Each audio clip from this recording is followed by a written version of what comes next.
Chapter 591 Lurking. You want me to cook? Do you have any objection to this? No. No! Customers are God. Let alone cooking. As long as they pay, they can treat her as a human being. Since she started this business, Celia has long been aware that nothing is more important to her than the money she gets. With Klein's cooking pot and meat, Celia walked towards the living room. After Celia left, Klein immersed his entire body in the water to let the hot water relax his body. The question now is whether the elemental dragon will linger in this place. If I leave Amadeus rashly, will the elemental dragon continue to hunt me down? Klein knew that this kind of divine beast could no longer be treated as a wild beast.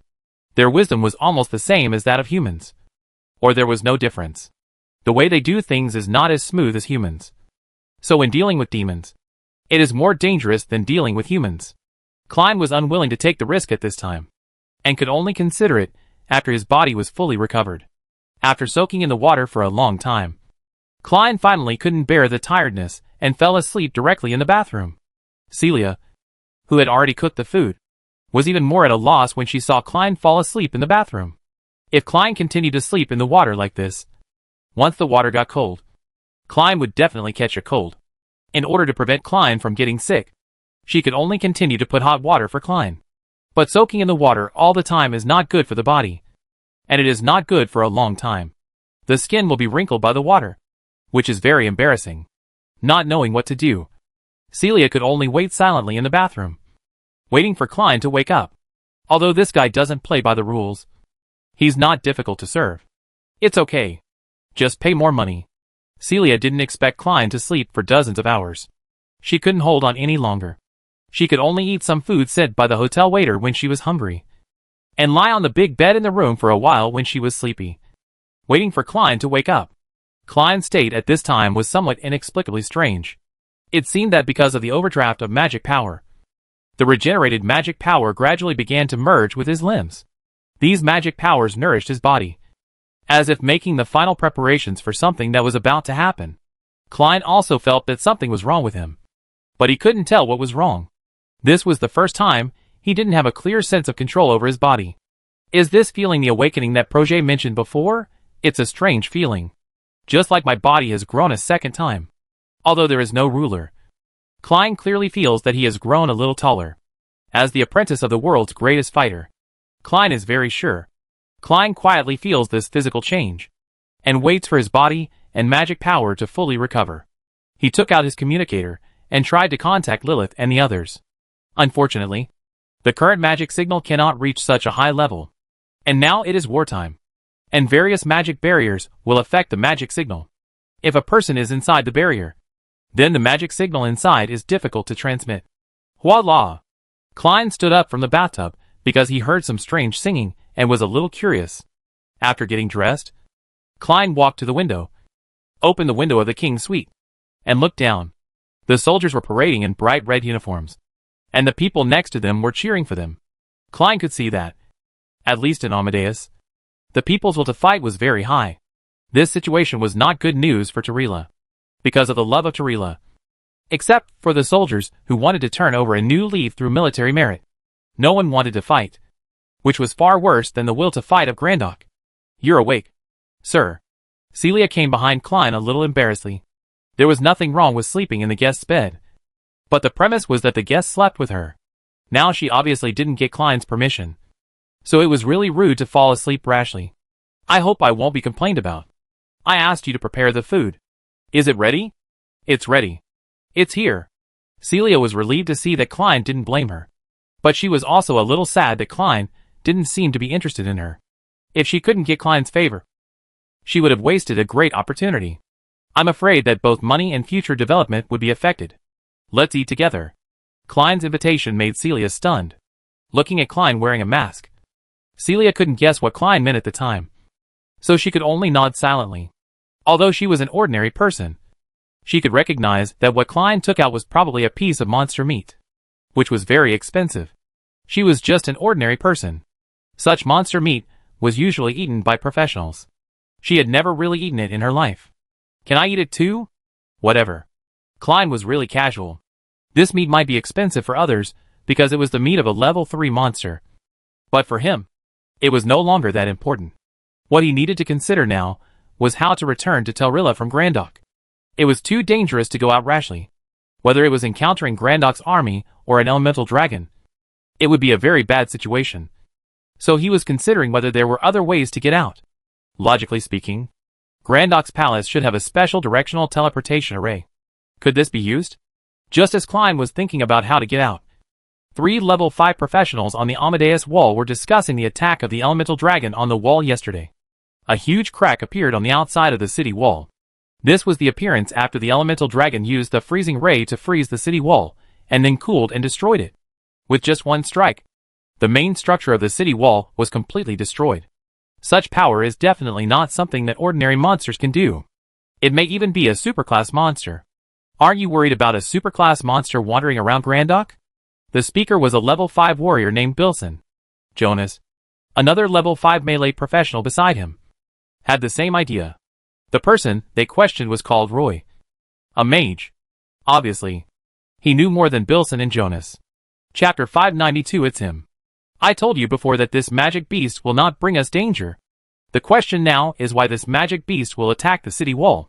The magic beast will not bring danger? Roy. Why are you so sure of this? There are some things you don't know, and don't need to know. You just need to know that the magic beast will not attack us. Roy obviously didn't want to answer Bilson's question. He seemed perfunctory on the issue of magic beasts, and didn't want to say anything because the Great King had issued a strict gag order on the elemental dragon. Although he is a 5th level mage, he doesn't think he is any special in front of the Great King and the elemental dragon compared to other professionals. What he wants to know now is why the elemental dragon launched an attack on the city wall. This is very strange. You can't say this. You can't say that. What else can we know?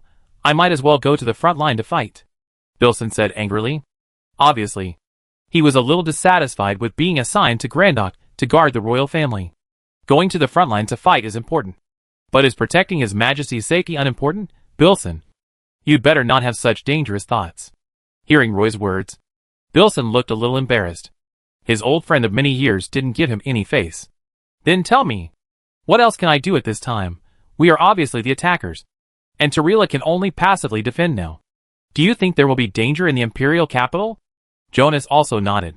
He was not good at speaking, but his overall idea was actually similar to Bilson's. They all wanted to go to the front line, and didn't want to stay in the rear. Roy looked at the 2 companions he had known for many years, and shook his head helplessly. Ignorance is sometimes a very happy thing. Like him, knowing too much, he would find that some things have changed.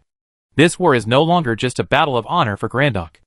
Elemental dragons, spiral kings, and even more terrible things are mixed in. This is a conspiracy against Telrilla. Although Roy doesn't want to say this, he knows that this is a conspiracy. Humans and monsters form an alliance, which has no honor at all. The Imperial capital may not have been in danger before, but it's different now. Bilson, maybe we really have something to do. What do you mean? It means literally.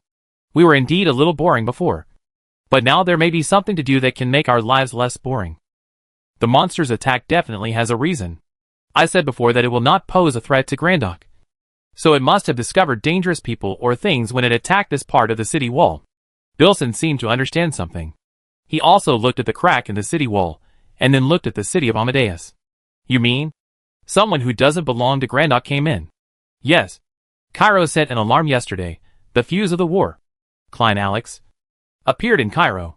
After breaking the protective barrier of Cairo, he fled in our direction. I think the monster should have discovered our Mr. Klein. The reason why it attacked the city wall may be because our Mr. Klein came to a place he shouldn't be. You mean? Klein Alex is in the Imperial capital now? It's 70 to 80% possible. Anyway, we don't have anything to do, so why not find something for ourselves? That's right. If we can catch this guy, it will be a huge achievement, comparable to the achievement of killing enemies on the front line. Bilson's eyes lit up, but the 3 of them overlooked one point. That is, although Klein's strength was reported as level 5, it cannot be calculated according to the normal level 5. Their guess was correct, but their reckless plan may cause some unknown consequences. In the hotel room, Klein sat cross-legged on the bed and meditated, while Celia could only sit on the sofa beside him and stare blankly. She understood that this masked guest really had no interest in her, and used her as a servant. Perhaps because he looked down on her. Or for other reasons. Except for the initial massage. The two had physical contact. Until now, Klein has not even touched her finger. He is either meditating or staring blankly. Just like a sage. Well, I'll be a servant. As long as I'm paid, I can be a servant for life. Just when Celia was bored, Klein suddenly opened his eyes. Because he felt that many professionals were in the hotel lobby. Klein immediately became alert. He didn't have a magic pool, so he never worried about hiding himself. But this doesn't mean that he is untraceable. If he can't leave Amadeus, there are still many ways for a state machine to find him. Klein knew very well that it was difficult to find an outsider in the enemy's capital. But it was also easy. In the hotel lobby, several soldiers surrounded a wizard and whispered, "Are there any suspicious targets?" "No. I didn't feel any powerful magic pool. I have covered the entire hotel with my perception range, so it shouldn't be wrong." The soldier nodded. Their leader had informed them in advance of this situation. The target may have the ability to hide his magic power, so the wizard's perception is often inaccurate. And further questioning of the hotel staff is required. "Have any suspicious people stayed here in the past few days?" The hotel manager immediately smiled and said, "No. We are a regular hotel. How could we let some unscrupulous people in?" The soldier shook his head, obviously dissatisfied with the hotel manager's answer. "We are from the guard department. We hope you will cooperate with us as much as possible. Otherwise, we have unconditional search authority. As a businessman, your boss probably doesn't want us to use such authority. So, please think carefully. Have there been any suspicious people staying here in the past few days?"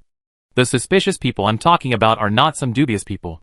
They are some special people, such as those who are taciturn, behave strangely, and are different from ordinary guests. The manager was stunned for a moment, and turned his eyes to the waiter at the bar. After thinking for a while, the waitress nodded and said, 2 days ago, there was indeed a very strange person who checked in. He was very generous and gave 3,000 grand at once. Asked for a king's suite and a maid, and then didn't make any requests." The soldier raised his eyebrows, feeling that he had done a good deed.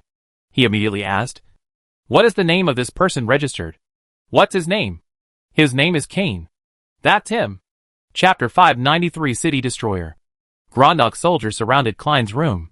Not only the door, but also the entire hotel.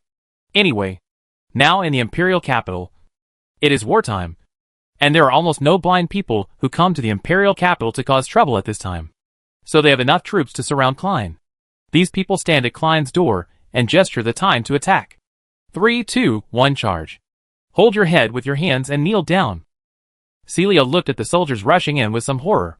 She didn't know what sin she had committed. She just wanted to make some money. But troubles always came to her in waves. "Sir, I'm holding my head. Please don't hurt me." Roy and Bilson looked at each other. There was no sign of Klein in the room. They looked at Celia, who was squatting on the ground with her hands on her head, and asked sternly, "Where is the man from before? He just said he was going out for a while, and asked me to wait for him here. Did he tell you where he went?" Bilson's question was a bit difficult. Celia said bitterly, "You know, I'm just a maid. How dare I ask about the guest's affairs? He is very rich. I thought he was the son of some noble or high official, so I dare not ask." Bilson also knew that it was meaningless for him to embarrass a girl like this. But he was still very angry. Klein, that's Klein, the man wanted by the entire military. Although many people know that Klein is just an excuse for war. But if Klein can be caught at this time, it is still a huge credit. And many superclass masters cannot refuse this credit. And only top superclass masters, like Tam, will not care. For this group of level 5, this is really a possible opportunity to go further. So naturally they don't want to let it go at this time. "Don't worry. Our people have surrounded this place. He should still be in the hotel, and not go out." Roy is obviously much calmer than Bilson. They brought enough people, and the magic alarm has been prepared long ago. Both the sky and the ground have been completely blocked. So they are sure that Klein has not escaped at this time. Search one room at a time. Bilson took his people out directly, and kicked the room in the corridor when he passed by. Hey, there are guests over there." The waiter had no way to stop these military soldiers. The shy middle-aged man and woman looked at Bilson with horror, which made Bilson a little embarrassed. The reason why both parties were embarrassed was that they knew each other, and were quite familiar with each other. "Bilson, what are you doing?" The middle-aged bald man was furious, and covered his body tightly with a quilt. "It's the Minister of Finance, Mr. Van Sink, and the wife of the Minister of Administration, Ms. Zorona. Sorry. We are chasing an important fugitive. Sorry to bother you too. I will leave now." Although it was very interesting to uncover the scandal of the Minister of Finance, Bilson was not interested in wasting time here at this time. He led his people, and quickly left the room. The Minister of Finance, Van Sink, got out of the bed, closed the door happily, turned his head, and said to the curtain beside him, "Mr. Klein, they are gone. Do you want to come out now?" Klein, who was hiding behind the curtain, slowly came out and smiled at the Minister of Finance of Grandok. "Thank you, Mr. Van Sink. You performed very well. I disturbed your good time. Now, you continue." Klein was a skilled and bold man at this time. He did not rashly use arcane warp to leave, because the energy fluctuations would definitely attract the attention of the mage. He used ordinary people's skills to play hide-and-seek with the military of Grandok in this place. Van Sink had an ugly face. It was obvious that after today, his scandal would spread throughout Amadeus. But even so, he did not want to die at this time. Scandals are just scandals, and life is the most important thing. After Klein left, Van Sink had no intention of continuing. In the king's suite before Klein, some soldiers of Grandok were interrogating Celia. As the only person who had close contact with Klein in the past few days, Celia's information was still very important. "How many times have you done it with him these days?" "Never." The interrogator said with disdain, "Aren't you a prostitute? Is this Klein a waste? Or does he look down on you? Is he not functional?" These people belittled Klein, making Celia feel a little uncomfortable inexplicably. "He looks down on women like me. He has hardly touched me in the past few days. The only thing he asked me to do was some chores, such as cooking or running a bath for him." For the first time, Celia didn't want to be a prostitute anymore. There was no reason. She just didn't want to. "Then what has he been doing these days? Do you know?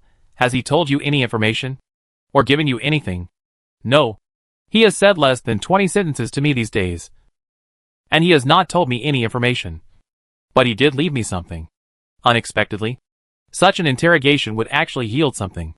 And the two professionals looked at each other. "What is it? Take it out." Celia took out a small bottle, which was about the size of a thumb. There was a crack on the bottle, and inside the bottle was a small worm that looked like an octopus. But the head of this little worm was more like a human brain, and it felt a little deformed. "What is this thing? What is it? Did he tell you anything when he gave it to you?" "No. He just told me that this thing is called the bottle thing.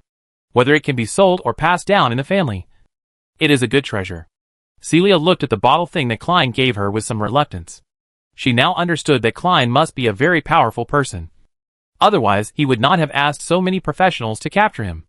This small bottle is the only proof that she and Klein had ever crossed paths. "The thing in the bottle? You stay here and look at this woman. I'll show this thing to Lord Roy." The professional took the thing in the bottle and walked towards Roy. He didn't notice that when he was holding the thing in the bottle, the little octopus in the bottle looked at him with all 9 eyes. And the crack on the bottle seemed to be a little bigger than before. The little octopus squirmed its body, as if it was making final preparations for something. Just like Klein. "Lord Roy, this is what Klein left in the hands of Miss J before. And it is called the bottle." "What did you say?" The people under his command did not know what the bottle was. But as a 5th level mage who knew a lot of things, he naturally knew how outrageous the bottle was. That meant that the Imperial military had also studied the New Human Plan in the ancient society. But most of the implementation of the New Human Plan was in Terrella, so they had no good way to covet this technology. They could only get information from the previous intelligence files of Neltharion. But this did not mean that Roy was not aware of the power of the bottle. They claimed to have the world's top talent and the most dangerous humanoid weapon. "Show it to me."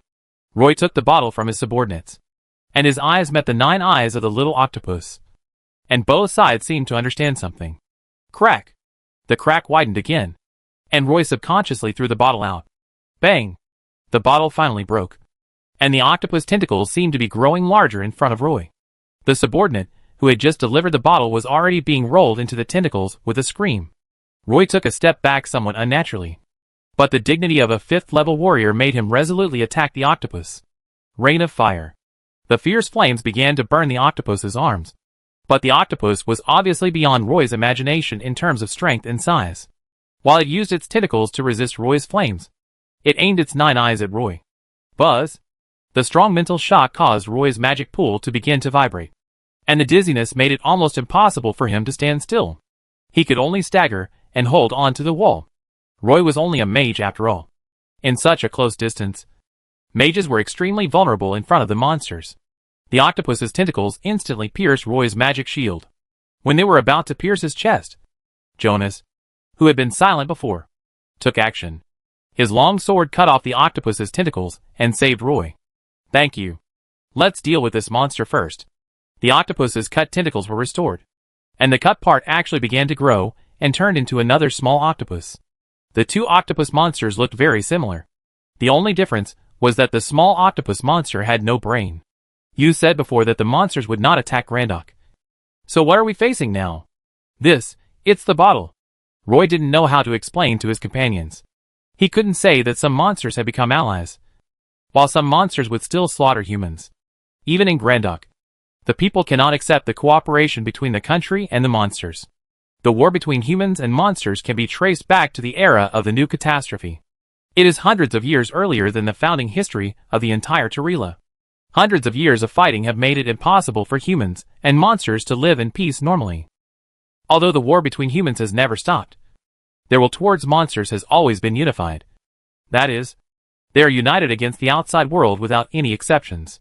Once it is revealed that Grandok has now cooperated with some high-level monsters, many soldiers will immediately rebel against the human country of Tarila. Some soldiers will also choose to give up the war, which is something that the top leaders of Grandok don't want to see. So no matter what, the news that Grandok has formed an alliance with high-level monsters must not be leaked. What is the thing in the bottle? Isn't it still a monster? The thing in the bottle is a monster left over from ancient times. They are the product of the previous era. Then why are they here? No one knows. But I think it may be related to Klein.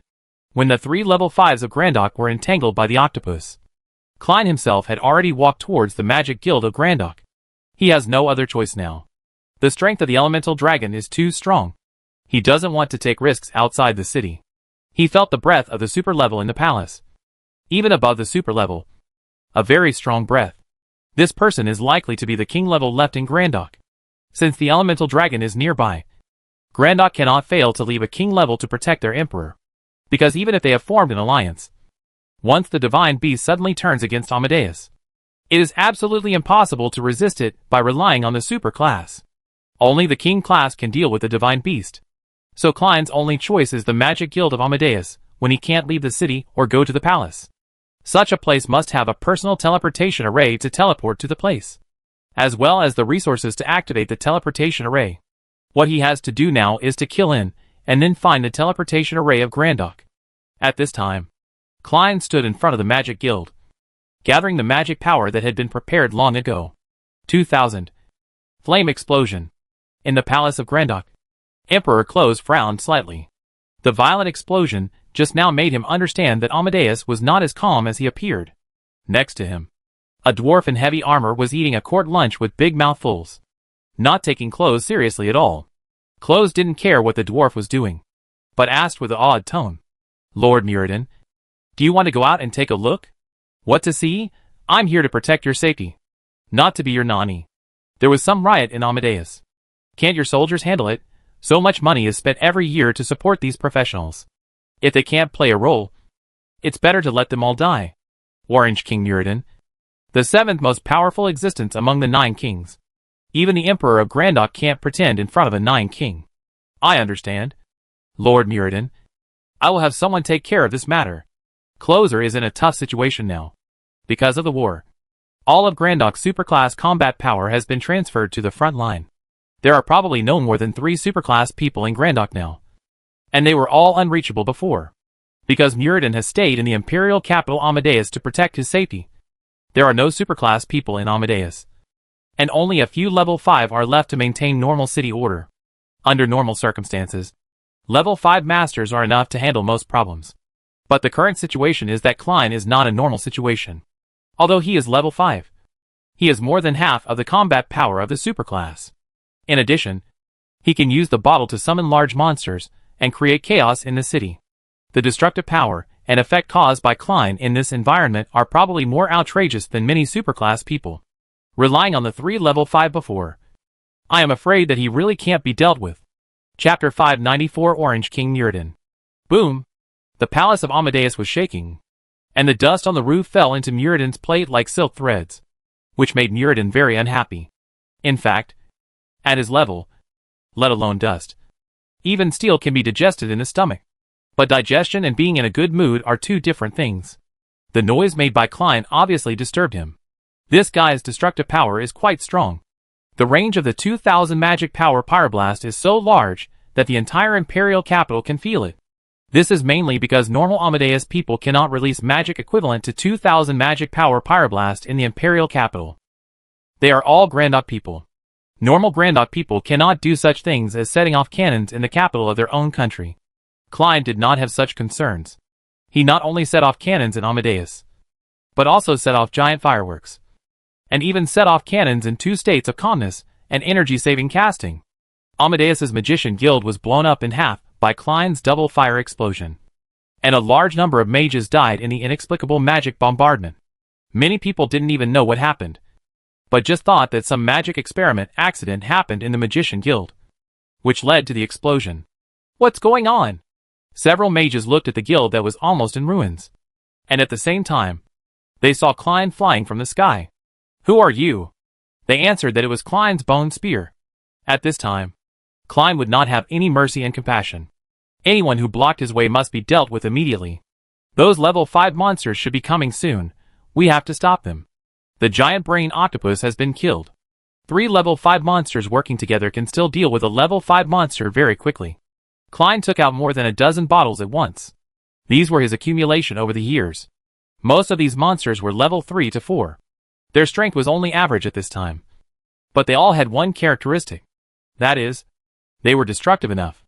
These monsters in bottles were either huge in size, or had poison gas or other range-type skills. Such monsters can cause greater damage than ordinary monsters in an environment where humans live densely. They are the best tool to delay those who have the responsibility to protect the people. Klein knew very well that the soldiers of Grandok were more difficult to deal with than these mages, who focused on magic research. He needed to let the things in the bottles delay these people as much as possible, so that he could have a more comfortable escape environment. Roy and Bilson looked at the raging fire in the residential area and the monsters raging in the fire, and could only stop helplessly. They are the Imperial Guards of Grandok. No matter what happens, protecting the safety of the people of Amadeus is the first priority. There are too many officials in the Imperial capital. These people are likely to be the family members of officials or soldiers. If they are not rescued, the Imperial professionals fighting on the front line will be dissatisfied. The chain reaction at that time will only make them suffer. There is definitely a reason for these monsters to appear in the Imperial capital. Did that Klein create it? Does he have the ability to summon monsters? I don't know. Although I'm not sure if he summoned it. I always feel that such an ability is too outrageous to be placed in the city. Before the two of them had time to go to the residential area where the fire had already broken out, the vegetable market on the right began to fill with poisonous gas again. Needless to say, it must be that some unknown monster has appeared again. The vegetable market is a very important resource point in the city. If it is seriously polluted, it will have a great impact on ordinary people. They must deal with it. What a trouble. This bastard, the bastard Klein in their mouths, has already broken into the space area of the Magic Guild. Because there is no superclass existence. No one in the Magic Guild of Amadeus can stop Klein's footsteps. A 5th level mage was struggling to support. But soon, his magic shield was shattered by Klein's shadow impact. Klein's magic pseudo-fighting spirit pierced the mage's chest and directly crushed the opponent's heart. It's already wartime. At this time, any mercy on his part is a crime. So Klein has been killing indifferently without any exceptions. After cleaning up most of the people in the Magic Guild, Klein finally came to their teleportation array. This should be the individual teleportation array that teleports to the border. Right? Klein hesitated a little, because he didn't know where the final teleportation target was. If it was the center of the Grandok army formation, it would be bad. When he appeared, he would be surrounded by a large number of Grandok soldiers. Even if he used arcane warp, It would be difficult to move quickly. Klein took off a relatively complete set of wizard robes from the wizard's corpse next to him, and put them on himself. Although he had many concerns, he had no better choice now. Where are you going? Just as Klein was about to step into the teleportation array, a voice appeared from behind him. Klein's pupils shrank slightly. This was the aura that had been in the palace before. When the other party approached, he could clearly feel the other party's strength. Just like Edward he met before. This person was definitely king level. This was not the most terrifying thing. What was more terrifying was that he did not feel when the other party approached him. Klein turned slowly. He did not dare to show his back to a king-level master. Sir, what's your name? Muradin. So it's the Orange King. Why did Lord Muradin come to me instead of protecting the Emperor of Grandok? Do you think that your alliance with the elemental dragon Obitus must be stable? What if he has a brain seizure and suddenly attacks Amadeus? If you are not here, then the Emperor of Grandok will be killed instantly by Obitus? Klein has already started to make specious arguments. His idea is very simple. He will try his best to use words to delay Muradin, and then prepare incredible magic. This is his best way to deal with the king level. Sometimes, it is even more appropriate than directly escaping the great battle axe of God. You seem to know a lot, boy. You even know about our alliance with Obitus? What else do you know? Why don't you tell me? As your last words. Muradin's unreserved admission of the alliance with the elemental dragon made Klein's heart sink a little more. What kind of situation led to the alliance between humans and monsters? It seems that the whole of Grandok is involved in this matter. You guessed right again. You can die later. Go on. I want to hear your personal opinion. In fact, while the two were talking, Klein had been constantly approaching the portal. But Muradin didn't seem to care about Klein's actions at all. This made Klein very uneasy. Superclass masters already have the ability to destroy space channels. Not to mention king-level masters. In front of a king-level master, especially a hostile king-level master, using a teleportation array is a very dangerous thing. After a little thought, Klein gave up the idea of using the teleportation array to escape directly at this time. Instead, he continued to accumulate magic power and prepare incredible magic. If the incredible magic can delay Muradin, it will be much safer to use the teleportation array at that time. My personal opinion? Lord Muradin really thinks too highly of me. There must be a reason for your alliance. Grandok has developed rapidly in recent years. But you have never taken action against Tarila. Now that Grandok's national strength is obviously stronger than Tarila, you still choose to unite with Warcraft. This is very abnormal. However, it is precisely because of this that it also shows a problem. That is, Tarila has something or someone that can stop you. Muradin nodded again. Alright. A very correct analysis. Continue. Is it Her Majesty the Queen? Her existence has blocked your plan to unify mankind? Yes. Your Queen Kindred is the biggest obstacle in this world. Only when she dies will the restrictions of this world be lifted. Now there are only 9 kings and few superclasses. Humans cannot restore the glory of the ancient times. However, once the restrictions on the world are lifted, countless strong people will appear in the human world. At that time, the human world will be able to surpass the ancient times and reach an unprecedented peak. Klein felt that Muradin was a lunatic, but he also knew that most of the kings were lunatics. Having reached the peak of their power, they no longer have a clear pursuit. If there is anything they want to get, it is probably only endless life. They can no longer break through. As time goes by, their final result is nothing but death. These kings are unwilling to return to dust. So they want to kill the Empress and open the so-called world restrictions? Klein is just guessing out of thin air. But he feels that even if his guess is not completely correct, it is definitely close to the truth. There are many ideas in his mind. But he certainly couldn't say that in front of Muradin. He needed to interrupt Muradin's train of thought, destroy Muradin's original idea, and continue to delay time. By then, the superclass will be worse than dogs, and the king class will be everywhere. 9 kings will become 900 kings? Will there be enough resources by then? Although the restrictions of the world have been broken, the world's resources are limited. Right? Although the superclass strong can already absorb energy from the universe and the void. That is only a small part. Right? Muradin? Muradin didn't expect Klein's perspective to be so surprising. But what he said seemed to make sense. If the restrictions of the world were opened, would it really be possible to change from 9 kings to 900 kings? He wants to pursue endless life. But the resources of this world are limited. If many kings really appear, will he still have the resources to break through the limitations of life? Muradin was confused for a while. After all, he is a king. Although Klein's theory has led him astray, he will still stick to his original idea. The situation you said is just a guess. Before that step, everything is unpredictable. Qianju must die. We are tired of this unchanging world. Its rules are too rigid and need to be changed. Klein interrupted Muradin's self-indulgence again. I would like to ask, how many kings do you have to deal with the Empress? That is, the kings and the beasts together. Muradin felt a little uncomfortable. He seemed to be always led by Klein when talking to him. Should he kill him directly? Forget it. This person is still interesting. And he has his own unique insights on these things. Continue to listen to what he says. And it won't be too late to kill him in the end. There are 9 in total. We have made all preparations to break the limits of this world. Muradin's words shocked Klein slightly. 9 kings. What does this mean? Any king can instantly become a city. They are already the top of this world. The peak of power. But now the other party actually told him that they need 9 of them to join forces to deal with the Empress? What level is the Empress at? Is she still a king? Hey. Sorry to interrupt you again.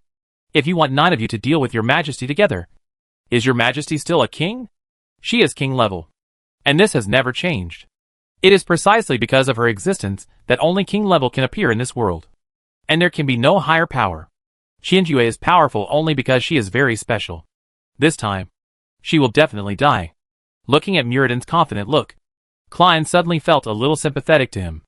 It seems that this old guy was abused by the Empress when he was young. You mean 9 versus 1. Guaranteed to win?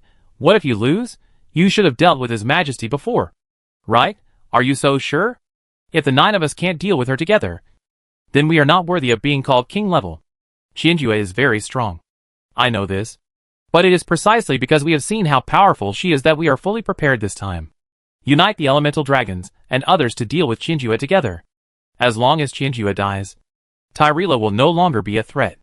Klein started again. Don't be so confident. It would be embarrassing if you get slapped in the face. I used to tell others that we will win. But what if someone gives up? Give up? Give up what? Give up heads. It is said that we are not afraid of godlike opponents. But we are afraid of teammates who are like pigs. It is not scary if the opponent is strong. But we are afraid that the teammates are all idiots. When the time comes, they will take turns to give up heads. And 9 of them together will not be able to withstand it. Klein wanted to say that Muradin did not look very smart. But after looking at the distance between him and himself, he gave up this idea of seeking death. You are right. Our alliance with Warcraft is just a deal. There is a high possibility of internal strife. But so what? Qianju is only the Red King after all. She is not the Red God yet. She will also be injured and tired.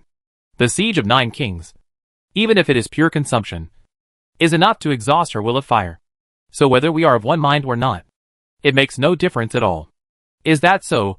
Then I have no problem. Chapter 595. PlayerUnknown's Battlegrounds. Are you ready to accept death? Muradin gradually approached Klein.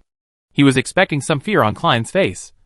But unfortunately, there was no fear. Aren't you afraid, boy? A little bit. The Book of Killing God behind Klein was ready. And he could release incredible magic at any time. The only thing that worried him now was that incredible magic was a kind of random magic. And he had no way to control the law of the appearance of this magic. It was not clear whether he could escape from Muradin's hands. So he was really afraid. You look calm. I thought you were not afraid. Being afraid doesn't necessarily mean panicking. That's what the weak would do. Muradin didn't speak. His palm had already grabbed Klein. The power of the king-level master was not something Klein could contend with at the moment. So he decisively took out the Book of Killing God and let the incredible magic explode between the two of them. Gurgle. Gurgle. Layers of bubbles appeared between Klein and Muradin. The 2 bubbles appeared without any warning. But they both had some very powerful characteristics. The toughness and ability to absorb energy made these bubbles have a very magical effect. If you attack these bubbles rashly, they will only absorb the energy, making them stronger and harder to break. Muradin was completely wrapped in bubbles. He twisted his body slightly, and found that he was like in some kind of viscous liquid. And it was difficult to move freely. Then he released some more energy. But before he was ready to attack, the energy was absorbed by the bubble, and merged into the bubble. making it stronger.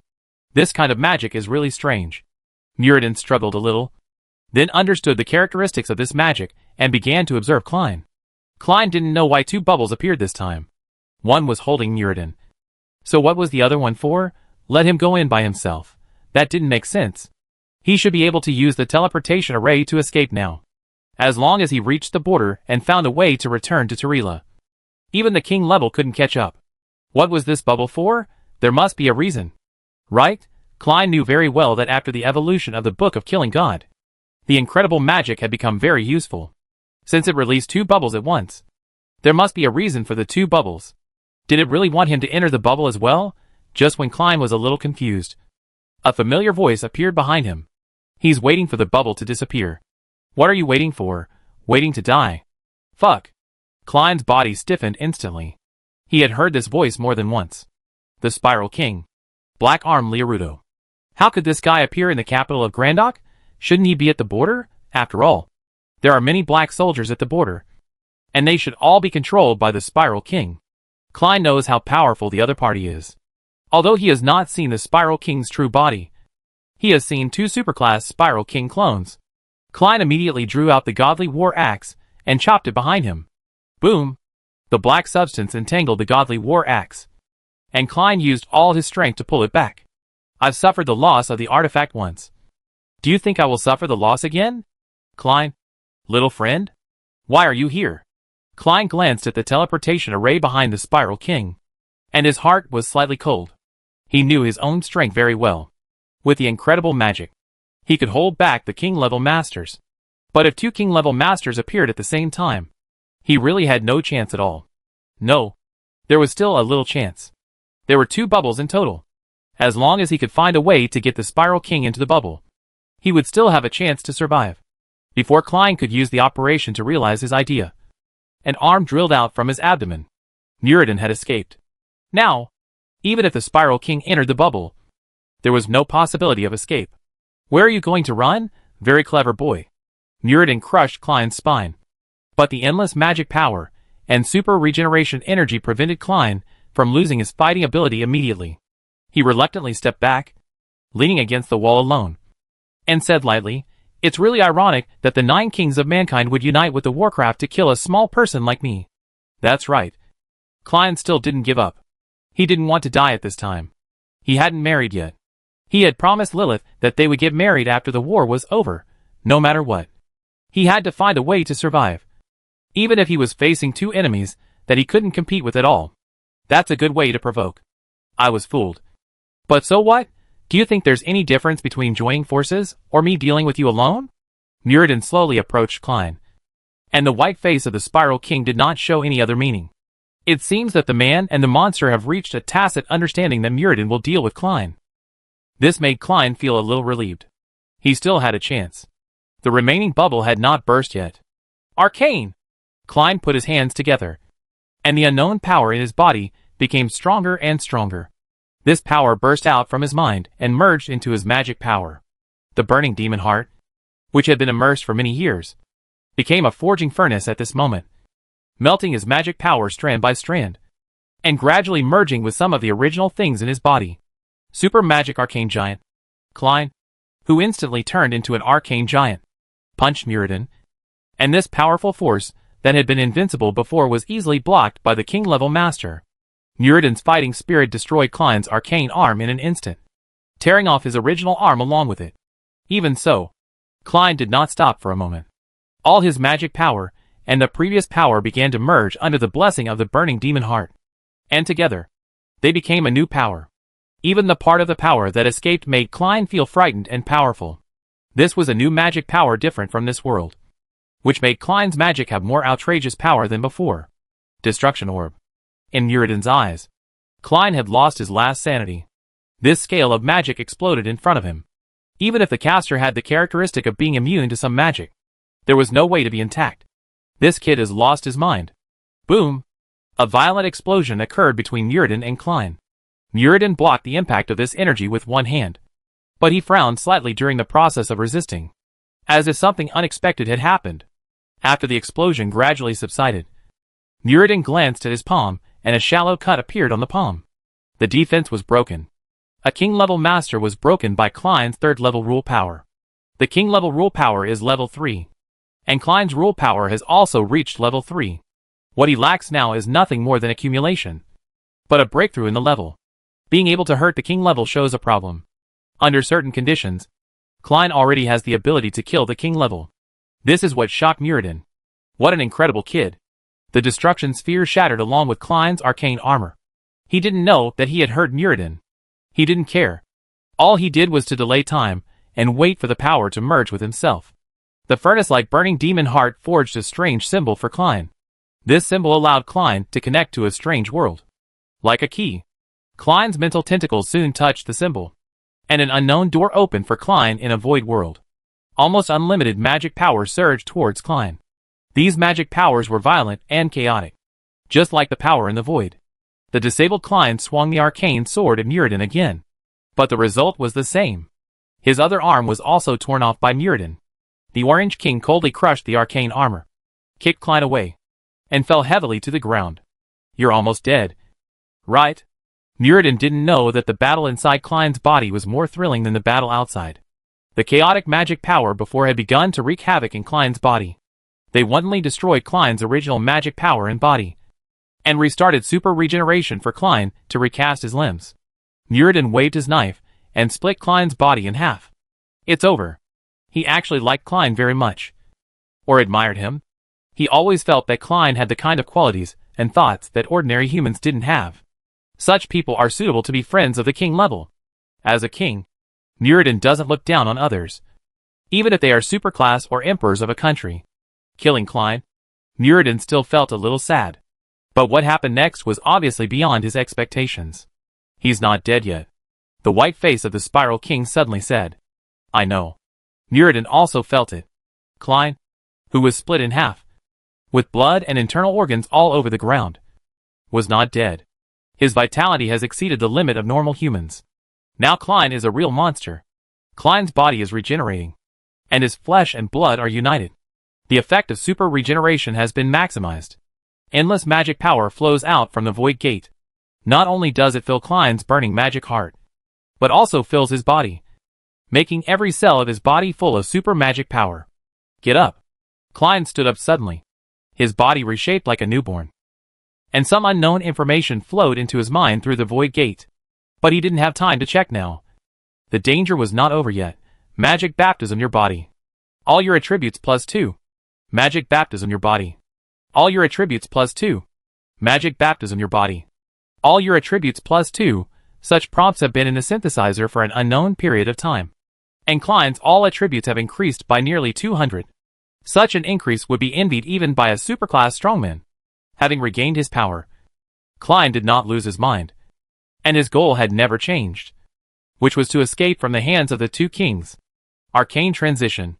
The instantaneous transfer of particle states is much safer than space transfer in many cases. Even when facing a king, Klein's arcane transition can still play its due effect. Klein, who was fully recovered, finally distanced himself from Muradin with arcane transition and came to the side of the bubble. Although I don't know where my confidence comes from. As long as I hold the book of killing gods, I have a mysterious confidence. There is no way. You are all gods. And this book is called the Book of Hunting Gods. Klein said something to himself. And then, under the gaze of the Spiral King and Muradin, he jumped into the bubble that had not yet burst. Puh! The bubble burst. But Klein's figure was no longer in front of him. Where is he? You ask me. Who should I ask? Muradin and the Spiral King stared at each other. They didn't want to let Klein go. But Klein ran away in front of them.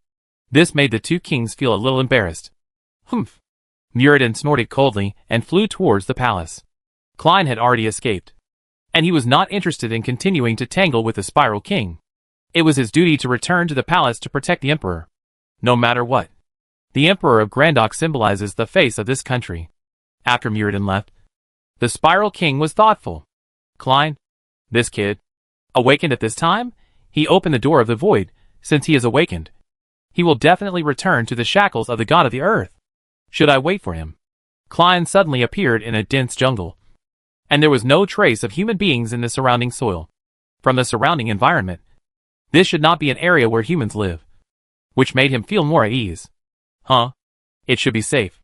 Klein changed his clothes, then rubbed some water to wash his face, and began to sort out his thoughts.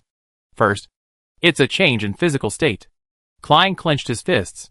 All attributes increased by more than 200, which was incredible. But he knew it was normal, because now he is awakened. Just as Projet said, it's a pity that I didn't hold it until the last moment. Awakening means that the hidden knowledge base of the ancients has been opened by him. He has understood some things, such as what awakening is.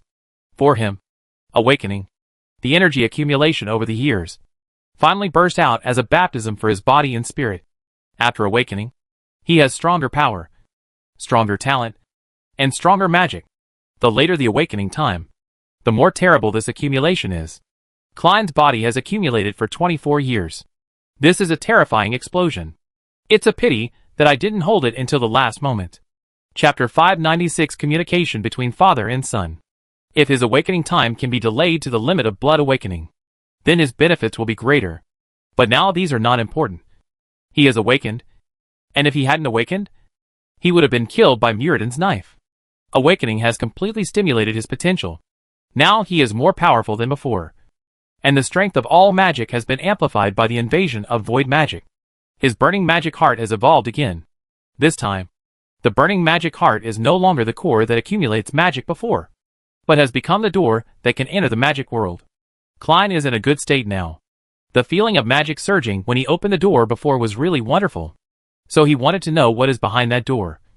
In that world full of magic, the spirit in his mind has pushed to that door, and without spending too much effort, the door opened a gap to Klein.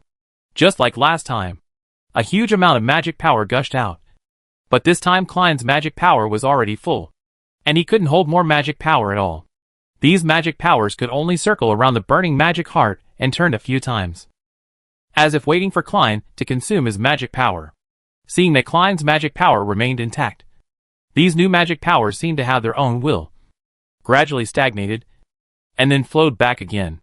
These magic powers are a bit magical. Klein felt that he had discovered something extraordinary.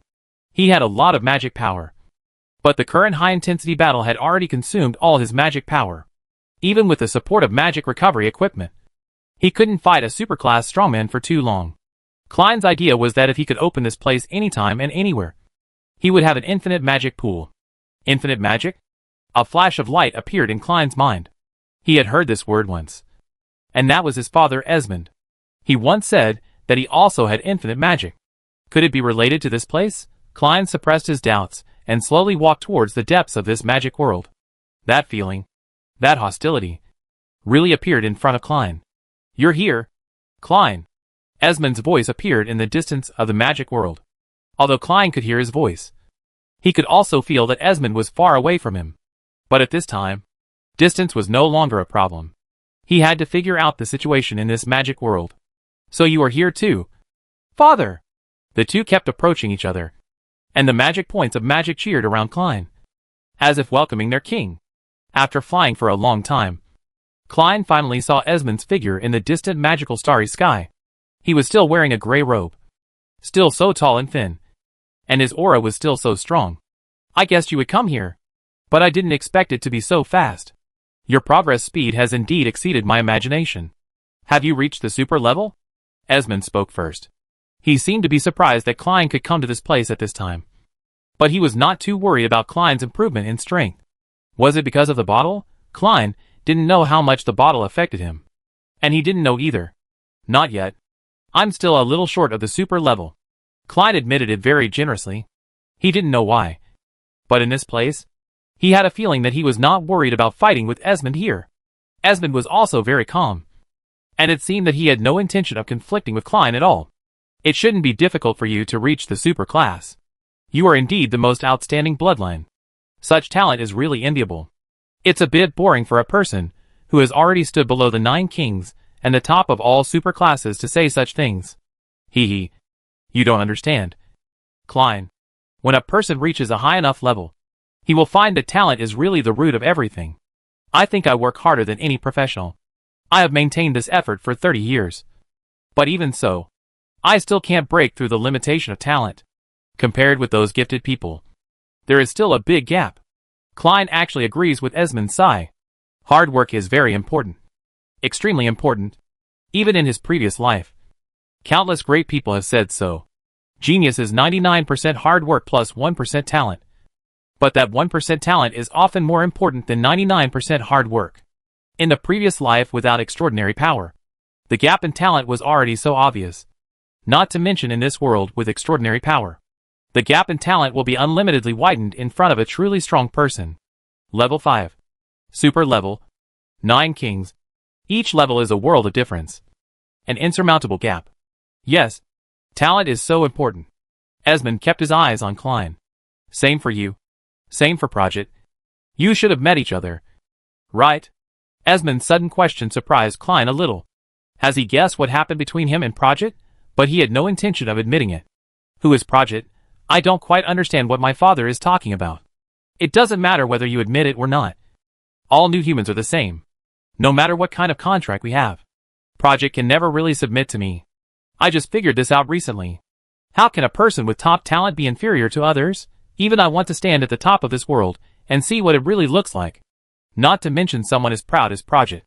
If I'm not mistaken, she has already joined forces with you to plan how to snatch the bottle from me. Right? Esmond's guess was very accurate. Project was indeed not the kind of person who was willing to be inferior to others. Her relationship with Esmond would eventually break down. I still don't quite understand who Project is. Come on. Stop playing dumb with me. I'm not really dumb. If I couldn't figure this out, I wouldn't have let the GS Society get to where it is today. You new humans are actually all the same. Your mission is to create stronger humans and produce perfect offspring. Your mission is great. If it weren't for my selfishness and the hostility between us, I really want to support you all the time. Talent makes the efforts of those who work hard seem meaningless. This is the point that I feel most deeply. No matter how hard I try, no matter how much I study, I can't surpass Lord Ga, or even Edward, let alone His Majesty. Esmond's eyes looked a little lonely. This was the first time Klein saw a lonely look in Esmond's eyes. Is it the reluctance of a top superclass? It is undeniable that Esmond's efforts are unmatched. But he still can't cross the gap of the 9 kings. Why do you support the creation of stronger humans? Klein didn't quite understand this. Your bloodline is too perfect. And your offspring will become more and more perfect. The new human plan itself is to make everyone have strong talents, and let humans enter an era where everyone is strong. As long as everyone has strong talents, the gap in talents will be infinitely narrowed. And those who work hard will become the most outstanding people. Klein didn't expect that Esmond had such a naive idea. Yes, it was naive. This idea feels like everyone is equal, which is out of reach. It's a great idea, but I don't think it will come true. Why? Because what affects a person's final result is not only talent and effort, but also resources, education methods, outlook on life, worldview, and values. Everyone receives different information, so the final result will never be the same. Even if 2 people who work equally hard have the same talent, but receive different information, their results will inevitably be different. Esmond was stunned for a moment. Klein's words gave him great inspiration and impact. Outlook on life, worldview, values, very novel point of view. Perhaps I should not treat you as an object or a weapon. Klein, you are really excellent. If we had sat down and talked a long time ago, maybe we would not have come to this point today. Klein shook his head. He did not agree with Esmond's statement. No. Even if we sat down and talked a long time ago, our relationship would not have changed at all. Father, your form changed after you became the top superclass and could not be promoted to the 9th king. You began to be confused. So you began to think. Before you reached the peak of the superclass, you were a dictator. At that time, you could not listen to other people's words. So, no matter when and where our conversation was, the relationship between us was already destined. You want to become the 9th king, want to pursue the peak and extreme of this world. Then you will inevitably go to the opposite side of me. Esmond was silent for a while, and nodded again. You are right. Our relationship is destined. I want the power of blood and the talent it brings. So we are bound to be enemies. I talked a lot with you today, which made me think through a lot of things. Thank you, Klein. You are welcome. Maybe we will do it next time we meet. Didn't you say it would be after the war? Father, you got a lot of information from me. And I also got the news I wanted from you. You want to be the new king, so? You are waiting for the fall of the old king in this war. Right? Once you become the new king, I really won't have any chance. So do you think I will wait until then? Esmond's eyes lit up, and he seemed to appreciate Klein's straightforwardness. You are right. My goal in this war is to become the new king. I have been waiting for the moment when the king level will take action and fall. Don't think too much. Father, there are a total of 9 king levels against your majesty this time. Esmond's pupils shrank slightly. There are a total of 9? How is it possible? It's impossible. There are not so many king levels in this world. Yes, there are not so many humans. But what if we add monsters, just like as who once set foot in the imperial city? Can humans and monsters make up 9 king levels? Do you think that 9 king levels can suppress your majesty? Klein's words made Esmond confused. What are they? The king of Black Sauron. The king of White Luo. The Shadow King Sapphiron. The Grey King Furin. The Orange King Muradin. The Green King Isra. These 6 are all king-level masters who have joined Grandok. As for the Warcraft, I currently know of only 2. The first is the King of Chaotic Energy, the Spiral King Black Arm Liarudo, who is known as the root of all evil. The other is the controller of elemental energy, the Elemental Dragon Obitus. I don't know who the last king-level Warcraft is, but from the information I have obtained, it can be confirmed that there are indeed 9 to deal with your majesty this time. This news is not good news for Esmond, because the greater the pressure the Empress faces, the smaller his chances will be.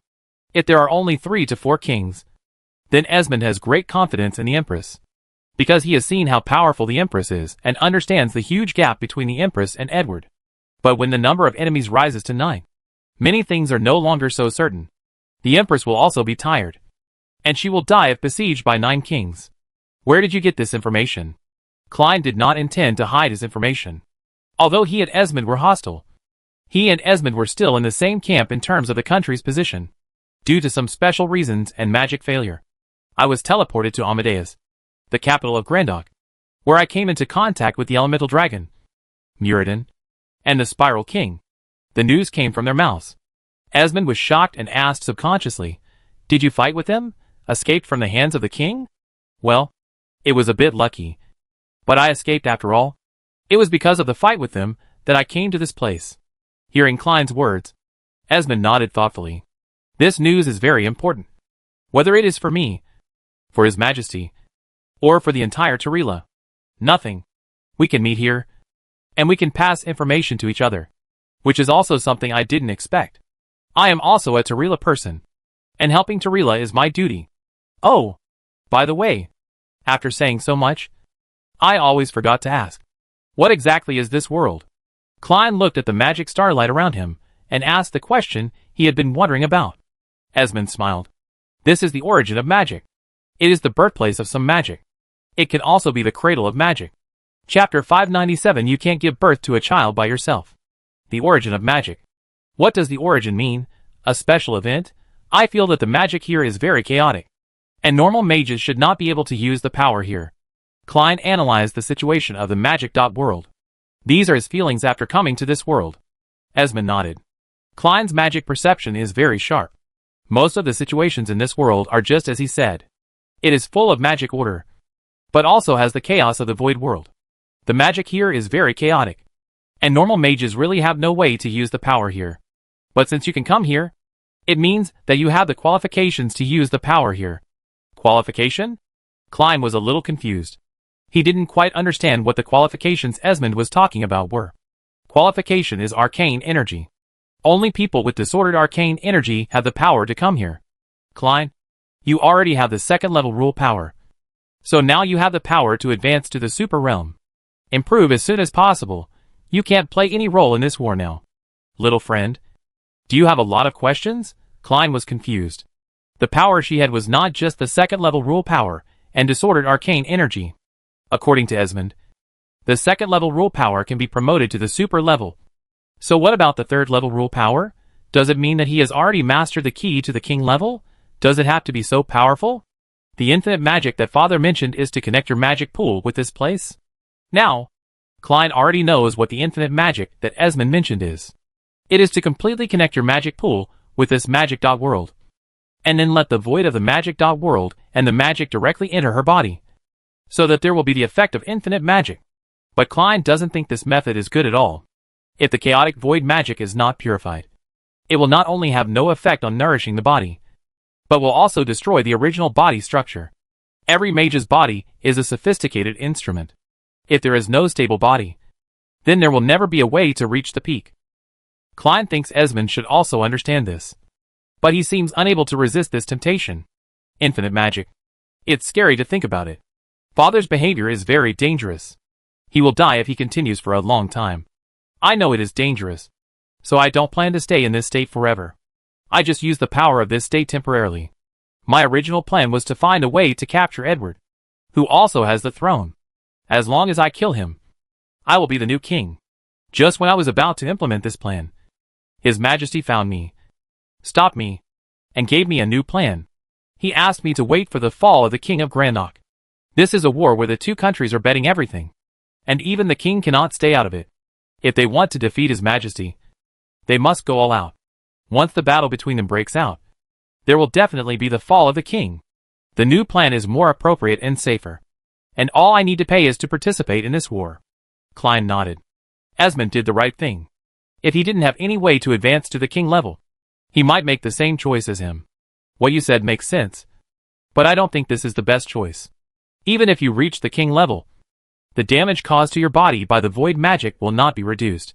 The damage to your body is permanent, because of the incomplete structure. Every time you lose a part of your body structure, your lifespan will be greatly reduced. Father, you abuse the void magic here and connect to your own magic pool. How much life do you have left? Faced with Klein's soul-searching questioning, Esmond was silent. Lifespan is a topic that all professionals cannot avoid. It is said that if superclass professionals pay attention to health preservation, their lifespan can reach 300 years. This is a lifespan that everyone envies. But in fact, few people live over 200 years old, and most professionals do not live as long as ordinary people. The reason for this situation has a lot to do with the way superclass professionals fight.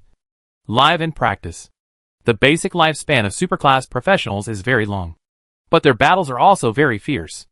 Every time they are seriously injured, it is a destruction of life itself. In addition to practicing various taboo powers, these superclass professionals are equivalent to courting death all the time. The meaning of life is not long, but whether you can see everything in this world, as long as you can see the top of magic and the end of knowledge. The length of life does not make any difference to me. There is always a huge conflict between Esmond and Klein. Klein will never waste his life for knowledge or the top. Life is absolutely precious and must be cherished. Although Klein has always lived a stingy life and practiced very hard, he always believed that people live to pursue enjoyment. He became a superclass, even a king class, for better enjoyment. He killed all the enemies standing in front of him to enjoy more safely. If he created some technology that benefits mankind, it was also to enjoy it under everyone's praise. Yes, enjoying life is the true meaning of this world. It seems that we will never be able to reach a consensus. Father, this is really a pity. Huh? This is natural. Well, let's stop here today. You can study this place carefully. The energy of the magic origin world is endless. And as long as you connect here with the magic pool, you can get almost infinite magic. It is a holy place that mages dream of. Esmond laughed. There was no fighting in this conversation between father and son. Both of them seemed very calm, just like an old friend who hadn't seen each other for many years.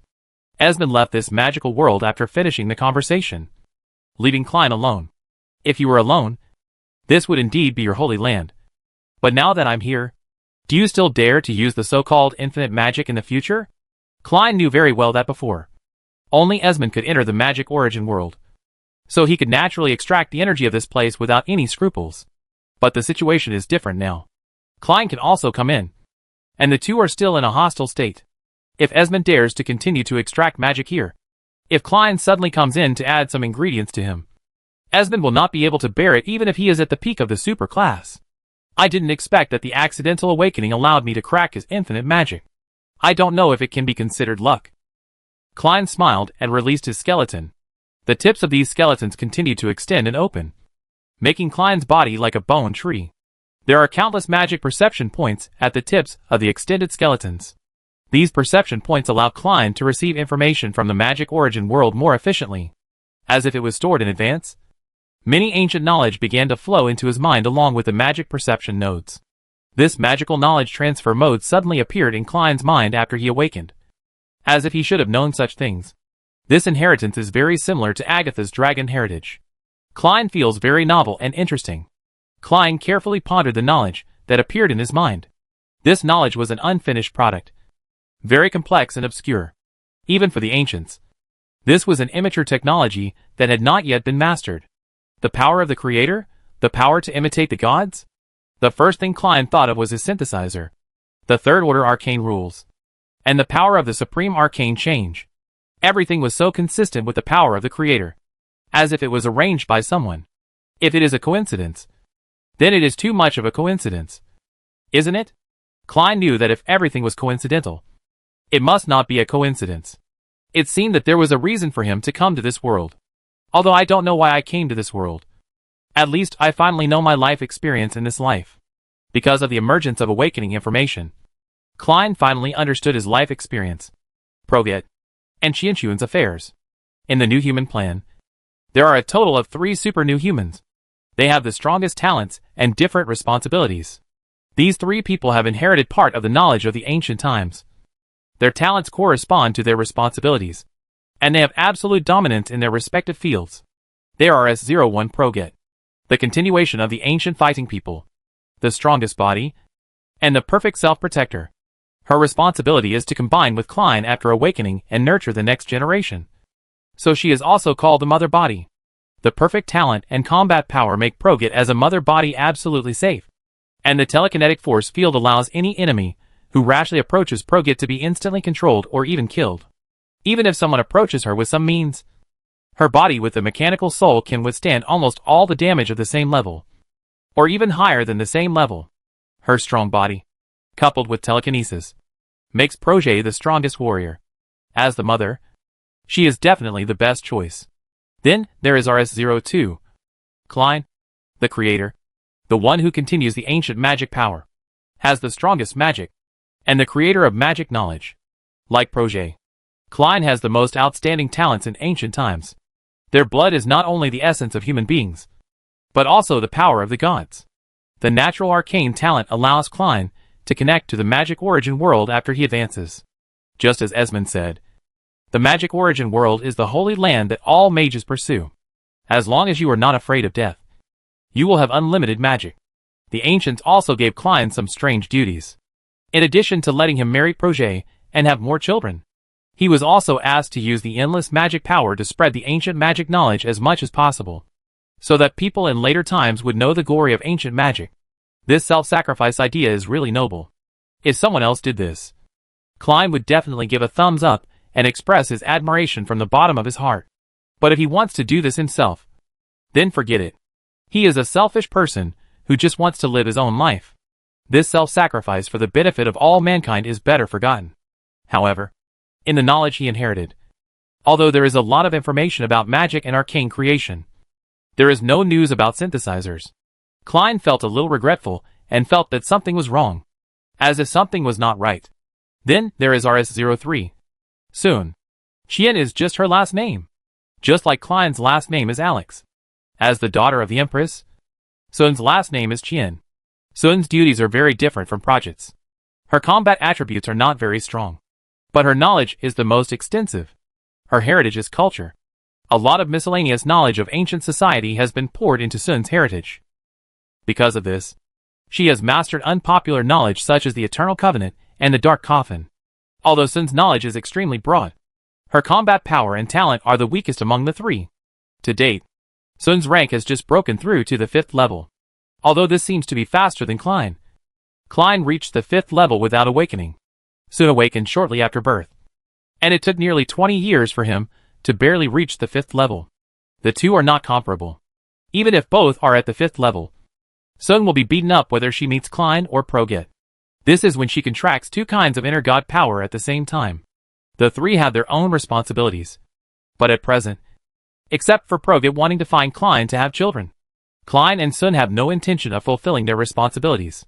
It's a tragedy. In addition to the 3 super new humans, There are a large number of spreading new humans. That is, R-type new humans, such as Joe. They have the same excellent talents and abilities, but they have not inherited the responsibilities of the 3RS. The ancients asked them to survive as much as possible, grow as much as possible, and reproduce offspring. These all sound simple. But if we put the environment into the era of the catastrophe, it makes sense. Humans in ancient times did not know what the future would be like, and the power of chaos almost swallowed everything. They did not know whether the world at that time would be destroyed or restarted. In desperation, the ancients could only start the new human plan that had not yet been fully arranged, and pass on the knowledge of their time as much as possible. This plan can be said to be a success or a failure. Just as the ancients thought, chaos destroyed everything, and there was almost nothing useful left in the last era except ancient relics. The 3 new humans, however, retained a large amount of complete knowledge systems, which was a success. The failure was that these 3 new humans had no idea of fulfilling their duties at all. Even if Project wanted to give Klein a child, she couldn't do it alone. Chapter 598 Island in the Sky. Klein withdrew from the magic origin world. He was very different from Esmond. Disordered arcane energy was only his secondary energy. In addition, he had a lot of magic power, so he didn't need much void magic power. Now he and Esmond could both enter the magic origin world and use the magic power there.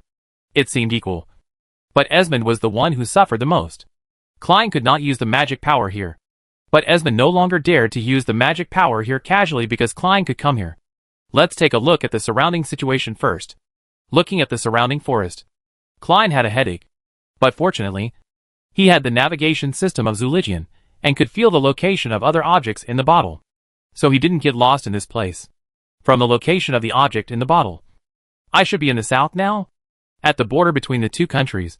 At the temporary headquarters of Grandok. The remaining 6 Legion generals of Grandok gathered here and discussed the monster portal that Klein had created before. What exactly is that gate, after studying it for so long? Can you give me an explanation?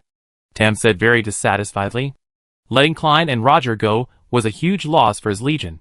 His subordinates did not get enough credit and sacrificed so many brothers.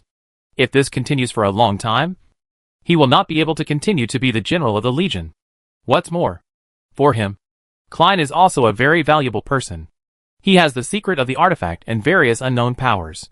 If Klein could be caught, perhaps he could get information about the batch of miracle equipment from him. But now, everything has changed, and the situation has become extremely bad. Not only did Klein and Roger escape, but those monsters that came out of nowhere made his army a mess. Grandok's military staff and analysts have been investigating this matter for several days, but there is no clear information at all. What is this? Tam, please be patient. This war has never been a matter of one person. The one who spoke was an old man without a military rank, with gray hair and a dull look, and there was no trace of power. But such an old man. What he said made Tam dare not have any opinions at all, and he could only nod honestly. I know. Lord Fuluin, the great King Fuluin, was defeated by the Queen more than 10 years ago. Now, it is time for revenge. Since the magic fusion device has been destroyed, let's prepare to attack the city. Time has been delayed for a long time. There is no point in delaying it any further. Attack the city? Now? Are you going to pile up human lives? Caroline, the general of the 1st Legion, was skeptical. If we attack the city now, wouldn't that be a waste of human lives? The Great King meant that he didn't treat the ordinary soldiers of Grandok as human beings. Why? Do you have any different opinions? Or do you have a better way? Time has been given to you. Before, you had the magic fusion device, but you were still fighting among yourself. What time has it been? You are still fighting each other for a little bit of merit.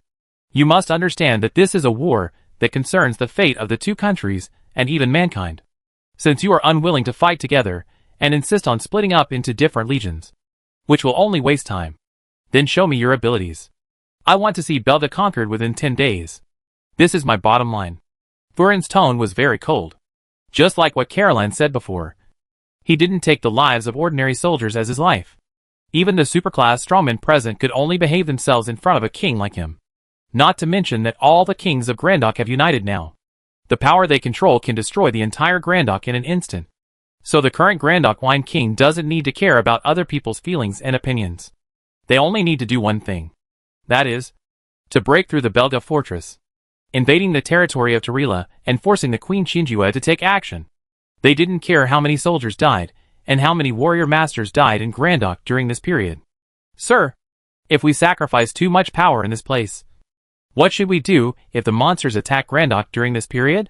The soldiers are all the people of Grandok. They are also people. And their lives are also lives. We want to defeat Tarila.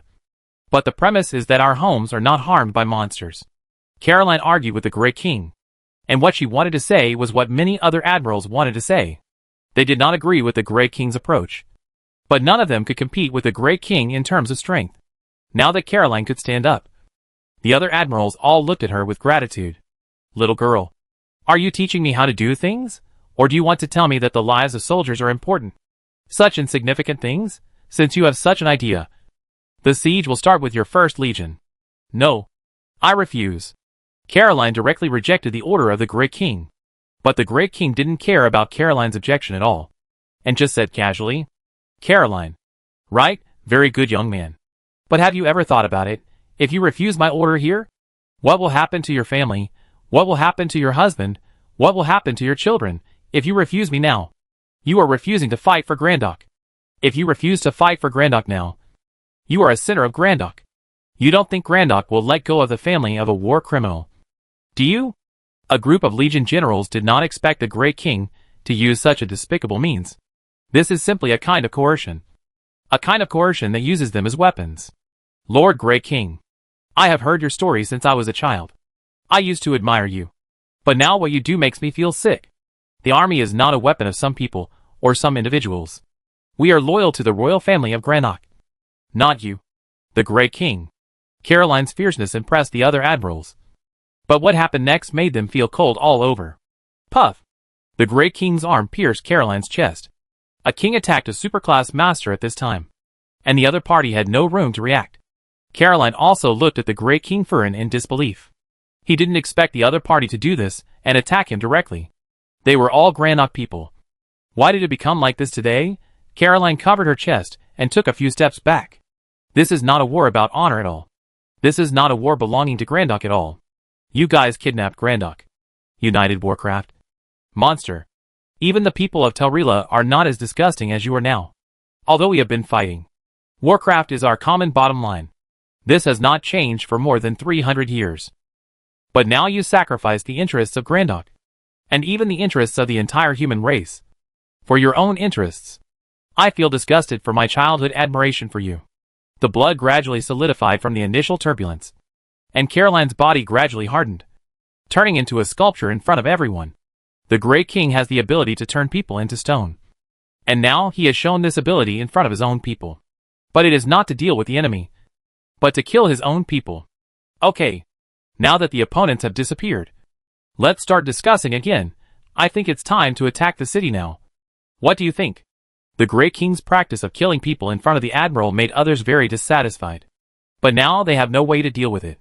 All the Grandok Kings are standing on the same front at this moment. Their first goal is to kill the Empress. Now they are willing to sacrifice anything to kill the Empress. Not to mention the 7 legions of Grandok. Even the Emperor of Grandok, and even the country of Grandok can be sacrificed. Seeing that the others were silent, Fuluin smiled with satisfaction. Very good. Since no one objects, let's decide. Starting from this afternoon, all legions will launch an attack on Belga Fortress. Don't worry. I am also a Grandok, and I still have some feelings for Grandok. You don't have to worry so much. You are not the main force in this war. When you attack Belga Fortress, someone will help you. Their fighting power is very strong. So don't worry, maybe with only a small number of people, you can break through the fortress. After the Great King finished speaking, he left the tent without any room, leaving only a group of silent superclass. Tam looked at the stone that Caroline turned into, and he also sighed. This is why he wanted to become the king. The more you climb up, the more you will find that you are standing halfway up the mountain. Even if you are close to the top of the mountain, as long as you don't reach the top of the mountain, there is no real freedom. The superclass strongmen seem powerful, but they are always exposed to the eyes of the king. They have no power to resist the king. In some cases, everything cannot be decided. This is something that the superclass masters, who are ambitious, cannot accept. So the only choice to get out of this situation is to become the new king. Don't spread the news about Caroline. Just announce that he has died in battle. He did nothing wrong. I don't want him to be insulted after his death. No one refuted Tam's proposal. The strength of the great king made them breathless. Now they can only follow the great king's request. They gritted their teeth and launched an attack on the Belga fortress. I'm afraid many people will die this time. Klein flew towards the north. After flying for a while, he looked at the scene in front of him with some difficulty. Is this the sea? Klein had never seen the sea since he came to this world, because the entire human settlement area was a complete continent. Although there was a huge Lucian lake at the border with Grandok, it was just a lake. There were some rivers, but not many, and the outer area was the area where the monsters lived. In the area where the monsters appeared, even the superclass strong could not guarantee their own safety. So Klein had never been to the continental border of this world. In addition, there was no record of the ocean in the book, so the sea was very unfamiliar to him. So unfamiliar that it seemed as if there was no sea in this world at all. Klein looked at the endless ocean and fell into deep thought. How far am I from them? How should I go back now? Klein continued to fly towards the sky. He had a certain sense of direction, so he knew very well which direction he should fly. But the problem now is that he doesn't know how far he is from the Tarila continent, and whether he will encounter monsters when he flies to the Tarila continent. But now he can't think so much. The two countries are still at war. He must go back. His people are still waiting for him. Klein flew higher, and after flying for a while, he suddenly found that there was a very obvious black spot in the sky in the distance. This black spot was very abrupt, and Klein couldn't help but wonder what it was. After many physical enhancements, his eyesight has become much better than before. As he kept getting closer, he could already see something from afar. This? A floating island? Klein suppressed his inner shock. He had seen similar settings of an island floating in the sky in many stories, novels, and books. But when a floating island really appeared in front of him, the shock was still indescribable. The mass of an island is difficult to calculate. Even if there is magic in this world, many basic rules still need to be followed. So what is the reason why this island can float in the sky? Gravity. Klein's doubts came from his understanding of this world. Even if gravity is turned, it still requires magic. How much magic is needed to make an island float in the sky? The island in the distance should not float into the sky and then fall down. If an island floats in the sky for a long time, that can only mean one thing. This island can either emit a force that continues to fight against the rules of the world, or it itself has exceeded the original rules of this world. No matter which point, it is enough to show that this island is not an ordinary place. I wonder if there is any danger. Klein quickly leaped towards the island. And on the island, a gray cat seemed to suddenly notice something and looked in the direction of Klein. No way. How did this guy get here? On the cat's head, there was a woman's high-heeled shoe, and Qianchuan hugged her hands and stepped on Ahakado's head. At this time, you still have time to look at the scenery outside the island. Ahakado, you are really a dead cat that is not afraid of boiling water. How about it? The feeling of bad luck is very uncomfortable. Now tell me, how should you compensate me? The woman who stepped on Ahakado was Qianchuan, who got rid of the power of bad luck. And this island was the place where the gods talked in the legend. The place where the gods truce. Chapter 599 Jinfu. The whole audience cheered before Klein arrived. This scene was happening in the truce of the gods. The coin of destiny has always been your own choice. I have never forced you to use it. Akator twisted his cat body. He did not expect that a great god would end up in such a situation. But there is no way. Being able to advance and retreat is a real magic weapon. No matter how important face is, it is not as important as one's own cat life. Now it is important to stay alive. I can only try my best to stabilize Qianchuan. They are all young people. If she does something irrational, Akator really can't bear it. It was not easy for him to survive the catastrophe and regain his life body. If he died at this time, it would be a pity. The coin of fate? Haha. This is the prop you use to get power. Right, it's really well made. If I hadn't discovered it earlier, I would have been tricked by you. How could that be? The power of fate is always balanced. If you take a share of fate, you must pay back a share of fate. The coin of fate is just a manifestation of the income and expenditure of this fate. It's unreasonable for you to blame me. Akato's eyes moved to the side unnaturally. It's true that fate is always balanced. But the coin of fate is not balanced. It's a prop that materializes the power of fate. But it's actually the thing he uses to get the power of fate. You give me 13 coins in total. How about this? You eat all these coins, and I'll forgive you. After all, you are also a great god, the Ekatal of destiny. So I have to give you some face. Otherwise your followers will crawl out of their graves to kill me. Xianxuan's smiling face made Ekatal feel bitter. You also know that my followers are buried. Otherwise what would you do? Cats' digestive systems are not very good. I am a purebred cat. So my digestive system is even worse. Can you punish me in other ways? Other ways? Yes. Just give me all the power of destiny you have accumulated recently. Xianxuan leaned down and stretched out her finger in front of a Hikator, as if she was going to pet a cat. On the edge of the floating island, Klein had already stepped on the land with one foot. The outermost part was some dilapidated buildings, and the architectural style looked a bit like an ancient Greek temple. Most of the buildings were covered with creepers and some vines, and the unique scenery made Klein feel good. He glanced at the clouds in the distance and confirmed that the island was still flying. Not only can it float in the sky continuously, but it can also move, just like an air fortress. If this place is equipped with powerful magic weapons, it will be an unimaginable war weapon. Klein pushed aside the leaves in front of him and walked towards the depths of the floating island. This place is very strange, and the magic power is very constant. If Klein extracts some of the energy, the air of the floating island will absorb some energy from the outside, and then automatically refine and replenish it. This should be the effect of some kind of magic circle, which should be the reason why this place can always float in the air. Klein released his magic power and began to sense the surrounding situation. However, the effect was not very good. It seemed that due to the environment, the range of his magic detection became very small. It should be blocked by some energy, since the energy exploration was ineffective. Physical means could only be used. Klein took out a first-level dead spirit particle, put his hands together, and 4 gates of the underworld opened behind him. A large number of skeletons walked out of the gate of the underworld. They staggered on the floating island to explore and collect the information they needed for Klein. Skeleton summoning is a very useful magic.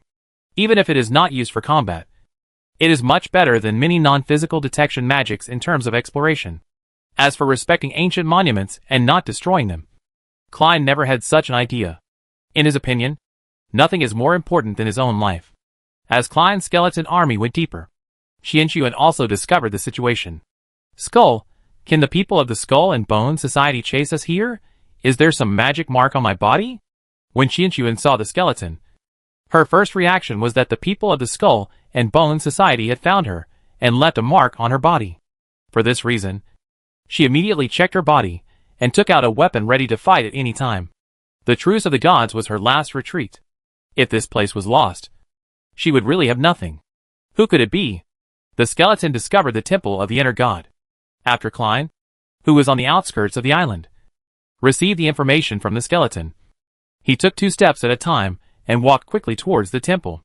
As soon as he entered the temple, the echo of the inner god appeared in Klein's mind. Klein, you are finally here. Give us what we need, and we will naturally give you what you want. The voice was very clear, and Klein's super memory quickly reminded him of who the owner of this voice was. Mani of Time, or Mani, the god of machinery. Mani's words that he finally came here made Klein a little confused. But he soon remembered the last conversation with Mani. Through the conversation at that time, he confirmed the information here. Is this the place where the gods have a truce? The place where the cradle was born? Klein has heard many descriptions of the cradle, but what the specific embodiment of the cradle is, many inner gods are not very clear. Klein only knows that even if the inner gods themselves have the power of the world's will, they are not considered to have obtained the power of the cradle. They are just the holders of the cradle. In ancient times, the inner gods were only the strongest among many professionals. At the beginning, they were just powerful humans, and there was no obvious difference from ordinary people. But they all had some special opportunities. Or it could be said that it was God's arrangement that allowed them to obtain the heart of God and the inner artifact. After possessing the heart of God and the inner artifact, they could be considered to have truly become gods. Becoming the inner gods, who controlled the 8 laws, and controlled the world for thousands of years. And the inner artifact was the real cradle, or part of the cradle. I seem to have come to an extraordinary place. Klein slowly walked to the statue of Ospad, the god of the earth, and grasped the void, and a hammer of the earth appeared in his hand. Looking at the statue in front of him, Klein suddenly spoke. Are you still alive? Can you feel my presence? Of course. Klein, it seems that you have obtained the god's evil battle axe. How about it? Are you satisfied with my gift? Klein was very sure that the voice came directly from the statue to his mind. Well, except for some sequelae. This weapon is indeed ridiculously powerful. But I still have many questions. Can you explain it to me? Ospad rejected Klein and just said calmly. Although I really want to talk to you at this time. It is obviously not the right time now. You'd better deal with the people here first. With her presence? We can't have a normal conversation. Klein immediately tensed his body and twisted to avoid the sudden attack of the dagger. His current strength is no longer what it used to be. Even the physical strength exceeds that of an ordinary 5th level warrior. Not to mention that he now has the magic pseudo-fighting spirit. In close combat, he will not be afraid of any warrior professional of the same level. Klein grabbed the arm holding the dagger with one hand, and the magic pseudo-fighting spirit erupted. He exerted force with his fingers and instantly twisted the opponent's wrist. Ah! This voice, Qianquan, Klein had just awakened, and actually had many things he wanted to confirm with Qianquan and Proget. Especially Qianquan. Her knowledge base was the largest. With Qianquan, perhaps, he could find a way to break the soul connection of the bottle. This was an important event for him to deal with Esmond's control. Bang! With a side kick, the masked Qianquan was kicked out by Klein. Before she landed, the arcane thread had already wrapped around her calf and pulled her back again. There was a saying in the previous life, called Jinfu Jinfu. The whole audience cheered. The martial arts master. The female fist begged for mercy. Jinfu attacked, and the woman cried. At this time, Klein turned into Jinfu, grabbed Qianquan's waist, and killed her with a move of holding her in his arms. Klein almost broke all the bones in Qianquan's body. Then, another powerful punch hit Qianquan's chest. One punch after another, and Qianquan was beaten until she had no power to fight back before stopping. Shouldn't die? I still have a sense of measure in my attack. After Klein withdrew his hand, he murmured, looking at Qianquan, who was almost unrecognizable on the ground. He felt that he had just hit a little too hard. Ahakator was stunned. How could Qianquan, who was just showing off in front of him, be beaten like this by Klein? Such a heavy blow is considered measured. He won't come to hit me. Right? Should I jump off the floating island to escape? It feels that if I jump directly from the floating island, the chance of survival is higher than if I run into Klein. Klein tore off Qianquan's mask, because although he beat him up just now, he didn't hit his face. The delicate face of the Empress's lineage is still intact, but the other parts are basically out of shape. Ugh! Qianquan wanted to say something, but the severe pain in her body made her almost speechless. What surprised her was that last time she and Klein were 55-50. At most she lost a little. Now that she has reached the 5th level, she should be able to beat Klein. Right, but what is going on? Why is Klein's progress so outrageous? Soon, I have awakened. You should know the gap between us. Klein twisted his wrist and said in a very pretentious way. Fuck, shouldn't such words be said by people like Proget? Why can a guy like Klein say such shameful words? I feel it makes sense. Qianquan was beaten by Proget before, and now she is beaten by Klein again. Just like fate. RS-03 is just a knowledge base of RS-01 and 02 after all. Why is fate playing such a trick on people? Kumaroni's super regeneration power gradually stimulated from Qianquan's body. Such injuries seem serious, but she can actually recover quickly. After all, she has the Eternal Covenant and can use all the power of the 8 great gods. After a while, Qianquan's injuries have recovered to some extent. She can speak and look at Klein with some fear. What do you want to do to me? What do I want to do to you? Are all you women so unreasonable? You were the one who attacked me first. And now you are asking me, are there still laws? I am just fighting back in self-defense. Do I have to be so cautious when dealing with the enemy? To avoid excessive defense? This is the world of Tarila. There is no such thing. Sister, Klein said with some exaggeration. After that, he picked up Qianquan, strode to the center of the temple, and threw Qianquan next to the abandoned holy well. Qianquan's face was very ugly. It was indeed she who attacked Klein first, but she did not expect that she would be beaten like this. Xianxuan, who knew she was in the wrong, no longer paid attention to this topic. This is my territory. You came here, and it's already an invasion of my things. I have to defend myself. Klein glanced around and looked at the dilapidated buildings here, and smiled at Xianxuan. Your territory? This is clearly the place where the gods have a truce. Okay, the place where the gods once negotiated, and the place where the statues are placed. You insist on saying that this public area is yours? Why? What do you have to be arrogant about? Xianxuan was a little surprised. Klein's performance at this time was no longer as restrained and elegant as before. It felt that his temper was a little irritable. This was actually some of the personality influences that Klein received after awakening. When awakening, you will naturally liberate your heart. And the personality that Klein showed at this time is exactly the emotions that he had tried his best to suppress before.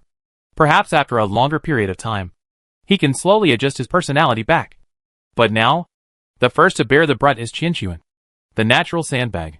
The god has long been dead. I have been here for a long time, and have been operating here for many years. I am in charge of everything here. If it weren't for me, this floating island would have fallen long ago. It is because of my existence that it can be maintained. So this is my territory, and there is no problem. Klein didn't know where Xianxuan got her confidence from. Still making up her mind at this time. Did she feel that she could defeat herself with her mouth? She is not Naruto. Why should she? Bang! Bang! Okay.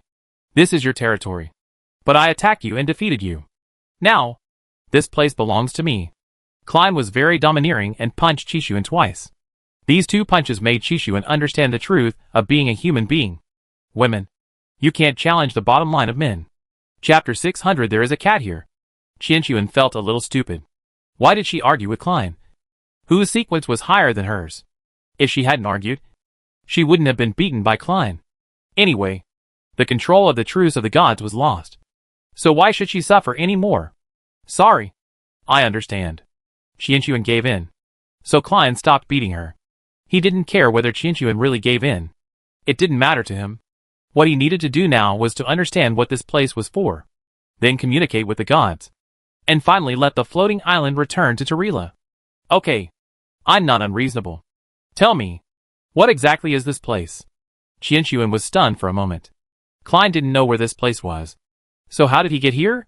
Didn't he come here specifically to find the truce of the gods? This is the truce of the gods? Your question is a bit strange. Klein scratched his head and explained again. I'm not talking about this island, but the sea under this island. What is it, if we continue to go south? Where will it be? There is no record of the sea in my knowledge base. Since you are the knowledge base, you should know something about it. Right? The sea under our feet is the Forbidden Magic Sea. A place without energy. No one can safely cross the Forbidden Magic Sea. Even if you are a superclass. If you fly over the Forbidden Magic Sea, your power will be gradually drained. Only after reaching the Saint level can you be immune to the influence of the Forbidden Magic Sea. As for what is further south, I am not very clear. There is no detailed record in the knowledge base. Hearing Xianxuan's words, Klein narrowed his eyes. When he was flying just now, he was obviously not affected by the Forbidden Magic Sea. Otherwise, he would not have been flying in the sky for so long until he encountered the floating island. As for the place in the south where he was at the beginning, Klein was not sure whether it was a huge island or a new continent. Anyway, when he flew into the sky, he could not see the end of the land. But now he has no time to study what the land in the south is. The most important thing now is to find a way to go back. The Forbidden Magic Sea surrounds the entire Tarila continent, and the outer edge of the Tarila continent is a densely populated magical beast area. This feeling is like the entire Tarila is blocked on a piece of land. Which is interesting. Klein's words made Xianxuan feel something was wrong. She had never thought about this before. But now it seems that Tarila is really a bit like a cage. The surrounding magical beasts are like the guards of this cage. And humans are like the prisoners of this cage. RS-02. Your idea is a bit dangerous. They are all new humans. Apart from other things, new humans have a very grand worldview. Klein is even more blessed with the worldview of his previous life. It is easy to associate some terrible things. It's dangerous. But we don't have the ability to investigate this matter now. The war between Tarila and Grandok is still going on. The first priority now is to go back. Can you control this floating island? Xianxuan looked at Klein. She felt that if she answered no, She might be beaten by Klein again. Or even beaten severely. Well, I can indeed control this island. And fly to Tarila. But it will take some time. Klein still has many things to ask Qianxuan. But, if you can, then fly. As soon as possible. Oh! By the way, how long will it take to fly to Tarila? At the speed of the floating island. It will take about 15 days. 15 days? Too long. No way. This place is very far from the Tarila continent. It is a perfect refuge. And it is difficult for normal people to come to this place. Klein knew that Qianxuan was hinting that he was an abnormal human. But he was not angry. This kind of thing. Just take it as a compliment from others. 15 days is 15 days. I don't have much time. I need to prepare for some battles these days. You'd better be honest. You are very smart. You should understand what I mean. Qianxuan glanced at Klein and nodded a little timidly. Got it. These days. Klein began to sort out his battle supplies. He took out all the remaining bottles and classified them according to rank and grade. Then he prepared the crystals of the necromancy and fire systems and checked whether his equipment was damaged. After doing all this, Klein began to adapt to the changes in magic after awakening. He could feel that the burning demon heart was undergoing a revision or evolution. But this evolution seemed to be incomplete. It is estimated that this evolution will be truly successful only when he is promoted to the super level. I hope the situation will not be too bad. In the days he was away, he didn't know what the battle situation in Tarila would be like. The only person in Tarila who can be contacted now is Esmond from the Magic Origin world. Which is indeed a bit ironic. However, he is now in a high-speed moving state. If he enters the Magic Origin world on the floating island, he is not sure whether he will be in the same place when he comes out. So he has no way to contact Esmond through the Magic Origin world to understand the battle situation in Tarila. Klein's control and detailed screening of his magic lasted for nearly 10 days before it ended. During these 10 days, Qianxuan was particularly honest. Mainly because there is indeed a big gap between her and Klein now. And now she is still in the sky above the forbidden magic sea. Even if she wants to escape, she has nowhere to run. Therefore, Qianxuan, who was beaten seriously by Klein before, can only vent her anger on Ahakatoer. I asked you to massage me, but I didn't ask you to stretch out your claws. Do you want to be beaten again? At this time, Qianxuan was lying on a bed, and Ahakatoer used a pair of soft claws to massage Qianxuan's back. As a great god, he is unique in his current situation. However, Ahakatoer was not discouraged. Being able to advance and retreat is a real magic weapon. Perhaps there are people in this world who are stronger than he used to be. But these people, without exception, have died. He is the only god who has survived. Now he has the power to recondense the power of fate. As long as he is given a chance. Turning over is not a problem at all. Just when Ahakatoer imagined his glory of returning to the peak, Qianxuan's loud scolding came again. Are you listening to me? Have you not eaten yet? If you don't want to eat, there will be no dried fish tonight. No. No. No. I'll put my claws away now. Ahakatoer can guarantee with his godhood that he is definitely not the dried fish that favors Qianxuan. Now the main thing is to stabilize Qianxuan's mentality to prevent himself from being beaten again. This is the real thing. Dried fish and the like are just clouds. When the man and the cat were thinking about their own thoughts, a series of steady footsteps interrupted their thoughts. Qianxuan, oh no! RS-02 is here. Ahakatoer, the tough guy is here. Qianxuan immediately climbed up. Although she was RS-03, it was reasonable to obey Klein's orders.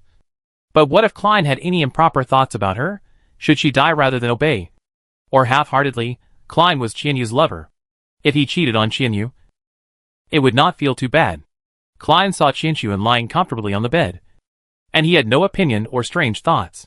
His eyes were basically locked on Ahakatoer, because a cat appeared here, which surprised him a little, because, in his memory, whether it was cats or dogs, there were no cats or dogs in this world. Cats? Klein looked at Ahakatoer and asked, and Ahakatoer also responded very smartly. Meow. He walked slowly to Klein's feet and rubbed Klein's trouser legs with his head, showing a submissive look. Qianxuan looked at Ahakatoer and betrayed like this. But she didn't have any temper at all. There was no way. Klein could beat her. But she didn't have the power to fight back. This cat? How did it appear here? Klein could sense the difference in Ahakatoer. But he really didn't think of a cat as a rakyat. This was too outrageous. The key point was that this cat took the initiative to lick him, which was not at all a racket. Qianxuan and Akator looked at each other. This brief eye contact had conveyed a lot of information. He doesn't seem to know. Do you want to tell me? I won't tell you. You tell me. He might not believe me if I tell him. You tell me yourself. Okay. Akator jumped to the stone pillar next to him, so that he stood at the same height as Klein, and said in a very serious tone, I am Akator, the god of luck, also called Akator of fate. I am a rakyat who controls the power of fate and can grant believers the power of luck or bad luck. Klein was a little surprised by Akator's words, but the content of his words still shocked Klein. Wait a minute. You said you are a Satomi? A cat? There are many reasons why I became a cat, but my original appearance. When Akator was about to explain something, Qianxuan suddenly interrupted him. He was originally a cat, and he was lucky to become the god of destiny. It can be regarded as a product of world consciousness. He was just lucky. His original body is a cat, and he only has the human appearance after becoming a Satomi. And then he really regards himself as a human. Qianxuan's words are a bit hurtful. Our god of luck is a bit sad at this time. Looking at Klein's inquiring eyes, Akator can only nod. Well, what she said is basically right. A long time ago, I was indeed a cat, but I was still a god for thousands of years. Klein looked at Akator thoughtfully, and suddenly took out the mithril coin from his arms, and handed it to Akator. This thing. Is it yours? Although I don't know how you gave it to me. You should want me to use it? Qianxuan frowned. The coin in Klein's hand was clearly the coin of destiny. But why was his coin of destiny completely different from his own? His own was gold, silver and copper, and they all looked very simple, while Klein's coin was crystal clear mithril, and it was still shining with the brilliance of magic. It was an extraordinary item at first glance. Akator looked at the coin in Klein's hand, and his heart was suddenly panicked. Brother, aren't you cheating me? There are things like different treatment everywhere, but you can't take it out here for Qianxuan to see. Are you going to let me live? After a moment of silence, Akator finally nodded. This is indeed mine. Klein ignored Qianxuan and placed the coin of destiny in front of a Hekator. He had the introduction of the synthesizer, so he knew the properties of the coin of destiny very well. However, although the introduction of the synthesizer was detailed, Klein still didn't know what the so-called power of destiny was. From the initial understanding, Klein roughly knew that this was a power that could change a person's luck. But he also felt that the power of destiny was not just good luck or bad luck. It seemed to be able to affect something more far-reaching. But he didn't know what it was specifically. I roughly know how to use this thing, and some of its functions. But can you explain the power of destiny to me in detail? Qianxuan was also a little curious about Klein's question. She also had a vague understanding of the power of destiny. So after Klein asked this question, she also gave the same look to a Hecatol. A Hecatol looked at the two monsters looking at him, and he felt so uncomfortable. The power of destiny is the core of the world's will. How could it be said casually?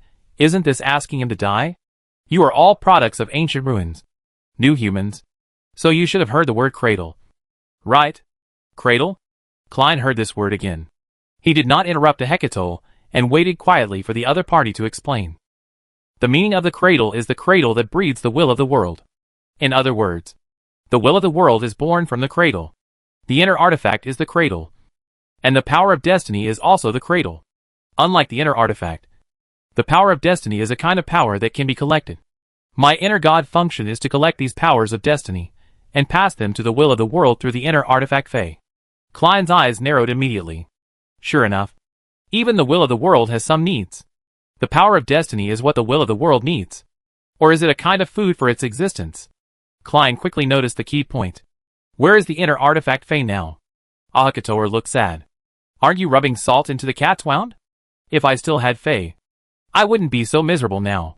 Before the last era was destroyed, I was captured by the strongmen of mankind, and the inner artifact Fey was also lost. Chapter 601 Dust-Covered Memories. Klein sighed as he looked at Akator, who looked like a coward but not trash. I've met a few Li Shins. Either tough guys who would rather die than surrender, or big guys with a lot of style. I always thought that Li Shins had a very high style. I didn't expect that there would be a coward like you. Did I overestimate Li Shins? Or did you lower the average level of Li Shins? Akator was stunned. He felt offended. Should he stand up and fight back at this time? Let Klein know that even if lesions are down and out, they are not something that you, a mere mortal, can insult. But he just raised his head and saw Klein's expectant eyes. What was he expecting? Wait for me to go over and cause trouble for him. Let's discuss the matter of the power of destiny. Fighting and killing is not good. There was only one word on Akator's face. From the heart. Apart from that, there was no other emotion. Well, then, Ahikator was so timid that he had no awareness of being a Lee god. And he quickly explained all the effects of the power of destiny. The power of destiny not only affects luck, but also affects a person's opportunities, dangers, or growth. It is a very magical power, and the will of the world needs it. Once the power of destiny is missing, the will of the world will be unable to control the development of the world's strength. In the late last era, because all the Lee gods were hunted down by ancient wizards, the power of destiny had lost its balance. The whole world became chaotic because of this. The power of ordinary people became too strong, and people's promotion became too easy. Legends are as numerous as dogs, and saints are everywhere. They excessively absorb the energy of the world's will, as well as the energy of the void and the energy of the universe, causing the development of this world to accelerate abnormally. In the end, they can only trigger the protection mechanism of this world, and use chaos to return everything to the abyss. Even Qianxuan didn't know the information about Akator. It was incredible that the power of destiny could be used in this way. Okay. You are very good. Your name is Akator. Right? Follow me in the future. Although I really want to agree to you. I can't leave this place now. Why? I don't have enough power of destiny. I collected some power of destiny before, but it was all lost. Once I leave this place, my main will immediately dissipate and be lost in the air. Is that so? That's a pity. Klein touched Akator's head, then turned to Qianxuan and said, I basically know his situation. Now it's your turn. Tell me how you use the Eternal Covenant to extract the power of the inner gods. With the free time, the first thing Klein thought of was not to talk to the inner gods, but to get more from Qianxuan. The Eternal Covenant can extract power from the inner gods, which is undoubtedly an excellent reward for Klein, who is in urgent need of improving his strength. The premise is that Klein can get this power from Qianxuan. Qianxuan hesitated. She didn't know whether she should give Klein the information of the Eternal Covenant now. But it seemed that Klein at this time could not be refused by her. The Eternal Covenant is just a fair contract. I can use the power of the inner god because I did some tricks in this covenant. I like people like you who have skills and know how to open backdoors. Tell me, what are the tricks you are talking about?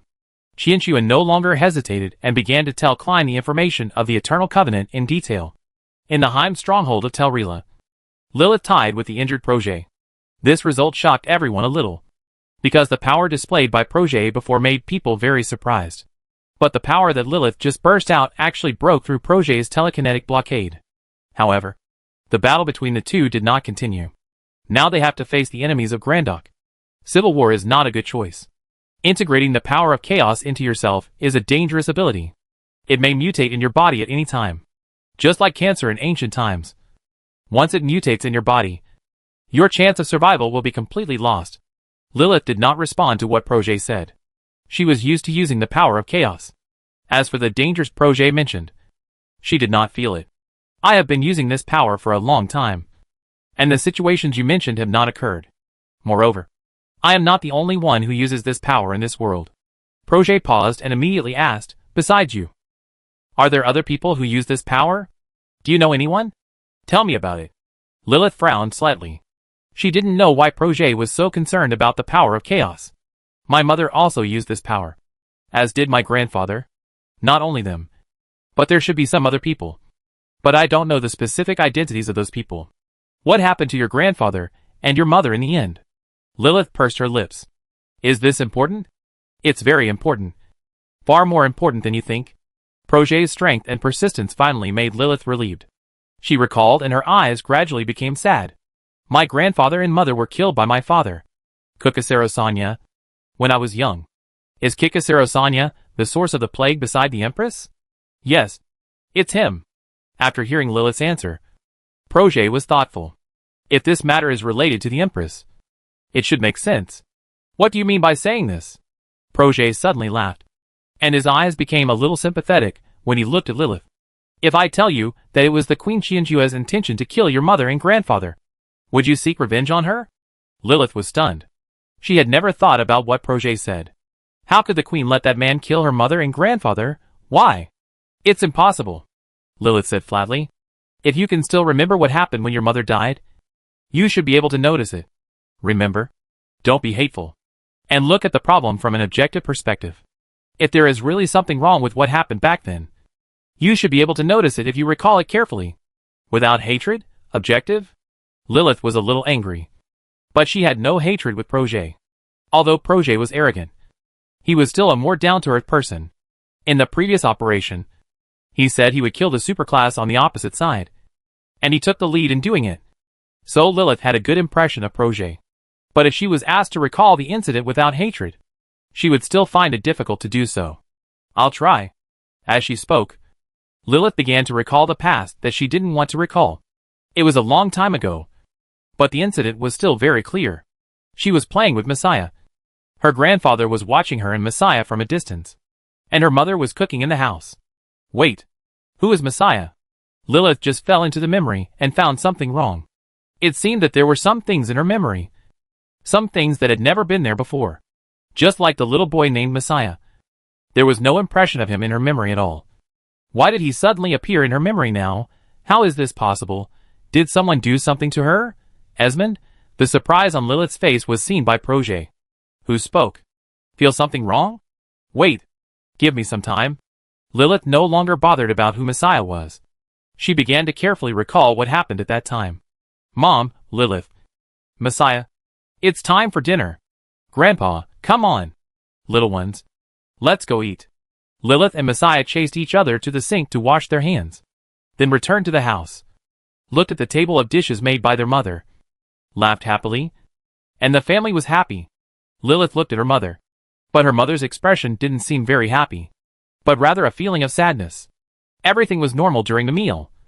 But Lilith felt that her mother and grandfather's attention to Messiah was obviously more than hers. Especially the grandfather's eyes when he looked at Messiah. There was always an inexplicable taste. The memory continued. The two children walked out of the house and continued to play, while the mother and grandfather started to quarrel in the room.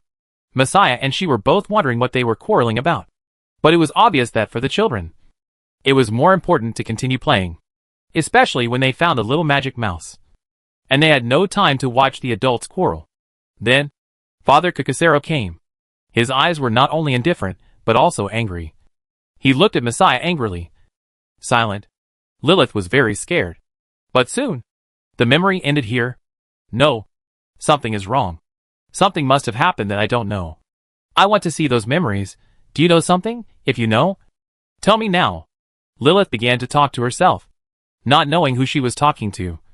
But soon, the power of chaos blood began to surge from her blood. Lilith frowned. And the chaos mark began to spread on her back and finally entered her head. Something incredible happened. Lilith returned to that memory again. But it was no longer from Lilith's perspective, but from a god's perspective to view this sealed memory. This memory actually does not belong to Lilith, but to chaos blood. When Lilith was unconscious, chaos blood took over Lilith's body and had a different memory.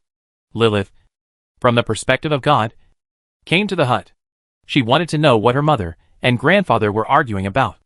As soon as she entered the house, Lilith was startled.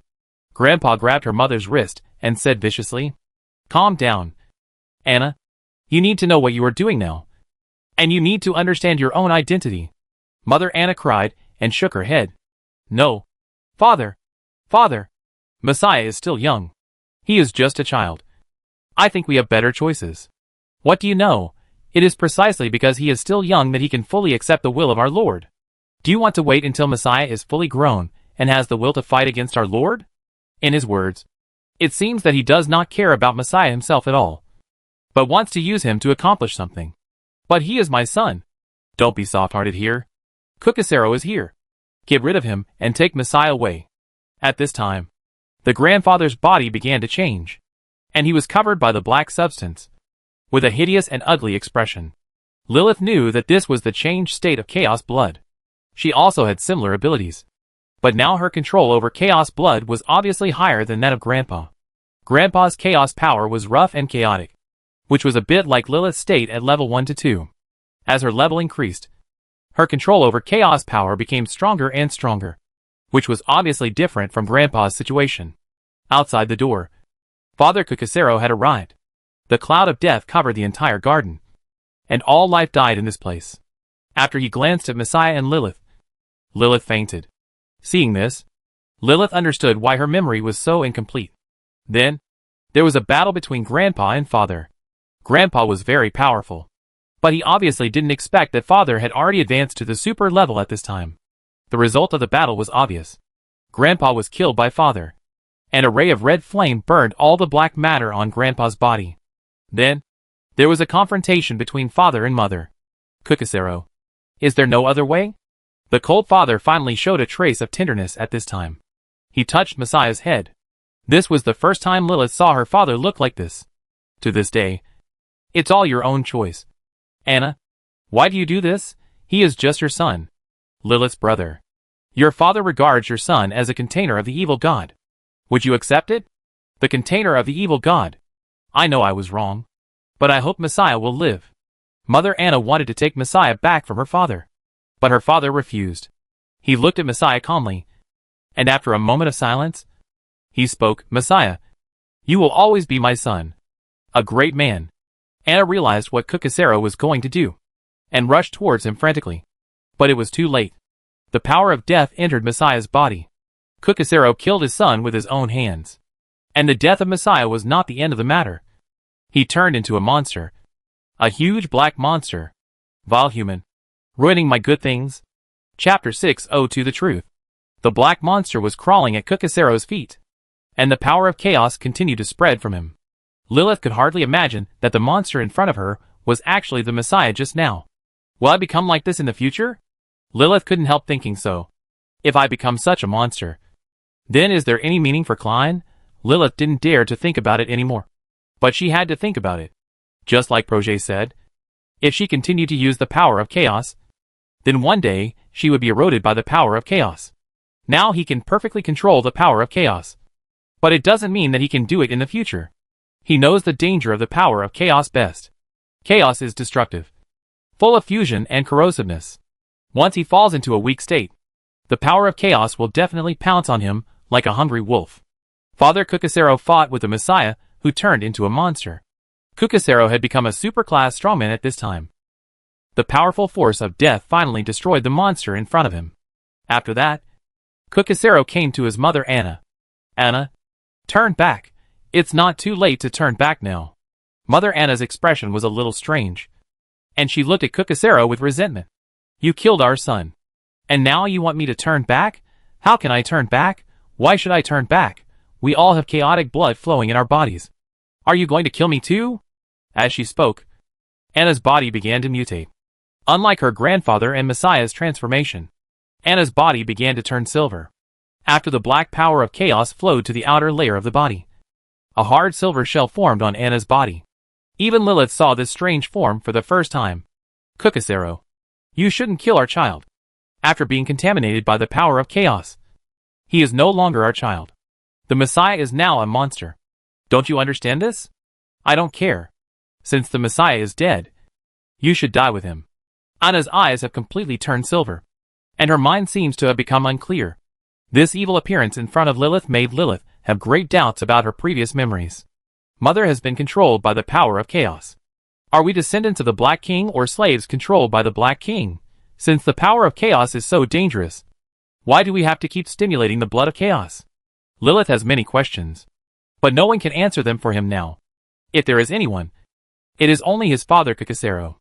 In the memory, the battle between the couple was about to break out. Anna burst out after she turned into silver. Her extremely strong fighting power, even if Cucasero was a superclass strongman, had to avoid Anna's edge at this time. Anna, calm down. Messiah is dead. We still have Lilith. I don't want him to become like you. Like Messiah. A monster. A container of evil gods. Let go. We can start over. We can still upgrade our stars. And there is Lilith. We can still be their big sister. As long as you are willing to let go, I will give up everything in the imperial capital and go with you. Cucasero showed a very tender side. Lilith had never seen her father like this. In his impression, his father was always cold-blooded. cruel, terrifying monster, and the leader of the Dark Crusaders. But she didn't expect that Cucasero would give up all his career because of emotional matters.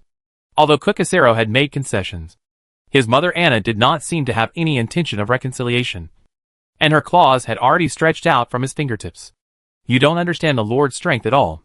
No one can stop the Lord's coming. Not even you. Not even Lilith. Anna's voice had become ethereal. This was not the mother in Lilith's impression, but the memory in front of him made him believe that this was what his mother looked like at that time. I know. Cucasero's voice also became cold, and the battle between his parents began again.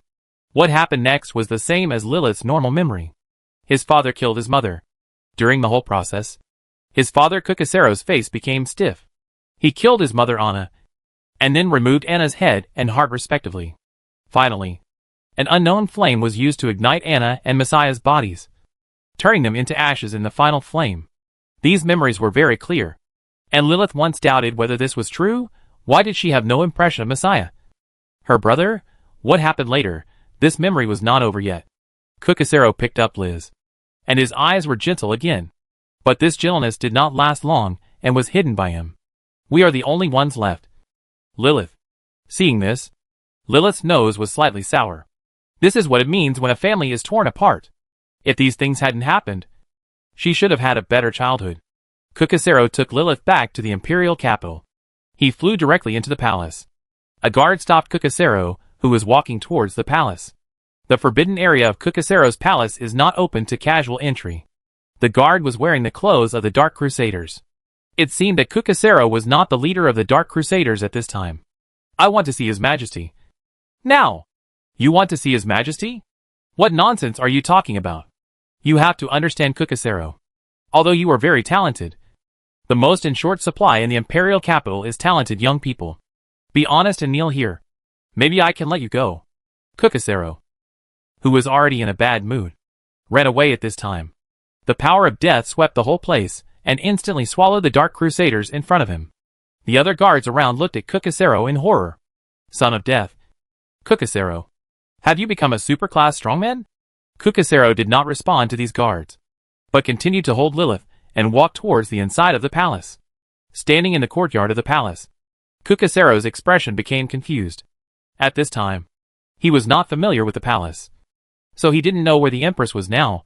Cucasero, who had a way, could only shout to the sky, I want to see your Majesty. My daughter is in a big problem now. Please help me.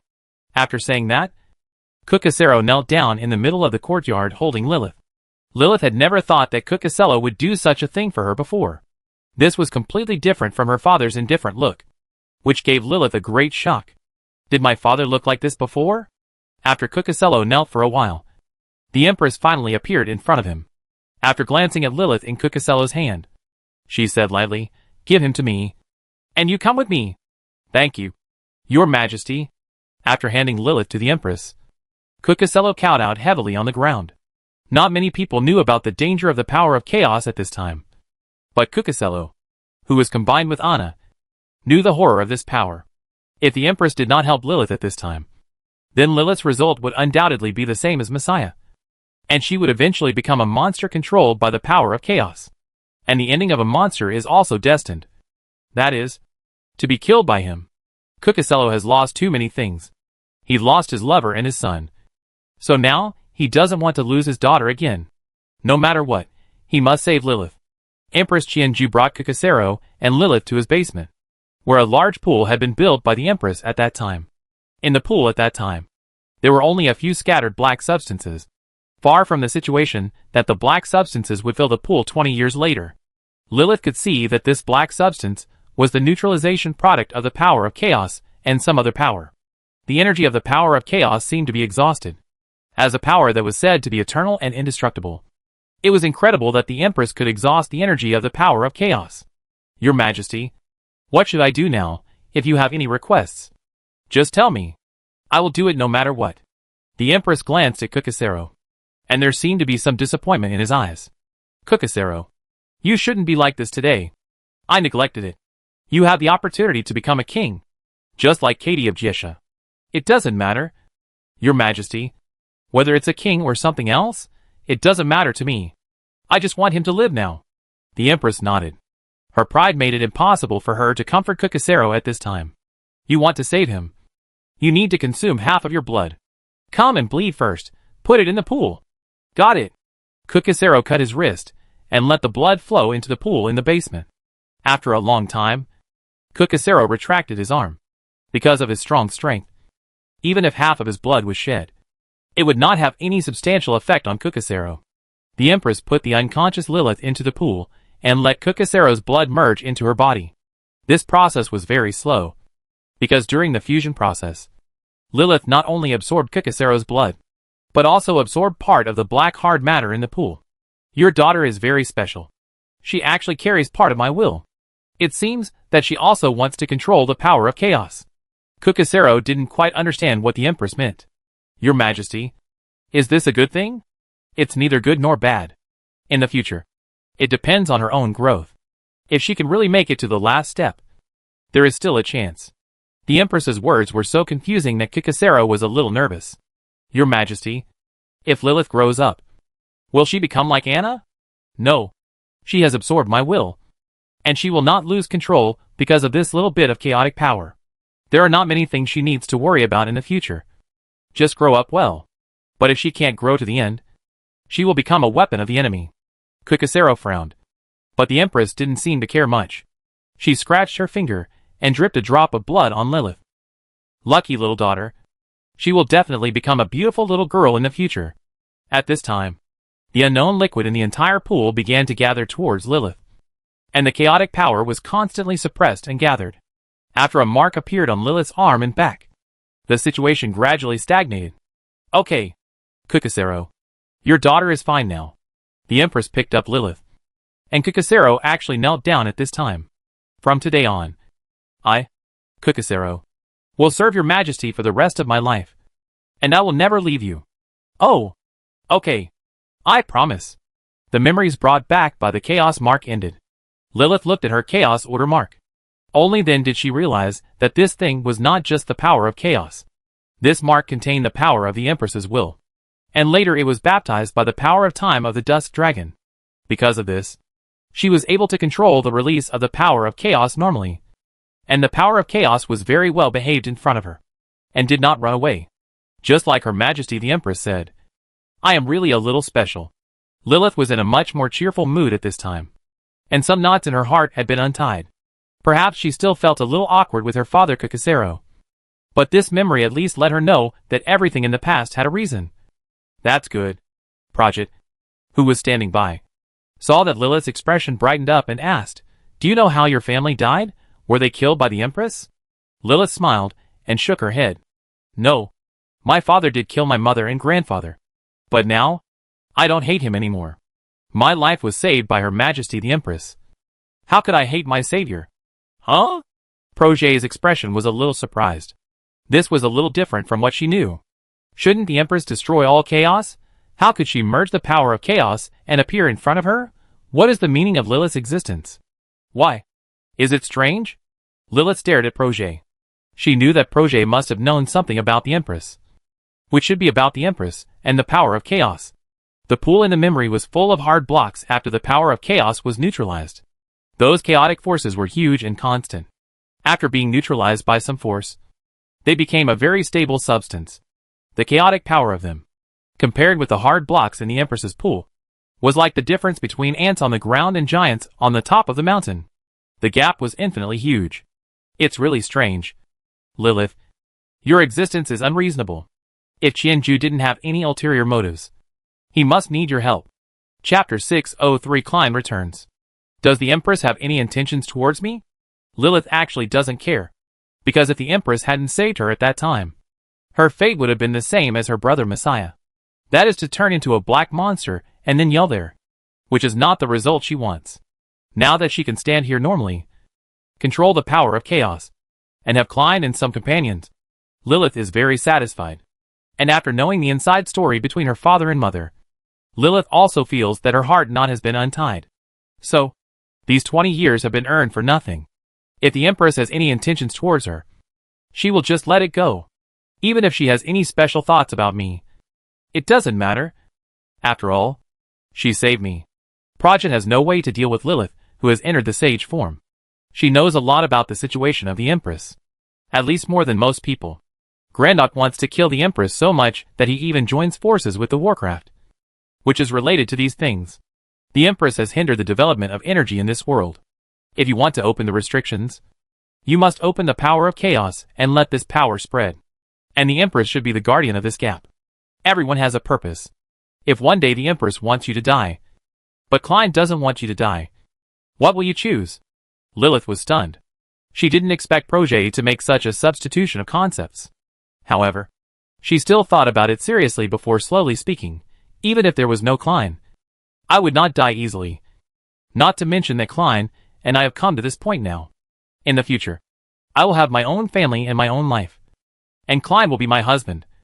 So what you said is not very important. For me, the important thing is how to deal with the army of Grandok now.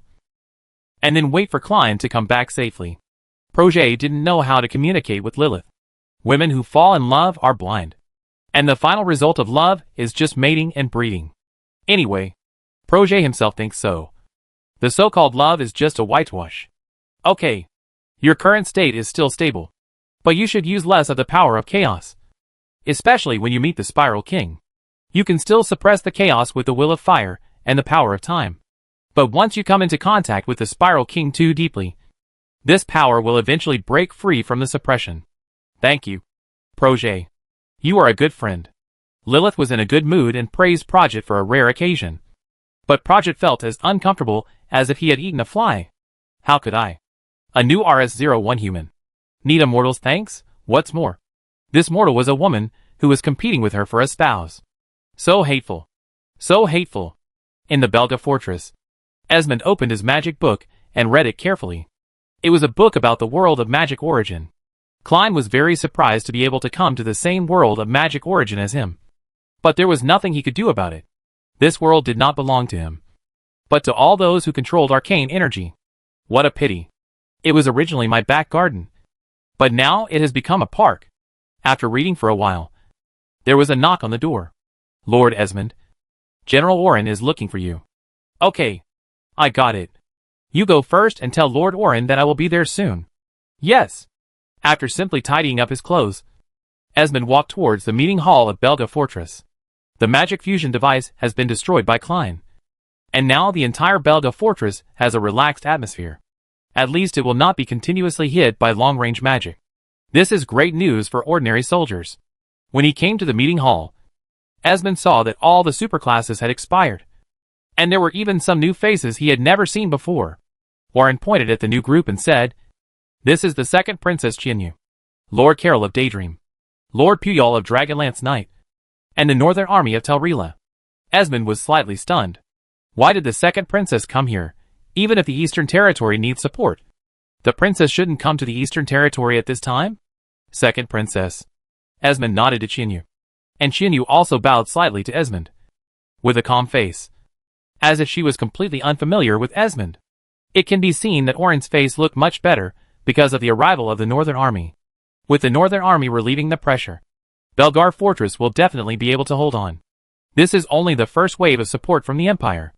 It won't be long before the army from the Southern Territory will arrive. And then we will have more power. There are also Holzvog in the west. They have a large number of mages, but their speed of movement is also the slowest. So we may have to wait a little longer.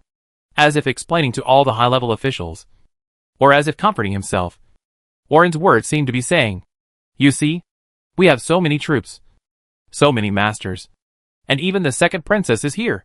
So you guys can fight with confidence. Nothing will happen. This performance is very far-fetched. At least Esmond looks down on such people. But he still needs to express his position. Very good. With the support of the Northern Army, we should be able to resist the attack of Grandok more stably." Oryun held a small banquet here, just like a celebration. Just as the banquet was about to begin, there was a violent vibration from the Belga fortress. Boom! Because it was in the castle. The shaking did not last too long. But the dust on the roof still fell into the wine glasses and dishes. This situation basically ruined Oryun's carefully prepared banquet. He asked the adjutant angrily, "What's the situation?" "General, the army of Grandok is approaching. The attack just now was the direct magic of their superclass wizards. Direct magic? Attack Belga Fortress? How is this possible? Are the people of Grandok crazy? Aren't they afraid of death? Just as Orion roared angrily, the second attack came again. Boom! Esmond immediately frowned and looked at his feet, and said loudly, "Something is wrong. There are people under our feet. It should be the earth magic of a superclass strongman." Aluin was a little panicked when he heard this. What was going on? The Grandok Magic Fusion group had just been destroyed and was attacked by unknown dragons and giants. After suffering such a loss, shouldn't they take some time to repair? Why would they attack Belgar Fortress at this time? Are their lives worthless? No one could answer Orin's question anymore, because Esmond and Roger had already flown out of the window. Only the superclass can deal with the superclass. The Sacred Heart Mage is in a bad state, and Orin is a guy who is unwilling to take risks. Such a superclass, who appeared temporarily, can only be dealt with by them. A superclass mage of the Earth system is too destructive to the building. They must deal with this superclass of the Earth system as soon as possible. Otherwise, the foundation of the entire Belgar Fortress will be shaken. Qianyu glanced at Carol beside him. "Lord Carol, you should go and have a look too." "No, Your Highness. This is not the north, but the east. There is a war going on here with Grandok. If something happens to you, the morale of the entire Tarila soldiers will be affected. So, my mission is to protect your safety. Please listen to me here." Carol righteously rejected Qianyu's proposal. But Qianyu was not angry. She knew that what Carol said was true. This is already a war zone. As a princess, her first task is to protect herself. As long as she stands on the wall, she can bring extremely high morale to the soldiers of Tarila. So she can't get into trouble. It's a pity that I can't take the command here. And this Orin's level and mind are really not good. The east wall is like this, which makes me a little disappointed. Qianyu's tone was very high. But Carol did not question Qianyu on this point. First, Qianyu's own command level was indeed very high. And second, Orin's command level was too low. If the other party was not a superclass, she could not imagine that such a person had any qualifications to stand in the position of the general of the East Territory. This old man is really a waste. Qianyu took out the chips hidden in her pocket, which was the one that Klein had stuffed into her before. "His father Esmond is here. But I didn't see Lilith and his companions. Aren't they in Belgar Fortress?" Qianyu's mumbling was heard by Carol. She shook her head helplessly. Her Royal Highness was good in everything, but she was obsessed with that guy named Klein, which puzzled her. What kind of magic did Klein have that made her Royal Highness so obsessed that she kept talking about him when she was in the North Territory? "Your Highness, it's wartime now. So let's put personal feelings aside for a while. Do you think I'm thinking about love? That's right. Because the trigger of this war is indeed Klein." Carol thought of the war notice from Grandok. But how could that be true? Klein Alex looted 1,000 pieces of miracle equipment from Grandok? Are the people of Grandok eating shit? Even if you dig up their past, you still don't know if they have 1,000 pieces of miracle equipment. These people just talk nonsense. And they are unreasonable at all. Your Highness, you don't think Grandok's war notice is true, do you? Lord Carol, you don't think Grandok's announcement is fake, do you? Do you think that if it is not true, is it necessary for Grandok to use such an outrageous war notice? If they just want to start a war, they can just find one of their nobles to die on the battlefield, and the war will start. There are so many people who die on the battlefield every year. Isn't it easy to find a reason? Isn't it like this every time there is a war? Is it necessary to go through so much trouble to investigate Klein's identity? So, there is only one reason why Grandok is so serious. That is, this matter is true. Hearing Qianyu's question, Carol was speechless for a moment. Although Qianyu's explanation made sense, more than 1,000 pieces of miracle equipment were still too outrageous. Does your Highness want to find him? No hurry. Not long after, the soldiers brought the news that Esmond and Roger had repelled the Grandok masters, and the Belga fortress was temporarily safe, which made many people feel relieved. Because Grandok's behavior at this time was too abnormal, it made many people's hearts hang in the air. On the floating island, Klein was looking at the dark coffin technology that Qianyuan gave him. This technology is indeed very advanced. Rather than saying it is necromancy, it is better to say it is alchemy technology. This technology is to use the corpse of the dead to perform a special psychic restoration. Although it is still called necromancy on the surface, it is essentially different from necromancy. This is not bad. Are there any others? For example, contract spells? I like to study them the most. If you have nothing to do, you can copy the contract spells you know for me again, such as the eternal covenant of the god in your pit. I am very interested. Qianxuan looked disdainful, but she had no choice but to surrender since she couldn't beat Klein. However, Klein's speed of absorbing knowledge was too amazing, and he always had his own ideas about his understanding of magic. Whenever she talked about a technique, Klein could understand it in a very short time. The very short time here means to figure out the principle in a few minutes or even seconds. As expected of the core inheritance of magic, Klein's level of magic cracking has surpassed many superclass masters, and Klein can always draw inferences from one example and come up with some magic tricks, as if he is not from this era. Compared with Klein's super understanding ability, Qianxuan herself seemed very embarrassed. She only had memory. Nothing else except memory. It was a sad thing that others crushed her in the field she was good at. On the 14th day, Klein stood at the outermost edge of the floating island, and under his feet was the Warcraft area of the Tarila continent. 14 days? I didn't expect that the continent was so far away from Tarila. According to Qianxuan, it would take 15 days to reach the center of Tarila, but they actually flew on the sea for 14 days. This is an outrageous number. A flight time of more than 10 days means that the distance they crossed the sea has exceeded several times, or even more than 10 times, the area of the continent. Without the help of the floating island, it would probably take him several months to fly to Tarila. How big is this world? Or this planet? Tarila is not the only land. He can basically be sure. But whether there are other civilizations, Klein can't confirm it. Meow. Akator nudged Klein's trouser legs and asked Klein for food. I want the food from yesterday. Cats actually like fried food? I'm not a cat. I'm a god. Chapter 604, Face Mani. Okay. You are the inner god. Klein couldn't complain about Akator. He was named a cat. So why was he pretending? As the floating island got closer and closer to the inland, it was almost time for Klein to leave. He returned to the temple, and finally came to the 8 statues. For a long time before, he had the opportunity to face these statues, but he never did it. There was a reason why Klein was so cautious. The first was his old idea, the law of Old Ingbi. All the old beings were regarded as Old Ingbi. None of these old guys was easy to deal with. You might make a little money, but they would never lose money. They always take advantage of you in some areas you don't know much about. For example, the cat at Klein's feet, Akator. If Klein was not stubborn and had a broad view of cognition, he might have fallen into the trap of the power of destiny. Although with his strength, he should be able to break free from the shackles of the power of destiny like Qianxuan. But it would definitely be very uncomfortable. Just like Qianxuan, in order to break free from the power of fate, she stayed in an unknown pig pen for 7 days and 7 nights. During this period, she did not eat or drink, did not communicate with people, and tried to avoid contact with any creatures as much as possible. Even so, Qianxuan suffered a lot in those days. This is because she is more familiar with Li Shen and knows what tricks Li Shen has. If it is an ordinary 5th level professional, once he falls into the trap of the power of fate, once he falls too deep, there is no possibility of escaping at all. So, although Akator looks like a cute cat, his mind is not as simple as a cat. The other 7 gods are the same. Whether it is Ospad, the god of the earth, or Mani, the god of machinery, they have asked him to come to the truce of the gods. After he came to this place, except for the temple, he has carefully explored the entire floating island. He has figured out all the places on this floating island, but there is no substantial gain.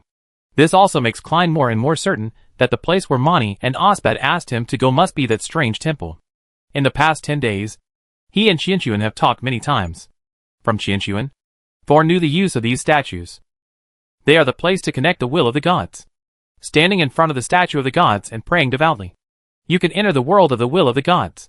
In the early days of the last era, only the highest level believers could come to the truce of the gods and pray to the gods they believe in. Then the inner god will also give certain rewards according to the power of the believer's faith, such as miracle level faith weapons, armor, and other exclusive equipment. For example, things like the hammer of the earth and the elemental staff. Of course, in addition to devout prayers, Qianxuan can also enter the world of gods through the eternal covenant. The inner god can also actively connect with the humans standing in the temple and drag them into his own world of will. So Klein has been trying his best to avoid getting close to the place where the statue is. They have been on the floating island before, which is a restricted area that does not belong to them. If something really goes wrong, it will be difficult for them to run away. But now the situation is different. They have come to the inland of Telela. His mental state has also recovered to the best. It's time to find out why Mani and Osbud came to this place by themselves. Now his incredible magic is ready. Incredible magic can work in front of the 9 kings. It is a very powerful trump card to let him escape in front of the 9 kings. The rank of the inner gods is the same as that of the 9 kings. What makes them stronger than the 9 kings is the heart of God and the inner artifact. Now these inner gods don't even have their bodies. So let alone the heart of God and the inner artifact. Their combat power is definitely impossible to reach the level of the 9 kings. At most, because of their age, their routines are deeper than those of the 9 kings. After all, they are all old villains for thousands of years. So Klein has been dragging it until he is in good condition, can try the water, and has a relatively safe environment.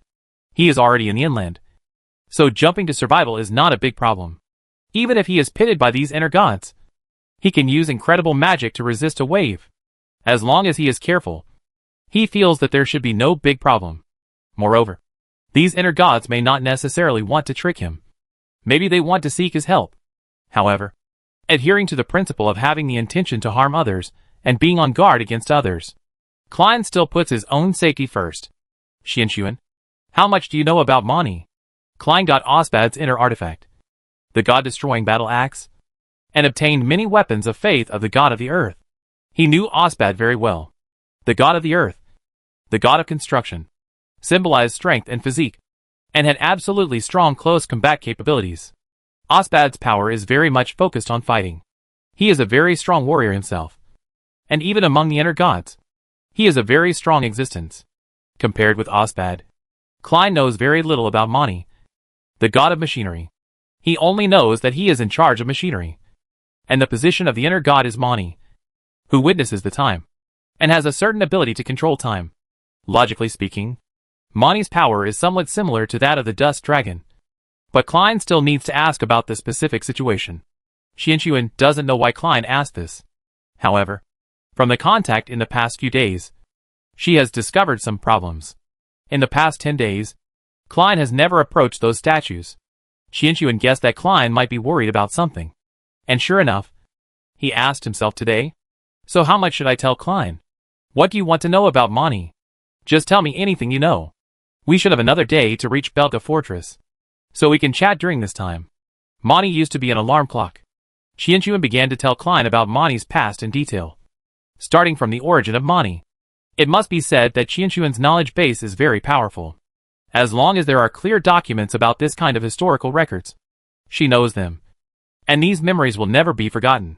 She is like an encyclopedia, telling Klein all the records of Mani. Mani is not only a regod.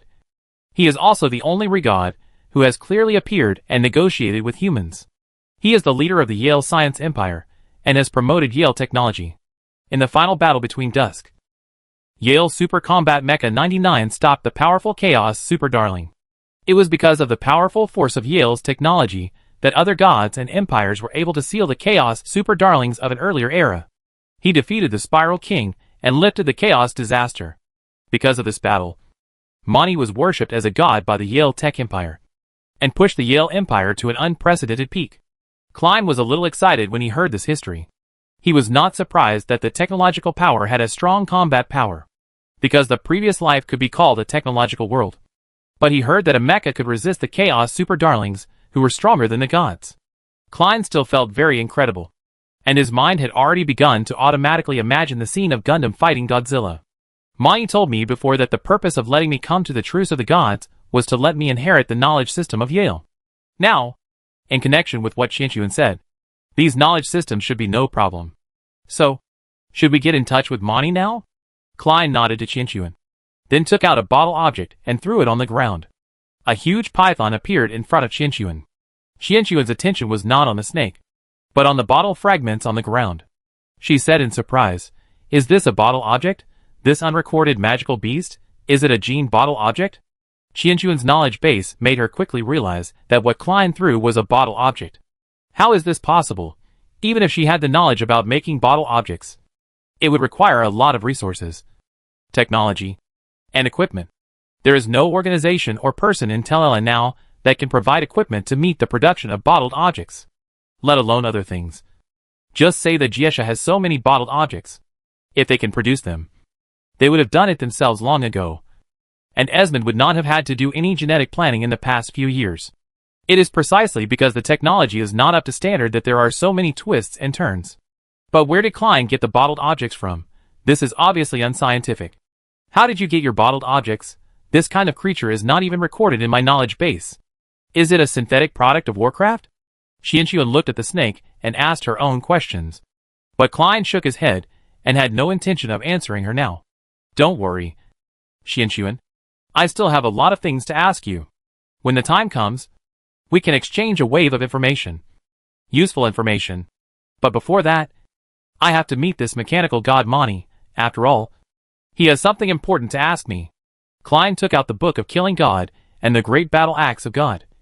And after making full preparations, he walked in front of the statue of Mani. He gently touched the statue with his finger.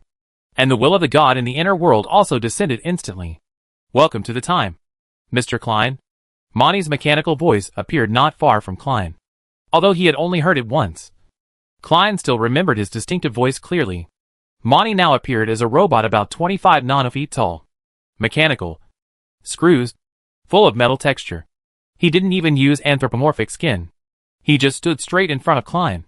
Klein looked Mani up and down before speaking slowly. Hello, Lord Mani. Just call me Mani. You asked me to come to the truce of the gods, saying that you would give me the knowledge and technology of Yaris. So I came. Although Klein said that, he still kept a distance from Mani, which was enough for him to fight back or escape. Mani glanced at the god-bad battle axe in Klein's hand, and the Book of Killing God floating beside Klein, and shook his head helplessly. It seems that you still have great hostility towards us? Why, I have never done anything to hurt you. Letting you come here is not only to help you, but also to hope that you will help me. There is nothing wrong with what Mani said. But the old Imbi law in Klein's heart still prevented him from agreeing to this condition. Sorry, Master Mani. I am a cautious person, and I think my caution is not wrong. Tell me, how do you need to pass on your knowledge to me?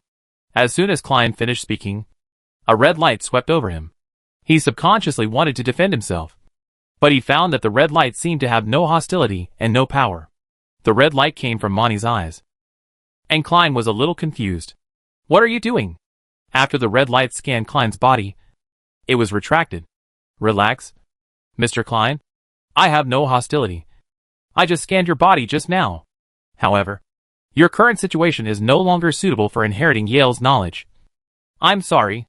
Your current situation has been completely integrated into the magic and biological system, and you have obtained the power of Level 3 rules. Level 3 arcane rule power is not compatible with mechanical spirit jade. So I'm sorry that you came here for nothing. Klein frowned slightly. Is Mani's statement a bit ridiculous? Although he really doesn't care about the knowledge of the Yale system. It's one thing to care about it, and it's another to give it or not. This is a question of attitude. You called me here, but you don't give me anything. I don't want to save face. Right, however. Mani, who has always been very dull and stiff, finally did something relatively humane at this time. Although I can't give you the Yale knowledge system, I still need your help. Of course, these helps are all paid. Just like Osbud. Hearing this, Klein was shocked. Like Osbad? What did he give? The Great Battle Axe, the inner artifact. So you mean to give me your inner artifact? Mani shook his head. Mr. Klein, you are joking. Do you think I can hold the inner artifact now? If I had the inner artifact, my final consciousness would not be trapped in a statue. However, although I don't have the inner artifact, I know where it is. Osbad also gave you the same information. Right, how about it? Are you interested, Mr. Klein? Klein looked at Mani doubtfully, and finally nodded. You tell me first. Uh-huh. My request is very simple. In your Tarila, there is a girl named Perona. She should be in Jiesha now. She is a very special existence, and is more suitable to be my successor. My request is to let Mr. Klein find her, and give this thing to her. Mani took out a metal ball. Klein looked at the ball, and almost laughed out loud. Chapter 605 Damn. It was too hasty. Perona was originally Klein's person. She was a spy that Klein arranged to Esmond. In Esmond, She not only helped Jiesha to grow rapidly, but also installed backdoors for the magic mechas on the left and right that the two of them could activate freely. Once Klein got Jiesha from Esmond, he could accept Jiesha in the shortest time. The magic mechas are not only Jiesha's current conventional force, but also Jiesha's main source of income. As long as there is a backdoor, the military and finances are in hand, and it only takes a few minutes to quell the chaos in Jiesha. Just like Qianxuan's backdoor in the Skull and Bones Society. Qianxuan failed only because she had no foundation in the Skull and Bones Society, and many people were hostile to her. But Klein is different. He grew up in Jiesha, so his plan is much more stable than Qianxuan's plan. Klein silently took the metal iron ball. You have obtained the Yale's Technology Core. Yale Technology Core. Grade, Miracle. Effect. Stores the knowledge and technology of Yale's technology. Introduction. It was made by Alpha, the top scientist of Yale's, and contains most of the top technologies of Yale's. After all this time, you just want me to deliver a courier? Or deliver a courier to my own people? You make me lose face. I have been preparing for so long. That's it? Huh? Monty didn't quite understand what Klein's expression meant. He was not good at analyzing human emotions. It was too complicated. Even a computer core at the level of a god cannot truly understand human emotions. Klein also felt that his words were a little inappropriate. So he added a sentence. You asked me to do this? Is there nothing else? No. For me, passing on Yale's technology is the most important thing. I don't care much about the position of a god and the artifact. Yale's knowledge system is the life's work of Alpha. I don't want it to be lost. Please, Mr. Klein. Klein looked at Monty, and didn't know what to say for a while. Although he admired the other party's spirit, he still maintained his calmness and the performance he should have. So, what about the reward? My previous artifact was called the Zero Boundary Spear. It was not damaged. I can feel where it is. Klein's eyebrows twitched slightly. No one knew the power of the artifact better than him. Where is the Zero World Spear? It should be the country you call Grand Ok. There is a place with many tombstones in their inland. And the Zero World Spear is in one of the cemeteries. Do you have specific coordinates? Yes. After Monty told Klein the location of the Zero World Spear, he took the initiative to cut off the contact between the two. None of the things Klein was worried about before happened. And the things Monty asked him to help with were also unusually simple. This guy feels like a robot. He is originally a robot, but he already has his own emotions. Very persistent emotions. Qianxuan walked to Klein's side. She knew that Klein and Monty's consciousness connection had been broken. So she came over. Can you tell me now where your bottle came from? Also, what's the meaning of bringing this big snake here? This is a floating island. There are no enemies. And it's a level 4 big snake. You won't be stupid enough to use it to defend me. Right? Klein glanced at Qianxuan. This woman's tone is bigger than Foot. She was abused before. Don't she have a little bit of ideological awareness? Letting it out naturally has its uses. I have to negotiate with Osbud first. The topic between us will have to wait for a while. The reason why Klein summoned the bottle is very simple. That is, to establish a soul connection with the bottle that is close enough. After all, there is still a certain risk in going to the consciousness world of the inner god by himself. If there are some spiritual traps in it, then his soul connection with the bottle can pull him out of the consciousness trap. You have a lot to do. Qianxuan couldn't help but say something. Seeing Klein's smiling face, she knew that Klein probably reached some deal with Monty. She had been in the truce of the gods for so many years, relying on the eternal covenant to steal the power of the inner gods. She had never had a real deal with the inner gods. After all, the inner gods were inner gods. They all had their own pride. Except for a jerk like Akator. Other inner gods would never cooperate with a human who had cheated them. But Klein was different. He was more like a person chosen by the inner gods. And he always had some dirty deals with the inner gods. The relics of the gods are definitely rich. Whether it is their level 3 rule power, or inherited knowledge, weapons and equipment, they are all things that people admire. Unfortunately, I have been in this business for so long, but I haven't gotten any of them. Thinking of this, Qianxuan stepped on the Ekatal next to him with some dissatisfaction. Meow, why are you stepping on me? Ekatal is now daring to speak out. Because Klein is here. Qianxuan is no longer the big brother here. Qianxuan glanced at him coldly and said lightly. Klein will leave tomorrow. You should think about how to talk to me in the future. The cat has given birth. Ekatal was a little panicked. If Klein was not there, Qianxuan would definitely abuse him as a punching bag. Qianxuan's anger these days might be vented on him. Let's talk it over. I just had some natural reactions. Haha. You've already got a new leg. What's the point of telling me this? Klein heard the lemon in Qianxuan's tone. But he didn't care. And even threatened her. Yes. Ekatol. I'll leave when we reach the center of the continent tomorrow. After I leave, you and Qianxuan have to get along well. Don't have any conflicts. I said before that this place belongs to my territory from now on. And Qianxuan is a new human like me. So Ekatol, I don't care if you were once a Satoshi or a particularly strong and special existence in the past. Now you, as a cat, have to know what's going on. It's a good thing that Qianxuan threatened Akator. Because this cat itself is not a good thing. The power of fate he controlled is very threatening. Even if a master is caught in it, he will feel uncomfortable all over. So Klein's idea is to force Akator to leave this place and follow him. As long as Kai Hekatal follows him, then his means of controlling the power of fate will be more or less used by himself. This is a very powerful auxiliary means. And Klein still wants it very much.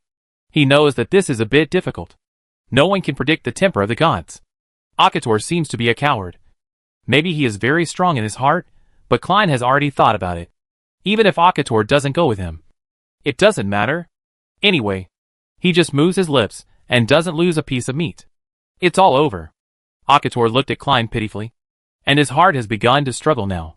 If he stays on the floating island, he will definitely be bullied by Qianxuan. But if he leaves with Klein, there is no doubt that he will be exploited by Klein. Qianxuan used the Eternal Covenant to trick a few Rishin and steal the Rishin slowly recovering energy. This is really a bad thing. But is Klein a good person? Absolutely impossible. A Hekatal doesn't think that falling into Klein's hands will be better than Qianxuan's. Qianxuan also has ambitions. But Qianxuan's ambitions are all derived from her own desires. According to Qianxuan herself, she is not convinced. Why is she RS-03? While Klein and Progit are 02 and 01 respectively. It is precisely because of this unwillingness that she chose to fight. She wants to rely on her knowledge reserves and the power of the Rishin to complete her suppression of Klein and Progit. These are all very normal thoughts. It is normal for a proud person to have these thoughts and ambitions. But Klein is different. Although part of his ambition is for himself, he has more. Klein's exploitation is different from Qianxuan's theft. This difference is very big and strange. It's like a person under Qianxuan's hands can only be a coolie, doing the hardest work, and scolding Qianxuan. But if you choose to resist, you may really be able to break free from Qianxuan's shackles. If you fall into Klein's hands, it's like being exploited by capitalists, working 997 hours, and thanking Klein for the high salary. And once you leave Klein, you will fall into a place of no return.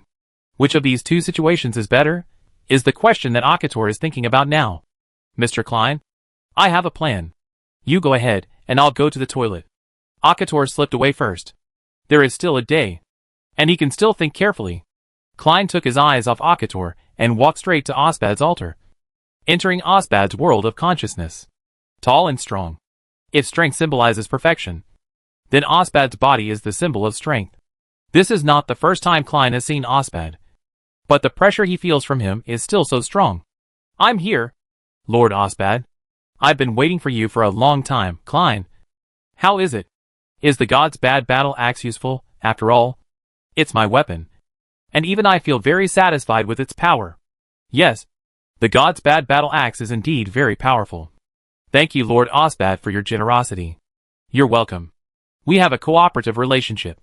Osbad walked slowly towards Klein. He suddenly felt dangerous and Klein immediately stepped back. Wait, Lord Osbad. I feel we should keep a distance. Klein looked at Osbad warily. He was very different from Mani. A strong sense of aggression emanated from Osbad. Klein didn't like this feeling very much. It seemed that he would be suffocated if he got closer. We have met many times. Klein. Is it necessary to be so vigilant? Are you afraid of me, Klein? Klein couldn't tell whether Osbad was provoking him or really thinking so. He didn't dare to bet. The power of the gods is too strong. Lord Osbad, if it's not necessary, I think it's better to keep a distance from you. If there is anything, you can tell me now. I won't feel safe if you get so close. Klein's book of killing gods has been automatically opened, ready for incredible magic at any time. He has a feeling that Osbad will attack him this time. Klein didn't know where this feeling came from, but he knew very well that the stronger one is, the more one should trust one's sixth sense. And this is true for any professional. Fortunately, after hearing what Klein said, Osbud finally stopped. Have you been to a secret research institute near the western border of Tarila? There is a pair of shackles inside the research institute. Osbud's question made Klein stunned. Of course, he remembered this incident. It was the first time he met the Spiral King, and the first time he used the god's devil battle axe. Klein was also deeply impressed by the shackles, which were called the Earth God's foot shackles. At that time, the Spiral King asked him to help him open the foot shackles, which made Klein full of vigilance. Regarding the matter of the inner god, Klein has always been vigilant, so he has not fallen into the trap of the inner god. Now Osbud mentioned the shackles again, and Klein thought that the thing might have some unknown function. There is indeed a research institute there, and there is indeed a pair of shackles. But that place was taken to me by the Spiral King Lirudo. Lord Osbud, you don't know who Lirudo is, right? Osbud nodded. Haydn, of course I know, but I didn't expect him to be interested in my shackles. Shackles? Thinking of the name of the shackles. The shackles of the god of the earth. Could that thing really be used to shackle Osbud? Then why did Lord Osbud want that thing? Can you tell me? Klein did not relax his vigilance, but stared at Osbud from a distance. Osbud was silent for a while, and he looked at Klein in a daze, and finally sighed. Well, forget it. I'm not very good at deceiving. Or Luluwe and Ahakatoa are better at this. Klein, has anyone told you that being too smart is not a good thing? When Osbud said these words, Klein immediately contacted the big snake on the floating island, wanting the big snake to pull him away from the conscious world through the soul connection.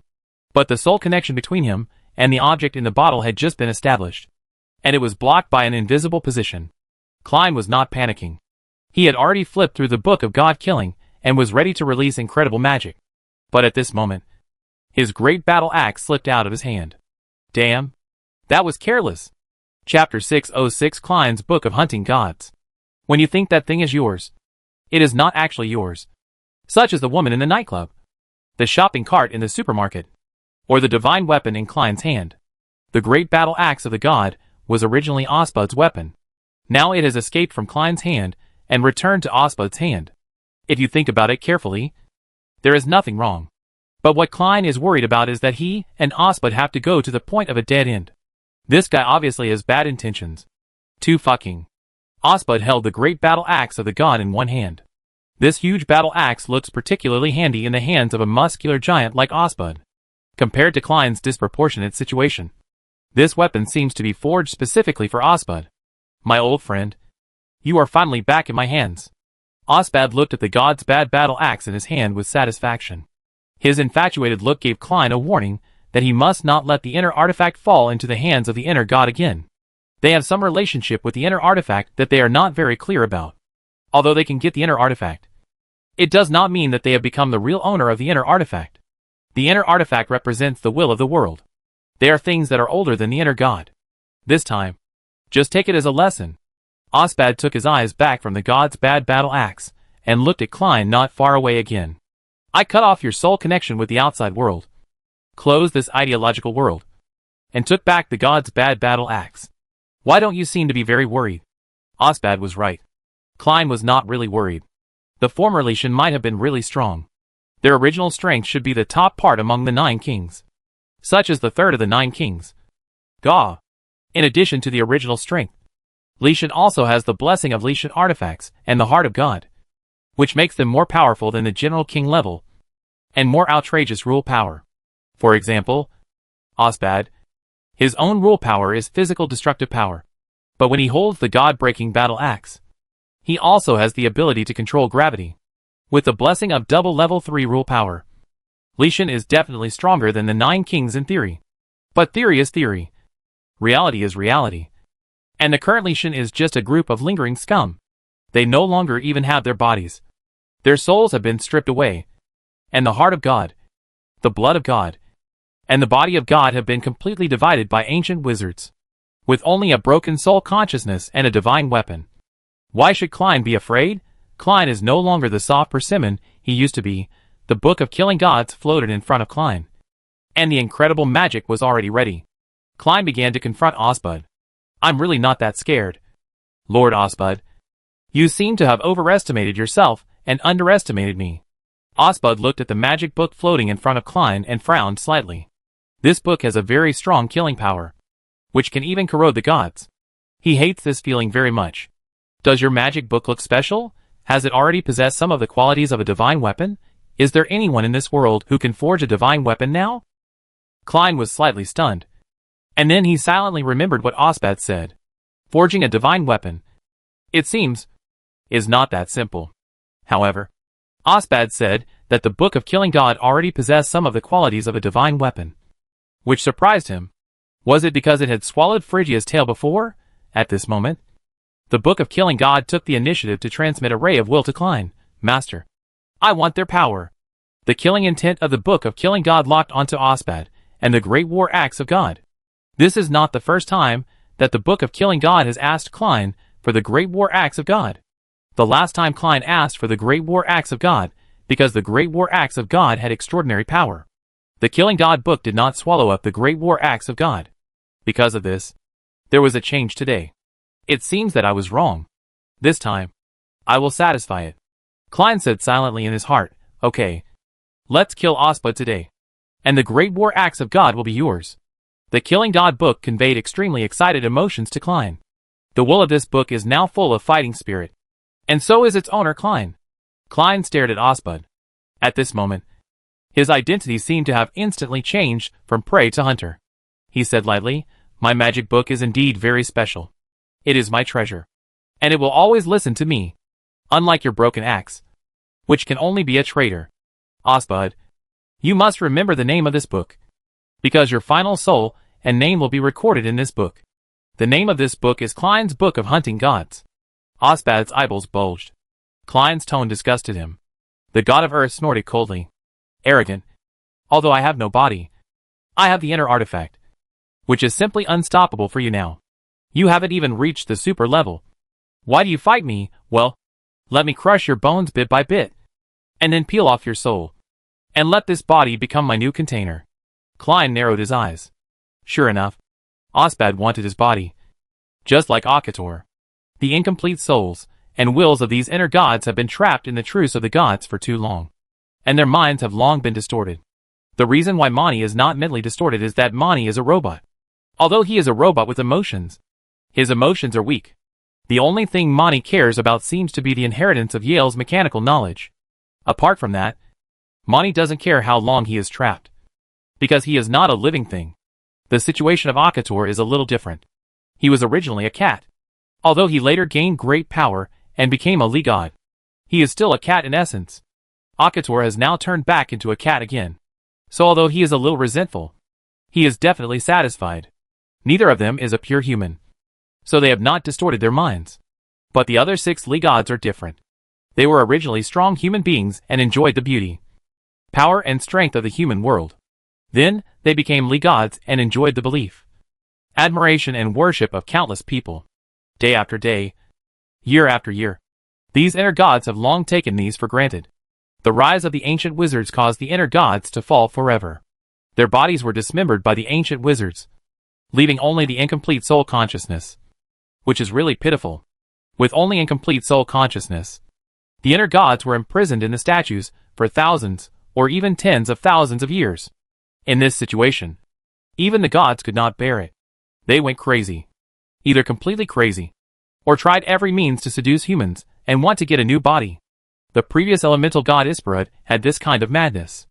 Klein thought that this was the original character of the elemental god. Now it seems that basically none of these inner gods are normal. Isperud is a psychopath, and Osbud is a crazy old bitch who actually wants to take over his body. Eat shit. You are really whimsical. The incredible magic is ready, but Klein is not in a hurry to use it. This trick is to be used as a trump card. Osbud had already swung the battle axe in his hand, and a shockwave that Klein was very familiar with flew towards him. In the past, this kind of shockwave was used to attack others, but now it was finally his turn. Klein put his hands together, and instantly turned into a khaki arcane giant. The sword of disordered arcane energy quickly condensed, and slashed out an arcane slash. colliding with the god-destroying shock wave. Boom! Crack! A small crack suddenly appeared on the statue of Osbad. And some sounds were made. Although the sound was very small. Qianxuan was a 5th level master after all. And a Hekator was also the incarnation of the inner god. So they could naturally hear it clearly. Qianxuan and a Hecatal, who had been waiting in the temple, looked at each other, and saw the shock in each other's eyes. That kid. Didn't he fight with Osbad? A Hecatal was a little surprised. He originally thought that Klein had reached a deal with Osbad. He was also wondering before that Osbad, who was not very talkative, would also make a deal. But now it seems that the communication between them is not that simple. This kind of battle in the ideological world is very dangerous. Moreover, the aftermath of the battle will all fall on the statue of Osbad. Although the statue is very strong, it will definitely not withstand the strong collision between them. Qianxuan looked at the statue of Osbad and hesitated for a while. She was hesitating whether to stand by and watch or help Klein. She can now use the Eternal Covenant to limit a wave of Osbad's power. In this way, Klein's safety will undoubtedly be greatly improved. And then, he can safely come out of the consciousness world. But if she does this, will Klein thank her? Maybe. But the reward is at most a thank you. But if Klein died in Osbad's conscious world, both the floating island and a Hekator would return to his hands. This was a temptation that Qianxuan could hardly resist. What should I do? At this moment, Qianxuan was also in a dilemma. In Osbad's conscious world, Klein looked at a crack in the endless void. This crack was created when he and Osbad fought just now. The crack had a strong light, just like the sun's light, shining into this space. This gave Klein a bad feeling. Is this world going to collapse? Osbad did not give Klein a chance to think. He could no longer endure this empty environment. He had been waiting for thousands of years. Finally, someone brought back the great battle axe of God. Osbad did not want to wait any longer. He wanted to fight. He wanted to kill Klein, obtain Klein's body, and become a true inner god again. No one can stop me. Gravity shock wave! Osbad began to swing the great battle axe of God frantically. And the gravity shock wave was fired like a machine gun. In this small space, facing such an irreversible attack, even the arcane jump had no place to transfer. Do you want to use incredible magic? Klein frowned slightly as he looked at the shock wave that was about to fly over. If he used incredible magic now, it would mean failure, and he could only escape. But now, he didn't want to run away anymore. Continuous fighting and continuous escape made him realize that if he couldn't think of a way to deal with a stronger enemy, he could only keep running away.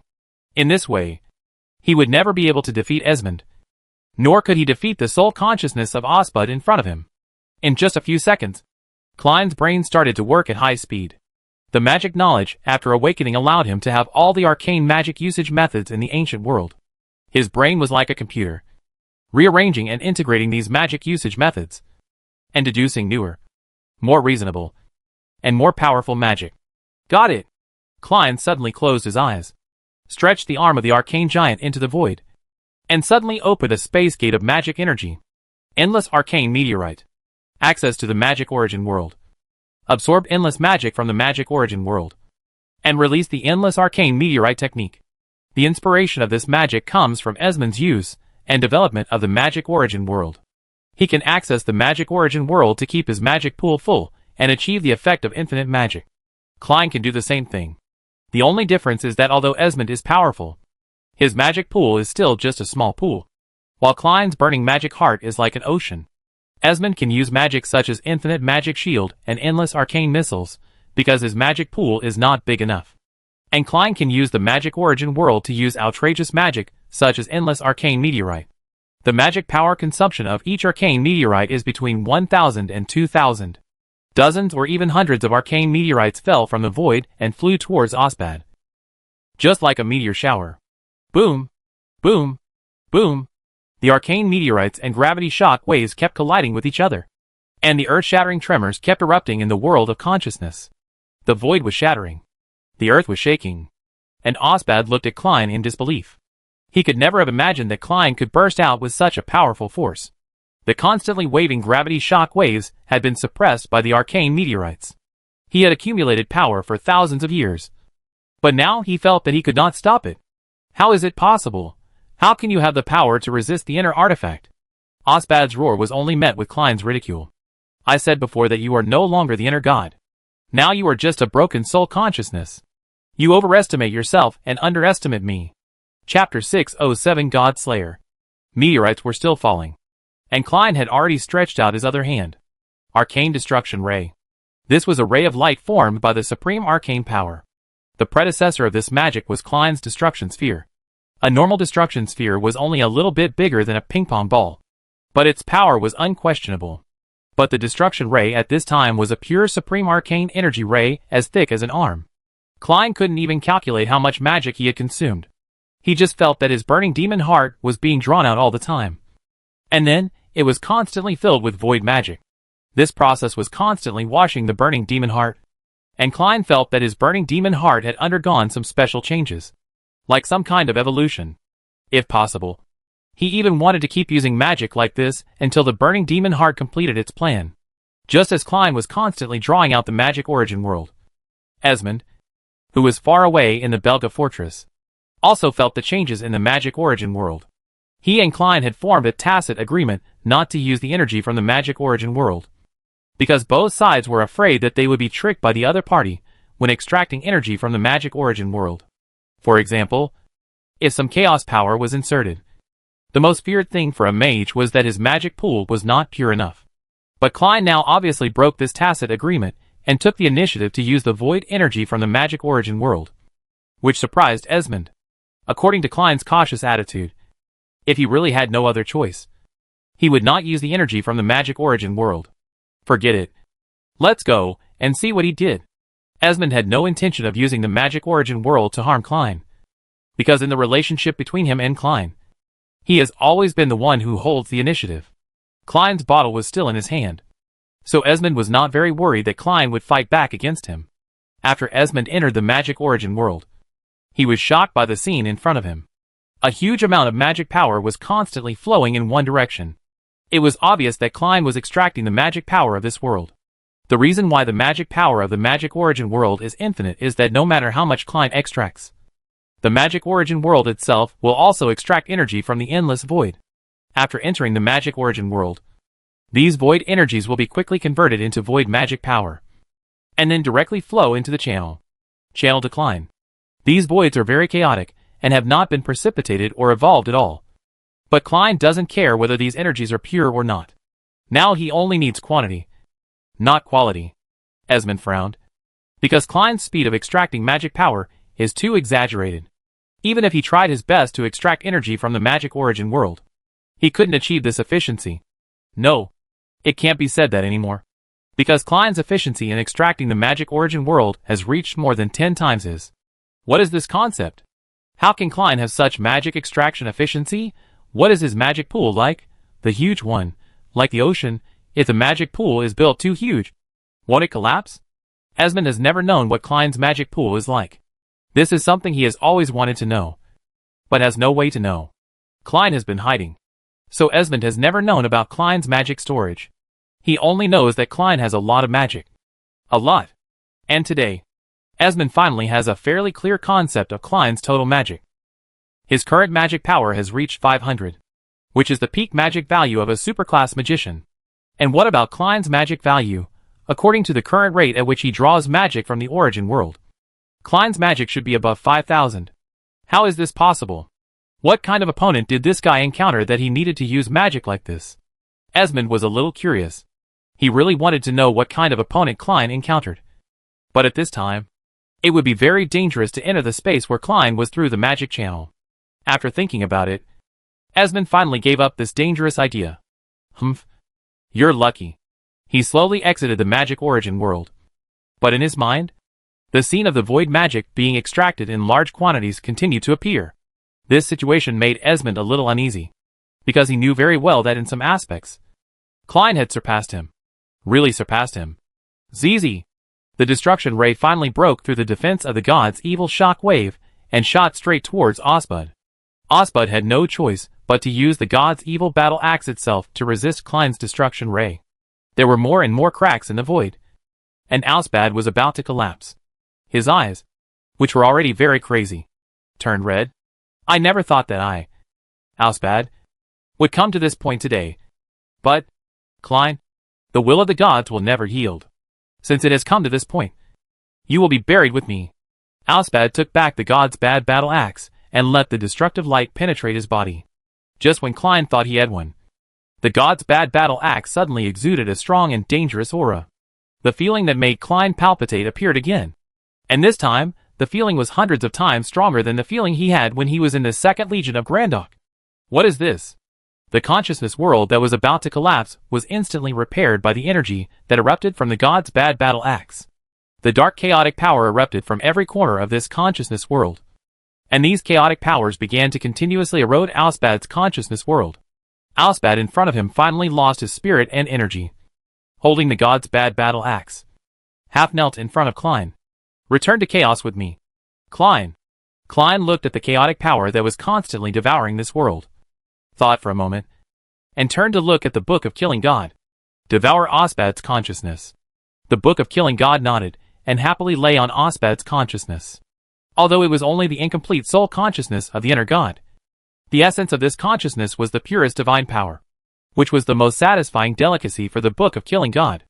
It greedily devoured Auspad's consciousness, and Klein could feel that the inside of the Book of Killing God was vibrating violently. The surging power of the inner God consciousness was constantly attacking the barrier of the God-killing book.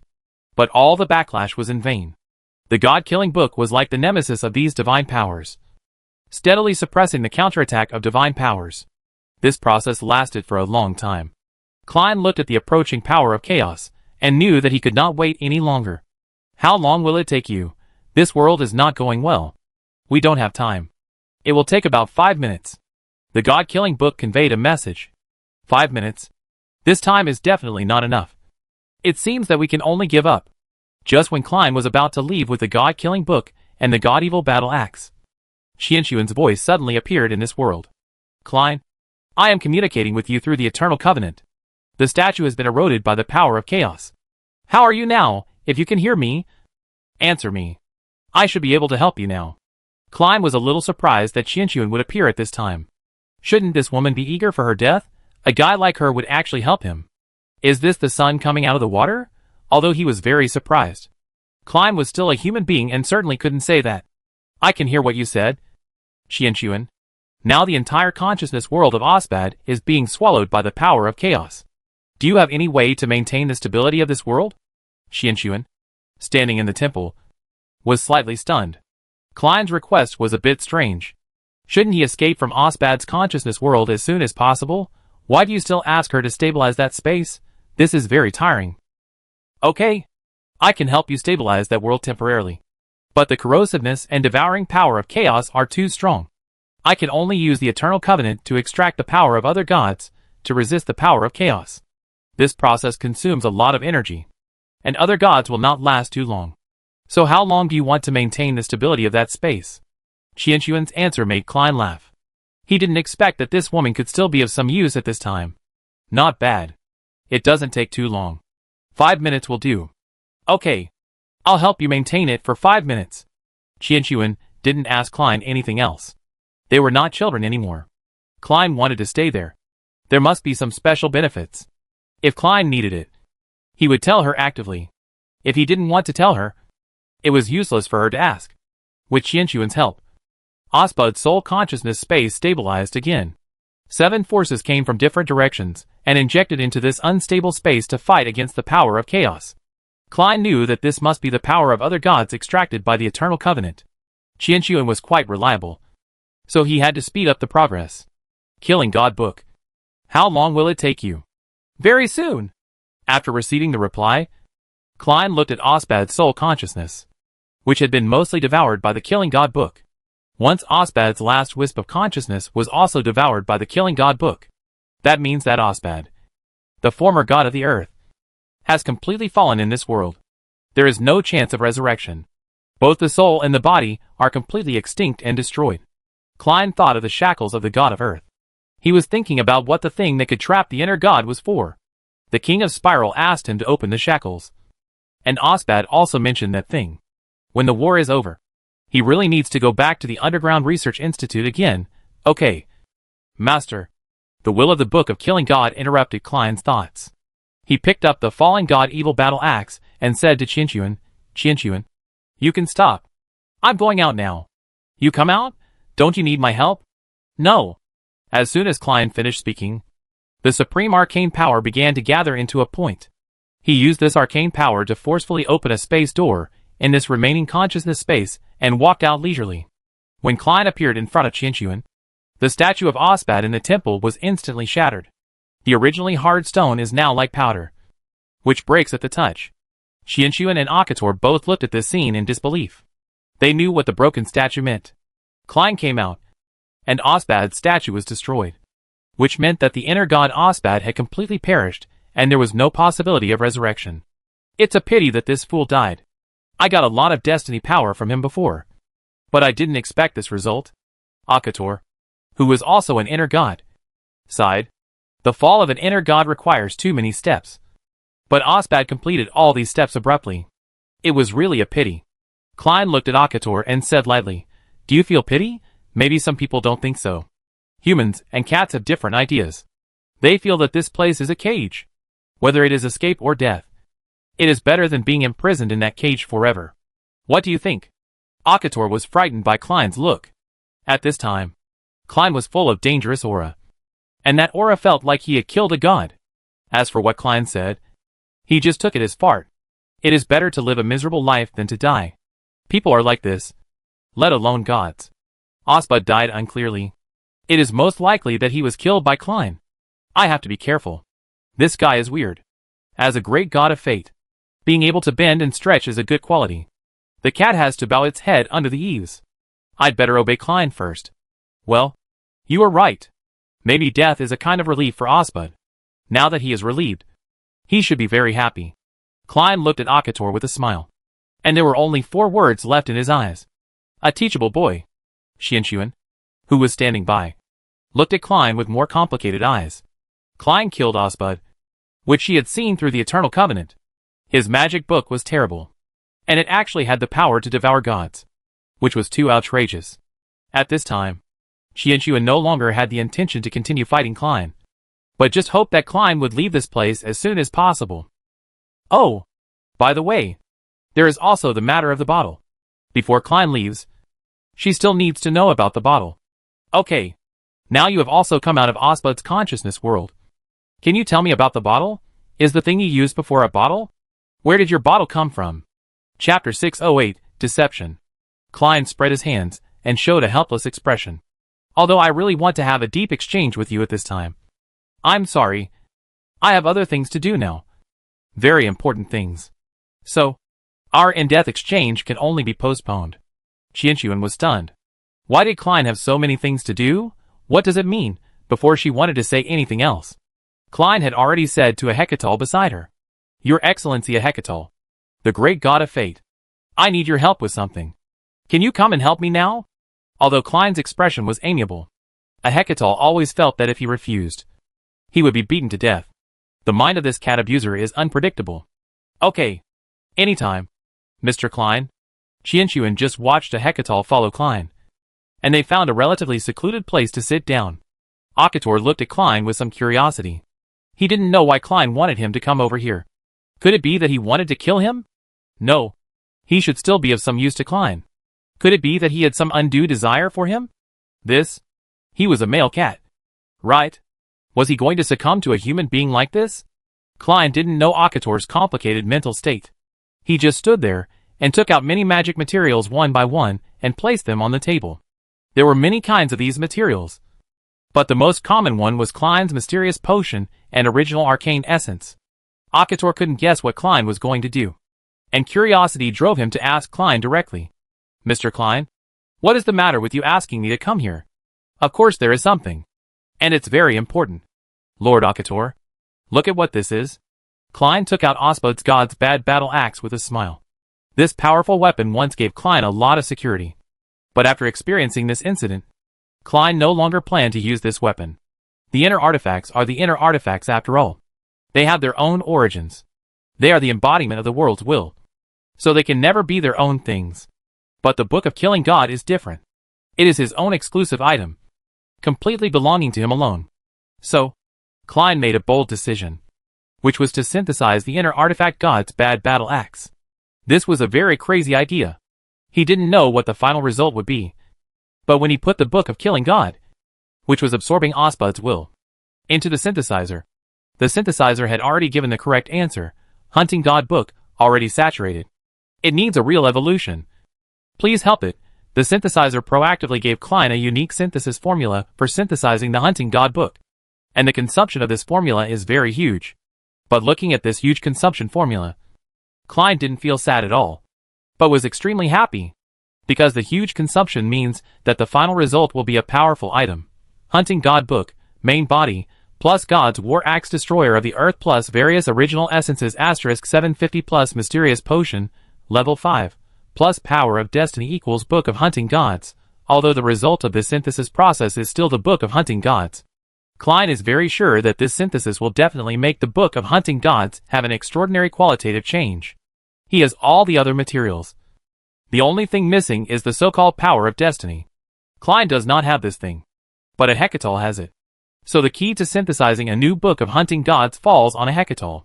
The synthesizer has two vague points for this synthesis. The first is that all kinds of original essences asterisk 750. And it does not clearly indicate what kind of original essence is needed. Klein guessed that the distribution ratio of various original essences is different. And the final synthesis result will also be different. For example, if more fire is given, the Book of Hunting Gods will strengthen the fire system in the end. And more shadow will strengthen the shadow. With this guess, Klein directly drew out all his original arcane stocks, which were more than 600 original arcane essences. This amount should be enough to make the Book of Killing God lean towards arcane. He did not use all the arcane essences, because the requirements of the synthesizer are various, so other elemental materials should also be needed. Klein understands the principle of matching meat and vegetables. Akator looked at the God-Bad battle axe in Klein's hand, and his eyes suddenly brightened. It was a real inner artifact, compared to Klein. Akator understood the meaning of an inner artifact better, because the value of an inner artifact itself was actually equal to that of an inner god, and it was the embodiment of the world's will. In other words, the value of an inner artifact was equal to the sum of a king-level master and the heart of God. And Akator also knows more about the use of inner artifacts than Klein. Although the godly war axe is not his exclusive inner artifact, he is an inner god after all. As long as the conditions are met, the godly war axe can be used. Looking at the godly war axe in front of him, greed flashed in Akator's eyes. But in this short moment, that greedy look has been captured by Klein. Lord Akator, do you recognize this weapon? The godly war axe destroyer of the earth. Osbad's inner artifact. The most powerful physical attack weapon. Such an artifact. How could I, as an inner god, not recognize it? Akator slowly walked to the side of the godly war axe. And just when he was about to touch the godly war axe, Klein took the lead and took the godly war axe back in his hand. Don't worry, Lord Akator. Some things can't be rushed. You know very well that this is Osbad's former weapon. I have used it for a while. But there is always a problem with the inner artifact. That is, after using it too much, it will cause the backlash of the power of chaos. So I want to ask Lord Akator if there is any way to solve this problem. Klein said it very sincerely, because the inner artifact does have such a problem. And Akator has no doubts. But what he didn't expect was that Klein didn't want to solve the problem caused by using the inner artifact at all. What Klein wanted was to solve the inner artifact itself. The inner artifact is the embodiment of the world's will. So excessive use of the inner artifact will indeed be backlashed by the world's will. The power of chaos is a power to cleanse the filth of this world and restart this world. When the power of chaos covers the entire world, it means that the world believes that this world no longer has any need to exist. A Hecatol statement is more unique than Projet and Qinshuan's. Klein pursed his lips at Akator, signaling him to continue. It is not impossible to solve the backlash of the power of chaos in the artifact. But I am not familiar with this weapon. So, if you want me to help you solve this problem, you need to study the God's Bad Battle Axe for me. Klein weighed the God's Bad Battle Axe and nodded to show that he understood. Lord Akator means that you can help me solve this problem? Looking at Klein's inquiring eyes, Akator's thoughts were, took the bait. And Klein looked at Akator's slightly trembling beard, and his thoughts were the same. Took the bait. A Hecatol saw that Klein seemed to be a little moved, and hurriedly added fuel to the fire. Yes, only the inner gods can solve the problem of the inner artifact. You are a human, and there is no way to solve the backlash of the power of chaos. Although I am a little down and out now, I am a real inner god, and the only real living inner god. If you want to solve the hidden dangers of the God Bad War Axe, you can only come to me, Ahekatol said confidently, and Klein became a little hesitant. He looked at Ahekatol suspiciously, and after thinking for a long time, he slowly said, "How can I trust you, Lord Ahekatol?" Ahekatol was a little angry. He didn't like humans showing such a suspicious expression to him. "I am an inner god. Would I lie to you? Okay. I want to deceive you. But you are just a human being.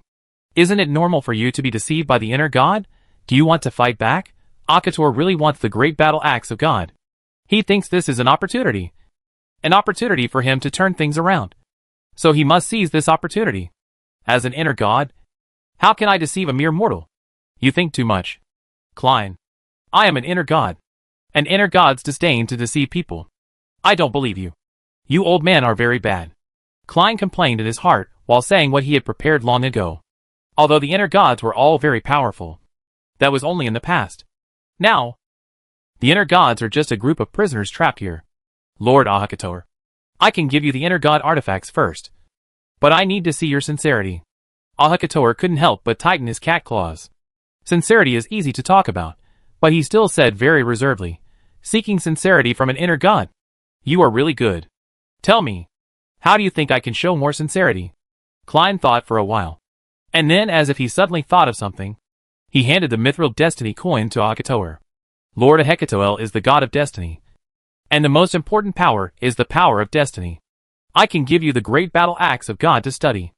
I don't need anything else from you. I don't need your energy or magic power. I just want you to store the power of destiny on this coin first. Then we sign a contract. If you don't fix the great battle axe of God, or lose it, or don't give it to me, then this power of destiny will belong to me. How about it? When Ahakator heard the word contract, his cat's neck ached, mainly because the 8 great gods were all scared of Qianshuan's eternal covenant. However, Klein's contract in front of him sounded somewhat sincere.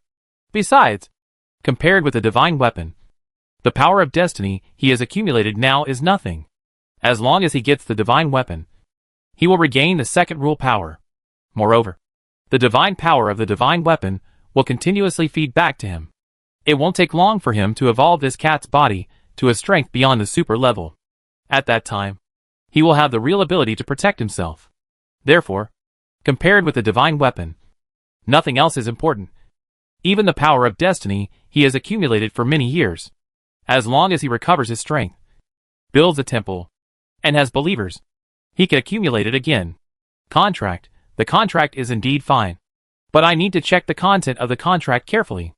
No problem. It's right to be cautious. Klein didn't show any other expression, because Ahakator had lived for so long after all, and he was afraid that this old cat would see through him. Afterwards, Klein used the exchange of the coin of destiny and the great battle axe of the god as a benchmark, and planned a contract that seemed to have no pitfalls, but was actually full of pitfalls. After carefully checking the contract, Ahakator nodded with satisfaction. He began to release his power of destiny, which was accumulated over thousands of years. Although it was not much, it was far less than the amount he had during his time as a god. But after all, it had been accumulated for thousands of years. After these powers of destiny were integrated into the coin of destiny, the coin of destiny had already bloomed with a dazzling light. Klein looked at the coin of destiny with satisfaction. This was what he wanted. After releasing the power of destiny, Ahakator seemed a little tired, but their contract still needed to continue. Demi licked his cat paw and pressed his own palm print on the contract. Klein also cut his finger and pressed his own fingerprint. After the contract took effect, the God Bad Battle Axe disappeared in Klein's hand. Ahakator looked at Klein with a dull face, then stared at the coin of destiny in Klein's hand, and roared after realizing it. Klein, what are you doing? Are you violating our contract? At this time, the already full coin of destiny also disappeared in Klein's hand. The sudden interruption of the power of destiny made Ahakator panic instantly. What kind of power can block the connection between the power of destiny and him? This is impossible. Unless Klein has reached the king level at this time, it is absolutely impossible to block his connection with the power of destiny by personal strength. What did you do? Where is my power of destiny? Where is the God Bad Battle Axe? Klein smiled. Lord Ahakator, you are still too young after all. All of you Lishan have been deceived by Qinshuan with the contract once. Why do you still believe in the contract? You should know that I like to study contracts very much. So I never believe in the contract. In my hometown, the contract has been played out by people. What about depositing 100,000 and only getting 60,000 when it expires? The contract does not compensate for anything. This kind of thing has long been common. So I have always signed contracts with others. And I never accept contracts from anyone. Do you understand? Chapter 609 New Artifact. Ahakatal did not understand what Klein meant. He also did not know the meaning of the words deposit 100,000. Only get 60,000 when it expires. And the contract does not compensate for either this or that. This contract is blessed by divine power, and the power of fate. If Klein does not give him the God-Bad battle axe, he will suffer the double punishment of the power of fate and divine power. Even if Klein is very powerful, he is only level 5 now, and cannot bear this kind of punishment. But now, what Ahakatal does not understand is why Klein did not suffer any punishment, but stood there well, looking like nothing happened. Why are you not bound by the contract? What did you do? Klein waved his hand. Lord Ahakator, you must understand that the signing of the contract is based on the two items, the Great War Axe of God and the Coin of Destiny. But without the Great War Axe of God and the Coin of Destiny, our contract will not be established. Therefore, this contract has not taken effect at all. So how can it be constrained? Klein explained easily that the synthesizer can isolate the rules of this world and ignore the rules of this world. This is something he has known for a long time. But his explanation is exactly what Ahakator can't figure out. Klein is very powerful and special. He knows this. But it is an inner artifact. An inner artifact must exist in any situation, any place, and any space. The inner artifact represents the original will of this world. Even the inner God cannot destroy the inner artifact. At most, it can only seal it up. But even if it is sealed, the inner artifact should still exist. How could Klein make it non-existent? Could he have a rule power stronger than the will of the world? This is impossible. This is impossible. This is impossible. This is impossible. You must have used some other tricks. Wu, you lied to me. Without the power of destiny and the power of God, Ahakator should have no choice but to go with him. It is really a good strategy to kill two birds with one stone. Klein smiled and let the old cat cry for a while, and then comfort him later.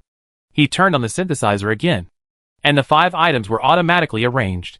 Book of Hunting Gods, main body, plus God-destroying Great Battle Axe Destroyer of the Earth plus various original essences asterisk 750 plus Mysterious Potion, level 5, plus Power of Destiny equals Book of Hunting Gods. Artifact synthesis is about to begin. You will 100% get the item, Book of Hunting Gods. Do you want to synthesize? Yes. Synthesizing in progress. Please wait 600, 599, 598. This synthesis is very different from the previous ones. The Book of Killing Gods actually flew out directly from the synthesizer. Not only the Book of Killing Gods, but also the elemental materials, Mysterious Potion, Coin of Destiny, and finally the God-destroying Great Battle Axe also flew out together. The synthesis process appeared in front of Klein and Ahakator. This is the God-destroying Great Battle Axe and my Coin of Destiny. Klein, what did you do? Can Klein say that he doesn't know? This is also the first time he has seen a synthesizer perform like this. A synthesis in the open, with the Book of the God of Death as the center. The mysterious magic potion gradually merged into the energy flow and entered the body of the Book of the God of Death. Then, all the original essences were broken into the most primitive particles, and gradually began to merge with the Book of the God of Death. This process lasted for about 3 minutes. When the Book of the God of Death absorbed all the original essences, the most shocking scene also began to appear. Osbad's inner artifact, the God of War Axe Earth Destroyer, actually began to break in front of a man and a cat. Meow! Ahakatal screamed in horror. This is the inner artifact. The real inner artifact. The legendary unstoppable, indestructible, and eternal weapon. But such a weapon actually broke in front of him. And it seemed that it had no ability to resist at all. It was like paper, easily torn apart by some unknown force. The broken God of War axe was still decomposing. And in the process of decomposition, the origin of the inner artifact was constantly absorbed by the Book of the God of Death.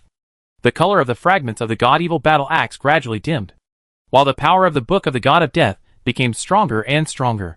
This power has exceeded the limit of ordinary artifacts, allowing the Book of the God of Death to move towards the level of the inner artifact. It's wonderful. Looking at the Book of the God of Death fused with the inner artifact, Klein couldn't help but exclaim in admiration. This is his own weapon. He also believed that the Book of the God of Death in the future would definitely become a powerful weapon that could rival the inner artifact, or even surpass the inner artifact and crush the inner artifact. It's just that fusing the inner artifact requires a lot of destiny power. Klein originally guessed that to synthesize his own artifact, he needed to extract his own destiny power. Over time, there will be a day when his destiny power will be accumulated, and then the synthesis can be completed. But now, he has a better channel. A Hecatol, the god of destiny, who has a way to make destiny coins. Destiny coins can help him plunder destiny power in large quantities. So for Klein, a Hecatol is an important role. The importance of this role may even affect the upper limit of his future strength. Klein is very clear about this. But he is not in a hurry. A Hecatol has now become an ordinary cat. Next, it depends on a Hecatol's own choice. It doesn't matter if he doesn't make the right choice. Klein likes to help others the most. You can also raise a kitten or a puppy, just as a good deed. A few minutes later, the God-Evil battle axe was finally absorbed by the Killing God book, and the synthesis has come to the last step. On the Destiny coin, the destiny power accumulated by a Hecatol for thousands of years was released at once. Before these destiny powers had time to dissipate, they were directly absorbed by the Killing God book. The Book of Killing God greedily absorbed all the useful substances and energy, and its color became increasingly dull and plain. Klein knew that this was not the Book of Killing God becoming weaker, but becoming stronger. Stronger than ever before. Incomparably stronger. Suddenly, a ray of light burst out from the Book of Killing God and rushed straight into the sky. This ray of light connected the universe void, allowing endless void energy to follow the light into the body of the Book of Killing God. 5, 4, 3, 2, 1. Synthesis successful. You get the item. Book of Hunting Gods. Book of Hunting Gods. Grade God. Special. Klein exclusive. Attack, 0 to 33. Effect 1 Magic Light Secret. Record up to 15 of your magics, with the same effect and power, and no magic consumption. Effect 2 Calmness. Your next random magic will become instant, and can be stored up to 3 times, including incredible magic, with a storage time of 1 hour. Effect 3 Power of Destruction. The power of all your magic is increased by 45%. Effect 4 Hunting Gods. Deal an additional 45% damage to creatures above the super level. Effect 5 God Slayer. Release a soul of a god you have killed to fight for you. The strength of the soul body depends on the soul absorbed by the Book of Hunting Gods, and the cooling time is 7 days. Effect 6 Klein Decomposition. Pay a magic power to decompose an object, but it can be a person, object, or even a god. The power is provided by the Book of Killing Gods itself. The stronger the opponent, the slower the recovery. Effect 7 Flash of Inspiration. Collect all the scattered magic around and release an incredible magic. This magic must be very powerful, and can be stored up to 2 times. Introduction 1. The Book of Killing God will float around you. Of course, you can also close it and put it away. Introduction 2. It has killed a god for you and destroyed an artifact. Introduction 3. The weapon owned by the god killer Klein has grown enough to make the gods fear it, and all the strong will be in awe of this weapon. Strong? My friend, Klein showed an honest smile. The power of the Book of Killing God will never let him down. At this time, Xianxuan had already found Klein and a Hecatol following the light that burst out during the synthesis process, although he didn't know what happened between the man and the cat. But Xianxuan looked at Klein with a smile on his face and a Hecatol lying on the ground crying, and he had a rough idea in his heart. Did this dead cat get cheated, crying like this? It doesn't have the pattern of Alishan at all. Even if it was fooled and cheated, Alishan should keep his own aloofness. What does it look like to cry like this? Xianxuan despised a Hecatol in his heart. What's wrong with you? Why are you crying like this? A Hecatol didn't even care about his image at this time, and threw himself into Xianxuan's arms, and yelled at Klein. He cheated me. He cheated me of my power of destiny. I have accumulated it for more than 2,000 years. This beast is not a human. Ahakator's tears, and snot all flowed onto Xianxuan. Xianxuan was not his master, so how could she indulge him at this time? Moreover, a conscious cat rubbing against her chest would only make her feel sick. Xianxuan grabbed Ahakator and held him in front of her. Power of destiny. Is that the thing you cheated me with before? Tell me. How did Klein cheat you? Ahakatoa exaggerated the way Klein cheated him to Qianxuan. But he did not expect that Qianxuan would laugh at him instead of sympathizing with him. That's it? You are too stupid. Aren't you? I cheated you once before. And now you are cheated by Klein again, even if you are a Satomi. You can't be so stupid. Right? Please be a human being. Oh, sorry. I forgot you are a cat. A cat doesn't have human thinking. So it's normal to make such a mistake. Ahakato immediately felt that Qianxuan was even more outrageous than Klein. Can't people and cats establish a little trust? He lay on the ground helplessly and began to mutter. At this time, Klein was looking at the Book of Killing God in his hand with satisfaction. At this time, the Book of Killing God had definitely reached the standard of artifact level. In fact, the last time the Book of Killing God swallowed Phrygia's tail, it already had the strength of miracle equipment. But it was still a little short of the real artifact. But this time, the Book of Killing God has greatly improved in both effect and attribute. And some aspects can even be said to be qualitative changes. In addition to the improvement of basic attributes, Klein's decomposition technique has become. It has become a state of no consumption. It only needs to consume the divine power accumulated in the Book of Killing God. There is no other additional consumption. The only difference is the length of the cooling time. In addition, there is an additional divine summon, which allows him to summon the heroic spirit of Ospad to fight, which is an additional stable helper. Then, there is the incredible magic that Klein values most. Now this magic can be stored twice, which greatly improves Klein's current combat tolerance.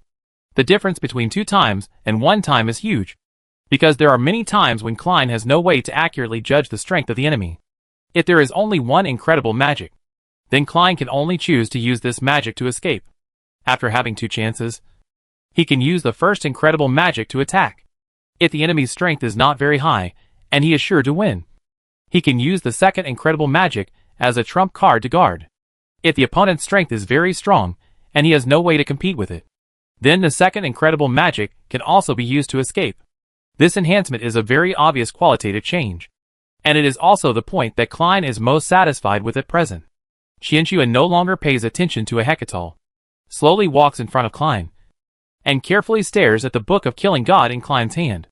After a while, she said with a doubtful tone, "Your magic book has divine power? How did you do it?"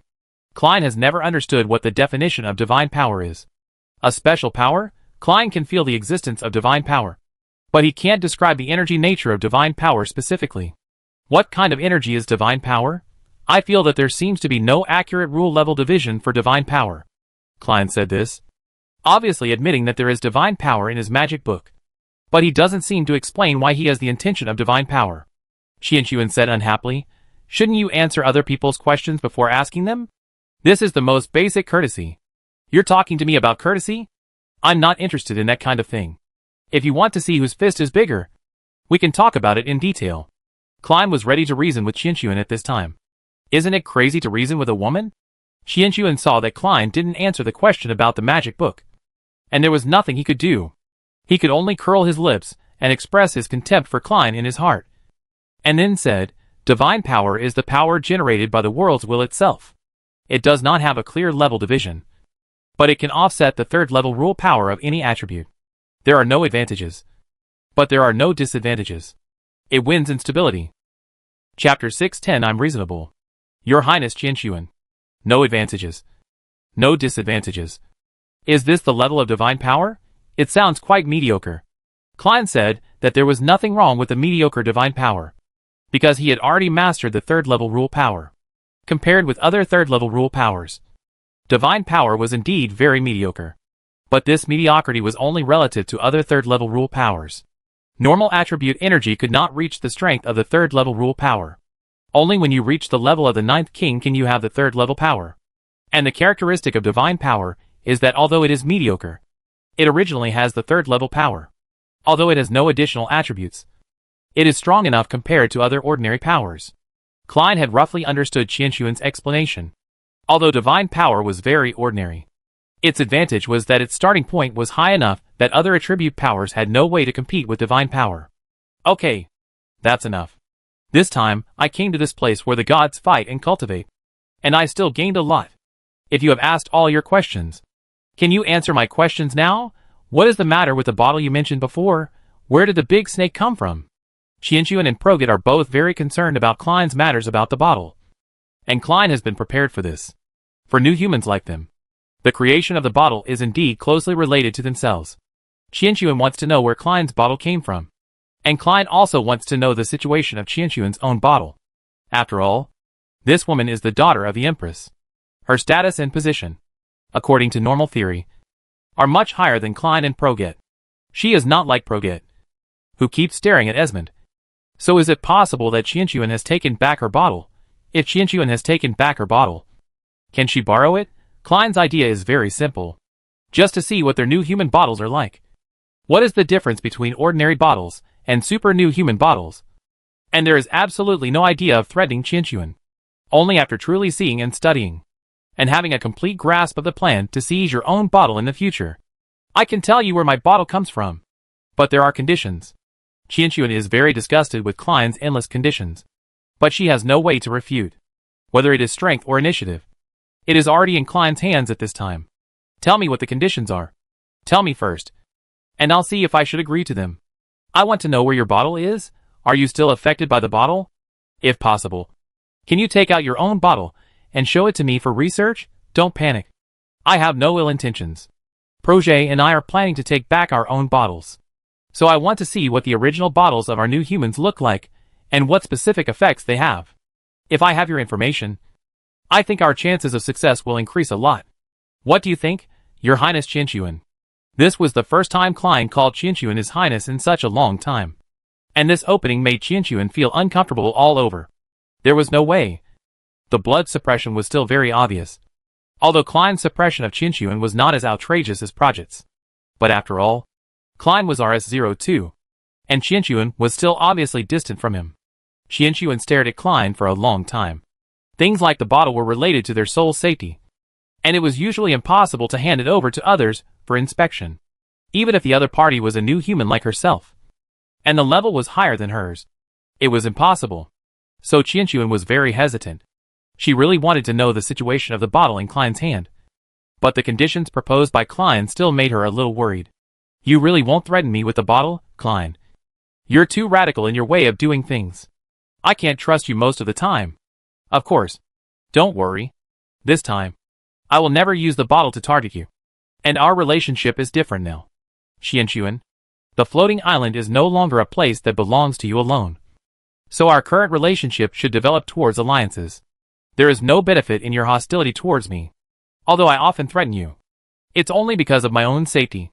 If our alliance can be sustained and stable, you should be the one who benefits. What a twisted logic. You don't think that women will like guys like you, right? Qianxuan said unconvinced. Klein's words mean that he is bullying her. But she still benefits? No. The problem I'm talking about has nothing to do with emotions, but only interests. You haven't felt my uniqueness yet. Qianxuan, do you think you are powerful holding the weapons of faith of the gods? You can steal their power through the eternal covenant of the gods and make yourself look great?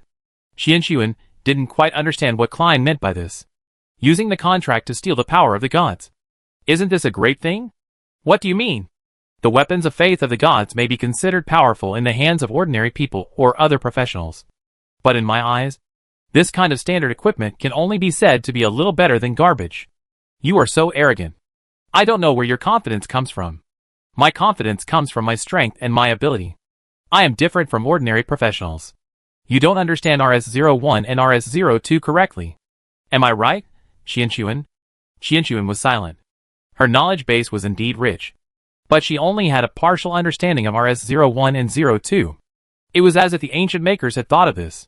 They deliberately did not leave any information about the new humans to Qianxuan. In this way, RS-01 and 02 could continue to suppress her, leaving Qianxuan no chance of turning over. You are right. I don't know much about you and Proget. Why? Do you want to show me the amount of RS-02? No need. Although you are very powerful, I am also extraordinary enough. Klein shook his head. The special thing I said does not refer to strength, but my personal special ability. I said that the weapons of faith are all garbage. Not without reason. Because in my team, as long as they are above the 3rd level, they can get miracle quality equipment. Moreover, These equipments are all customized, and are definitely much more powerful than standard equipments, like faith weapons. How is it possible? Qianxuan's first reaction was to not believe it. But after thinking about it carefully, Klein seemed to have no reason to lie to him in this respect. Because Klein has obtained thousands of faith weapons and equipments from Osbud. If Klein can't produce equipments that are better than these faith weapons, then there is no need for him to say so. How is it impossible? Miracle equipment may be a rare item in the hands of others, but in my hands, it can only be said to be an ordinary item. As long as there are enough materials and enough magic power, I can continuously manufacture miracle equipment until a person is armed to the teeth. Even if it is a divine weapon, it is not impossible to manufacture it. Klein didn't finish his words.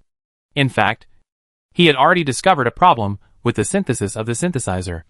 That is, the miracle equipment has reached the top. If there are no special conditions, such as the special existence of Klein's book, he has no way to synthesize artifact quality equipment. This seems to be some kind of limitation. Normal synthesis can only make items reach the miracle level and cannot continue to rise. Or something is missing. Qianxuan was about to refute Klein. The artifact is obviously an item that can only be forged by integrating the world's will, and mortals can never make it. But the words just came to his mouth, and he couldn't say it, because Klein's magic book had already floated up at this time, and just stopped in front of Qianxuan. That's right. Klein's magic book is an artifact. A new type of artifact that absolutely has no records. Was the fluctuation caused by Klein just now the process of forging a divine weapon? He extracted the power of destiny from Akator to forge this divine weapon. If all this is true, then what Klein said should be correct. He really has the ability to forge miracle items and even divine weapons. Klein saw that Qianxuan had already revealed a hint of certainty. So he continued, equipment is only part of it. Even if it is the strength itself. I actually have a certain way to improve it, Klein said, taking out a piece of mysterious magic potion and placing it in front of Qianxuan. This thing is called mysterious magic potion. Are you talking nonsense to me, Klein? Do you think I'm a 3-year-old child? This thing is called magic addiction. It's a disgusting thing made by the skeleton society. Do you really think I don't know? Qianxuan's face immediately became bad. Klein actually used something like magic addiction to fool her. This was a bit too much of a contempt for her. Klein was stunned for a moment, then apologized. Oh, sorry. I was a little abrupt. Now I'll let you see the authenticity of this thing, Klein said, and swallowed the mysterious magic potion directly. Hey, wait. Magic addiction is very addictive. Qianxuan wanted to dissuade him, but Klein had already swallowed the jelly-like substance directly. I said, this thing is called the mysterious magic potion, not the magic addiction. Its effect is to directly enhance the magic power of a wizard. It is a very powerful special item. The appearance of the magic addiction and the mysterious magic potion is similar. In fact, they are both products of the ancient times. The mysterious magic potion is a real finished product. The magic addiction is a defective product of that era. Its original name is also called the magic potion of addiction. The magic potion of addiction? Yes. The magic addiction is garbage. It is absolutely impossible to be compared with the mysterious magic potion. These are the benefits of our team members. Whether it is miracle equipment items, mysterious magic potions, or a large amount of special ability information, they can be shared naturally in my team. I will not keep any of my subordinates. Qianxuan, your talent is very special. If you join my team, you can also enjoy these treatments. Exclusive miracle items, special magic potions. These can make your strength soar. Now do you think that if we become allies, can we both benefit? It is undeniable that Klein's conditions are very tempting. But how can a person like Klein do something that will put him at a disadvantage? He values Qianxuan's knowledge base and various ancient technologies. Such talents are very much needed by Jiesha. As for the miracle equipment and mysterious potions, Klein is not vague at all when it comes to such big things. After hesitating for a while, Qianxuan made up her mind and decided to join Klein's team. Klein's conditions are only one aspect. Another aspect is that she now finds that it is too difficult for her to mix alone. She also needs a group. Her original idea was to join the Skull and Bone Society, and then control the Skull and Bone Society through the Dark Coffin. This is a very correct idea. It is a pity that she failed. But now she has a new opportunity. By joining Klein's team, she will get more opportunities and the information about the bottle she wants. The price is that she cannot become the leader of this team. Is this deal worth it? Yes. I can give you my bottle for research. And I hope you can keep your promise to me. There is another reason why Qianxuan handed over the bottle so straightforwardly. That is Klein's performance in the past 10 days. On the floating island, Klein was 100% sure to kill her, or even humiliate her. On the land of the truce of the gods, no creature could stop Klein from doing so. Neither she herself, nor those inner statues, nor a Hekator who had turned into a cat, could do it. But in such an environment, Klein actually got along with her peacefully for more than 10 days. And this was when she took the initiative to sneak attack the other party. During this period, although Klein often spoke venomously to her and used all kinds of unpleasant words to attack her, he did not do anything excessive to her. If Klein really wanted to harm her, he could just kill her directly and then snatch her space ring. This is also what Qianxuan has always been worried about. When she was in the Endless Sea, she couldn't even escape. Klein hadn't expected Qianxuan to be so conscious. But since Qianxuan could give him the bottle, he naturally wouldn't do anything excessive. Klein was a principled man. Qianxuan was Qianyu's sister, and she was a new human like him. Their relationship was originally just a competitive relationship. There was not much hatred, and there were many areas for cooperation. Since Qianxuan trusted him, he naturally had to respond to Qianxuan's trust. Very good. Don't worry. I won't let you down, Your Highness Qianxuan. Chapter 611. They are curbing the development of arcane. It is different from the bottle Klein made himself. And it is also different from the bottle R09 he saw in Granok, Qianxuan's own bottle. Although it also has a metal shell, plus some hard, transparent glass-like objects. It has a very special pattern and a very clear sealing array. The RS03 label appears on the bottle cap. Klein can be sure at the first glance that what Qianxuan took out is real. Is this the bottle that belongs to us? Yes. Although I haven't seen what your and Projet's bottles look like. I think the bottles of the three of us should be similar. This bottle is made of a special cosmic material, and has no reproducibility unless similar or identical materials are found in meteorites. The properties of this material are very unique. It can stably prevent the soul from flowing away. Even if our souls are placed in the bottle for tens of thousands of years, they will not die due to the loss of souls. Klein carefully touched the lines on Qianxuan's bottle and felt the magic patterns on the bottle. After a long time, he had completely memorized these magic patterns in his mind. After checking the inner wall of the bottle to make sure there were no other secret doors, Klein returned the bottle to Qianxuan. How much influence does the bottle have on you? This is what Klein cares about most. What level of influence can the bottle have on the object in the bottle, if the bottle is destroyed? Will the object in the bottle die? Although Projet had discussed this issue with Klein before, and their inherited memories also had similar memories, they could not know the specific situation because they did not have the bottle. The bottle has a great influence on us. Oh no. It should be said that it has a great influence on me. I have not seen your bottle, and I can't say what specific effect it will achieve. But as for this bottle, if it is destroyed by humans, my soul will be hit hard many times and in many sections. My knowledge base and consciousness will be destroyed in an instant. So the bottle is the most important thing for us in the bottle. After listening to Qianxuan's explanation, Klein nodded slowly. This situation sounds worse. If the bottle has the same effect on him as Qianxuan, then Esmond has absolute initiative over him and Projet.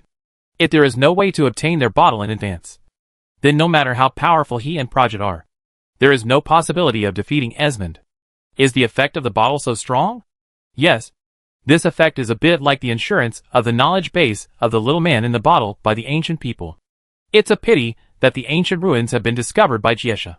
I can become the third princess because Edward, the former president of Jiesha, and my mother Qianjua had a special deal. My existence is to provide sufficient technical support to the royal family of Tyrella, and I have been doing so for so many years. But I hate this kind of life.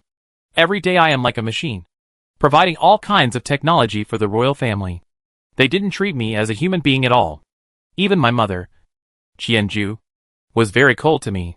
I was fed up with this kind of life, so I wanted to escape from that place. I was originally a new human RS03. Why was I controlled by such a group of people? I wanted enough freedom. It was for these reasons that I betrayed Tyrella and became a spy of Grandok. Wait, what did you say just now? Are you fed up with the life of constantly providing technical support to the royal family of Tyrella? Hearing this, Klein was stunned.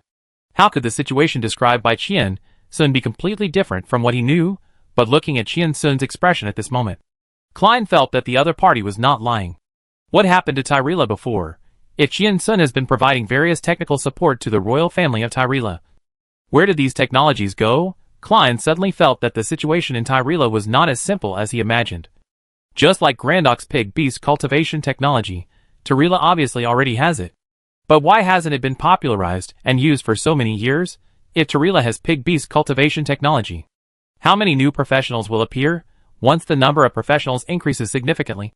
The direct relationship is the increase in the number of 5th level masters, or even super level masters. Klein can't judge whether there are people who can become king level figures. But in just a few decades, Grandok has produced so many super level masters.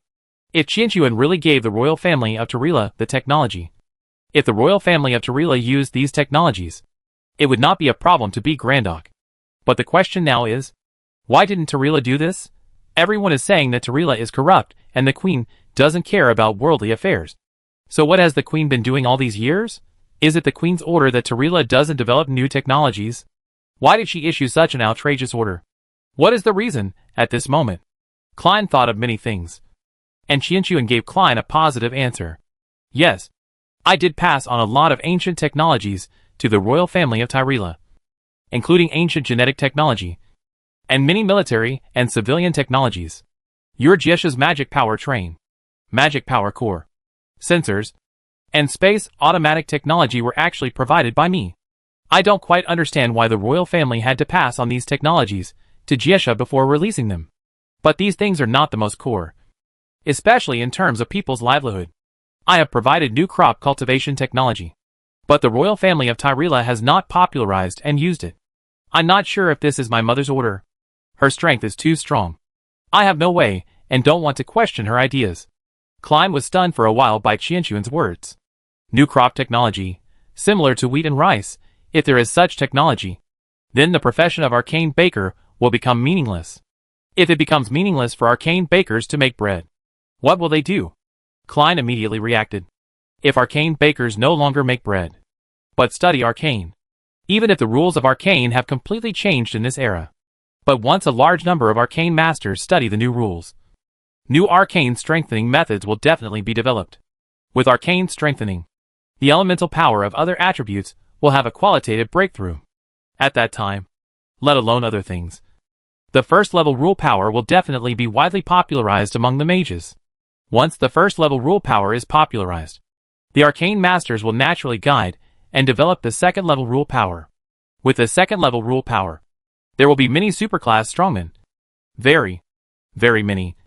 And it should be possible to reach the level of ancient times.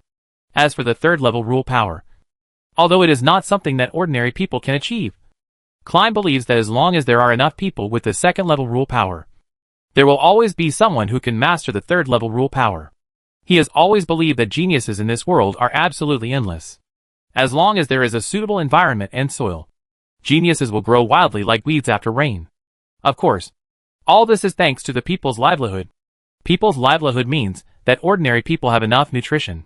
After ordinary people have enough nutrition, a large number of professionals will be born. This is a virtuous cycle. But what the Tyrella royal family is doing now is to suppress the emergence of professionals. And they let a large number of arcane masters do things like arcane bakers, which directly affects the development of the entire magic. You must know that in ancient times, any mage who did not master 1 or 2 arcane magics would be embarrassed to call himself a mage. If a great mage does not know how to strengthen arcane magic, he is not considered a great mage. Arcane directly affects the development of mages. But the development of arcane masters themselves has been strangled in the cradle by Tyrella. It seems that the reason is a little hard to say. Is it Tyrella who wants to kill the Arcanist? Or is it the Queen who wants to kill the Arcanist? Why, if Tyrella has more professionals, shouldn't it be a good thing? Klein's mumbling also attracted Qianquan's attention. What are you talking about? What is killing the Arcanist? It's like this. Klein told Qianquan his thoughts about Tyrella killing the Arcanist. These things are just his inferences, but they really make sense. After listening to Klein's reasoning and analysis, Qianquan slowly nodded. Arcanists are indeed a very great profession. And ancient mages are indeed masters of arcane magic. If Mother or Tyrella is curbing the development of arcane mages, there is only one reason. That is, to restrict the development of the entire mage profession. Restrict the development of the mage profession? What's the reason? Why restrict mages? The energy system of mages is different from that of warriors. Warriors' fighting spirit comes from themselves, while mages' magic attributes are full of danger and alienity. Whether it is void energy or magic from another space. It is a dangerous thing for Tyrella. The development of mages is too fast, which will raise the level of Tyrella professionals as a whole. The strategy of restricting the development of arcane mages was not set in this generation, because the profession of arcane baker already existed at the beginning of the cataclysm. Therefore, curbing the development of mages should be the national policy of Tyrella. Why do you do this? I still can't figure it out. Can the powerful arcanists be harmful to the world? Akator, who was standing by, got up crying. He watched Klein and Qianxuan chatting enthusiastically, without any thoughts of comforting him. His heart was cold. At this time, he wanted to interrupt, because he knew the harm that arcanists did to the world. But Akator was a little entangled at this time. Was it necessary for him to tell Klein these things? This guy just deceived me for thousands of years. I just swore in secret that Klein and I would never reconcile. Now, I turn around and try to please Klein for my future livelihood. Isn't that too low? You don't even have the airs of a god? Akator, you still have a fart of airs now. It's good enough to eat dried fish every day. Face the reality. This is the voice on the left of Akator, while the voice on the right is like this. I don't accept it. I am obviously a god. Why should I surrender to a mortal? He has just hurt me, and he has bad intentions towards me. How can I trust such a person? Just when Akator didn't know what to do next, Klein's keen perception had already discovered the Legod cat, who was struggling. Lord Akator, you have experienced the alternation of Legods and mages in ancient times. Come, sit up and tell me about arcane masters. Why are those superiors so afraid? Hearing Klein's words, Akator's first reaction was, why should I tell you? What the hell are you? Before the cat Coley finished speaking, Qianxuan had already taken out her jar of dried fish and placed it on the table. Akator was stunned for a moment. Humans were too much. They always played with other people's minds. This behavior was really ugly. Although I said so, I still decided to surrender to the ugly humans. There was no way. Cats had to eat. Especially a cat that had lost the power of destiny. Meow. Akator pouted at the dried fish. The meaning was obvious. If you want to impress me, you have to give me dried fish first. But Qianxuan didn't buy his tricks. After a period of getting along, Qianxuan had already figured out Akator's temper. This cat was a cat without any principles. She estimated that she only needed 10 dried fish at most to deal with Akator. 1 dried fish, then. As Klein requested, tell us everything about the arcanists in your era. I also want to hear it.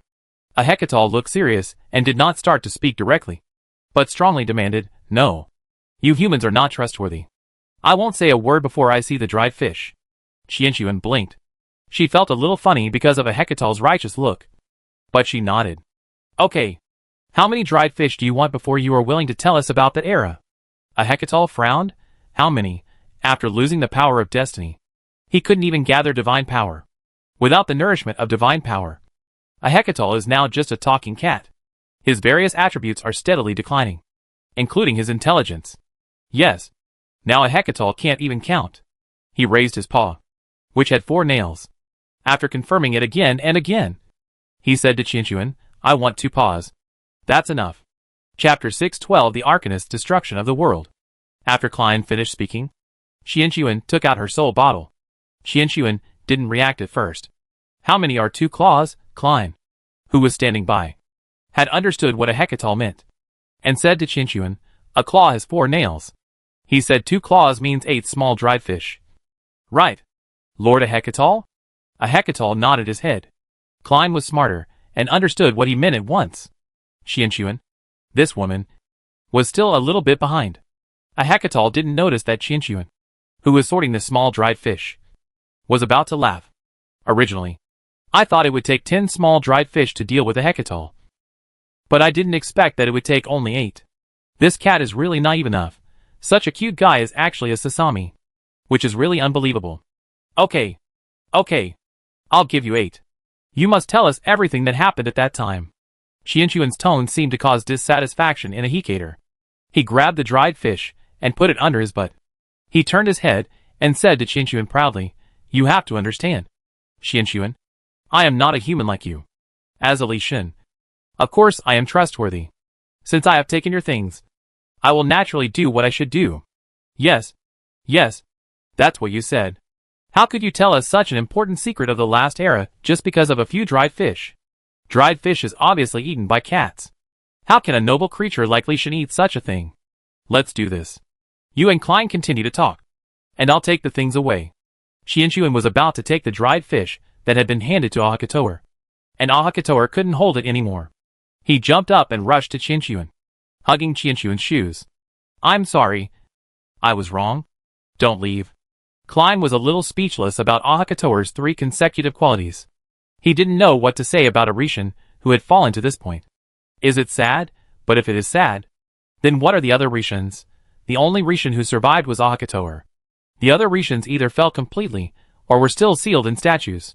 Compared with him, Ahikator, who can still taste all kinds of food, is undoubtedly the most successful Rishan. If it weren't for Klein's trick, Ahikator might have been able to turn over with the power of fate. If I had known this, why did I do it in the first place? Qianquan specializes in treating all kinds of unconvinced regods.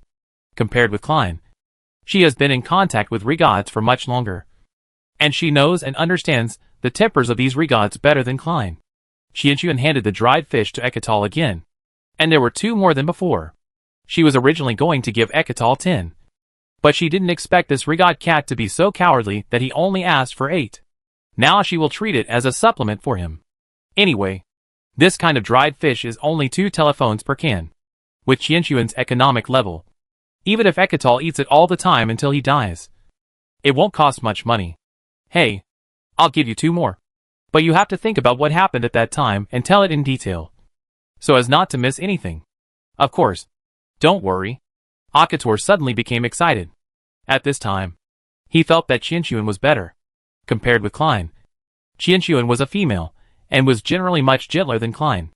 Although Qianquan had cheated him, and stolen the power of the gods, Qianquan at least would not be as cruel as Klein and beat him clean at once.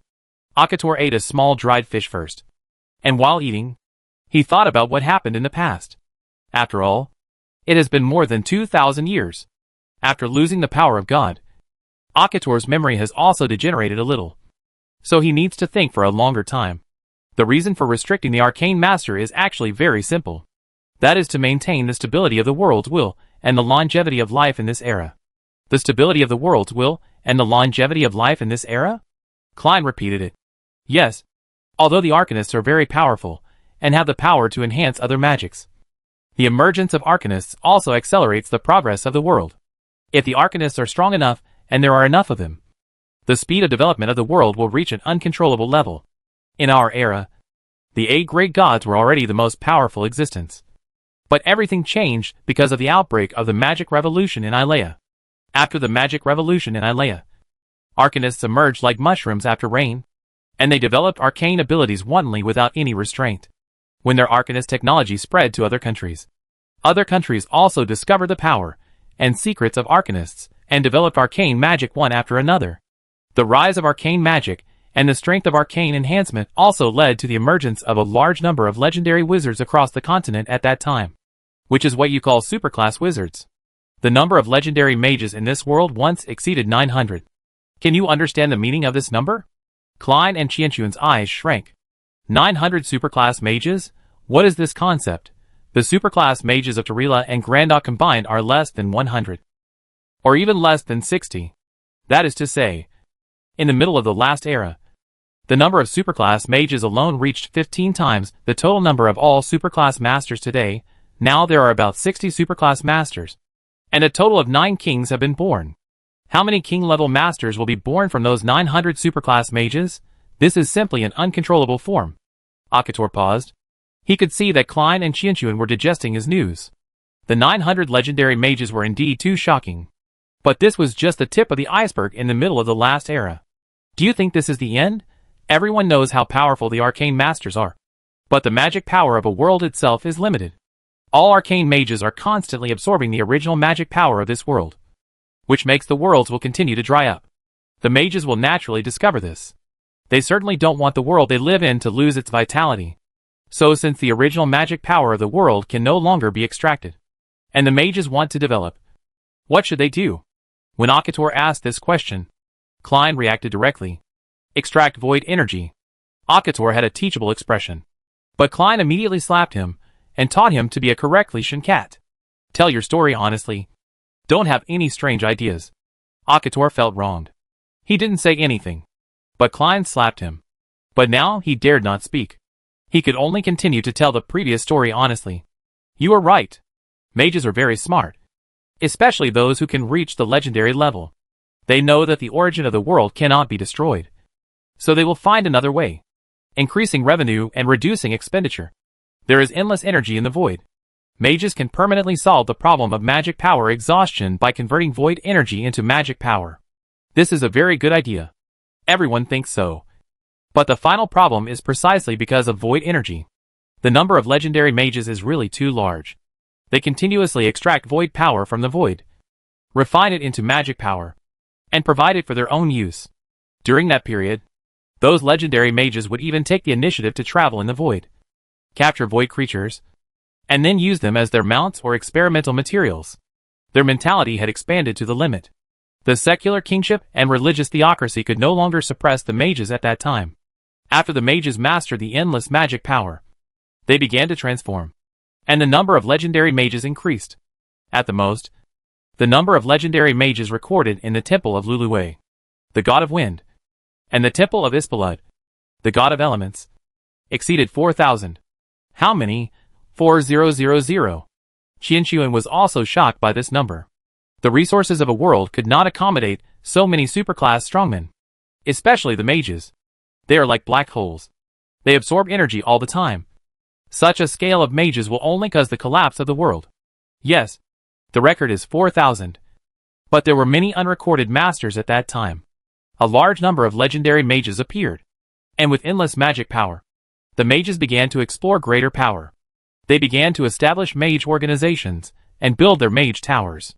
Finally, a mage named Na-Onlu broke through the holy realm, mastered the power of the third level rules, and became a demigod. With the first one, there will be the second and the third. The continuous breakthroughs of legendary mages put a lot of pressure on us 8 inner gods. But when we reacted, it was actually too late. The development of mages has exceeded the upper limit we can imagine. And the war between gods and mages also began at that time. At the beginning, the inner gods relied on the surface gods, the middle gods, and, with the help of a large number of believers, they can still compete with the wizard organizations. But as time went on, the number of believers continued to decrease, and the surface gods and middle gods began to fall. The power of the gods came from the origin of the world, which had been extracted by the wizards before and was half dead. And the number was very small. At this time, they were simply unable to support the war between the inner gods and wizards. The magic power of the wizards was extracted from the void. How could the origin of a world be compared with the vast void? So the outcome of that war was already doomed. The wizards continuously extracted magic power from the void, and the gods could only use the origin of the world to compete with them. The situation became worse and worse. In the end, the first inner god, the god of elements, Ispalud, was captured by the wizards. With the defeat of Ispalud, the camp of the re-gods also began to collapse rapidly.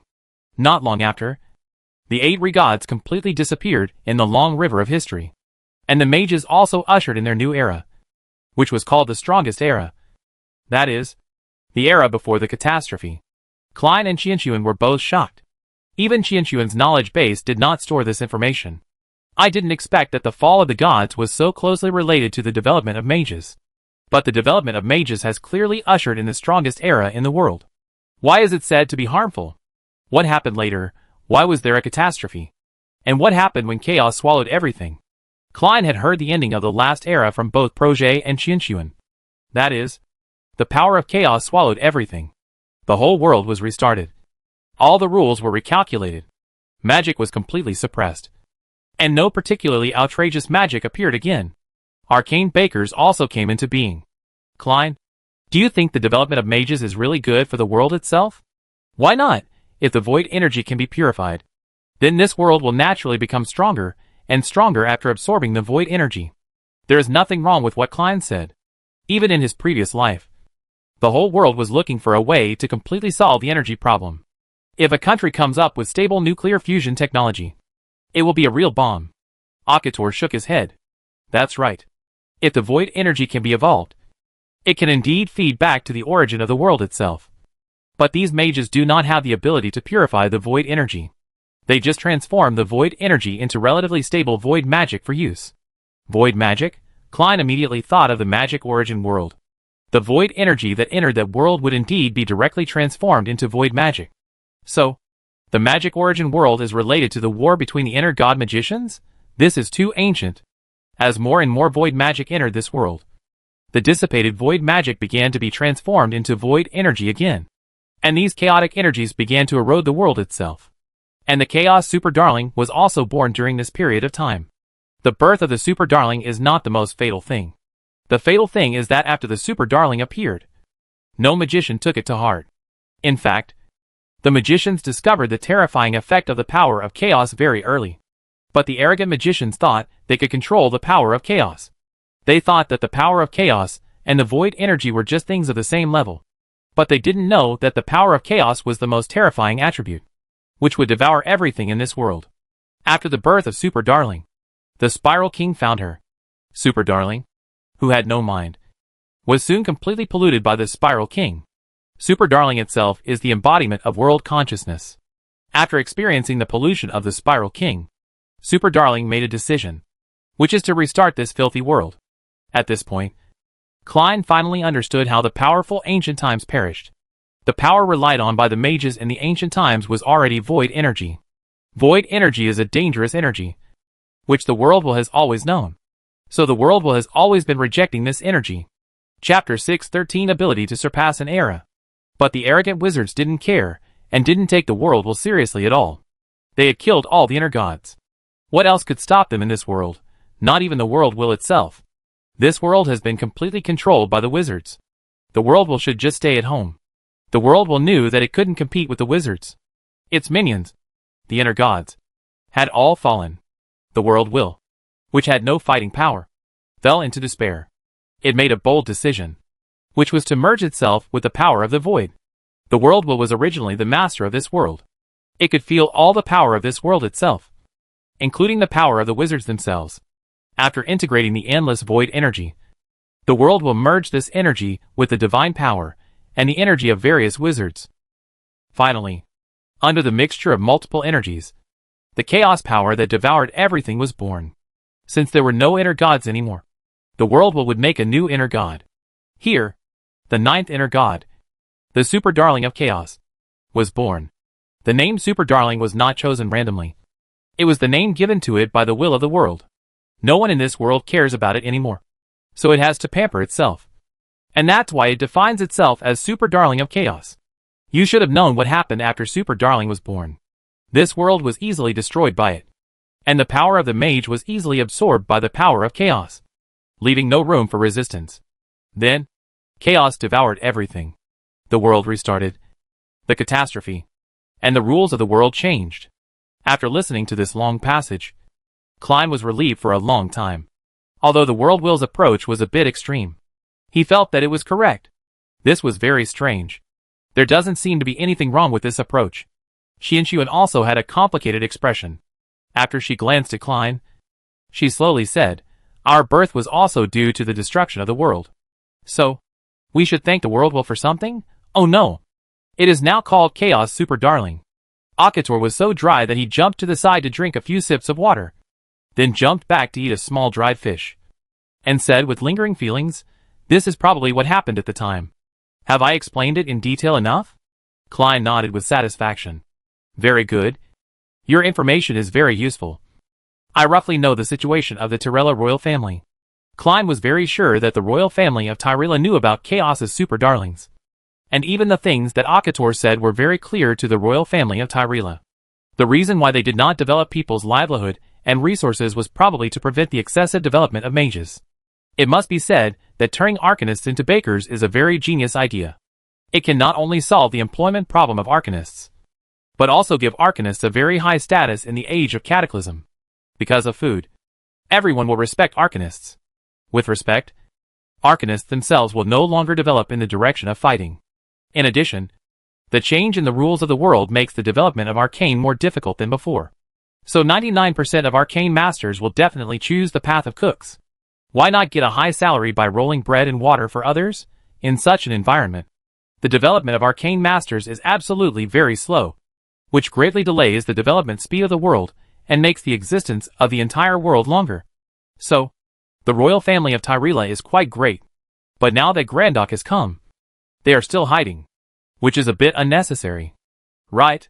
Klein didn't know why Tyrella had become like this today, but he thought that the Empress should be absolutely aware of it. As long as his strength becomes strong enough, the Empress should tell him the reason. After figuring out the reasons for these things, Klein felt much better. He smiled and said to Qianxuan, "Watch it. I will only show you once." Qianxuan was stunned. She immediately realized that Klein was satisfied and wanted to tell her about the bottle. She sat up straight and waited for Klein's answer. Klein took out a bottle. It was a 4th level wild wolf type synthetic monster with the blood of a magic wolf and a bat. It can fly for a short time and can also spit out Klein's shadow power. This thing is called Dark Evil. There should be no such thing in your knowledge base. Right? Qianxuan paused for a while. She was not in a daze, but searching her knowledge base for this monster called Dark Evil. Even if there is no exact same one, even if the attributes and physique are similar, it will be fine. But after searching for 3 minutes, she still did not find anything. She knew that the magic beast that Klein took out should be the bottle beast. How did you make this thing? The Dark Demon is a 4th level magic beast. It is synthesized from the 3rd level magic wolf and the 4th level soundhorn bat. It has the body of a wolf and various abilities of a bat. It has super physique and endurance, short-term flight ability, sonar, speed, and even my shadow power. Such a magic beast is the best combat weapon. Ordinary 4th level professionals can never be the opponent of the bottle beast. Therefore, I define the evaluation level of the Dark Demon as A level. Synthesis, compound ability, with your shadow power, A level? Qianxuan was a little unfamiliar with many of the terms that Klein threw out. But she had a strong understanding ability and gradually understood the meaning of Klein's words. You mean? You synthesized this kind of magic beast? Are you also proficient in genetics?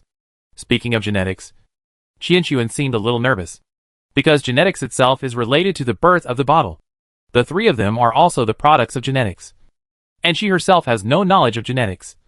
So she is so confused. No. This is not genetics.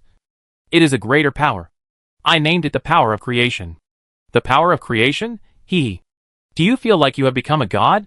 It's really funny. Qianxuan laughed dryly twice. But soon, she couldn't laugh anymore. Klein took out more bottles in front of her.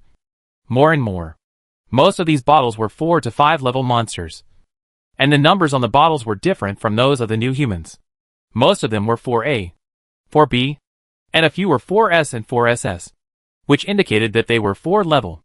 There were fewer 5 level than 4 level, but the situation was similar, with ABS and SS levels. Qianxuan was very shocked by the richness of Klein's collection. This number was really not something that could be accumulated by ordinary relics. Even if Klein discovered some ancient research institute, it would be impossible to obtain so many bottles. Not only that, these bottles looked very new, and they didn't look like products that had been passed down for thousands of years. How could such things be things from the old times? Did you really make all these things?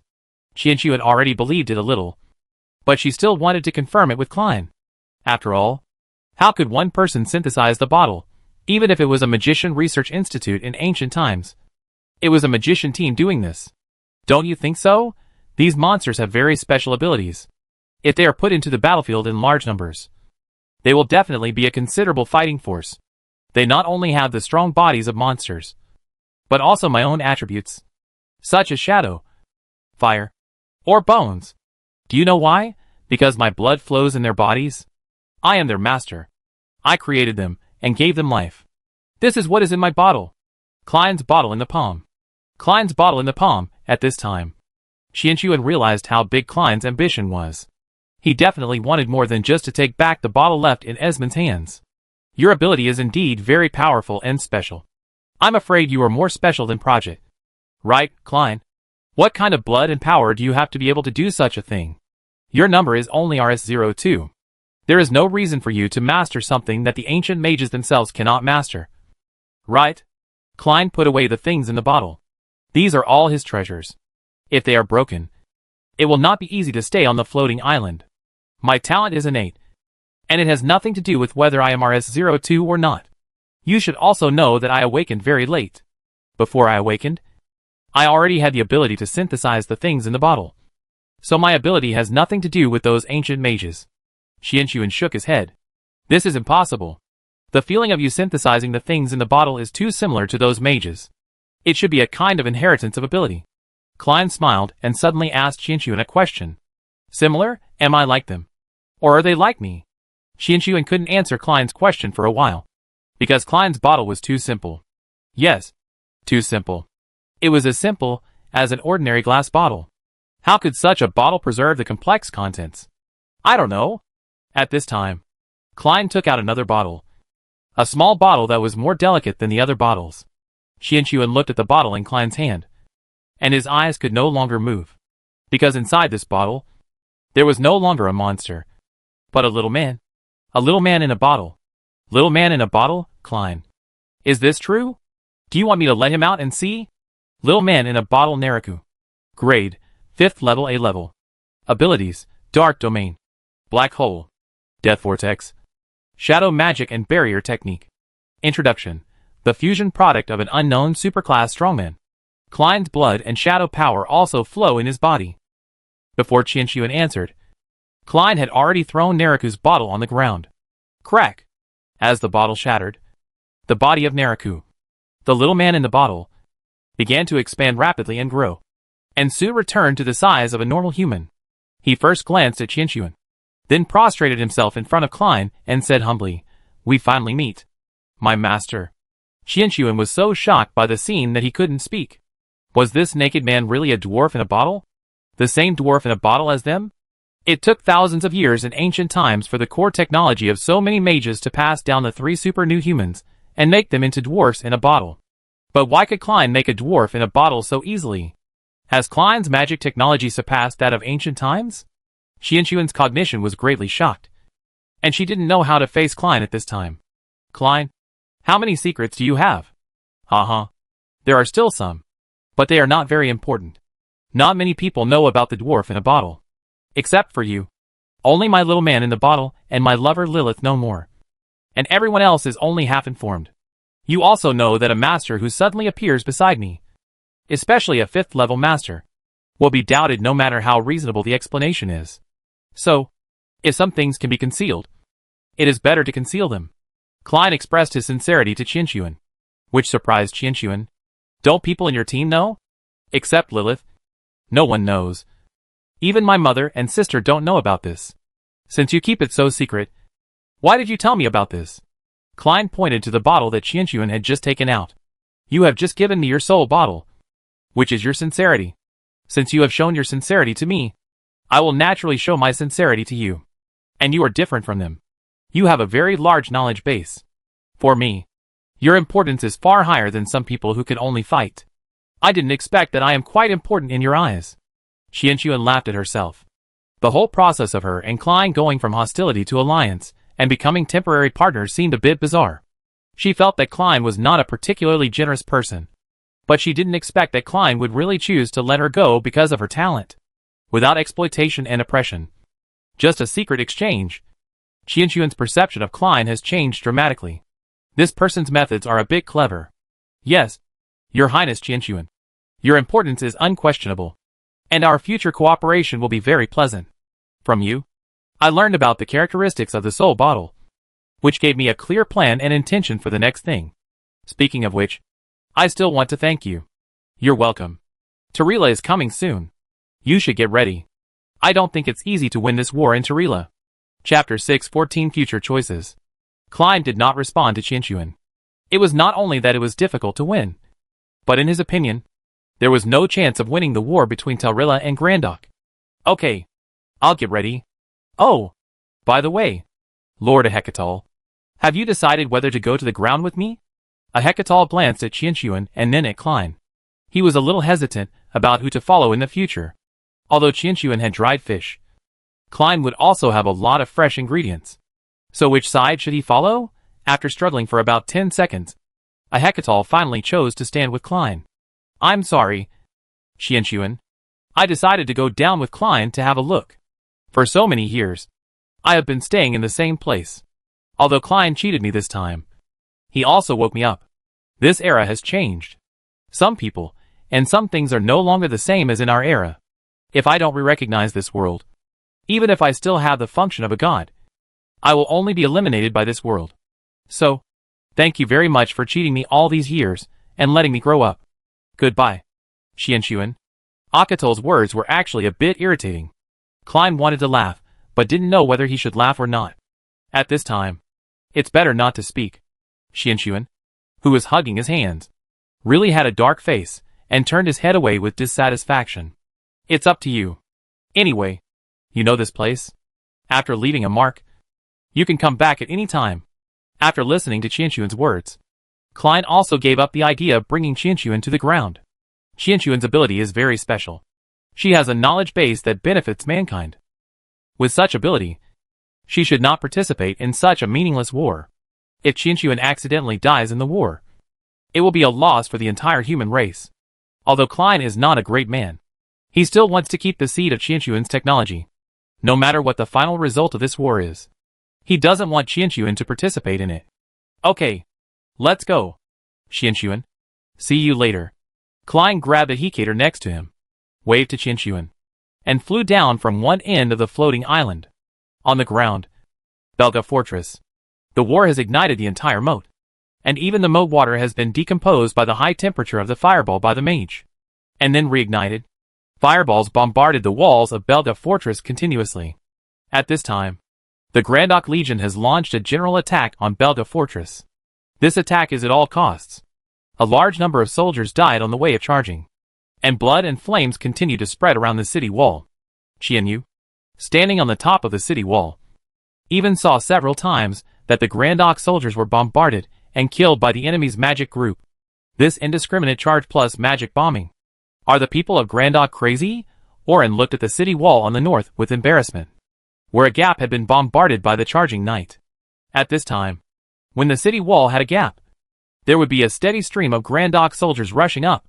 What's going on? Orin asked his adjutant, who was also confused at this time. At this time, the battle loss ratio had reached an extreme point of 1 to 5, or even 1 to 6. If this loss ratio was placed at any other time, Orin would definitely hold a celebration banquet with a smile. But at this time, he couldn't smile at all. The battle was so tragic that the soldiers of Grandok fell like rows of straw.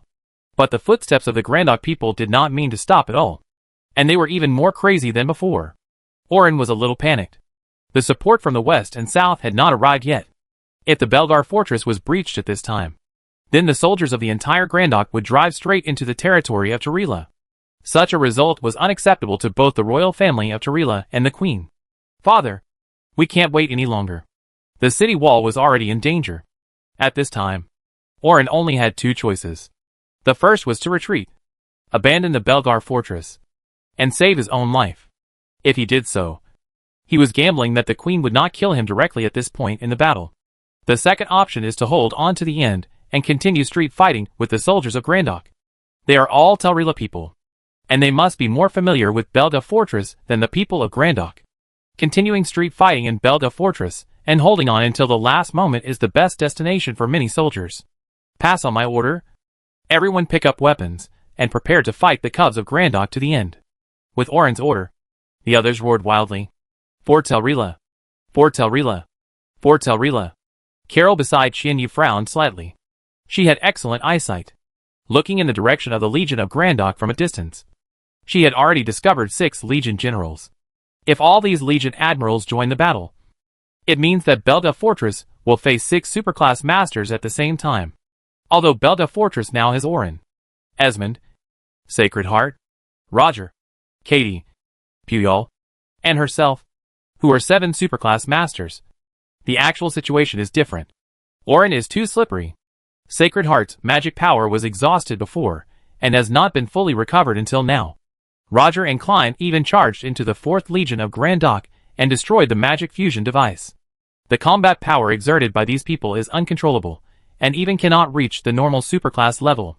And Grandok's superclass is definitely not as simple as the Legion Admirals. They are just the superclass in Grandok. No one knows how many masters are hidden in secret.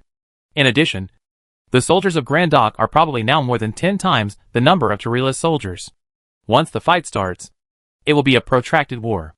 Even superclass masters cannot resist the continuous consumption of soldiers. As long as any superclass strongman entangles them, their end will inevitably be death. Your Highness, I think we should evacuate at this time. The result of Grandok's general attack will inevitably be the destruction of Belga Fortress. Without any exception, Xianyu did not answer Carol's words. As the commander of the North, she knew the situation of Belga Fortress better than anyone else. There was nothing wrong with what Carol said. Belga Fortress was now on the verge of destruction. Unless the support from the south and west arrived at this time, there was absolutely no possibility of resisting Grandok's attack. But Xianyu still didn't want to leave like this. She said to Carol, Lord Carol, with your speed, even if the Grandoks rushed into the Belga Fortress, you are sure to take me away. Right, so, you are very fast. There is no need to worry so much. Let's wait and see. Maybe there will be a turnaround. But, Your Highness. Carol wanted to say something else. But Xianyu had raised her hand to interrupt her. Carol, who knew Xianyu, knew that Your Highness had made a decision and would not change it. Okay, Your Highness. But I have a final request. Once the Grandoks launch a general attack, you must go with me.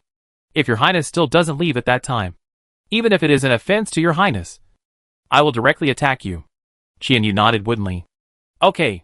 If it really doesn't work, I will go with you. Don't worry. There is no way I will die in such a place. Boom. The cracked wall of Belgar Fortress was directly shattered by a superclass magic, and the expressions of the soldiers on the wall began to become numb. What does the broken wall mean, although they can still rely on the barrier to continue fighting? The desperate charge of the Grandok soldiers, and the long-range attacks of their mage group indiscriminately make the soldiers guarding the city feel terrified. At this moment, the morale of Belgar Fortress has dropped to the extreme. Just when everyone was in a slump, Orin, who had always been unwilling to deal with it, stood up. He walked up to the wall, picked up his sword and shouted, whether you are soldiers from the east or the north, whether you are scattered rangers or students of the Royal Academy, this is the key to the survival of Tyrela. Once Grandok conquers Belga, the hinterland of our country will be flat. The cruel Grandok people will kill our families, relatives, friends, and lovers, and everything will be destroyed by them. So, at this time, we cannot retreat. We must let the Grandok people know that Tyrela will fight to the death. With Orin as the leader, the morale of the Belga soldiers was raised at once. They also raised their weapons, and shouted with Orin, for Tyrela. Orin raised his greatsword high, and slashed out with a vacuum. The enemies pouring in from the gap in the city wall were immediately scattered, and a large number of soldiers were cut in half by the superclass slash. Ordinary professionals are still too fragile in front of superclass strongmen. Orin's battle did not stop. He kept swinging his great sword, and his slashes completely suppressed Grandok's offensive. This is the deterrent power of a superclass greatswordsman. Grandok's professional charge was actually blocked by Orin alone. However, the attack at this time would definitely not be as simple as the charge of melee professionals. After Mr. Orin, Grandok's first army had already begun to gather mages in formation. The leader of the First Legion began to give orders. Aim at the gap in the Baikal wall, and start releasing indiscriminate magic. Aim at some and consume Orin's power as much as possible. Yes! With the order from the general of the First Legion, a barrage of fireballs rained down on the walls of Belgar Fortress. Boom! Boom! Boom! Without the protection of the magic barrier, a fortress turned into a target. The magician's attacks had a clear target, and flames and explosions began to ravage Belgar. Esmond looked at the huge crowds of soldiers from Grandok and had already thought of retreating. It won't last long if it goes on like this. Even if I face such an encirclement, I can't survive. Does Belgar Fortress still have a way to turn things around at this time? Esmond had never considered connecting to the magic origin world, and then using arcane barrage rain to solve the pressure of Belgar Fortress. He is a very obscure person. He is unwilling to reveal his cards at this time unless it is absolutely necessary. now using arcane barrage rain to help Belgar Fortress. The final result can only be that all the Grandok superclass remember his name, Esmond, and everyone will be wary of him. Even the king-level strongmen will pay attention to him at this time, which is the most unacceptable point for Esmond. His purpose is not to help Torella win. His purpose is to become the new king. At this time, Esmond has also thought clearly about one thing. Whether it is the king of Grandok who makes the first move or the queen who makes the first move. For him, the results are all the same. As long as a king falls, he has a chance to become the new king. Therefore, it is not the right choice to take action at this time.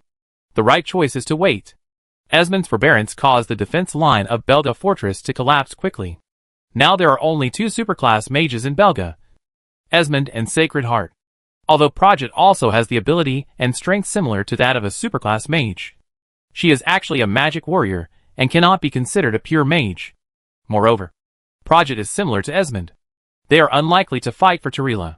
Her goal is to get the bottle back from Esmond. Other things can be postponed. When Klein's team was away, Lilith naturally took over the command authority. Although Katie was stronger, she was not very familiar with the members of Klein's team. It seems that we can only retreat, Lilith said a little dully. She was a native of Torella, and her military thinking gave her a sense of honor to defend the country. Fighting for Torella was something that had long been engraved in her bones. But now, in order to preserve the strength of Klein's subordinates, she could not let these people die here. Get ready. Let's go. If we continue to stay here, we will also be in danger. Everyone was silent. Except for AI, who was in the bottle, who was a Grandok. Everyone else was basically from Torella. Apart from anything else, Torella's patriotic education was still good. At this time, the destruction of Belga Fortress was imminent. And even Gwen, who had become Klein's bottle, was a little sad. I don't know what will happen in the country after the destruction of Belga Fortress, Mira murmured. Katie rubbed her daughter's hair and summarized the current situation. This is no longer something we can handle. Even Klein can't intervene in such a conversation. In a war of this scale, individual power has become very small. Even a superclass strongman can't influence the situation, unless a master of the level of the Ninth King takes action. Otherwise, Torella will definitely lose. Chapter 6:15 Target in the Sky. As one of the founders of Jesha and a superclass master, Katie still has good eyesight. Now Belga is basically a group of defeated soldiers. Some are injured, some are tired, or they are absent-minded, such as Carol and Esmond. Such a combination cannot resist the impact of the Grandok Legion. Just as the group was about to pack up, Gwen and AI suddenly raised their heads and looked at the sky. Here he comes. What is coming? Prajet, who had been silent before, looked at AI and Gwen strangely. Compared to Prajet, who didn't know the identities of AI and Gwen, Lilith was different. She knew that AI and Gwen were Klein's little people in the bottle. They originally had a very solid soul connection, and the only one who could divert their attention at this time was Klein. Klein is back. What? Prajet was a little puzzled. How did they know Klein was back?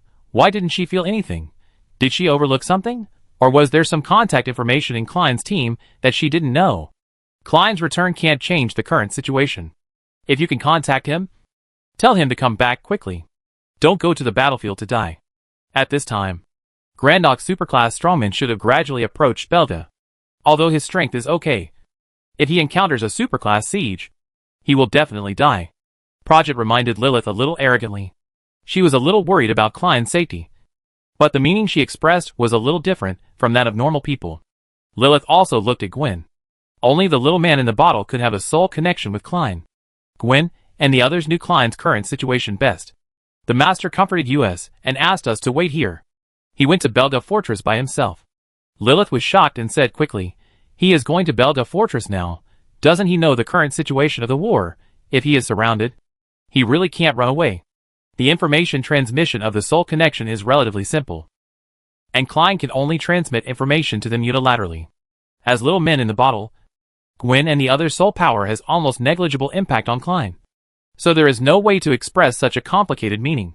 Gwen shook her head at Lilith. And at this moment, Lilith's communicator rang. Hello, Lilith? I'm here. You guys prepare to evacuate now. I'll go to the battlefield and cast some magic before leaving. Don't worry. I know what you're worried about. I'll be fine. This trip was quite bumpy, but after experiencing some accidents, my strength has also improved. So don't worry. I'll be back soon. Klein's comfort made Lilith feel a little relieved, although she was still a little worried about Klein's safety. As long as Klein clearly said that he was sure to come back, Lilith would always feel safe. Klein's strength is still trustworthy. Thinking of this, Lilith's expression returned to calm. She turned her head and said to the others who were looking at her, Klein ordered us to continue preparing to retreat. What I mean is that we should evacuate now without waiting for him. After his personal battle is over, he will take the initiative to come to find us. Lilith spoke. And naturally, the old members of Klein's team had no objection. The only two who felt a little strange were Klein's mother Katie and Progit. Katie and Klein had not been partners for long, and she could not accept such a dangerous action. In this case, shouldn't she run as far as possible? Klein was still so young, and there would be plenty of opportunities to turn things around in the future. So why was he struggling here? Although she was confused, Katie was still quite cunning. She couldn't interrupt Lilith at this time. After all, Lilith was Klein's lover and the commander designated by Klein. If she questioned Lilith at this time, she would be questioning Klein's decision. Not only that, Lilith's reaction was very calm, and even the expressions of Joe, Becky, and Eric were very calm. Katie saw trust and calmness in their eyes. Perhaps this was the confidence that Klein gave them. Maybe Klein's strength can really be able to advance and retreat. Compared to Katie, who would consider multiple situations, Progit was more furious. When she heard that Klein was going to stay on the battlefield, she immediately shouted, "Are you kidding me? At this time? You're just going to leave him alone on the battlefield? You're all so calm. Are you his subordinates? In this situation, if you're locked up by the magic seal, even a top-level superclass like Esmond can't escape. Where do you get the confidence from?" Progit's words didn't stop the other members of Klein's team from doing what they were doing. Lilith packed up her things first and was ready to leave. I said, "This is Klein's order. In our team, Klein's order is everything, and no one can question it. If you question his order, it can only be said that you have not yet integrated into our team." Lilith's words undoubtedly dealt a heavy blow to Progit. As RS-01, when has she been bullied like this? Although she was very angry, Progit really had no good way to refute Lilith's words. She could only say angrily, "If you don't want to go, then I will go by myself. When the time comes, I will sleep with Klein. Don't cry." Progit's words were very explosive, but Lilith did not have any strange expression. Nor did she stop Progit. She just let him leave and fly towards the direction of Belga Fortress. Katie walked to Lilith's side and asked in a low voice, "Since Klein asked us to retreat, why didn't you stop her? This should be inconsistent with Klein's order." "Right." As Klein's mother, Katie naturally had to give enough respect to Lilith. "Aunt, Progit is not one of us yet. She and Klein have a special relationship. More like a partnership. As for what she said, just ignore it. What's more, Progit is very strong. Very strong. And her ability is highly predictive and protective, making her the best candidate as a guard. If she goes to Belga Fortress to help Klein, it will definitely greatly improve Klein's own safety. So, since she wants to find Klein, why should I stop her?" Lilith's words made a lot of sense. And Katie was also stunned. The woman Klein designated was indeed very capable. Usually when Klein was in charge, Lilith kept a low profile. Now that Klein was gone, Lilith had shown everyone her excellent commanding ability and clear thinking. In this dilapidated situation, these two things were more important than any strength. "It seems that you already have a suitable plan in mind. So, shall we leave now? Let's go. Klein will take care of the rest. You can always trust Klein. We just need to trust him." "Aunt." Lilith smiled and walked in the opposite direction of Belga Fortress. At this time, Klein landed on the top of Belga Fortress, overlooking the entire battlefield. The degree of tragedy was beyond Klein's imagination. The traces of magic bombing were almost all over the outer layer of Belga Fortress, and there was hardly a complete brick on the entire outer wall. The magic barrier had long been shattered, and a large number of soldiers died under the magic bombing, including those of Grandok and Tarila. At this time, there was already an obvious gap in the city wall. Klein looked at the Grandok soldiers who kept emerging from the gap, and he had a battle plan in mind. "Your human war is still so tragic. You are obviously the same race, but you still fight and kill each other every day." A Hecatal standing on Klein's shoulder licked his paw. As one of the ancient gods, a Hecatal had already seen too many wars. Even if it was a war several times larger than the war between the two countries at this time. He had already seen it. So he didn't feel any surprise about such a tragic scene. In the end, he was used to it. Human internal fighting? Do you think that Warcraft will not fight internally? Huh? Each race of Warcraft has its own tribe territory. And those tribes also fight from time to time. But the scale is much smaller than that of human wars. This does not mean that Warcraft will not fight internally. The scale of their battles is small. Just because they have not formed a reasonable civilization. Any race is basically the same before there is a unified external enemy. What Klein said has been analyzed by countless bigwigs in his previous life. Now it is natural to use it to fool a fool like Akator. Okay. I admit that what you said makes some sense. But what are you going to do now, even if your strength is still good? You are only level 5. Right? What role can a level 5 professional play in this environment? Just a large cannon fodder. Akator looked down on Klein.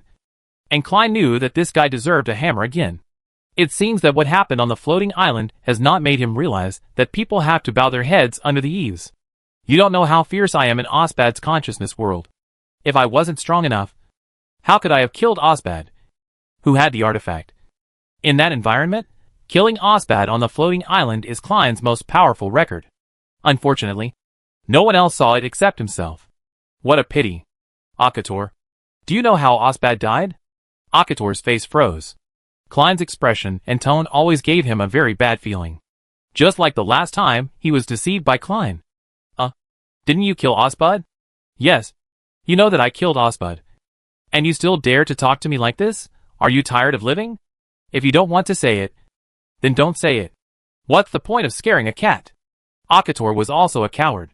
Anyway, he had decided to hug Klein's legs at this time. So it was okay to be a little cowardly. Moreover, in front of Klein, he had completely given up his reservedness in his heart and treated himself completely as a cat. You can bully people, but there is no point in bullying a cat. Wait for me here. Last time, Grandok almost forced me to death. This time, so many people came, so I naturally have to repay them well. Klein flew from the city wall to the sky and opened his unique Archon form. The deep blue rich arcane energy flickered in the sky. And this situation quickly attracted the attention of all high-level professionals. Both Grandok and Tarila discovered Klein's existence. The generals of the Grandok Legion immediately responded to Klein's actions at this time. A wizard standing above the Legion, and a high-level wizard at that, was very threatening. So he had to be dealt with immediately. All wizards, stop attacking the Belga fortress. Aim your magic at the guy in the sky. And shoot him down for me. The general of the First Army issued an order to attack Klein. And the other Grandok legions did the same. Klein was floating in the sky like this. And he also released such a strong magic fluctuation. Naturally, he would become the target of attack by all Grandok wizards for a while. But he didn't care much. Attracting all the mages' attacks was a routine he had already planned. The effect of the incredible magic is to extract the surrounding magic energy to form a special and particularly powerful magic. If the surrounding magic energy is strong enough and sufficient, then he will release a magic beyond everyone's expectations. The strength of this magic may even exceed the upper limit of normal superclass magic, and it may even reach the level of a king-level master. Now, he just wants to give the ordinary professionals of Grandok a big shot and dampen their spirits. Klein's high profile naturally attracted the attention of Belga Fortress. Warren looked at Klein with a complicated expression. He and Klein had a conflict over the magic fusion device. And in the end, it was Klein who took Roger to complete it. It is not an exaggeration to say that Klein in front of him is the hero of Belga Fortress. This guy is flying in the sky now. Isn't he a target for others? Is his brain not working well? Why is he still pretending here at this time? Aluin is not the only one who discovered Klein. Roger of the Brotherhood of Steel and Esmond also discovered Klein in the sky. Esmond looked at Klein in the sky and frowned slightly. He was a little shocked by the arcane energy emanating from Klein at this time. Even he couldn't master the ability of pure arcane to form body armor. What is this kid doing? Isn't this position a way to die? Chapter 616, like a nuclear bomb. Esmond's whisper was also heard by Roger and Xingxin. Xingxin was very weak now. His magic power was overdrawn too much. So he did not participate in this round of defense. He did not know much about Klein. So there was no need to comment. But Roger was different. He was a person who had fought side by side with Klein. In some ways, he knew Klein much better than his father, Esmond. At least Roger knew that Klein was indeed a person with many incredible things. At least Klein had completed the seemingly impossible task of destroying the magic fusion device. And not only did he complete it, but he also completed it beautifully. Not only did he destroy the magic fusion device, but he also brought him back and escaped unscathed. If this kind of thing had not been experienced in reality, no one would believe that a few people launched a charge against the Grandok Legion and achieved the preset goal. If this matter was placed in the Royal Academy, it would probably be written into the textbook. Such outstanding young people must have different ideas from old people like them, who are half buried in the ground. The relationship between Esmond and Klein, the father and son, is not harmonious.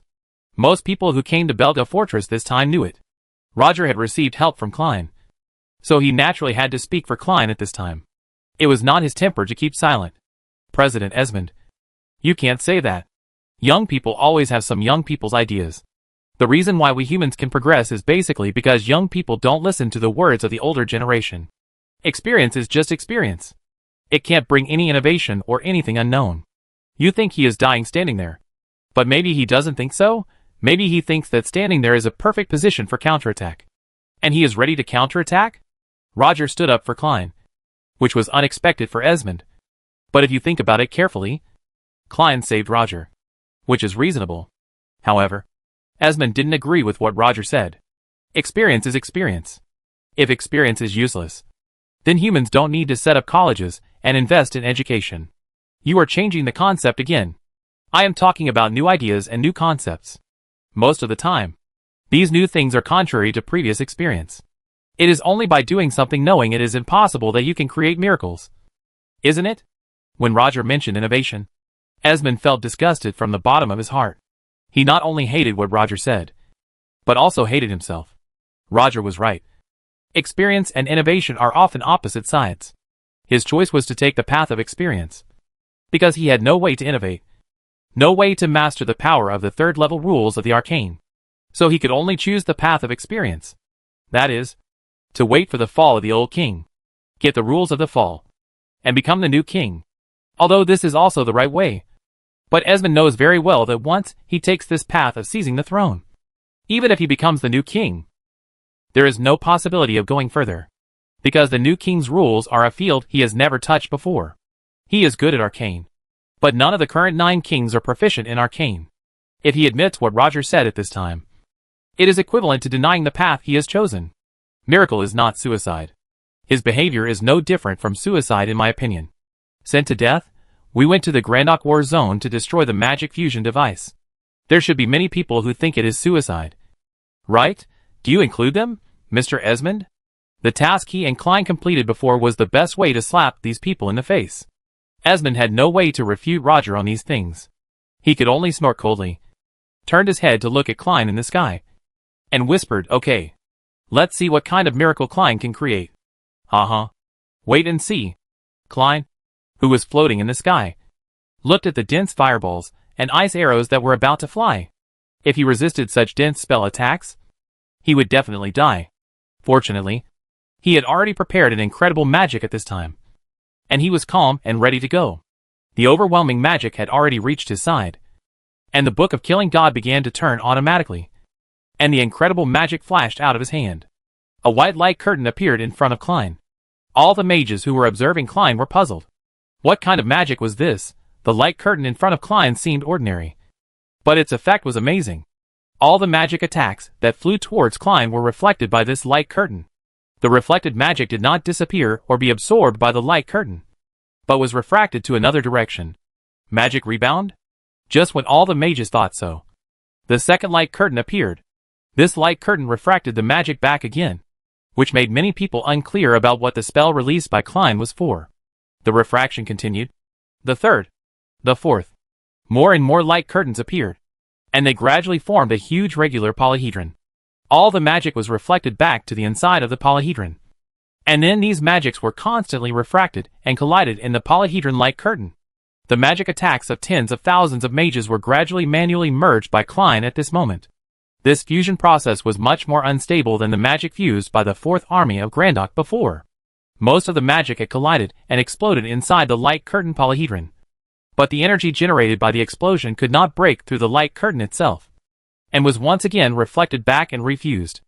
Under Klein's control, the light curtain gradually shrank, and the magic released by these mages was still compressed and compressed by Klein, until all the magic was compressed into a small crystal, floating in Klein's hand. This scene was seen by countless mages, and anyone who knew a little about the principles of magic felt the danger of the crystal in Klein's hand. Oh, it looks a bit bad.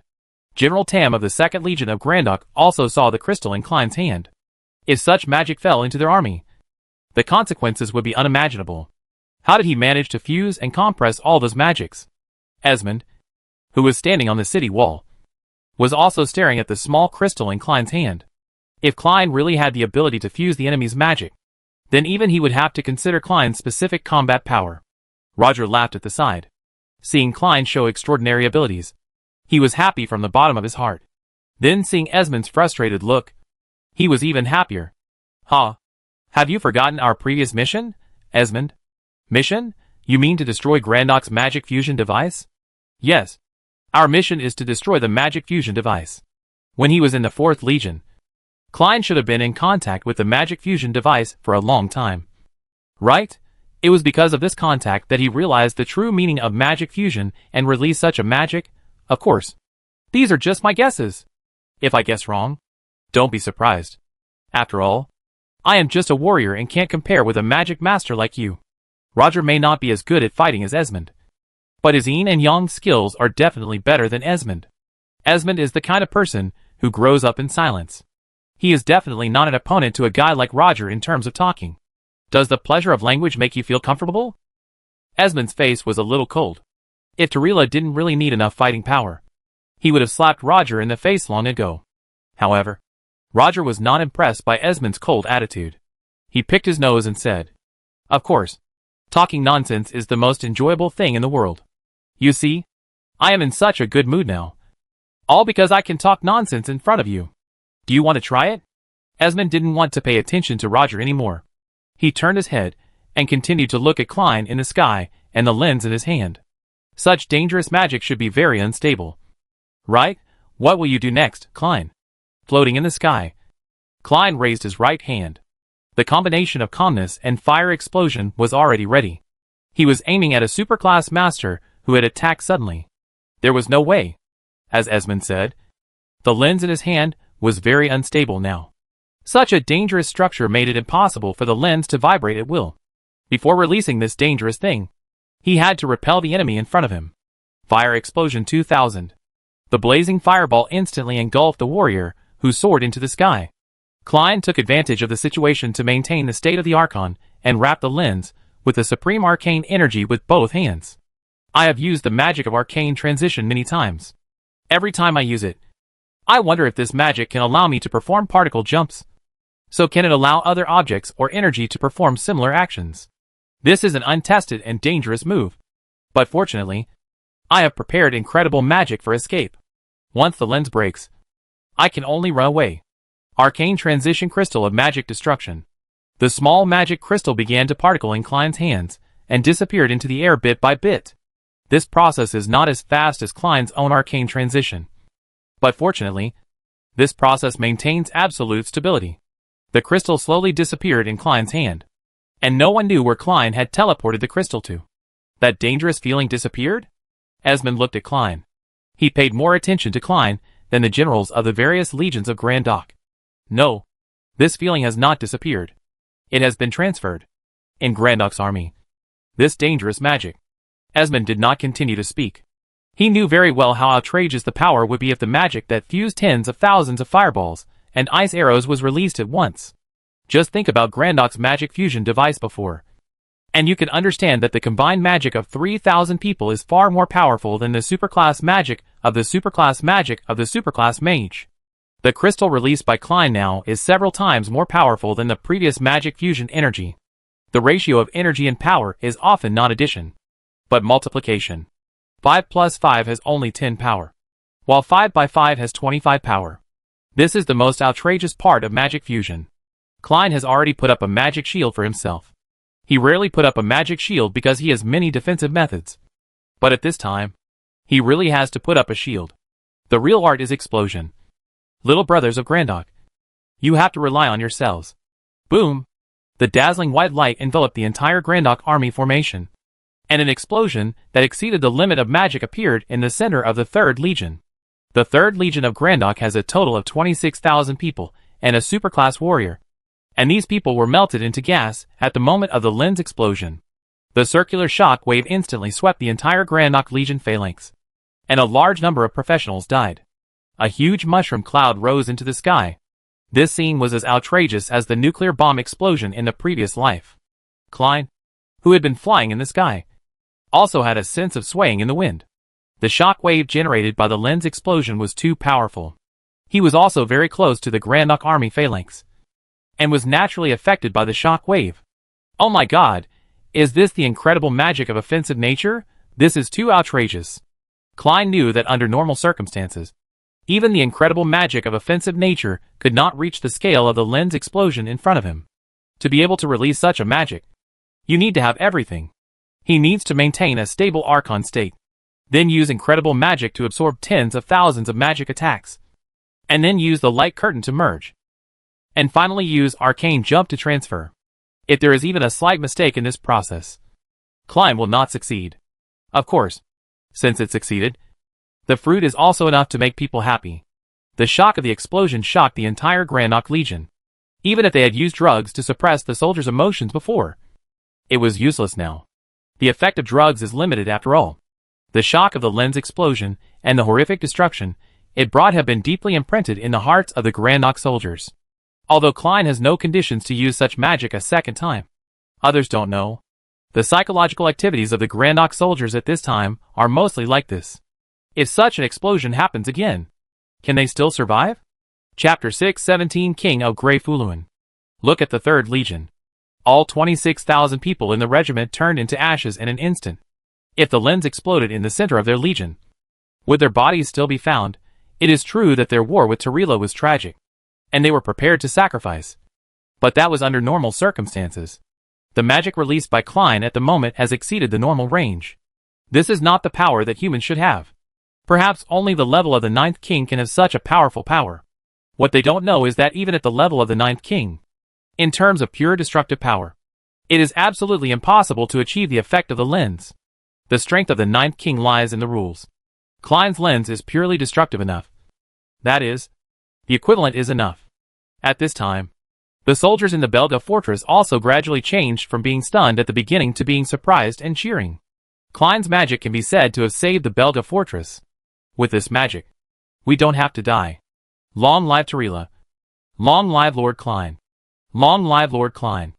Long live Lord Klein. The soldiers on the wall cheered for Klein one after another. Not only were these soldiers shocked, but even superclass masters, like Orin, were also extremely shocked. Is this really something a young man can do? Orin put down the sword in his hand. Klein's actions once again gave him a new understanding of magic. Qianyu smiled at Carol, who was still in shock. What do you think, Lord Carol? I said, we should wait a little longer. Miracles might happen. Do you think it's a miracle now? Klein was strong enough. So Qianyu was naturally in a good mood. She thought Klein would come back at this time. But she didn't think it would be such a hero. Even though Qianyu had seen too many wars, it was the first time she saw someone turn the tide with her own ability. And the one who turned the tide was her lover, which made Qianyu even more happy. Daedrin Carol's lips were a little dry. She had always maintained a hesitant attitude towards the relationship between Qianyu and Klein. Disagree. But also don't oppose. Disagree because the second princess has a strong self-opinion. She knows that it's useless to refute, and it can only backfire in many cases. Disagree is also because Qianyu is the second princess, and may be the future emperor. Although Klein is excellent, in Carol's cognition, this kind of excellence is not enough. However, what Klein did at this time had completely broken this prejudice. Such a person was indeed worthy of being Qianyu's husband. Mr. Klein? He is indeed an amazing guy. Hearing Carol's positive evaluation, Qianyu showed his little tiger teeth, stopped talking, and continued to look at Klein in the sky. Compared to the others, Esmond's face was much uglier. Klein really did it, without using too much of his own magic power. He released a magic that seemed incredible to him, and then used this magic to almost defeat the entire Grandok army in one blow. Magic fusion? Is this the power of arcane? Esmond clenched his fist calmly. Klein's development of arcane has already surpassed him in many aspects. If Klein is allowed to continue to grow, perhaps one day, Klein can really become the new king. The 10th king. Through the power of the 3rd level rules of arcane. Arcane is the magic path that Esmond has studied for many years. But it is also the magic path that he finally gave up. Now seeing Klein walk out of something new on this path. His mood is particularly complicated. Just when Esmond's mind was a little fluctuating, he did not notice that a figure was staring at him behind a huge shield far away from the city wall. This person is Colin. Esmond's main space ring is placed on the 3rd finger of his left hand. It is basically certain that this is his most important space equipment.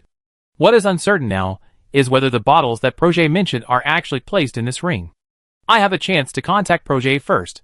These superclass masters all have their own thoughts. But their eyes are now basically on Klein in the sky. Klein has released a world-shaking magic. But he has not chosen to come down yet.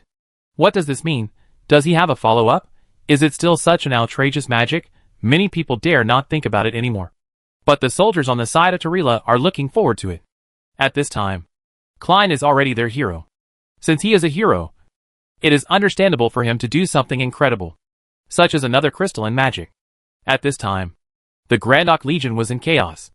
Some people were confused. Some were crying. And the shockwave brought by the lens explosion instantly crippled many low-level professionals. They, who were fearless before, seemed to have remembered what fear was.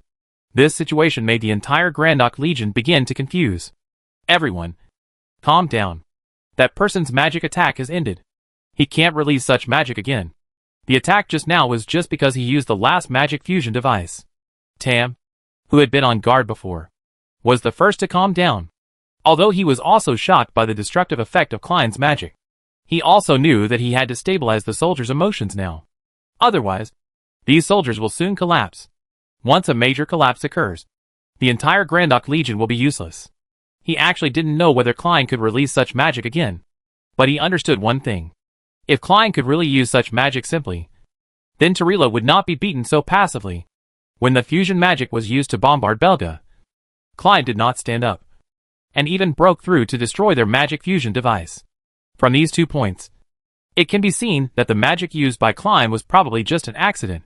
In addition to Tam, other generals also came forward and began to adjust the emotions of these soldiers, trying their best to reason with the soldiers and let them maintain the formation. Under the careful persuasion of the generals, Grandok's army gradually stabilized. This extremely high military quality, even Klein had to admire, because he knew that if the magic bombardment just now was on the Tarila side, the result would definitely be that all the living Tarila soldiers would immediately give up the fight. The personal qualities of the soldiers on both sides have been pulled apart. Once the soldiers of Grandok recover, this war will still be difficult to fight. Lord Orin, now is the best opportunity. Will you lead your soldiers to charge towards Grandok?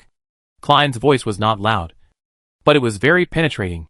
He mastered the silent barrier and naturally had the means of amplification. Enough for everyone to hear.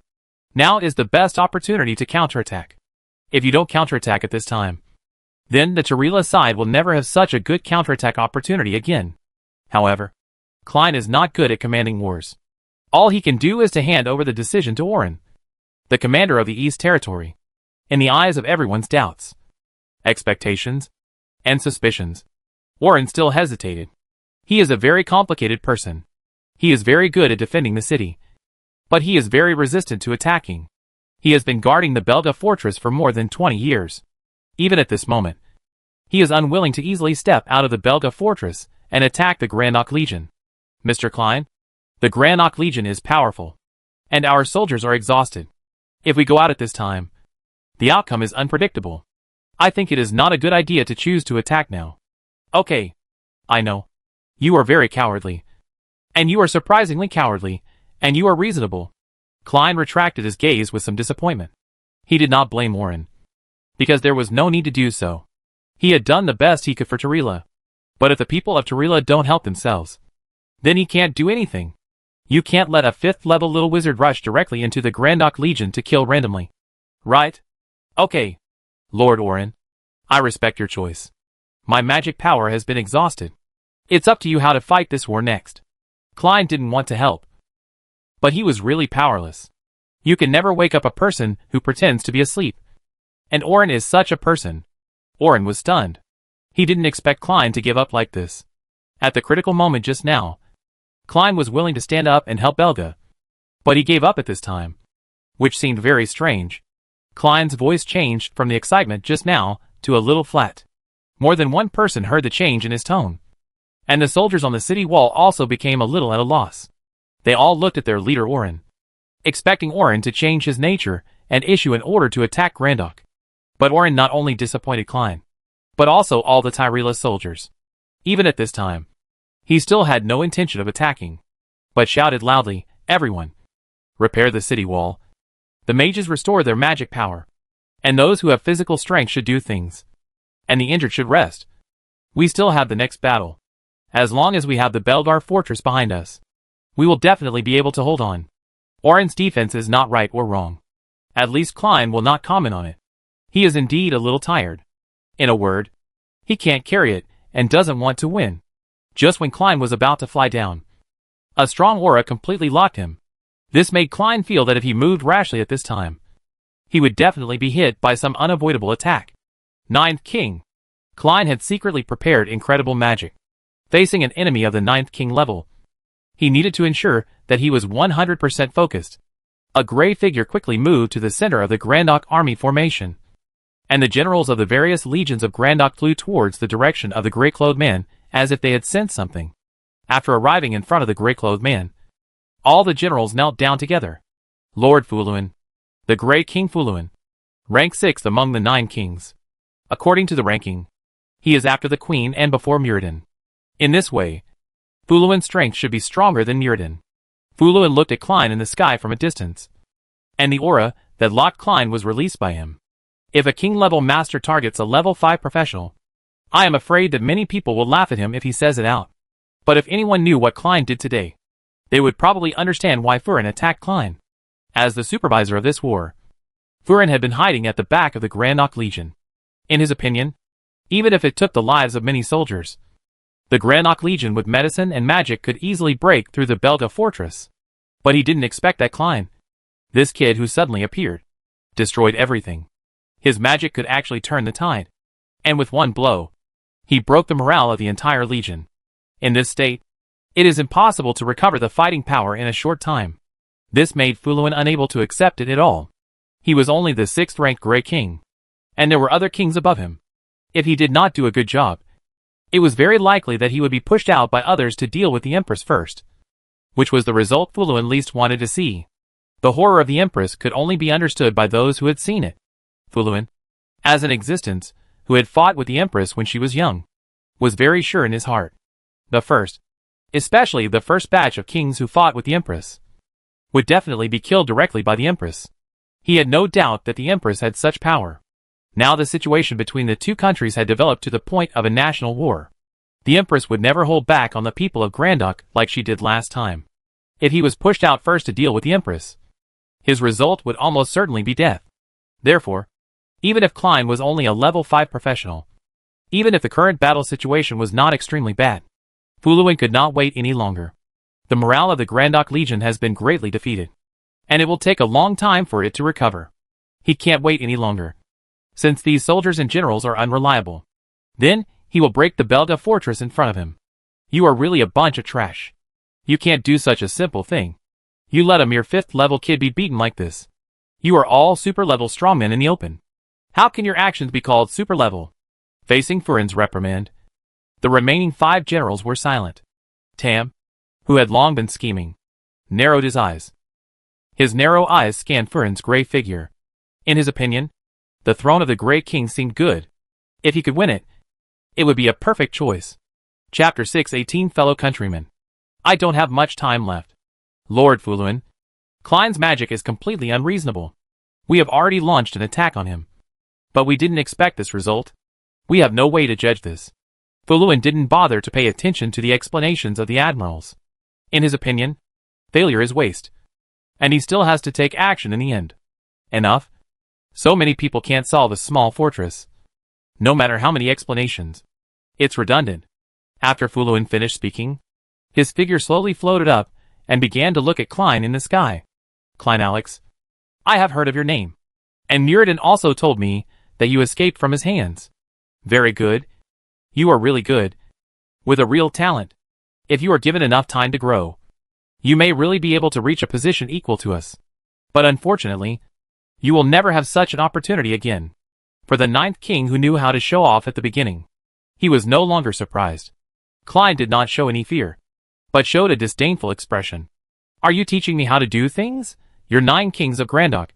Are you just bragging like this? Can you do something, please? Furin didn't expect that Klein was not afraid, but mocked him verbally. He was so angry that he wanted to laugh. Hee hee. You are really special. That's it. A gray beam of light suddenly appeared, and the target was naturally Klein flying in the air. Klein immediately used arcane warp to move, but when his figure disappeared, the gray beam of light also disappeared. And when he appeared in another place, the gray beam of light also appeared at the same time. Completely locked, even the particle jump of arcane transition cannot be avoided? Klein still did not plan to use incredible magic to escape, because he felt that Furin's attack this time was only average in strength. At least the total amount of energy could not be compared with many of his magic. For example, the destruction ray used when killing Ospud. Now Esmond is watching me on the wall of Belga. Is it not good to use the destruction ray in front of him? Klein suddenly had this thought in his mind. But soon, he took substantial action. Why do I have such a strange idea? The magic origin world is not his. I just use it. Not to mention that soon, the magic origin world will be mine. I really don't believe that he will use the magic origin world to trick me when I fight with Grandok. The barefoot are not afraid of the shoes. There will be a second time after the first time. Klein, who has used the magic origin world a lot before, opened the Archon again and let his burning magic heart start to connect to the magic origin world. A huge amount of void magic poured into the burning demon heart, and the magic around Klein instantly expanded to an extreme level. The move that defeated Ospud's consciousness appeared again in Klein's hands. Infinite magic form destruction ray. The blue destruction ray and Fuluin's gray light collided with each other, and the gray light suppressed Klein's destruction ray at the first moment. Although they have both reached the level of level 3 rule power, Fuluin, as an old king, is not comparable to a rookie like Klein in terms of the use and mastery of level 3 rule power. It was natural for the gray light to suppress Klein's ray of destruction. But Klein's ray of destruction was only suppressed for a while, before it gradually resisted Furin's gray light. The gray light was just a ray of energy, while Klein's ray of destruction was released continuously. As time went by, the strength of the two grew, and the strength of the two grew. Klein's ray of destruction actually penetrated the gray light and shot towards Furin in the distance. This scene made everyone drop their jaws. A 5th level mage actually resisted the attack of the 9 kings and even fought back. This was something that was impossible in normal theory. Among all the people, only Esmond was not particularly surprised, because he knew that Klein had begun to draw power from the magic origin world again. And just like last time, the total amount of magic flow made him terrified. Such a large-scale flow of magic could resist the attack of the 9 kings. And Esmond would not feel strange, because the magic consumed by Klein releasing a ray of destruction was 40 to 60 times more than his magic that consumed the most magic. The endless arcane barrage. You know, Esmond is a superclass wizard. If you leave out the 9 kings, he has already reached the peak of humanity. But now when Klein uses a spell, the magic power consumption can reach 40 to 60 times that of his magic. What does this mean? Just talking about the flow of magic. Klein has reached the peak of humanity. Even the king can't compare with him. Klein is only at the 5th level now. If he advances to the super level, or even becomes the new king one day, how strong will he be? Could it be the second empress? Esmond suppressed his inner uneasiness. No matter what, he had no reason to attack Klein now. And he was very happy that the great King Furin had taken action in advance. The 9 kings' action meant that the war had reached a new node. Only the king level could fight the king level. Since the great King Furin had already taken action, Tarila should also express something. Now Esmond was looking forward to whether the Empress would take action against Furin. If the Empress took action, then this matter would be interesting. If Furin died in this place, would he go to seize Furin's throne? This is a question worth pondering. Others were shocked. And so was Furin. When Muradin said that he had not caught Klein, he had ridiculed Muradin, and said that he could not even deal with a 5th level kid. But he did not expect that he would not be able to take down Klein in the first place after taking action, which made Thurin lose face. You're pretty good for blocking my attack. Fulin raised his palm. This time, he was ready to go all out. It was a bit ridiculous for a king to go all out against a level 5 like Klein. But he didn't want to fail again, because he felt that a guy like Klein was a bit weird. If he wasn't dealt with it this time, he might grow into a huge hidden danger. The gray gas formed a rotating cross sword in Fulin's hand. This was his gray cross slash, the top performance of the power of ruin. Even if Klein could still use the same level of the destruction ray to defend himself, he would definitely not be able to withstand this gray cross slash. Now, I'll send you on your way. The cross slash was already spinning and flying towards Klein. Like the previous gray light, this cross slash had a completely locked attribute. Klein had given up the idea of escaping with arcane jump. He held the Book of Killing God and prepared to release incredible magic to escape. This is where the Book of Killing God is powerful. 2 incredible magics. 1 attack and 1 escape. It's a perfect combination. When Klein was ready to act, the flame will in his soul extension suddenly erupted, and the flame form began to dominate Klein's will. A flame-shaped arm stretched out from Klein's chest and grabbed the gray cross slash of the Gray King Thurin. The flame arm gradually began to exert force, and the gray cross slash emitted a series of trembling hisses. Bang! The gray gas collapsed and scattered, and the ultimate move of a king-level master dissipated under the strong pressure of the flame arm. Klein stared at the arm in front of his chest in amazement, and said uncertainly, "Is this your Majesty's power?" At this time, the voice of the Empress sounded in Klein's ears. "Whatever tricks he has, I will defeat them for you. Beat him up. Don't be polite." With the promise of the Empress, Klein's confidence suddenly reached a self-inflated point, and he felt that he was able to do it again. If there is anyone in this world whose strength is worthy of his absolute trust, there is no other choice except the Empress. Not even Ga. Klein raised his head and stared at the Gray King Thurin, and challenged him in a very arrogant tone. "That's it? Is that all you can do? How did you become the 9th king with this level of ability? Did you buy it?" Thurin looked at Klein in doubt. He recognized the flaming arm on Klein's chest. It was the Will of Fire belonging to the Queen Qianjue. Will the Klein in front of him still be protected by Qianjue? Boy, borrowing the power of others to mock someone who is much stronger than you is a very stupid behavior, because the borrowed power cannot always stay in your hands. One day, when you lose those powers, it will be the most miserable time for you to die. Although Klein showed the Will of Fire, Fulin was not afraid. After all, he was the 9th prince, the top fighter in this world.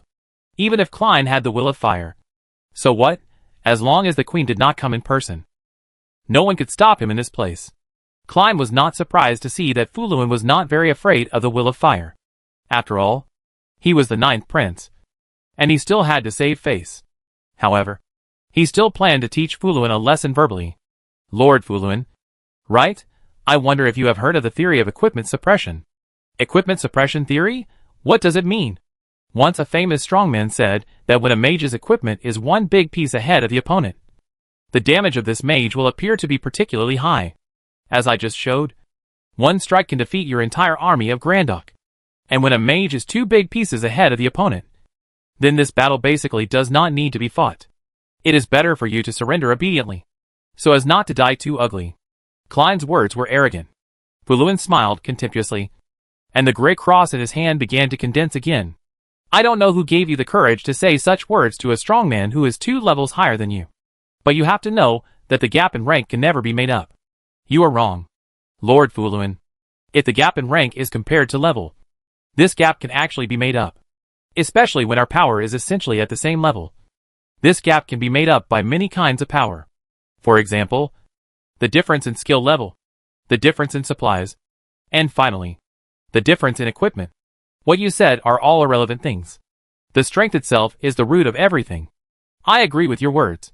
But you have to know that a level 10-6 god suit can actually win against a level 18 naked man." Fulin was stunned. He didn't understand what Klein meant by a level 10-6 god suit beating a level 18 naked man. Is this insulting him in some language he doesn't understand? As a king, he would not be affected by such superficial means. If you have anything else to say, say it now, or you won't be able to say it when you die. Klein shut up because he had prepared a new magic. A 5,000 mana pyroblast. I wonder what effect this pyroblast can have when the Empress is possessed. Klein's expression suddenly changed. From relaxed to serious and calm. Calm and composed. Pyroblast 5000. A huge fireball shot out from Klein's hand. Looking at the pyroblast released by Klein, Thurin smiled with some disdain. The amount of magic power is huge. But the use of power is still too superficial.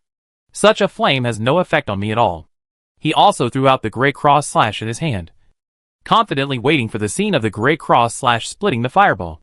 But when the gray cross slash and the fire blast collided, Fuluin was disappointed.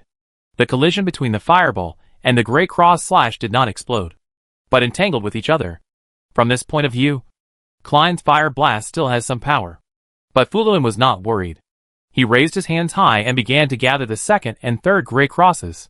The weak should have the awareness of the weak. Challenging the strong will always cost a price. Only in this way can the authority of the strong be maintained. He wants to blow Klein to pieces in one fell swoop. The gray cross slash was continuously shot out, and Fuluin's gray energy gradually suppressed Klein's fire blast 5000. The originally hot flames had become dim at this time. All the energy and magic were being decomposed by the gray cross slash. But Klein looked calm, because he was the first cheater in Tarila. Almost done. Flame will. A thin red line suddenly connected Klein's finger, and the pyroblast he sent out. This red line was like the flame blade that Klein had used before in the flame will state. As the red line connected with the pyroblast, which had been dead, suddenly glowed with strong fluctuations. The will of flame, taking all matter as nutrients, burning everything. Fuluin's gray cross slash was instantly swallowed by the will of flame. These gray rays that had reached the third level of rule power became the best nutrients for the will of flame. Well, experience this feeling, fellow countrymen. I don't have much time. Chapter 619. Conversation between fellow villagers. Klein was stunned. Is this Chinese? Is it the voice of the Empress, fellow villager? Could it be? Just when he had some doubts in his heart, his consciousness was pulled into a not very dark basement by the Empress's will of fire. The Empress Qianju was lying on the sofa next to the basement, still so lazy and charming, looking at Qianju's figure. At this moment, Klein thought of many things. Why, the Empress's name has a strong oriental flavor. This is obviously a pure Western fantasy world. Not only the name. Her appearance is also black hair and black eyes. And she is wearing oriental silk. When Klein first met the Empress, the first impression she gave him was that this person looked like an oriental person. Klein didn't dare to think about it anymore. What does it mean that the Empress called him a fellow villager? They are from the same world? They all speak Chinese. Are all Chinese? Because of the increasingly powerful mental power. Klein's past memories of China have not disappeared, but have become clearer. He could even remember some things from his childhood, thanks to the blessing and amplification of memory by mental power. So Klein was 100% sure that what the Empress said to him was true. And there was absolutely no way it could be wrong. This situation, this direction of development, has me confused. Klein was a little confused. If the Empress came from the same world as him, then was he now Klein Alex? Or his original name? Lu Luo? Just as Klein was in confusion, the Empress's voice rang again. She slowly sat up and said to Klein, "Don't think too much. I'm just telling you about my last wishes. Take good care of Qianyu, Qianhua, and Qianxuan. They are all my biological daughters. Taking care of Qianyu is understandable, and taking care of Qianhua is what Eric has to do. But what does Qianxuan mean?" Klein swore to God that he and Qianxuan really had no relationship, and the physical contact between them was just Klein beating Qianxuan. "Your Majesty, why do you say that?" "Because I'm really dying, haha." Qianxua's voice was a little naughty, and it felt like a joke between friends. But Klein couldn't laugh at all. He hadn't even hugged the Empress's thigh yet, and now the thigh was about to get cold. "What does this mean?" "Your Majesty, you are so powerful. How could you die?" "Well, I am indeed very strong. But being strong doesn't mean I won't die. There is a reason why I am strong. Chaos gave me motivation and also consumed my life.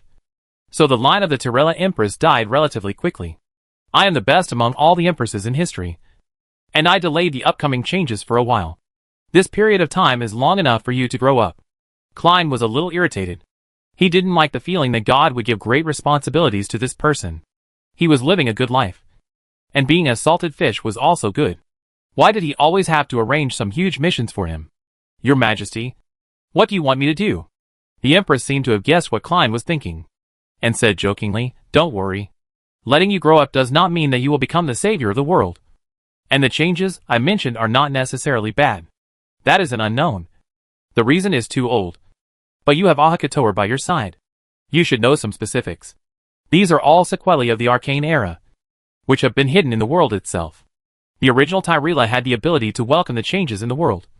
But after the arcane era, the world has been broken, coupled with the changes in the world rules, and the emergence of the forbidden magic field. It is impossible for this world to have too many strong people. Many people are just muddling through. Since you can muddle through, why can't I muddle through together? Tyrella has experienced more than 300 years, and has had many inheritances. But the nature of human beings has never changed. Civil strife. War. This consumption has lasted for too many years. And they have never thought about why there is such a thing as the Warcraft Forest. Let alone think about things outside the Warcraft Forest. Klein was shocked when he heard this, because he flew from the area outside the Monster Forest. And at that time, he might have reached another continent. Outside the Monster Forest is the Forbidden Magic Sea. To the south of the Forbidden Magic Sea, there is an area that I don't know whether it is an island or a continent. What Klein said surprised the Empress a little. You actually know these things. It seems that your growth rate is faster than I expected. Very good, Klein. That's right. The periphery of this continent is the Forbidden Magic area, which is the so-called Forbidden Magic Sea. The Forbidden Magic is the last protection of the world will for Tyrella. Once the Forbidden Magic Sea disappears, the things outside can come in. What are the things outside? The reptiles from the void are not very strong. But there are many of them. There are so many that Tyrella has no way to deal with them now. Klein realized that they were Zerg creatures from the void? Then why not organize the 9 kings to fight against those void Zerg? 9 kings? They are nothing. Just a bunch of trash, who are domineering in this world. They have no will to fight against the Zerg. If the effect of the Forbidden Magic Sea disappears, they will never choose to fight against the Zerg. The power of the 9 kings is not enough to deal with the void race. Moreover, they also want to make the power of the Forbidden Sea of Magic disappear, because they think that the Forbidden Magic Field has affected their pursuit of immortality. Immortality is what they pursue. They are just some newly emerged characters in this era, and their vision is still too narrow. To obtain endless life, it is naturally necessary to pay a great price. For example, the previous gods are products that are completely bound to the will of the world. Pursuit of immortality? This is indeed an irresistible temptation for the top powerhouses. It has obviously taken so much thought, talent, and effort to obtain such powerful power. It would be a pity if they can't have immortality and enjoy these powers. So there is nothing wrong with these superpowers pursuing immortality. And Klein can understand it. He can understand what the 9th king did. But he can't understand the queen's idea. Tyrella obviously has a chance to turn over. Why didn't she do that? Your Majesty, I learned something from Qianxuan. She said that she handed over all the technical information about the ancient times to the Tyrella royal family. Why haven't I seen many technologies? Can't we do things like improving people's livelihood? Qianxuan's technology is very convenient. If it can be released, it will greatly improve the national strength of Tyrella. Klein, do you know why I haven't managed this country for so many years? I don't know much. Please help me. Your Majesty, Super Pet, who has no brains, has always wanted to break the source barrier. There is no way. Who makes it have no brains? But if the source barrier is broken, this world and the void will instantly be in a state of parallel contact. I must suppress Super Pet all the time to make this idiot stop. So, I don't have much energy to deal with other things. Although Qinyu has the qualifications to become the new emperor, there are some things that are not understood enough. If I hand over Qianxuan's technology, especially the one related to people's livelihood, to other people, or to Qianyu, then they will definitely vigorously develop people's livelihood, increase population, and increase food pressure sharply. At that time, more mages and arcane masters will appear in Tyrella. You have been involved with the inner gods like Akator, so you should be very clear about the disaster of the Arcanists in the Middle Ages.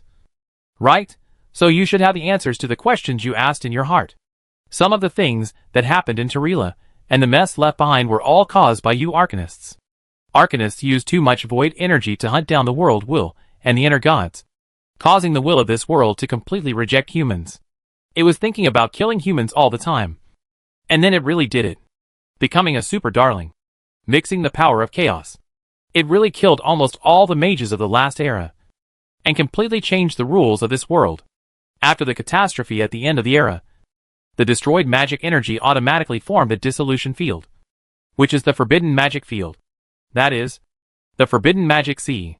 After saying so much, you should be able to understand it. Right? Klein certainly understood it. But when he was on the floating island, the idea that the arcane master forced the world's will and eventually led the whole world to destruction was completely his speculation. Now that he heard the Empress say it herself, Klein's mood became a little complicated, because he is an arcane master, and an arcane master who has unlocked the restrictions of the world's rules. Not only that, when he was fighting, he also frantically extracted void magic from the magic origin world. Although void magic is the void energy entering the magic origin world, the magic power generated after the attack, but its chaos and destructiveness are basically the same as pure void energy. The magic power he used to release a ray of destruction is almost 50 times that of Esmond's endless arcane barrage. Even more outrageous is the endless arcane ash, a destructive magic formed by countless arcane meteorites, which consume several times, or even dozens of times, the magic power of the ray of destruction. If the arcane mage can destroy and harm the will of the world, then according to his fighting method, he could almost be equal to more than 100 superclass mages. In this case, isn't he Klein guilty of a heinous crime, the center of this world, just when he was doubting himself? The Empress spoke. Thought? Your Majesty, since you know that my way of casting spells will cause great damage to this world, why don't you stop me? Stop? Why should I stop? You have to understand that I traveled to this world and carried such a heavy burden. I couldn't bear it. Fellow, it is because I couldn't bear it that you came to this place. Your Majesty summoned me? No. My ability is not that strong. What summoned you is actually the will of another world, or the will of human life. Klein, you don't have to belittle yourself. The human will of life will also need to save itself. When it feels threatened, it summons me. And when it feels that I can no longer hold on, it will summon you. The will of life is a very unique existence. Although it is not as powerful and concentrated as the will of the world, it has some special abilities. For example, copy and preserve the most powerful force in a certain life world, and pass it on when needed. Klein, my ability is the furnace. What is yours? The Empress said, raising her palm, and warm flames appeared in her palm. Not the will of fire, but something called the furnace, the most powerful force in a certain life world. The ability of the furnace, as its name suggests, can refine other things, but as the most powerful force that existed in this world at a certain time, this furnace must be different from ordinary furnaces. For example, it can refine everything. Looking at the flames in front of him, Klein's mind was a little trembling. Is this the secret of the Empress's will of flame? Is this also the reason why she is so much stronger than the other 9 kings? Can you tell me its specific function? Hearing Klein's question, Empress Qianju showed an admiring look. At this time, the relationship between her and Klein has changed from the superior and the subordinate of the empire to an equal relationship at this time. They are all travelers from the first place, and they have been summoned by the will of life. They all have the strongest power in the time period given by the will of life. So, Klein and Empress Qianju are equal to a certain extent. What is the specific function of the furnace? You can think of it as an engine that can use all substances as fuel. If you want to be more detailed, it will be more complicated. It has many functions, such as refining, dissolving, and metallurgy. Even later, I found that this thing can actually make pills. Look, all those in the pool are.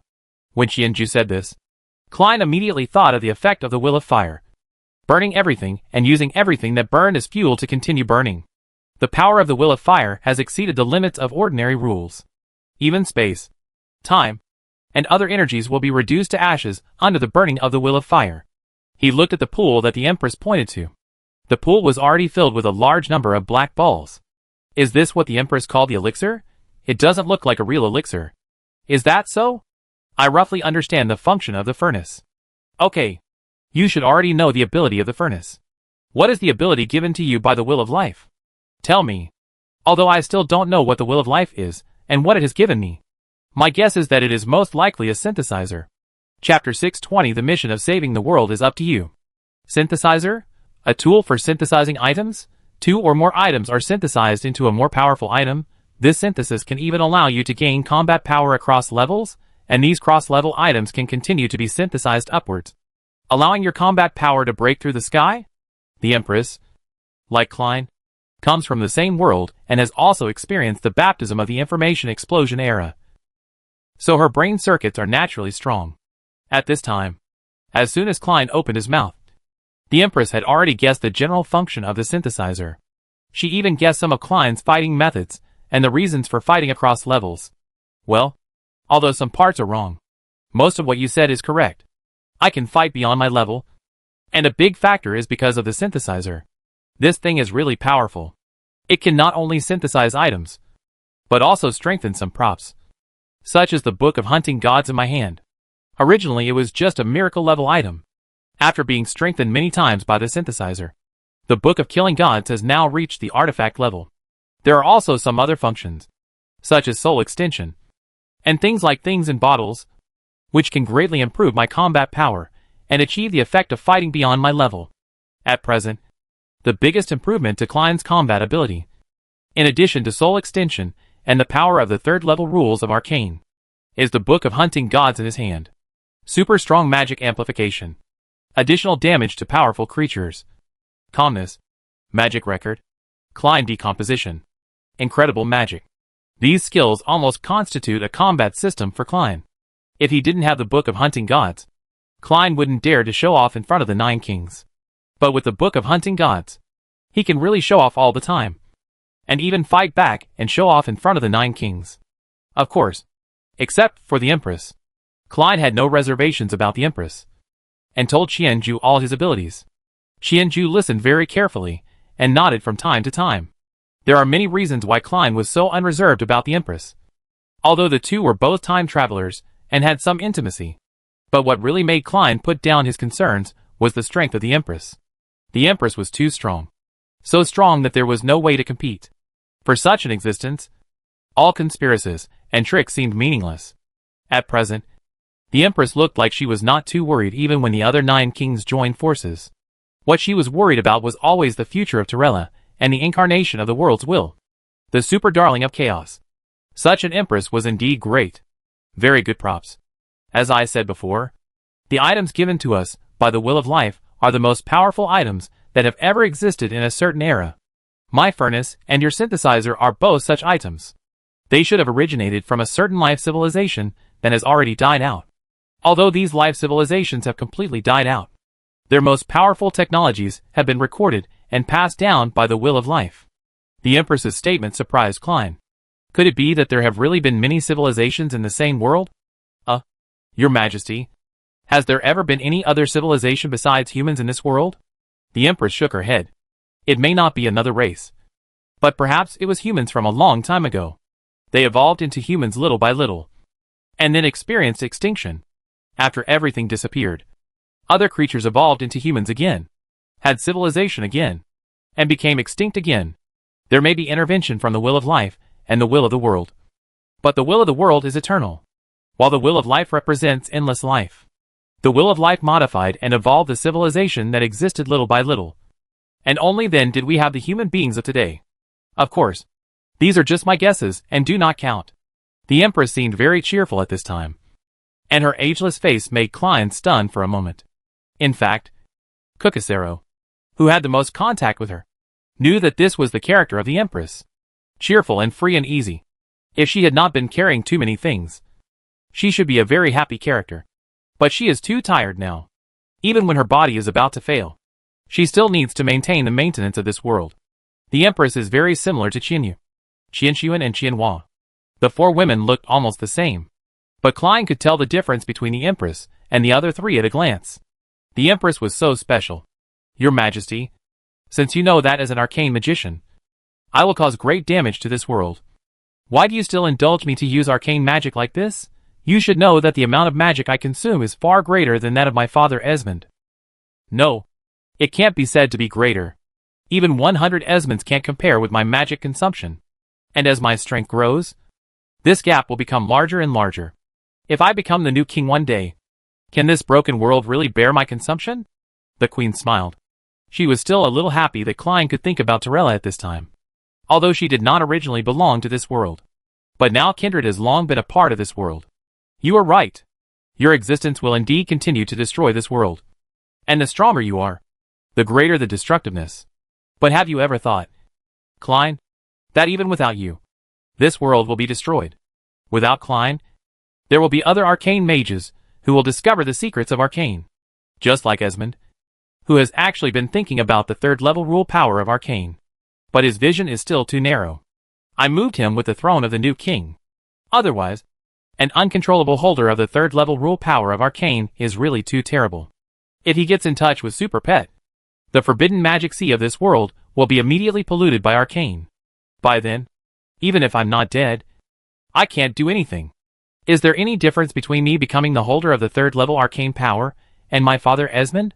Aren't we both using the third level arcane rule power? Klein didn't quite understand why the Empress was so roundabout, and even stopped Esmond from continuing to study the arcane. Since they are both third level rule power, they will destroy the world and drain a lot of void energy. Is there any difference? Of course there is a difference. Otherwise, the Will of Life went through so much trouble to get you here, and gave you the world's strongest item synthesizer. Why do you think it was? What kind of scumbag is Esmond? Isn't he just a waste? Klein felt a little sad when he heard this. If Esmond is a scumbag, a waste, then what is he? He still can't beat Esmond, which is very embarrassing. People he can't beat are called wastes. So isn't he? The Empress continued. You are different. You are the one chosen by the Will of Life. It's not an exaggeration to say that you are the chosen one. Why can Esmond compare with you? If you are given another 2 years, can't you hang him up and beat him? Stay calm. The current weakness is only temporary. Maybe you will be stronger than him soon? Okay. I won't tease you. Fellow countrymen, let's talk about the difference between you and Esmond in having the power of the third level arcane rules. The difference is that you are stronger than him. And much stronger. Just now, you also said that the speed at which you quote the void magic flow can reach dozens, or even hundreds of times, that of Esmond at the 5th level. This gap is huge. Perhaps even bigger than the gap between 4G and 5G networks. But when you become a superclass, it is no longer a comparison between 4G and 5G. If your superclass state is called 6G, then when you become a king in the future, the traffic will be 7G. The erosion of the world by arcane magic is irreversible, no matter how much the world will struggle and resist. It is a foregone conclusion that this world will be assimilated by the void energy. But this world is now in ruins, and it cannot support so many holders of the third level rule power. A new king with the power of the third level of rules is already the limit of this world. So I let Esmond seek other thrones. Because this world is irreversibly eroded by arcane energy. There must be a powerful enough to swallow all the void energy. In other words, there must be a mage who can limit the flow of the entire void energy invasion, so that the stability of this world can continue to be maintained.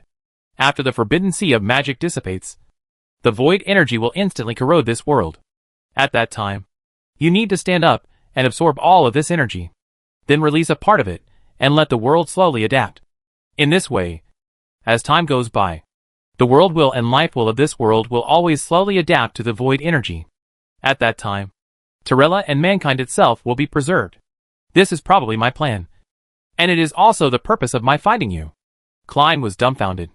Didn't they agree not to do any missions to save the world? Why is he asked to save the world now?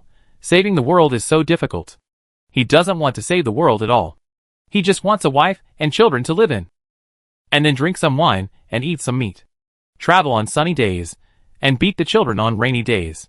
This kind of life is what Klein wants. Your Majesty, the requirements you mentioned are so complicated. I feel that my ability is limited and I can't do it. How can I do the energy infusion of the void to a world by myself? Can you give me some normal tasks? Normal tasks? Isn't this task normal enough? You just need to practice step by step. And then practice to the super level. Practice to the king level. Isn't that enough? This kind of task is not difficult, nor complicated at all. What do you think is the difficulty? Isn't it enough to have hands? Hands? Sorry. I don't have hands. Ah hua. Feed me. Your Majesty. This kind of thing really doesn't require hands. What if I fail and you are not here? Then the world will be ruined. Right? You don't want the world to be ruined. Right? The Empress was a little unhappy. Why did a good young man like Klein always shirk responsibility like this? What about responsibility, you know? The parents of their time were still working hard at their posts when they were 30 years old.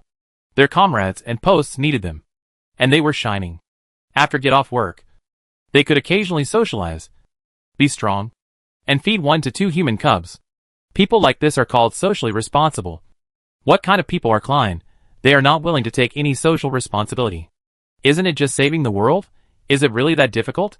Klein, you have to understand that if this world is really cold, then there is a high probability that you will also be cold directly. And I don't have much time left. So before this world is cold, I will probably be buried. After I am buried, basically I will not see it, and I will not be bothered. So, if you still want to live the beautiful life that you imagine, you'd better work harder and save this world. In that case, your whole family will be fine. Look, is this human language? You are scaring me. Did I, Klein, grow up scared? Well, it's just a matter of death. I'll do it. That's right. Young people, you have to be aggressive.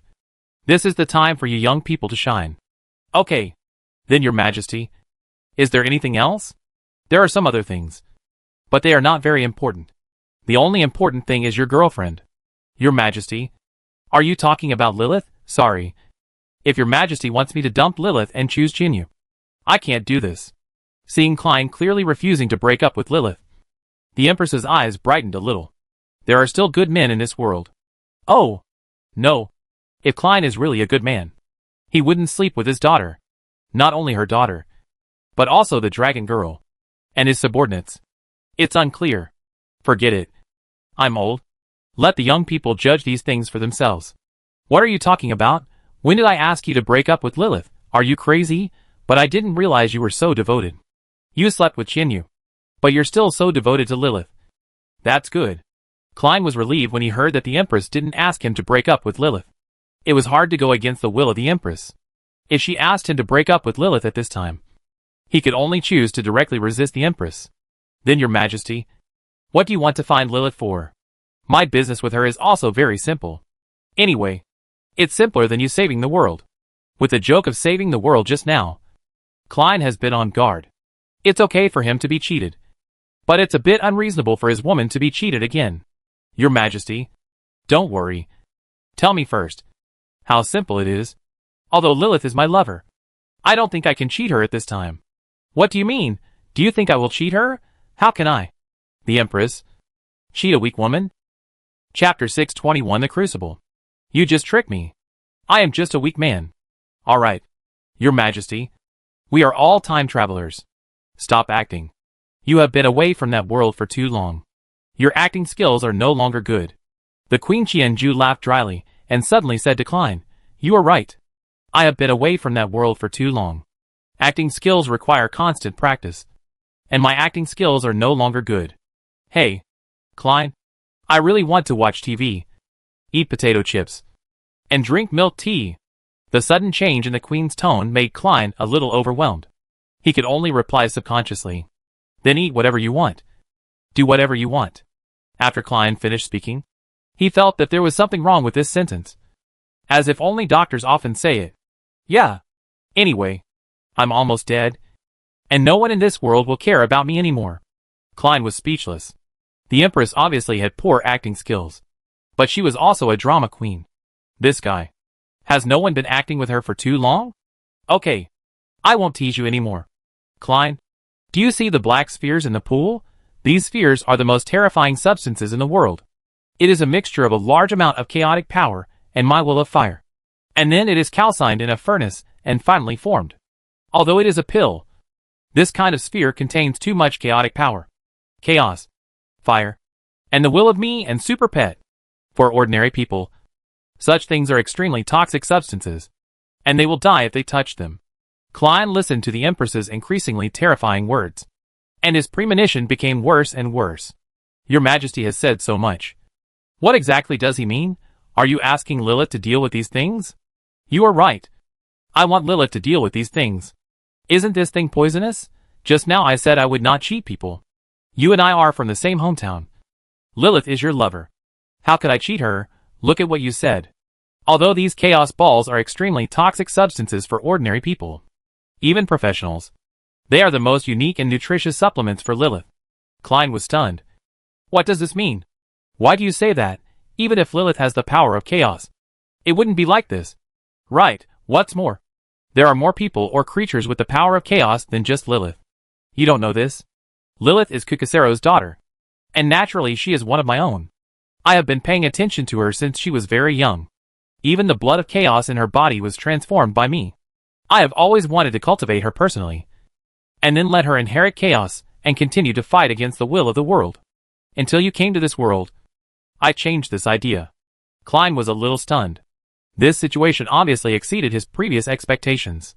Will these chaos balls really not harm Lilith? Klein said, as he walked to the side of the pool and grabbed a chaos ball directly with his hand. Chaos ball, great God. Effects, chaos. Will. Confrontation. Neutralization. Introduction. The combination of the flame will of the Queen Qianjue and the chaos power of the chaos super darling. It has incredible and terrible power.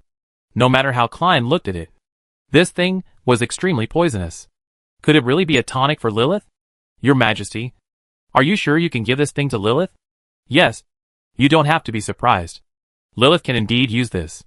And after she uses the chaos ball, her strength will increase rapidly. If she can absorb a chaos ball, it means that she has absorbed my will of flame and the chaos power of Super Pet. Although there will be some loss in the absorption process. There are tens of thousands of chaos balls here, and each chaos ball has a lot of power. If Lilith can digest and absorb all these chaos balls, her strength will be increased to an incredible level. Perhaps she can be stronger than you who just became the new king. Originally, Klein was very happy to see that Lilith could become stronger, because her progress was too fast. Although Lilith already has the highest talent of normal humans in this world, and has a variety of adventures. The power of chaos. The power of time. The double baptism. But even so, the gap between her and Klein was gradually widening. Klein's growth rate is not comparable to Lilith and the others. But in terms of combat power, all of Klein's subordinates combined have no chance of competing with Klein. In terms of talent alone, the only person who can fight with Klein is our S01 project. Of course, the Empress Qianjue in front of him may also be one of them. And Qianjue's talent is even stronger than his. However, as far as his peers are concerned, Klein is now the undisputed leader, and there is no one who can beat him at the same time. So, if Lilith can become stronger and catch up with his progress, Klein will be very happy. I am very strong, and I have a very strong wife. This kind of thing is of course very comfortable, but there is a premise. That is, my wife cannot be stronger than me. But if Lilith's strength is too much, and it really exceeds Klein's strength limit as the Empress said, then it will be another situation. Although his relationship with Lilith is very stable. What can Klein say now, after all? There are still a few girls outside. Lilith now turns a blind eye to these things in order to maintain Klein's authority and status in the team, as well as their relationship. Lilith's strength is not as good as Klein's, so there is no problem with Klein taking the lead in these things. But if Lilith's strength grows too fast and too strong, and becomes stronger than him, will the status between the two change? What if Lilith is in a bad mood and wants to beat Lilith? Normally, Lilith won't have such crazy ideas. But what if it happens, by then? Klein's strength will not be as good as Lilith's. And he may not even be able to stop this from happening. No one can predict this situation. Klein has a certain male chauvinism plot, which is normal, because normal Chinese people have this plot. So Klein doesn't want this to happen. Your Majesty, are you sure this thing can improve Lilith's strength? Can it really be improved to a level stronger than me? Not necessarily stronger than you. It also depends on your future cultivation speed. If you can reach the king level in a short period of time, and then grow for a period of time, even if Lilith absorbs these, she will not be able to surpass you. Looking at the Empress's sure look, Klein laughed dryly twice. Well, I think it's too risky to let Lilith take things like chaos balls. Our lives are still pretty good now, and I don't think we need this kind of thing. Your Majesty, why don't you just forget it? I can do things like saving the world by myself. It's better for Lilith and the others not to get involved in such dangerous work. The Empress originally thought that Klein said this because she needed to take care of her lover. But she always felt something was wrong when she heard the end. Klein, you're not afraid that Lilith will surpass you. So you don't let Lilith absorb these. Right? You can't be so selfish. Especially if you're a man. Men should do things that men should do, such as saving the world, instead of hindering the development of his own woman. This approach is a failure, the Empress said while mocking Klein. Klein didn't want to admit it, but there was no way. What the Empress said was true. Your Majesty and I come from the same world. You should know why I do this. Right? Okay. I won't tease you anymore. Although you may be a little resistant, I still have to tell you that Lilith must come to this place. Must? Why? This place is carefully prepared by me for Lilith, and it stores too much power belonging to me and Super Pet. Although Super Pet is a moron, it is undeniable that it is really powerful. After Lilith gets our power, she will quickly grow into a super combat force that exceeds the ordinary king level. Such combat power will play an absolutely important role in the future battle against void creatures. For a long time in the future, your strength should not be able to reach the king level. So Lilith will be your important assistant for a long time in the future. The earlier she comes here, the earlier she can help you, and help you get through the vacuum period of the super level. After all, there is still a clear gap between you and the king level now. So Klein, as long as you think about it carefully, you should not say such a thing. After listening to the words of the Empress, Klein nodded heavily, and the Empress's statement was still recognized by him. A combat force that exceeds the ordinary king level will have a decisive improvement for Klein now. And even through Lilith's strength sublimation, he can solve the problem of Esmond. Okay. I know. When this war is over, I will let Lilith come to inherit these chaos balls. Okay. I've talked to you for so long without realizing it. Now I feel good. It's time to go out and teach that Greybeard a lesson. Are you ready to truly accept my power, my fellow? Klein knew that the Greybeard the Empress was talking about was foreign. That guy did have a row of gray beards, and he even tied his beard into a small braid. But what did the Empress mean by asking him if he was ready to accept her power? Is it still the same as before? Asking for the gods to possess him, if that's the case. There seems to be no need to remind her again, according to the Empress. It's just a gray king Furin. Just crush him directly. There's no point in doing those fancy things. What does your Majesty mean? I don't quite understand. My fellow countrymen, since I'm about to die, of course, I have to give away my equipment. I can leave all the chaos balls accumulated for decades to Lilith. So how could I not leave something for you? Although the Empress was joking, Klein was in a bad mood at the time. It was not easy to meet a fellow countryman. But at this time, the fellow countryman was about to die. At this time, the Empress's words were like a last will. Although she looked very relaxed and her tone was very calm, Klein just felt a little uncomfortable. I'm sorry. I'm too weak. What nonsense are you talking about? No one becomes strong overnight. When I first came to this world, I was much more wretched than you. I didn't come out to play until I had the ability to fight against superclass masters. Klein, your development time is much shorter than mine, and your situation is much more critical than mine. So I'm sorry that I can't help you anymore. I'll give you the furnace as the last gift from my fellow villager. After all, it's an item of the same level as your synthesizer. It should be of some use to you. Right? Use it well. The furnace can help you melt the endless void energy. It can also be regarded as my last legacy to this world. Furnace? Isn't that the core item of the Empress? Klein raised his hand, wanting to say something to stop the Empress. But he could no longer speak. He was leaving the basement of the Empress. The surrounding scene was constantly distorting, and his consciousness returned to the battlefield. Not far in front of him, his pyroblast and the gray cross of the Grey King Furin were still twisting and colliding. Klein wanted to communicate with the Empress, who had chatted with him before, but there was no information. But he clearly felt that his body was different. If the synthesizer and the burning demon heart were in his mind, completely replacing the magic pool and the world of consciousness, then the location of the Empress's furnace should be the heart. Klein felt that his heart had been replaced. At this time, the heart was like a powerful engine, constantly transforming his body structure. The blood flowing out of the heart was completely different from before.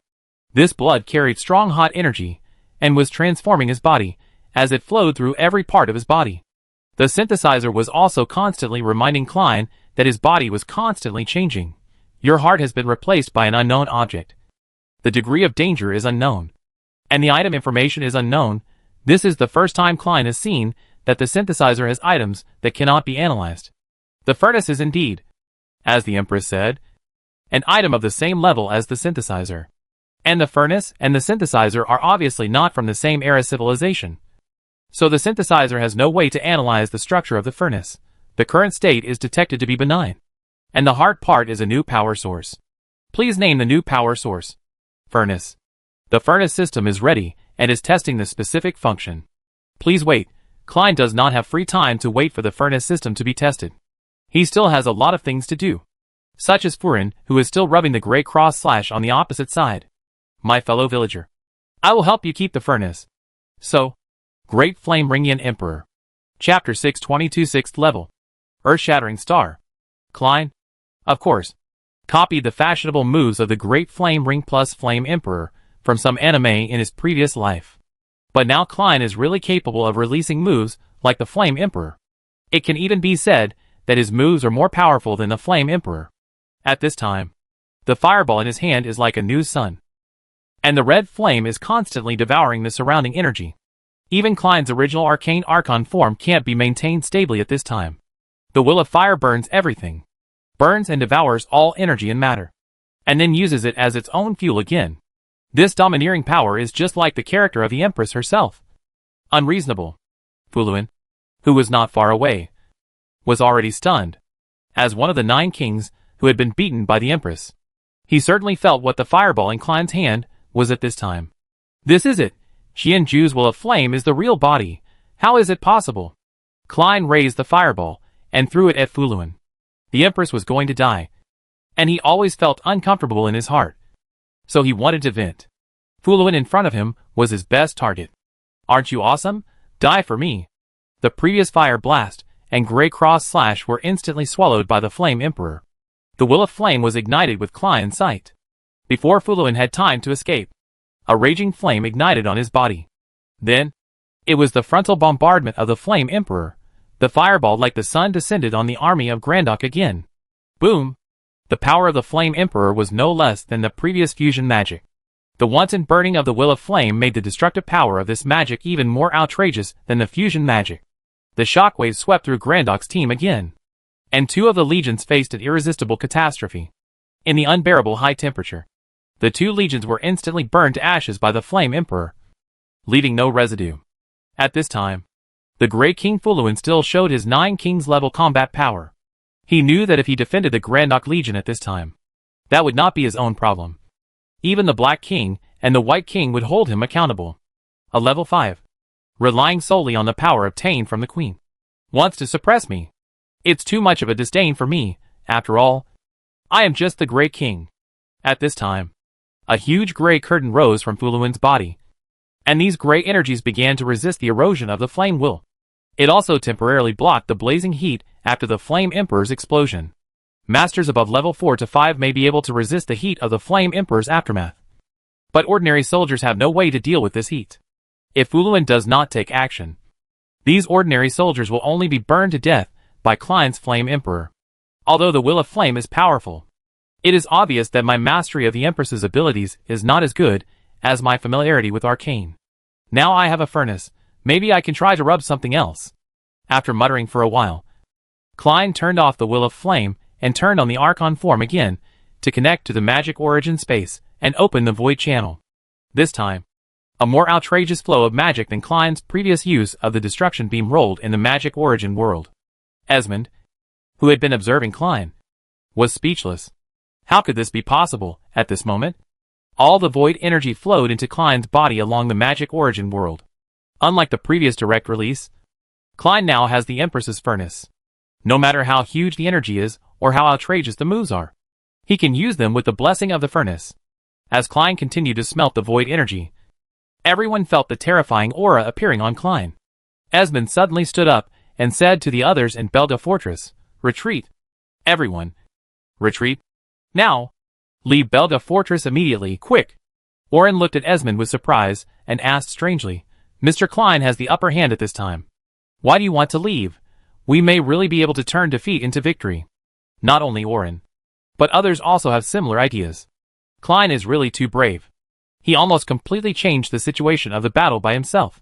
The people in Belda Fortress no longer want to delve into why Klein is so strong. This strength is even stronger than the superclass strong. dozens of times stronger, reaching the point where he can confront the Nine Kings head-on. At this time, he seemed to be brewing a more powerful magic. Perhaps Mr. Klein's next magic could really defeat the entire army of Grandok in one fell swoop. At that time, wouldn't they, Tarilla, be victorious, since victory is just around the corner? Why run away? This is not scientific at all. Lord Esmond, although you are a very powerful wizard, it is better not to disturb the morale of the army at this time. Esmond was a little anxious, and directly turned on the magic amplifier and shouted to everyone, completely ignoring his previous elegant image. Everyone, the magic that Klein is releasing now is indeed very powerful, and I have already foreseen the scene of the imminent destruction of the Grandok army. However, it was precisely because the magic that Klein was brewing at this time was too powerful. It was so powerful that it had exceeded the bottom line of conventional magic in this world. Even Klein himself did not know what kind of power the magic he released could achieve. Klein and I share the same magic origin world, and I know this volume of void energy much better than he does. Once Klein's magic falls, the entire battlefield will instantly become ashes, and even the Belda fortress will be destroyed instantly. If we still stay in the Belda fortress, it is completely an act of waiting to die on the spot. Please believe me. I guarantee with my personality of Esmond and the position of the Lord of Chiesha that I am responsible for every word I say. If we leave now, we can still rely on the Belda fortress and activate the fortress's barrier as a shield to resist the impact of Klein's magic. If it is later, we will all die here. Hurry up. It's too late. If it was the previous Esmond, he would never have reminded others like this. But this time he had no choice. After all, he was a Tarilla man, and he also wanted Tarilla to win. But if he waited here, what if Klein's magic killed everyone? Then this victory would become meaningless. The destruction of Belda Fortress has become a foregone conclusion. He must save the people here now, so that it would have some meaning. Esmond said so decisively that others still hesitated. If what Esmond said was false, they would not lose anything if they left. What if what Esmond said was true, and they did not leave? Would they really be waiting to die on the spot? Lord Esmond, are you telling the truth? Aluin hesitated. A mage making such a promise was enough to explain many problems. Lord Orin, the Holy Heart mage should have felt something. You can ask him. Lord Holy Heart? Many people on the wall looked at the old Holy Heart, who stared at Klein in the sky and nodded heavily.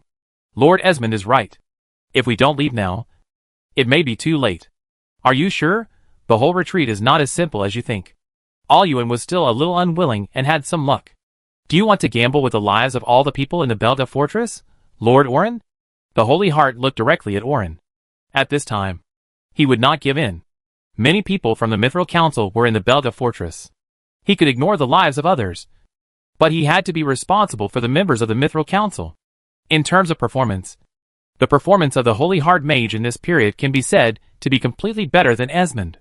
He presided over the barrier array and resisted Grandok's fusion magic with all his strength. Such a big man has been respected by the soldiers of the entire Belda fortress, so his words are more important than Esmond. Now the two superclass mages said that Klein's magic has great hidden dangers, and they can't help but believe it. Everyone, evacuate Belda fortress immediately. Don't linger, ensure your own life. This war is far from over. After making a decision, Orin's voice has spread to every corner of Belda fortress. It was rare for him to be so decisive. The main reason was his trust in the two great mages.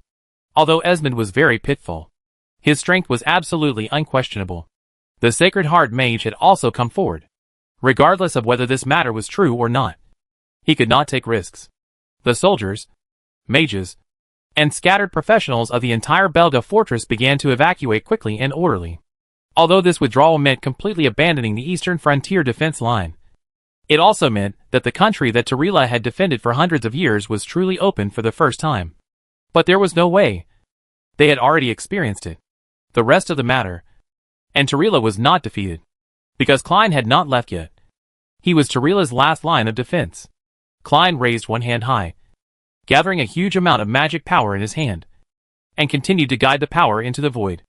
I, Klein Alex, will wipe out your Grandok army with one blow today. Since the erosion of the world by arcane energy cannot be reversed, I will make this progress faster. Endless void energy entered the furnace, was refined by the furnace, and then flowed into Klein's body. Under the calcination of the furnace, the burning demon heart began to heat up and evolve. Some of these refined void energies flowed into the magic power in Klein's hands, and some stayed in Klein's burning demon heart, making him stronger. Arcane Tide. This was the third arcane energy tide that Klein had encountered. And this arcane energy tide was just the prelude to the magic in Klein's hands. Klein could feel that his magic power was growing continuously, and the critical point of level 5 had been broken by him. His spiritual tentacles seemed to be able to connect directly to the void under the increase of magic power. And the burning demon heart gradually merged with the furnace. Your life essence has been upgraded to level 6, legend. Your magic power has been increased to 7,200. Your other attributes have been improved because of your magic power increase. Up to 10% of your magic value to 720. Your arcane brilliance talent has evolved, and you have gained a new arcane talent, Arcane Supreme, Arcane Supreme. Effect: Master the Arcane. Introduction: At least in this world, you are the supreme of the arcane. The prompts from the synthesizer kept coming, but Klein no longer had the heart to look at these things. All his attention was focused on his hands, and the bluish-white arcane brilliance in his hands had illuminated the entire world. The energy of magic almost covered the sunlight, and the arcane tide generated by the disordered arcane energy began to spread rapidly like a virus, corroding the earth. All the soldiers who were eroded by the disordered arcane energy were drained of all the energy in their bodies in an instant, turning into completely ordinary people. Even the masters of level 4 to 5 were no exception. Tam of the 2nd Legion of Grandok looked at Klein from a distance and smacked his lips. This bastard's ability is too much. This battle can't go on. I'd better run first. Tam had lost the idea of picking up the leak, because Klein's magic was too outrageous. He felt a strong threat of death even at such a distance. As for the Grey King Furin, Tam felt that this guy would not have a good end. If I stay here, I might be able to find some good stuff. But forget it. My life is more important. After Tam escaped, Klein's magic was ready. Furin, this is the anger of His Majesty. The arcane meteorite. A bluish-white light spot lit up in the sky, and the light spot quickly grew larger. An immeasurable shell of arcane energy mixed with void energy fell from the sky. Ordinary arcane ash is only the size of a fist, and is a destructive magic constructed of pure energy. The arcane ash that Klein released at this time is almost exactly the same as a normal meteorite. This is a real arcane meteorite, and its power is unpredictable. Even Klein himself doesn't know what effect it will cause. The full load of arcane energy gives people a breath of epic breaking. No professional probably wants to see such a thing appear in front of him. At this time, Klein has guessed that the damage caused by this arcane meteorite is likely to destroy the entire Belda fortress. Moreover, this kind of magic does not distinguish between friend and foe. Even he himself has no way to stop this magic. All the people of Belga should have left. Right, then, the people of Grandok turn into dust together with this battlefield. Earth-shattering star. The magic energy instantly penetrated the entire battlefield at a speed 40 times faster than sound. People could not hear the sound or see the things. The death and decomposition that everyone was thinking about. The bluish-white light had covered everything here. No matter where the arcane shockwave passed. No matter how basic the soil and dust were. They were decomposed into the original particles and dissipated in the air. Chapter 623, Klein to be faced. Furin was gradually purified in the arcane brilliance of the earth-shattering star. And the great power of decay could not resist the power of the earth-shattering star at all. Klein, who was blessed by the furnace, could almost draw unlimited void energy. With just one blow, everything in front of him was completely destroyed. As time passed, the energy in the air gradually began to dissipate and return to nature. The original battlefield had now turned into a huge pit. Some of the rivers that flowed to Lu Xian Lake before had been diverted by this magic. And the Belda fortress behind Klein was also completely destroyed and collapsed in the shock wave of the earth-shattering star, and no longer looked like the east wall. All of this was just because of Klein's magic. No wonder those superiors want to restrict the development of arcane masters. The power of arcane masters will indeed cause fundamental damage to this world. I have only just reached the superclass. This kind of destructiveness of guiding the magic origin world is simply not something that a normal mage can do. Klein recalled the grand occasion of more than 9,000 superclass mages in the last era. All of them can strengthen arcane magic. How outrageous will the total amount of void energy extracted be? Klein scanned the battlefield. After breaking through to the superclass and possessing a furnace, Klein's state at this time became somewhat detached. I don't know if it is because of the significant improvement in the essence of life. Klein now seems to be a little uninterested in everything around him. The previous war was exciting. But at this time, Klein was only indifferent. It seemed that after he possessed the will of flame and the crucible, defeating a 9 Kings level master head-on was a matter of course. Has it reached this point without knowing it? Is that old guy Fuluin dead? Klein began to scan the battlefield. And finally, he found a crystal-clear block in the center of the explosion pit. With excellent eyesight, this block no longer had a human shape. But Klein still felt from the opponent's energy reaction that this thing should be Fuluin's body. How could it be blown up like this? This is too miserable. A good 9 King failed to pretend and was killed. There is nothing more fucked up than this in life. Klein began to fly down. And soon, he came in front of Fuluin. This crystal-clear block is Fuluin's body. The former Great King. A powerful corrupt energy. All of them were decomposed and purified by Klein's earth-shattering star. The corrupt power of his body had been completely lost. The remaining lumps were just the remaining energy of a king-level master. Master, I want to eat. Before Klein had time to touch Fuluin's body, the Book of Killing God began to actively ask Klein for it. Okay. After an arcane decomposition, there is nothing left on Fuluin's body. From today on, 9 Kings 1. Thank you, Master. I will do it as soon as possible. The Book of Killing God automatically floated up and landed on Fuluin's body. The crystal-clear energy continued to flow from Fuluin's body into the Book of Killing God. According to the strength of the essence of life, the King level is the 7th level, which is the Saint unit. The life essence of saints and gods is exactly the same. God is actually a profession, not strength. They are just given different abilities and different responsibilities by the will of the world. The fundamental things of gods and saints are exactly the same. So the Book of Hunting Gods can devour gods. And naturally it can also devour the 9 kings to continue to strengthen itself. The energy of Fuluin's body is very well preserved. And the time for the Book of Hunting Gods to devour is also particularly long. After 2 hours of absorption, the Book of Hunting Gods finally devoured Fuluin's power. Master, my incredible magic has increased again. This should be what you need most. Right? Klein was stunned, then smiled and nodded. If the Book of Killing Gods can evolve in the direction he wants to obtain, it would naturally be the best thing. For him now, magic power and attribute amplification are not so important.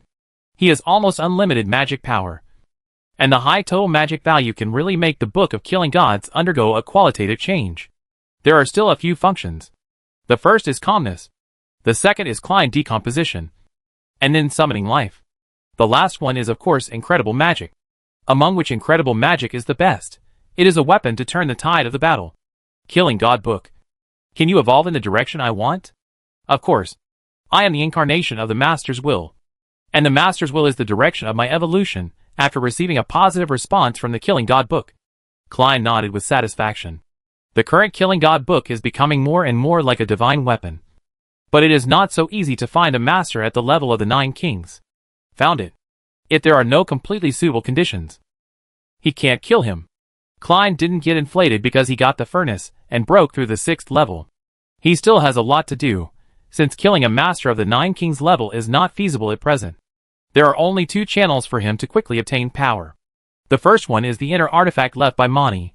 After finding this inner artifact, it should be possible to take the Book of Killing God to a higher level. The second one is to let Lilith go to the basement of the Empress. According to the Empress, Lilith's strength will soar rapidly after absorbing her Chaos Ball. But to completely absorb so many Chaos Balls, even if Lilith doesn't eat or drink, no matter how fast she is, it will take a long time. This time will take at least 10 to 15 days at the minimum. If it is normal, 10 to 15 days is nothing. But now the 2 countries are in a fierce state of war. In 10 to 15 days, it is very likely that the war pattern between Telrilla and Grandok has been determined. Especially now that the eastern defense point of Terilla, the Belga fortress, has been completely destroyed. The entire eastern region no longer has a reasonable and suitable defense facility. Although Klein destroyed the 7 legions of Grandok with one blow, this is not the full strength of Grandok. After years of development, Grandok has accumulated enough strength to challenge Terilla. Although the regular army of the 7 legions has been completely destroyed, as long as the Emperor of Grandok wants, they can still draw enough people to fill the 7 legions in an instant.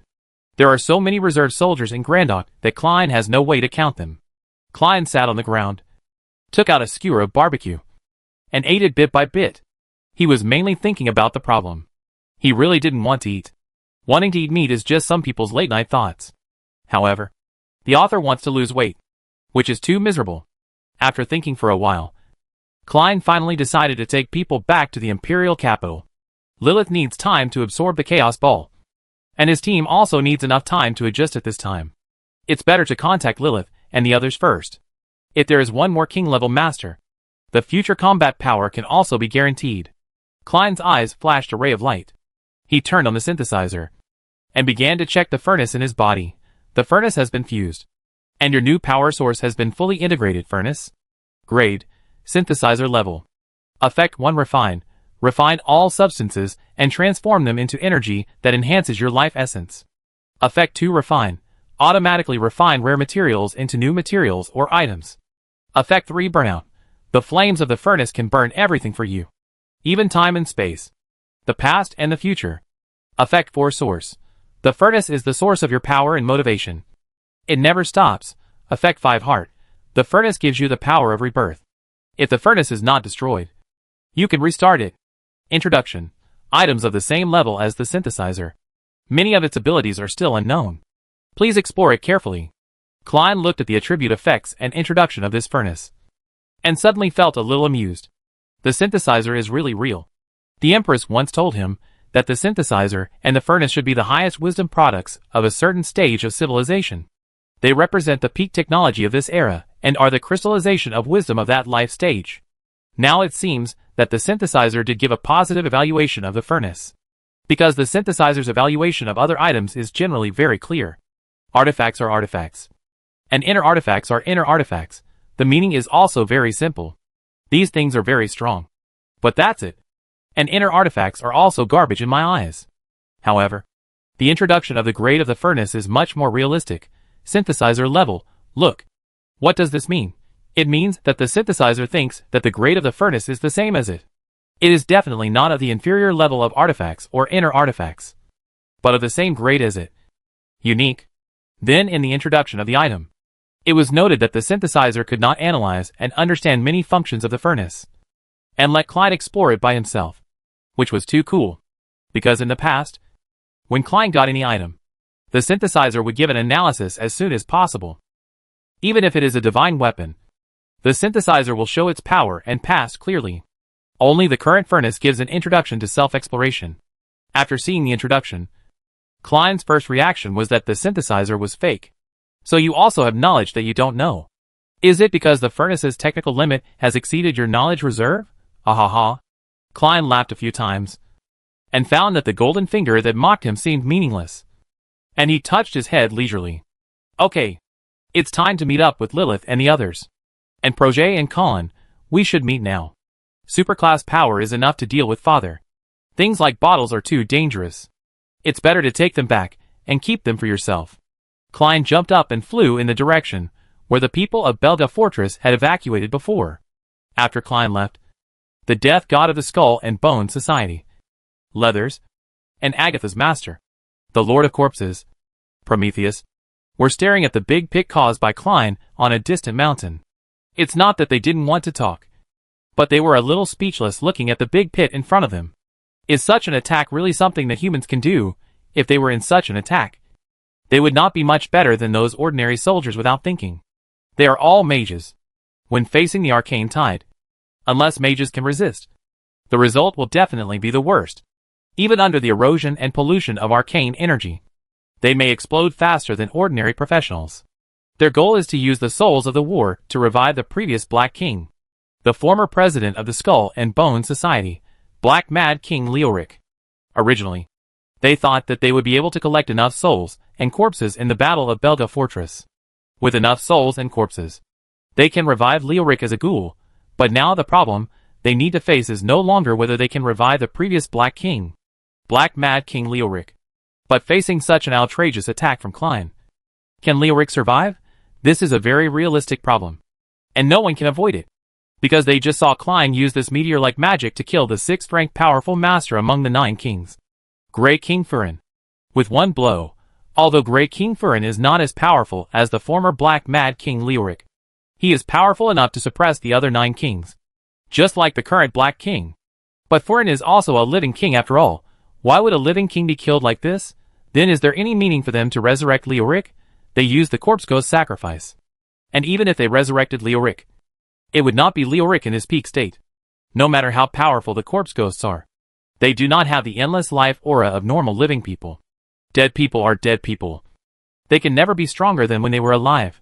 Leathers couldn't stand this silence. He took the initiative to say to Prometheus, Prometheus, don't you want to say something? You and Klein should have had some contact. Right? Why can such a young boy be so powerful? Is this world still the world we originally knew? Prometheus's mood was actually more complicated than Leathers's, because the old butler Seth told him about Klein. It was said that Klein and Agatha seemed to have an unclear relationship, so he should pay attention.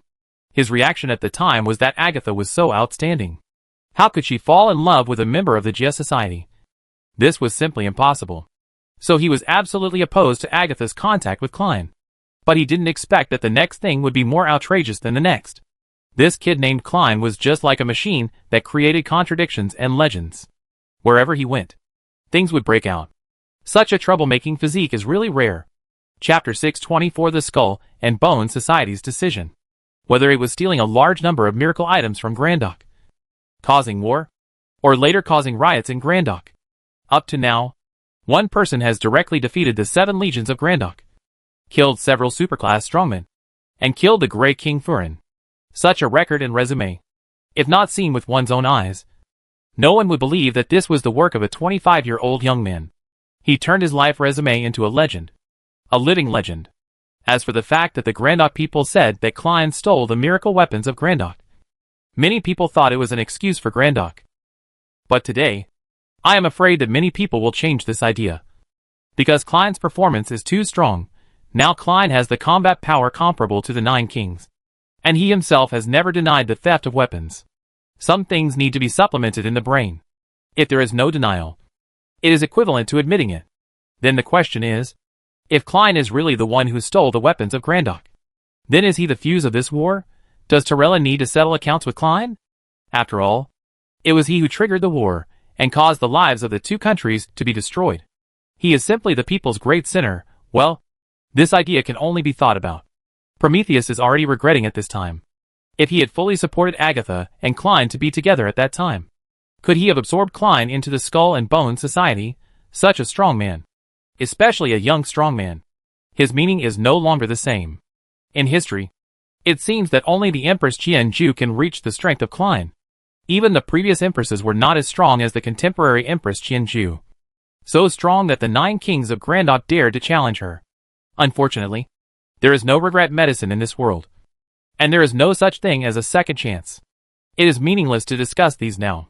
The real thing worth discussing is Klein. Leathers looked at Prometheus with some doubts. Discuss Klein? Discuss him? Why, after all, he is not one of us. And his existence has no direct relationship with us. Even if he is very powerful, it has no meaning for us. Prometheus shook his head. No. Klein's existence is a kind of meaning. Leathers, I think we need to redefine our next ideas, as well as the future ideas of the entire Skull and Bone Society. The future ideas of the Skull and Bone Society? What does it mean? Leathers seemed to have grasped something, but he had not figured out what Prometheus wanted to express. Think about it. Klein's existence is irreversible. Such a person has grown up. So what will be his result? Prometheus' words made Leathers suddenly wake up.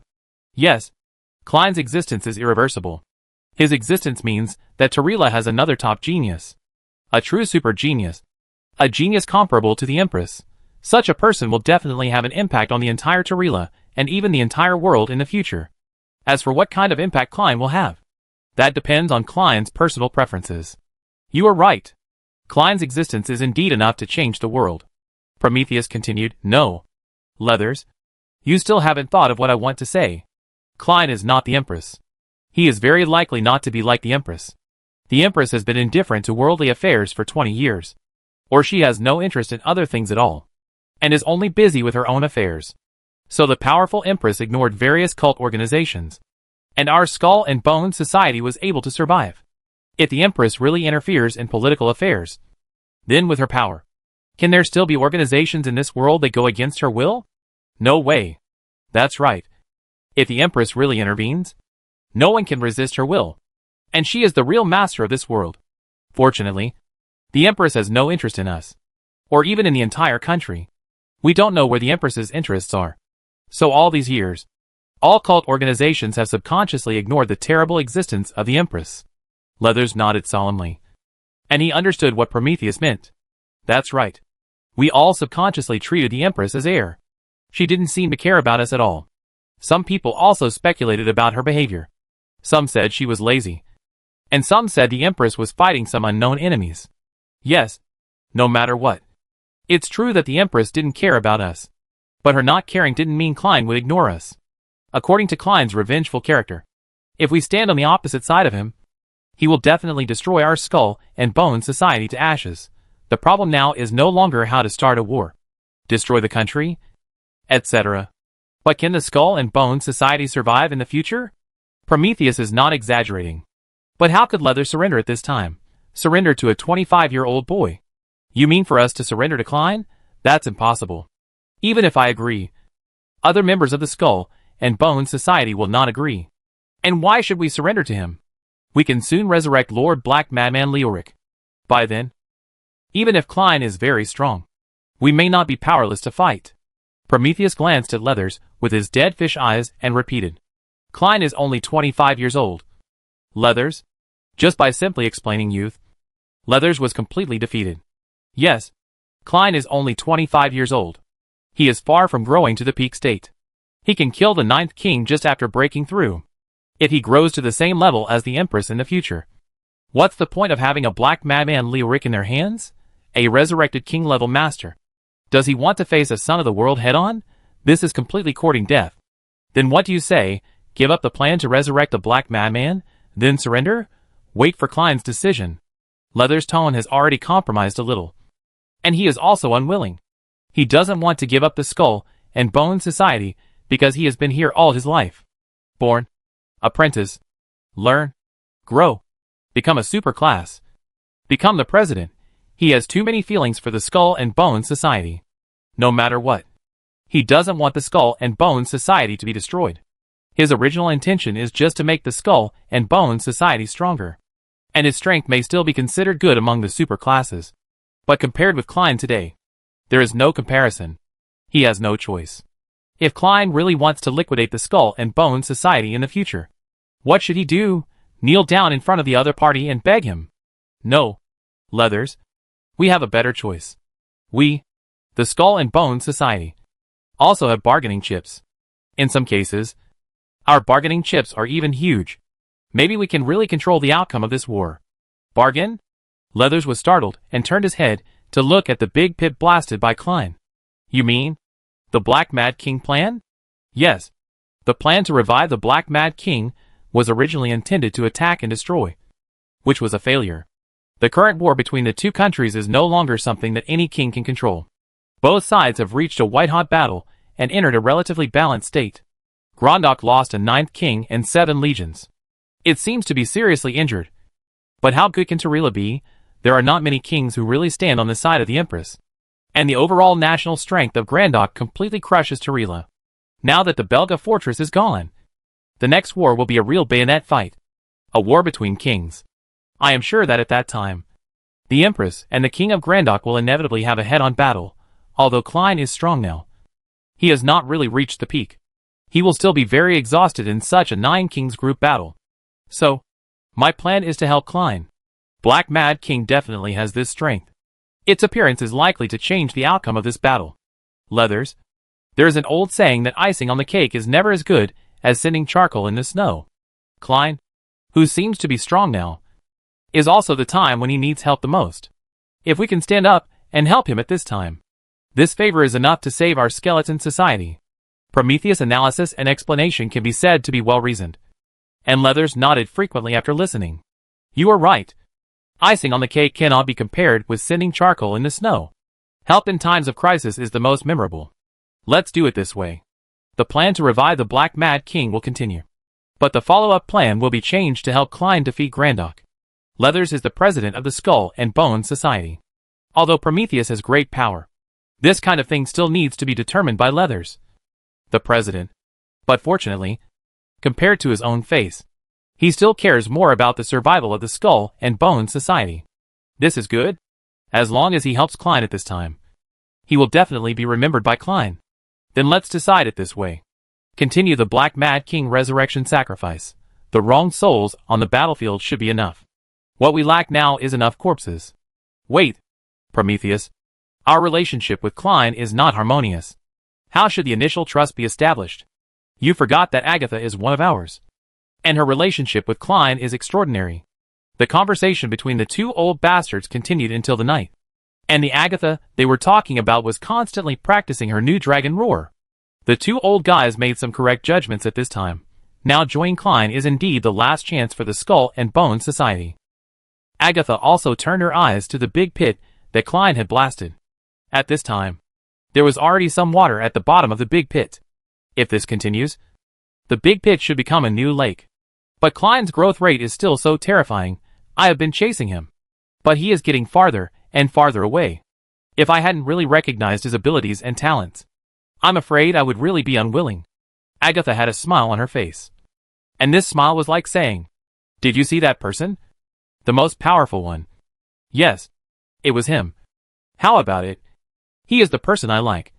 Powerful, right? Klein's strength made Agatha a little proud, and she didn't know where this sense of substitution came from. Anyway, she always puts herself in the shoes of Klein's heroine. But Agatha also knows that Klein's heroine has always been Lilith, and this has never changed. Okay, send the two old guys to their tasks quickly. I haven't played with Klein and the others for a long time. The Skull and Bones Society is really boring now. Agatha talked to herself while waiting for Prometheus to come, because in her opinion, her teacher Prometheus was naturally the best lobbyist for this matter. This time, the situation surprised Agatha, because not only Prometheus, but also Leathers came together, and Prometheus stood aside, looking like he was not going to speak. Could it be that President Leathers came to order her? Although she would still agree. It always felt strange. Ordering and persuading, although the results are the same, are different in terms of feelings. But what happened next was something Agatha never expected. Agatha, I'm sorry for what happened between you and your teacher. Leathers expressed his sincere apology to Agatha as soon as he opened his mouth, which made Agatha feel flattered. What happened? What happened? The planet turned upside down, while asking 3 question marks. Leathers actually made a move that surprised her even more. This move can no longer be said to be surprising, but shocking. The president of the Skull and Bones Society, the god of death Leathers, actually knelt on one knee. There have been many things in the Skull and Bones Society in the past. Internal strife, chaos. You originally had the best opportunity to pursue what you wanted most, but I know that you gave up. Agatha, the Skull and Bones Society has a certain responsibility towards you, and I also persecuted you because of the internal struggle with your teacher. Here I apologize to you again and beg for your forgiveness. Then, the Skull and Bones Society has reached a moment of life and death. Klein's rise will surely sweep the Skull and Bones Society. So, Agatha, I hope you can promise me one thing. Agatha was still dizzy at this time, and subconsciously said, "What's the matter?" I hope you will become the new president of the Skull and Bones Society. Your identity and your relationship with Klein Alex are different from ours. You and him are closer, more like a cooperation, or even a partnership. I have also thought about asking your teacher to persuade you, but I know that is not the best choice. Since the Skull and Bones Society has reached this moment of life and death, what can I, the president, let go of? So, only you, Agatha, can become the new president, so that we can show our sincerity, and then Klein will truly accept the Skull and Bones Society. Chapter 625 3 and 4. Agatha was completely stunned. She was completely speechless at this time, because Leathers' performance was completely beyond her expectations. Leathers' courage and execution ability are indeed worthy of the identity of the president of the Skull and Bones Society. This is also the fundamental reason why he became the president of the Skull and Bones Society, while Prometheus is only the corpse ghost lord of the Skull and Bones Society. Leathers is more responsible than Prometheus. Maybe he is not smart enough or rational enough, but he is the best choice for the Skull and Bones Society to become the president. Being able to take the initiative to admit mistakes at this time and hand over the power in his hands. This courage and responsibility is something Prometheus will never be able to achieve in his lifetime. President, you are like this. I am a little overwhelmed. Agatha, I can guarantee that every word I say is serious. At this time, your attitude can almost determine the future of the Skull and Bones Society. No, Leathers will not joke about the future of the Skull and Bones Society. Only when you become the president of the Skull and Bones Society can you find the best solution to all problems. After you take over as the president, our plan to revive the Black Madman will continue. But this time, it is not to prove or attack anything. It is to help Klein. We know that at this time. He needs allies and help, and our Skull and Bones Society will also give him the most absolute and most affirmative help at this time. Leathers' determination finally made Agatha sober. She knew that the president in front of her, who had always been reckless and proud, finally gave up everything for the Skull and Bones Society. Thinking carefully about what he said and what he did, Agatha found that his choice was absolutely correct. If this matter was told by teacher Prometheus, she would definitely not have any sense of belonging to the Skull and Bones Society, and would only feel disgust. But at this time, Leathers actually apologized, knelt down, and explained, which gave Agatha a completely different feeling. If she wanted to preserve the Skull and Bones Society, it would be the best result for her to become the president. Since Lord Leathers said so, then I will take over the position of president. Agatha regained the domineering attitude that a dragon descendant should have, and the demeanor of a strong person reappeared on her face. Next, prepare to start the Black Mad King resurrection plan. Our ally Mr. Klein needs our help now. The evacuation team of Belda Fortress was looking at Belda Fortress behind them with a complicated expression. This fortress that has stood for hundreds of years has finally been destroyed. It was not destroyed by Grandok's attack, but by the magic of its own people. But so what? No one would blame Klein for destroying Belda Fortress, because as a Tarila man, Klein has done well enough. Better than anyone else. I can't believe that the place where I have lived for more than 20 years is gone just like that. It's really sad. After leaving Belda Fortress, Warren felt relieved. Belda Fortress meant something different to him than to others. He was unwilling to pursue, and chose to defend it when everyone thought he would escape. And when he was sure that Belda Fortress could not continue to exist, he decisively gave up everything, and let all the soldiers evacuate. Warren was a very complicated person. Or rather, people's hearts were very complicated. His performance may have many shortcomings, but it is undeniable that he has indeed defended the Tokyo Wall for more than 20 years. During this period, Warren did not relax even a little. He just didn't want to go out. Not unwilling to fight. Defense seems to be Warren's motto in life. Lord Warren, the enemy didn't chase us. It seems that Mr. Klein's battle has won. Warren's voice penetrated the entire evacuated army, and everyone laughed sincerely. A great mage led them to victory. Although this mage was only 25 years old, his age did not hinder his greatness. Long live Lord Klein. Long live Lord Klein. Long live Lord Klein. Everyone was shouting. Even many members of the Mithril Council and the Brotherhood of Steel were no exception. Klein's actions have proved everything. He is the rising star of the Tarila Empire and the strongest warrior of the Tarila Empire. Daedream Carol Test looked at Chinyu, who didn't care about the cheers, because she felt that such cheers were meaningless. What Klein needed was not cheers, but people who helped him when he was weak. Lord Carol, let's go over there and take a look. Yes, Your Highness. Chinyu was the first to leave the crowd. Not for anything else, because she saw members of Klein's team on the right side of the team. As long as they found the location of Klein's team members, they would definitely be able to wait for Klein himself. And Chinyu would not be surprised at all. Long time no see. Miss Lilith. Chinyu took the initiative to greet them, and also made Lilith and her group stop. Your Highness, the second princess. Will Klein come? Chinyu asked straight to the point. In fact, she and Lilith knew everything, so they didn't intend to hide anything. Soon, Miss Gwen has contacted Klein, and he is flying here now. Chinyu nodded and glanced at the members of Klein's team again. This time, he found that there were slightly more members in Klein's team than before. Gwen, AI, and a little boy named Proget. When he saw Proget, Chinyu frowned. What? You still bring the child with you at this time? She looks only 11 to 12 years old. Right? She is so young that she can't practice at all. Where did you bring her? After Chinyu asked this, Everyone's expressions became a little strange, in terms of strength and status. Only Klein himself can compare with Progit and Klein's team.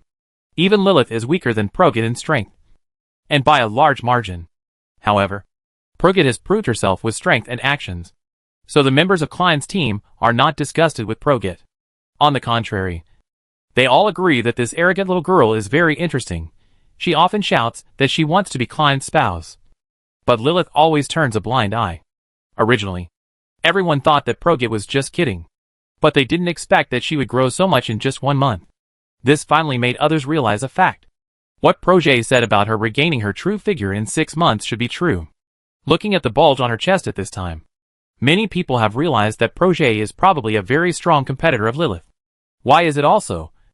Because Lilith has already met a strong competitor before. That is, the second Princess Qianyu.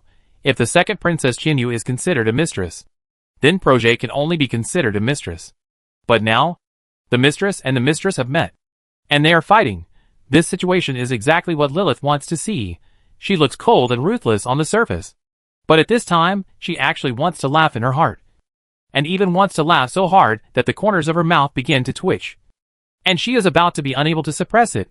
Progit's pride does not allow anyone to say such words to her. Even the princess. RS-03 Qianxuan is also a princess. But Progit's beating of her is not soft at all. The third princess is like this. And the second princess is actually almost the same. Call me a child? You don't know your body's shape at all? Can such a weak body really give birth to healthy offspring for Klein? In Klein's team. Except for the little man in the bottle. Everyone else covered their faces. Sure enough, Progit started again. 3 sentences are about spouse. 2 sentences are about offspring. Oh my god. Why does such a proud lowly speak like this? The contrast is too big. They just covered their faces. And Qianyu herself was even more surprised. She pointed her finger at herself and said, "Weak body? Are you talking about me who can't give birth to a healthy offspring for Klein?" Carol on the side also frowned slightly. She would not allow anyone to disrespect Qianyu. How dare you? How dare you offend the princess? Why, want to fight? You are just a superclass illusionist. If we fight head-on, I can kill you in 5 minutes. Progit's way of speaking is still the same. He is always straightforward and never beats around the bush. Qianyu was already confused. And Carol beside her was also gloomy, and was about to take action, but Qianyu stopped her. Being able to say such words at this time. Lilith and the others did not refute. The little girl in front of her was enough to explain many problems. Qianyu has unknowingly improved Progit's status and position a lot. But she still doubts Progit's strength. You can say this about me. You should know my identity and the relationship between me and Klein. You know my identity. Understand my guards. And can say such words to my guards. It seems that you are not simple, little girl. Who are you? Progit walked in front of Qianyu and straightened his chest. I am the most perfect woman in the world, Klein's destined spouse. His life partner. Also, remember my name? I'm Progit. Lilith and the others were silent. Lilith was tying her hair. Becky's mechanical eyes were observing. Eric was pretending to treat the bugs on the ground. And Joe was digging holes in his magic book. They all felt ashamed. But they couldn't help but continue to listen to Progit's bragging. There is no way. It feels like listening to a storyteller. It is so attractive, especially when I think of the scene where Progit will update Qianyu just now. It is even more exciting. Klein's destined spouse? His life partner? Progit? Qianyu raised her eyebrows. Although her expression was a little frivolous. But Carol, who knew her well, knew that Qianyu was angry. An unknown little girl declared the ownership of the princess's man in front of the princess. This is too much, okay? Although the princess is also a mistress. Little girl, you are really bold, but the most perfect woman should not be my mother. The Queen Qianyu? When Qianyu mentioned the queen, Progit's face changed.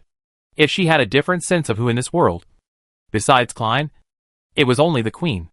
Her strength is really impressive. Even a person as proud as Progit had to admit that the existence of the queen made all other so-called geniuses pale in comparison. Well, Her Majesty is very powerful. I am not as good as her. So I don't refute this. But in terms of appearance, although the Empress is powerful, it does not mean that she is the most beautiful in the world. She is just strong. In terms of appearance and figure. I, Progit, say I am second, and no one dares to say I am first. Whether in the past, present, or future. That's it? You are so young. When you grow up, I guess our children will be soy sauce. What are you arguing with me here? I just said. Don't call me a little girl. I have existed for more than 1,000 years longer than you. Besides, my figure and body will soon return to the level of a normal person. If I am a little girl, what are you, eggs? It's exciting and intense. It's exciting to watch women quarrel, especially a character like Pradjit, who doesn't play by the rules, and says all kinds of bottom-line breaking words at once.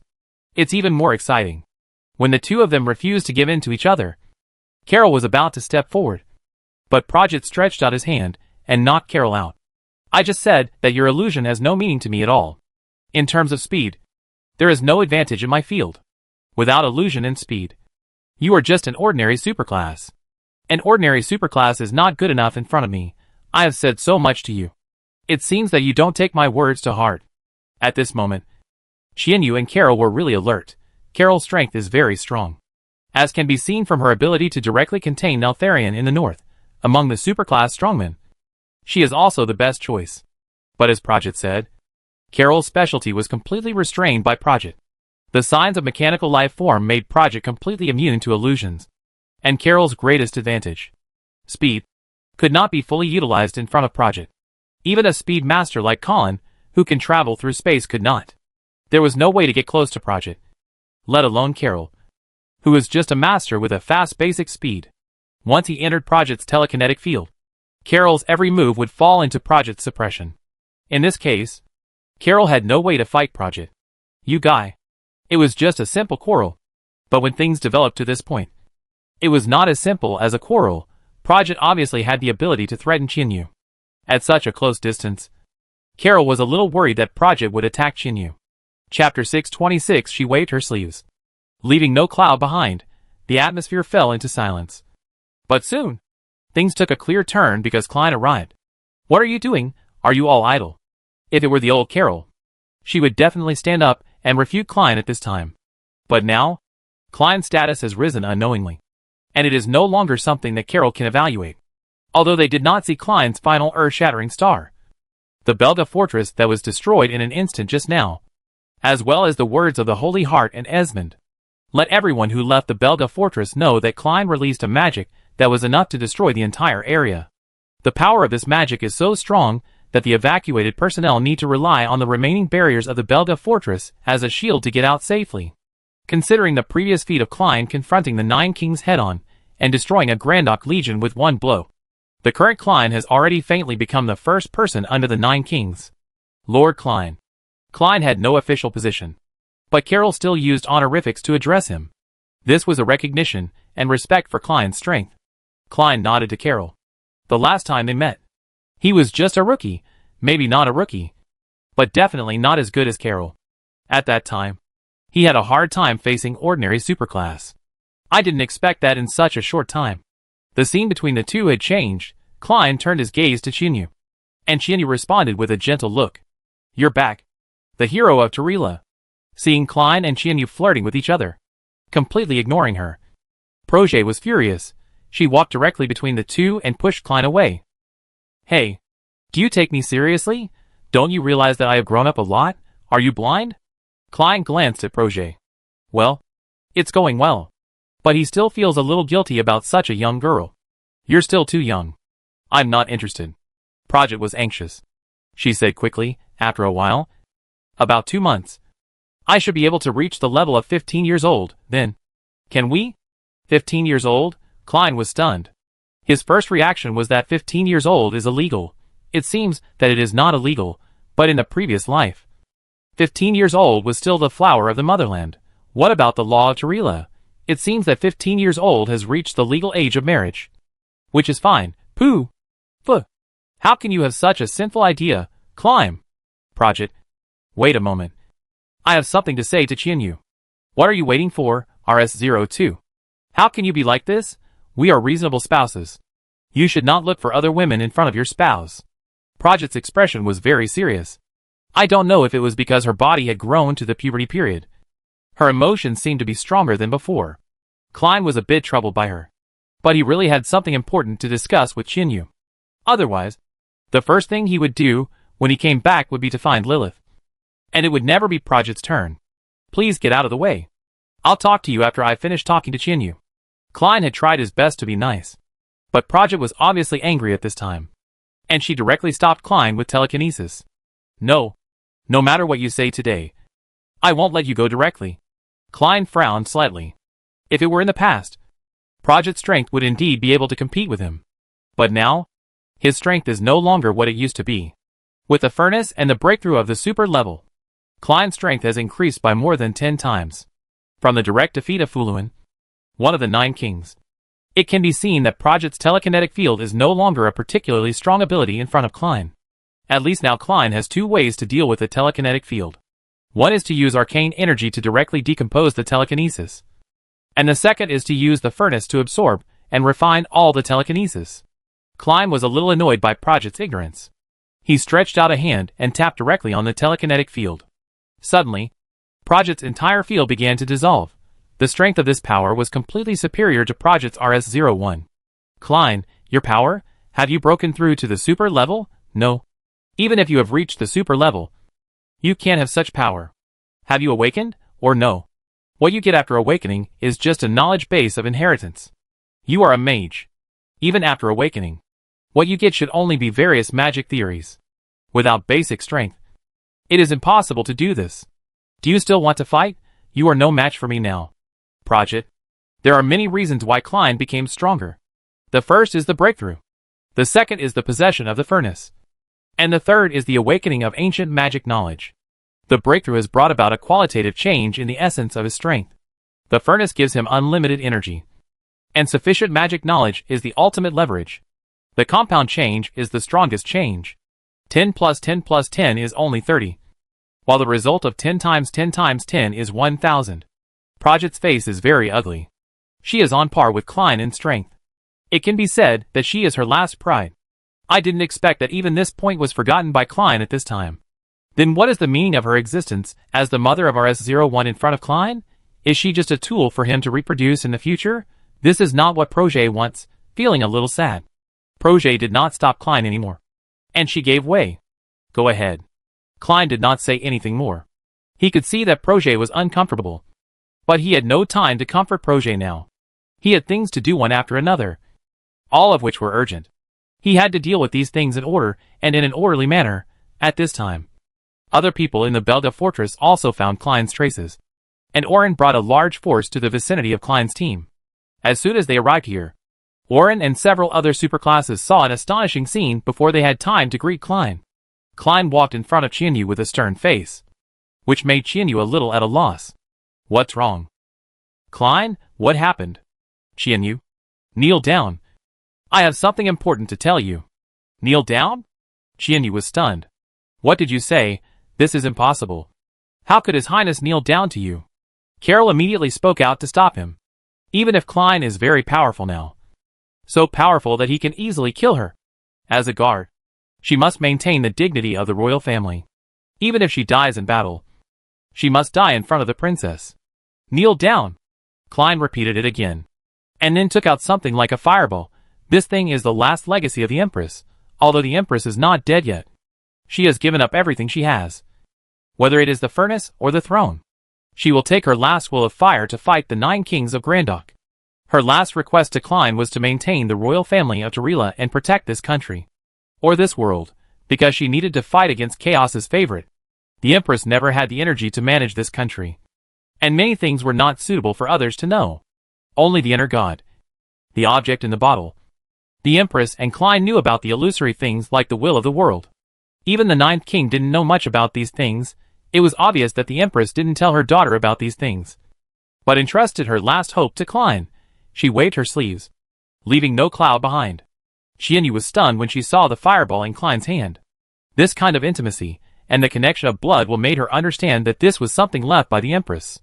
After connecting what Klein said and his unexpected actions, the very smart Chinyu seemed to have guessed something.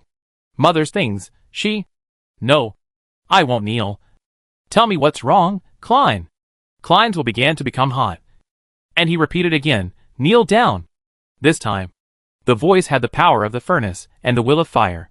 Chinyu, who was only at the 4th level, could not resist the impact of this will, and could only kneel slowly on the ground. Klein did not restrain the will of fire, and the voice continued to spread outward, impacting everyone's mind. Most people knelt on the ground involuntarily, and the rest were super-level strongmen. They looked at each other for a few times, and seemed to understand what might happen next. Finally, the superclass warriors led by Oryuan also knelt down in front of Klein.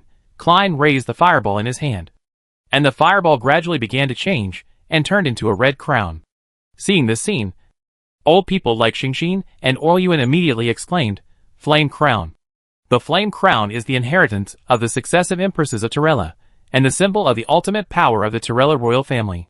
It is also the symbol of every empress. All the empresses of the past would wear the flame crown. But the empress of this generation said that it was because the flame crown was too bright and too red, and it would cover her beautiful black hair. So she didn't wear it. This reason is far-fetched, but due to the ridiculous strength of the empress, no one blames her. The flame crown has not appeared for many years, and many people think that it has been lost by the empress. After all, it is normal for the empress to lose something. But now Klein took out a flame crown, and then thought of Klein's sudden surge to the extreme strength. All the superclass strongmen had the same idea. Klein was entrusted by the empress. The empress gave Klein the flame crown, and she also gave Klein unprecedented powerful strength. That's why Klein was able to perform so amazingly when the two sides fought, being entrusted by the empress. This is really an enviable thing. Klein held up the crown in his hand and looked down at Qianyu in front of him. I, as the body of the furnace, represent the name of the Queen of Tyrella, Qianyu, and pass the throne of Tyrella to the second princess, Qianyu. Give her the crown of flames and the will of flame. From today on, Qianyu is the new Queen of Tyrella. After Klein made the declaration of the new queen, everyone turned their knees to Qianyu. Welcome the new queen to the throne. This was a very simple succession, with no palace, no ceremony, and even no officials. The highest official present should be General Oren of the East. However, Oren is already a military system of the empire, not an administrative system. So even with his witness, when Qianyu returns to the imperial capital, she is still likely to encounter great twists and turns and troubles, which is inevitable. Qianyu slowly stood up. She had already prepared to become the Queen of Tyrella. The eldest sister just wants a quiet and ordinary life, and the third sister is a scholar who can't stand loneliness. She is the only one who is truly capable of controlling Tyrella and wants to revitalize Tyrella. However, Qianyu did not expect that her ascension to the throne would come so suddenly and so quickly at this time. Klein also knelt on one knee and said respectfully to Qianyu, "Your Majesty." Qianyu's expression was very complicated, but she quickly sorted out her emotions. Wearing the flame crown inherited from Tyrella, she said to everyone, "You are all subjects who witnessed my ascension to the throne. Stand up." Yes. The crowd stood up one after another. The ascension of the new emperor meant the fall of the old emperor, and the old emperor of Tyrella. Everyone was waiting for Lord Klein. Whether it was Esmond, Oren, or a large number of soldiers from Tyrella, they all wanted to know whether the empress was dead or not. If the empress was dead, what would happen to Tyrella now, without the empress? Could Tyrella really stop Grandok? Qianyu looked at Klein again. "Klein, tell me, how is my mother now?" Qianyu actually didn't want to know the answer, because the result of this answer would be very bad for Tyrella. But she had to ask. She needed an answer, and all Tyrella people needed this answer. Her Majesty is not dead, don't worry. She just has her own battle. The throne is just a burden to her. So I left it to you. Klein's words made everyone feel relieved, but they immediately became alert. What kind of enemy could make the Empress so alert? Klein. Qianyu wanted to ask about the Empress' whereabouts, but Klein refused to answer. Even I don't know the whereabouts of Her Majesty. She just gave me something through the will of flame and asked me to give you the throne and the crown of flame. She is going to deal with those bastards in Grandok. And then, it will be a new era for the whole of Tyrella. Chapter 627 The New Emperor Ascends the Throne. A new era for Tyrella? Qianyu didn't quite understand what Klein meant. Yes, a new era is coming. Klein's words were a bit confusing. But at this time, the aura of the protagonist had shifted from him to Qianyu. Oren and the others had already gathered Qianyu in the center, and Klein quietly withdrew himself. Walked to Projie's side. Okay. Now I have time to slowly answer your questions. Tell me. I can tell you anything you want to know without reservation. You broke through the super level? When? Just now. When I was fighting the Great King Furin. Fighting the Great King? Well, I'm afraid I can't keep up with you now. Then I'm leaving. You'll be alone from now on. RS02. Projet's farewell was very sudden. Klein's sudden growth made her a little at a loss. She couldn't adapt to the proud self bowing in front of Klein. So, she decisively chose to be powerful, but at this time, Klein certainly couldn't let her do whatever she wanted. Hey, don't go. I have something to talk to you about. Klein grabbed Projet. After entering the super level, Klein's basic strength was very close to Projet's. Even if he didn't use the magic pseudo-fighting spirit, he could stop her simply by relying on his physical fitness. You are so strong now. I'm afraid you won't need me in the future. So why should I stay here? Do you think I'm a vase? Although Projet said so, her body did not move at all. And she had no intention of leaving. Women are really hypocritical. Just as her body showed. Although she did not say it. Projet was very happy that Klein took the initiative to hold her. You forgot that our bottle has not been taken back yet. So you still remember our bottle? I thought you had forgotten it. Anyway, you are so powerful. You will definitely not take Esmond seriously. Projet is such a person. Arrogant. Arrogant originally has strength. So she is particularly arrogant. But her current strength is not as good as Klein. So how did she do it? Just be sarcastic. Even if you can detect that I am being sarcastic. You can't do anything to me. Too cheap. Klein was too lazy to be sarcastic with Projet. But Kahn and Projet were in a single line of contact. And his ability was of great help to this operation. Without Kahn's spatial ability, Klein and Projet would most likely not be able to safely get the bottle from Esmond. Failure to get the bottle means that they still have a handle. A flaw. If it was before, a little flaw would be fine. Because Klein was not strong enough at that time. But as he became stronger and stronger, the enemies he faced became stronger and stronger. The Spiral King, the Nine Kings, the Elemental Dragon. Enemies of this level will seize all the flaws of the opponent to attack. Klein had no choice. He had to make himself perfect before facing these super masters. This is what the Queen told him. We must get the bottle back. This is a defect of our new human beings. So after returning to the Imperial capital this time, we will carry out the soul bottle recovery plan. Projet. This is not the time to quarrel and lose temper. You have to understand that the soul bottle is not only mine, but you also have it. If we can't get the bottle back, then we will become Esmond's eternal efforts. With your personality, you shouldn't want to make an effort alone. Right? Although I don't know my father's habits. But you are smaller and cuter. Maybe you will really become his slave girl. Speaking of yin and yang, Klein is obviously better than Projet. There is no way. Yin and yang are still better at this kind of thing. You are so cruel. Tell me, when will we return to the Imperial capital? Immediately. Right away. Klein rubbed the ring in his hand and said with a smile.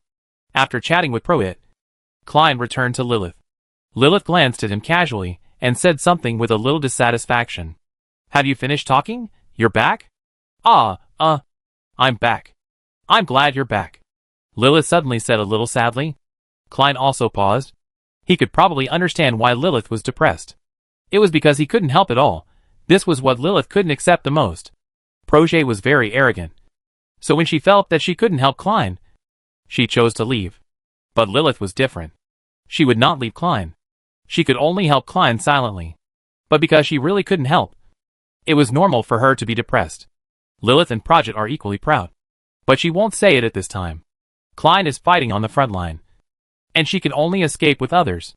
This feeling is really terrible. And it also makes her become a little self-doubting. Don't be sad. I know what you are sad about. You don't know, Lilith suddenly said stubbornly. Because even if Klein knew what she was sad about, there was no way to help her in this matter. No matter how powerful a person is, there is no way to directly raise the strength of another person. Strength comes from one's own practice. Moreover, she is a knight and Klein is a mage. The two do not belong to the same system at all. And it is unlikely to give some advice. I know you feel that you can no longer help me. And I have no way to change this situation. But it doesn't matter. I don't have the ability to change this situation. But someone has this ability.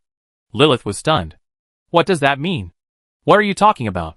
I mean, someone can fundamentally change your strength. Lilith. This process is a bit dangerous. But it can indeed make your strength improve rapidly and greatly improve. Rapid improvement. Greatly improve? How is it possible? Initiation? There was no such thing in ancient times. I know. Not only do I know that there is no such thing as initiation, I know more. The power system between the two people is completely different. Even if it is the same fighting technique, the two people's cultivation is different. Just like everyone's organs. Even if the blood type matches, organ transplants may still be rejected.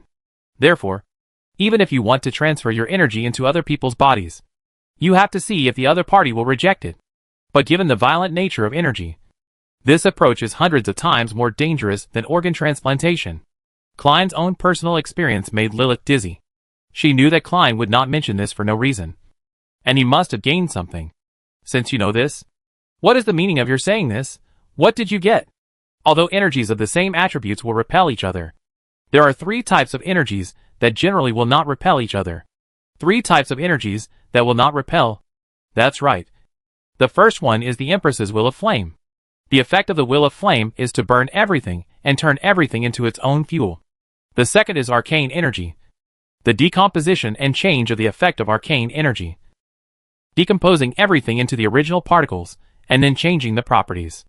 Neither of these two energies will cause the effect of energy repulsion, because one of them will definitely destroy the other, and there will be no other results. Lilith felt something and suddenly asked, what about the last one? What is the last energy that does not reject? The last one is what I want to tell you. The power of chaos that you already have. After I went out this time, I encountered many things and met many people. And I also thoroughly understood the nature and structure of the power of chaos. The power of chaos is the product of chaos super darling. Its original attribute should be said to be a combination of world will energy plus all attribute energy plus void energy. Chaos power is different from arcane energy in that it decomposes everything. It directly devours everything, and makes all other energies directly become part of itself. That is, the power of chaos itself. This process is much simpler, and more domineering than arcane and fire. So the danger is far higher than the above two. After listening to Klein's words, Lilith already knew what Klein wanted to do. She is very smart. From what you said, you should have found a source of chaos power, or a place to store energy. Do you want me to absorb these chaos powers? It's so comfortable to talk to smart people. But if this smart person is your woman, it's a bit difficult. Well, I did get a source of chaos power. These chaos powers can quickly improve your strength and let you completely get rid of your current situation. Lilith nodded. She would not doubt the truth of what Klein said. But she was still very curious about how Klein got these things. Have you had a complicated experience during this period? The power of chaos should be considered very rare. Right. How did you get it? And where did you get it from? Where is the power of chaos now? Klein shook his head when he heard Lilith say that the power of chaos was very rare. The power of chaos is not really a very rare thing. In a sense, the power of chaos should be the most abundant energy in this world. As for where these power of chaos come from, have you forgotten that I just passed the throne to Qianyu? I met His Majesty. These power of chaos are what His Majesty has collected over the years. It was His Majesty who proposed that you change completely and absorb these chaotic forces, saying that this would help me with what I was going to do next. Klein told Lilith everything the Empress had told him. He only hid some of the dirty talk, such as molesting his 3 daughters. After listening to what Klein said, Lilith was a little shocked. She already knew that she was saved by the Empress at that time, but she didn't expect that the Empress would leave her so many gifts. And the Empress used the will of flame to suppress the chaos super darling for so many years, which sounded completely like a fairy tale. A human suppressing the will of a world, this sounds outrageous. I know. I will inherit what the Empress left behind. So now tell me, where are those things? Imperial capital, palace, the Empress's basement. Klein and his men did not follow the main force, because they were all masters above level 5. Now time was pressing, and Klein had to take Lilith and Projet back to the Imperial capital to prepare. So they chose to leave the main force and fly towards the Imperial capital. Qianyu, who had just succeeded to the throne, acted with the main force of Tarila. She was now the new emperor of Tarila, and she had to take care of not only her own emotions, but also the emotions of the people of Tarila. Now that Belga fortress was destroyed, Qianyu needed to take the people of other cities along the way back to the Imperial capital. The 7 legions of Grandok had been completely destroyed by Klein, and no new army could be assembled at this time. So under normal circumstances, Qianyu had enough time to take a large number of civilians back to the imperial capital. Even if the imperial capital will become extremely crowded by then, it will at least be able to continue defending and resist the second attack of Grandok. Flying in the sky, Klein suddenly felt a strong magic power approaching quickly. He was very familiar with this magic power, which belonged to his father, Esmond. Father, what do you want to talk to me about? The two were on the verge of collapse at this time. Esmond glanced at Gwyn, who was following behind Klein, and his anger surged again. Originally, these subordinates of Klein were all his. Originally, the power that Klein possessed should also be his. Esmond stared at Klein and asked, "Where is Grey King Furin?" "He's dead." "Dead? What magic did you use last? Why was it so powerful?" Esmond gnashed his teeth when he spoke. But Klein shrugged and responded with an indifferent attitude. "This kind of thing is related to my trump card.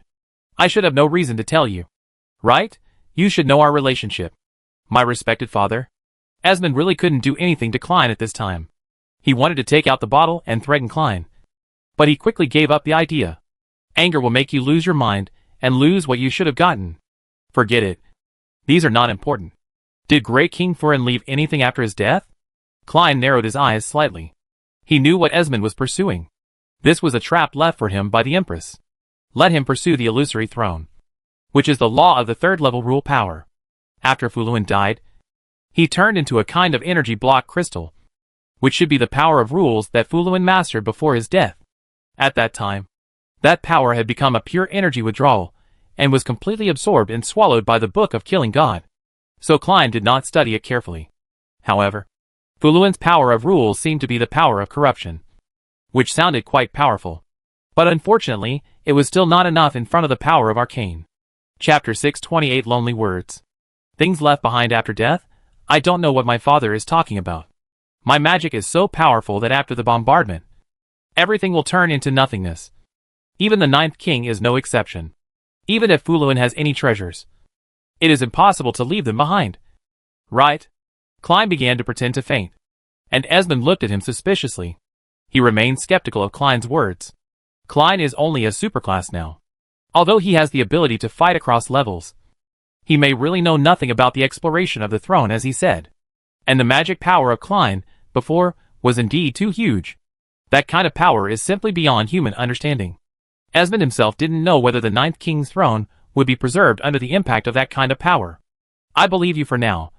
But I have to tell you now. If you still have a chance to kill a master of the Ninth King's level, you must try your best to ensure that the other party's body is left. Give me a complete body of the Ninth King, and I will return your bottle to you. At this time, Esmond was obsessed with the pursuit of the throne. This pursuit has even become an obsession in his heart. And this obsession will affect Esmond's original magic development. Inner demon. Klein immediately realized the situation Esmond was in now. Is this the Queen's strategy? The strategy was devised to prevent Esmond from researching the third-level arcane power. It's a very simple strategy, but it is also very effective at this time. Klein knew that he had to show something, so that Esmond could completely believe him. Really, if I give you a complete body of the Ninth King, can you really give me the bottle? Of course. At that time, we can establish a contract. A contract about the Ninth King. Contract? Okay, I like contracts the most. The two of them laughed involuntarily, each with their own thoughts and routines. Okay. Father, we are going back to the imperial capital. If there is nothing else, we will say goodbye. Okay. I will wait for your good news. There are many reasons why Esmond did not threaten Klein. The most important of which is that Klein really has the ability to kill the Ninth King. If the Empress is unreliable, can he find another way and start with Klein? Klein is already very strong, and it is entirely possible that he can kill another Ninth King at this time. Then, he can just use the bottle to return it, if possible. He can also do something in the contract. Not only can he continue to control Klein, but also get a Ninth King throne for free. With Klein in Proget, he has reached the king level. In this state, he is really invincible. Haha. Klein is still too immature. Let me teach him a lesson. Although I have never taught him a lesson before. Compared to Esmond's self-expansion, Klein's attitude is much more accurate. He knows Esmond's purpose very well. And he also knows that Esmond is likely to cheat. But let him be. I will develop slowly. Klein had no intention of making a deal with Esmond. He said this to Esmond mainly to delay Esmond. After stabilizing Esmond, he would let Lilith devour the Chaos Ball first, and then he and Prodgit would continue to study the method of stealing the bottle back. After getting the bottle back, with his current strength, he no longer needs to be afraid of Esmond. In a head-on one-on-one battle, Esmond would not be his opponent. Let's go. Return to the Imperial Capital. Imperial Capital Paromia. The continuous battles made the atmosphere in Paromia a little dull, and pedestrians hurriedly walked on the streets. Most of them held a lot of food, water, and some daily necessities in their hands. The reason for doing this is also very simple. Because the Belga fortress has been destroyed. But Grandok still has not announced a ceasefire. At this time, they were still gathering at the border. They had too many reserves, and more soldiers were ready to set foot on the land of Tarila. At this time, many people knew and understood that the only safe place in Tarila under this situation was the imperial capital of Paromia. They stockpiled a large amount of supplies to deal with the chaos on the battlefield that might occur soon. In the past few days, the prices of food and water have risen again and again. The rise in food prices has also made the entire imperial capital a little chaotic. Crane looked at the imperial capital at this time, and he couldn't help but sigh in his heart. Many times when people brag, they want to point their swords at Grandok. But when they really fight with Grandok, they can understand how cruel war is. This cruelty is not just as simple as the death caused by war. War will also cause the development and economic system of the country to completely collapse and collapse. Many people will be unable to find jobs, homeless, and have no income. These people without income will be more panicked and will cause greater riots. Riots continue to bring riots. Under the pressure of war, the entire social order will collapse. This is the most terrifying part of a war. Klein stopped Lilith from giving some beggars food. Don't give them food. Why? Although Lilith was a little confused, she still stopped her movements. The black on these people's fingers is blood, and there are also blood on the corners of their mouths. It is difficult for animals to exist in the imperial capital, so these bloodstains can only be human. In other words, these seemingly pitiful beggars may have killed their companions. In this hungry situation, the purpose of killing their companions should not need to be told to me. Right? Lilith's mouth twitched, and finally nodded in tacit agreement. At this time, it is better not to have unwarranted kindness, because you don't know what kind of person you have saved. Okay, I understand. Where are we going now? Let's go to Jiesha first. Jiesha is not our territory yet. Wait a minute. Let's go to the palace. Let you inherit the Empress's relics. Klein took Lilith and walked straight to the palace. The Dark Crusaders who were guarding wanted to stop them, but when they saw that the people coming were Klein and Lilith, they immediately let them go. Lord Klein, you are our hero of Tarila. You can enter the palace at any time, the Dark Crusaders' guard said very respectfully. His eyes looking at Klein were full of longing and admiration. Needless to say, this is another little mystery boy of the war. He must be the guy who became a Klein fan after Klein's war report spread back to the imperial capital. Thank you. Klein pulled Lilith and ran all the way to the inside of the palace. He had a feeling for the place that the Empress had taken him to before, and it should be inside the palace. Soon, the guards let them pass all the way until they came to the Empress's bedroom, and a man in a black robe stood in front of the two. Lord Cucasero. Father. The man standing in front of the two was Lilith's father, Cucasero, the source of the plague. Klein originally thought that Cucasero was standing here to stop him. Just when he was about to explain, Cucasero threw a bunch of keys at him. This is the key to the basement. There are 12 keys in total. It symbolizes the 12 reincarnations of the furnace, and is the last mechanism in the basement. Her Majesty said that although she has not told you the answer, if it were you, you would definitely know how to open the mechanism. So, don't let your Majesty down. After Cucasero finished speaking, he looked at the two of them again and frowned. What are you hesitating about? Time is very tight. Go in. Her Majesty has left. Klein was stunned for a moment, looking at the bunch of keys in his hand. His face became a little strange. The 12 reincarnations of the furnace? The keys in his hand have pigs, dogs, monkeys, snakes and so on, which are clearly the 12 zodiac signs. Okay. Thank you, Lord Cucasero. I won't let your Majesty down. After Klein finished speaking, he pulled Lilith up and walked towards the Empress's bedroom, pushing aside a bookshelf in the bedroom. The two entered a very deep corridor. After walking for a long time, the two came to the Empress's basement. Here it is. Klein looked at the door in front of him. There was a disc in the center of the door, and there were indeed 12 animals on it, which were the 12 Chinese zodiac signs. The disc had 2 layers. The outer layer was words, and the inner layer was pictures. Do the 12 hours correspond to the 12 zodiac signs? It is indeed not difficult for Chinese people. But if other people come here, there is almost no possibility of cracking it. Lilith on the side looked at the animals on the door, with a strange look on her face. What are these monsters? They look very strange. Some are like snakes, or wolves, and some are unknown, and have never been seen. Of course you don't know them. Klein didn't explain too much. If these things were explained, it would take too much time. Klein inserted the first mouse key into the gate, adjusted the character to Z, adjusted the animal to mouse, and then inserted the mouse key. Click. The first door opened. This is an empty house, with only a paragraph of words from the Empress left on the wall. Also in Chinese characters. It seems that a little cutie has found this place. But unfortunately there is no reward. Let's see if I can make it to the end. Klein smiled. Such a message really fits the character of the Empress.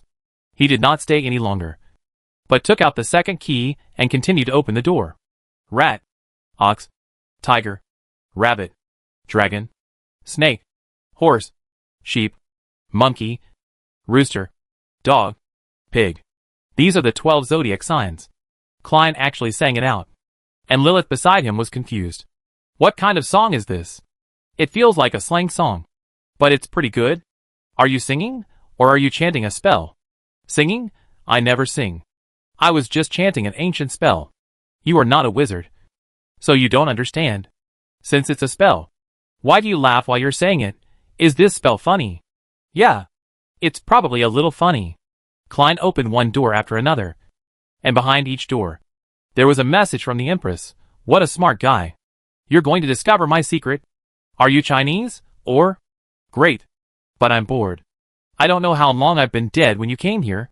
From these messages, it can be seen that the Empress's protection of Tarila over the years is not without a heart. No waves.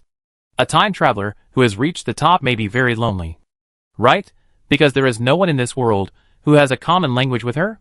What season has Love Dormitory been updated to? Has Game of Thrones ended? Blind guessed that Dragon Mother died. The last few rooms have obviously more words. And the Queen's mood has also begun to recover. She seems to have become optimistic again. Until Klein and the others came to the last door. After opening the last door, there are still many words on the wall. But the words here are obviously much more than before. But they are still chatting. You finally came here. No matter you crack the key of the 12 zodiac signs, or you are a visitor from the same place as me. But at least, we should be considered similar people. I am glad to meet you. I am almost unable to hold on. I will leave the things inside to you. I don't know if you got the furnace before coming here. If you didn't get the furnace, it is best not to absorb too much void energy. It is very dangerous. Stranger. My name is Zhang Qinjue. I used to be a salted fish without dreams. But later, I experienced too much and turned over. Klein said silently. There are many things that sound a little shameful recorded on the wall. Such as the Empress was seen by her male god when she was picking her feet in her previous life. During this process, she also put her fingers in front of her nose and smelled them. Klein felt a smell when he thought about this picture. There are many similar situations, such as going to the wrong toilet, menstrual bleeding, etc. The Empress was a funny person in her previous life. Klein saw that her life was much happier than her previous life. It seems that it is because of this that the Empress can withstand the pressure of being a super favorite. It is not easy to withstand pressure for a lifetime. Klein stroked the words on the wall. He did not intend to erase the words, but stretched out his finger and wrote under the last line. Zhang Qianjue. Hello. My name is Lu Luo. Lilith looked at Klein a little strangely. It felt strange to leave words at this time. Klein's emotional state at this time was also strange. As if he was a little sad. Klein, what's wrong with you? Nothing. There are some interesting things recorded here. And I feel very interesting after reading it. Interesting things. It's very interesting to read it. So why is it so sad? Lilith couldn't figure it out. Maybe Klein got some inspiration from the words left by the Empress. Okay. Lilith, you are the one chosen by His Majesty. Let's go to the basement quickly. There are things left by the Empress for you. Chapter 629 Father-in-law's Dialogue. After Klein finished speaking, he walked forward. Lilith looked at Klein's back and paused for a while. In fact, she felt that she was just a tool to carry the power left by the Empress. The person His Majesty really chose was you, Klein. The two of them came to the basement one after the other, just like what Klein had encountered before. A sofa, a pool full of black balls, some other sundries, and a table.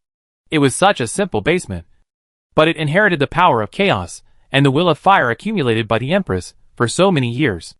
Is this the legacy of the Empress?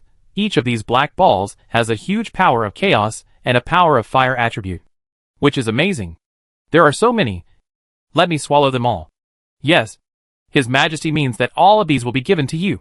And when you are strong enough, you can go out. This process may take a long time. About 10 to 15 days.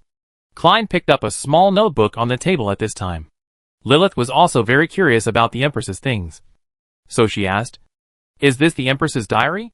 Klein said casually. Who would write a diary if they were serious? Who could write their true feelings in a diary?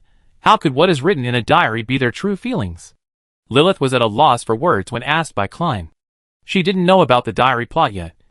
But the reason why Klein said that was very simple. Because the first page of the Empress's little notebook recorded this diary plot. Although serious people don't write diaries. This is really my diary. And I'm not a serious person either. This diary is full of short stories. Like a collection of jokes and memes. Such as this. What is a big thing? A woman who bows her head and can't see her feet is the most beautiful woman in the world.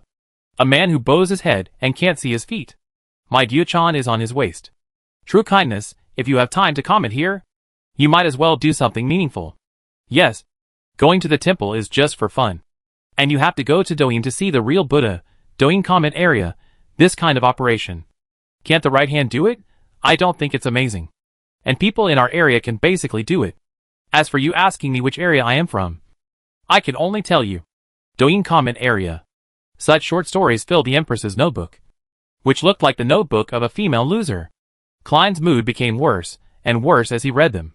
These things should be written by the Empress for her own entertainment over the years. Right?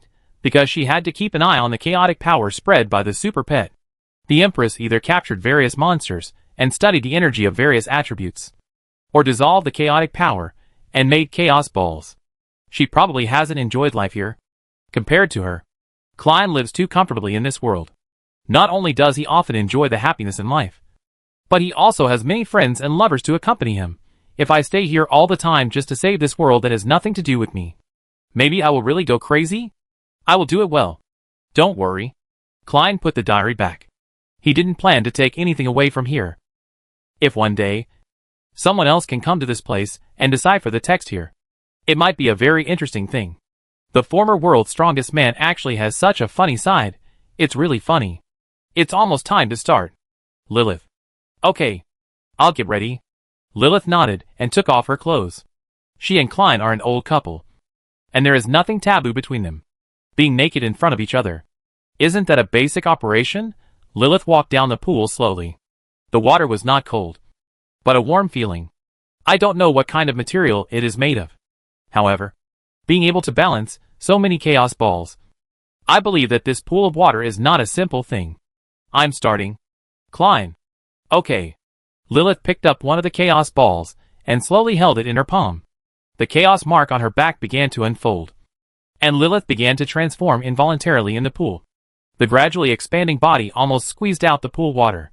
But soon, the chaos ball collapsed in Lilith's hand, and strong energy erupted instantly. The collision between the will of flame and the power of chaos was too violent. Klein could hardly stand here. The power of chaos began to corrode Klein's clothes and scabbard, and one of the space rings on his finger was broken because of this corrosion. The devouring of the power of chaos and the burning of the will of flame. When the two forces were desperate to destroy each other, even Klein's current magic power could not defend and resist. What the hell is going on here? This kind of corrosiveness. Lilith was still able to stay awake at this time.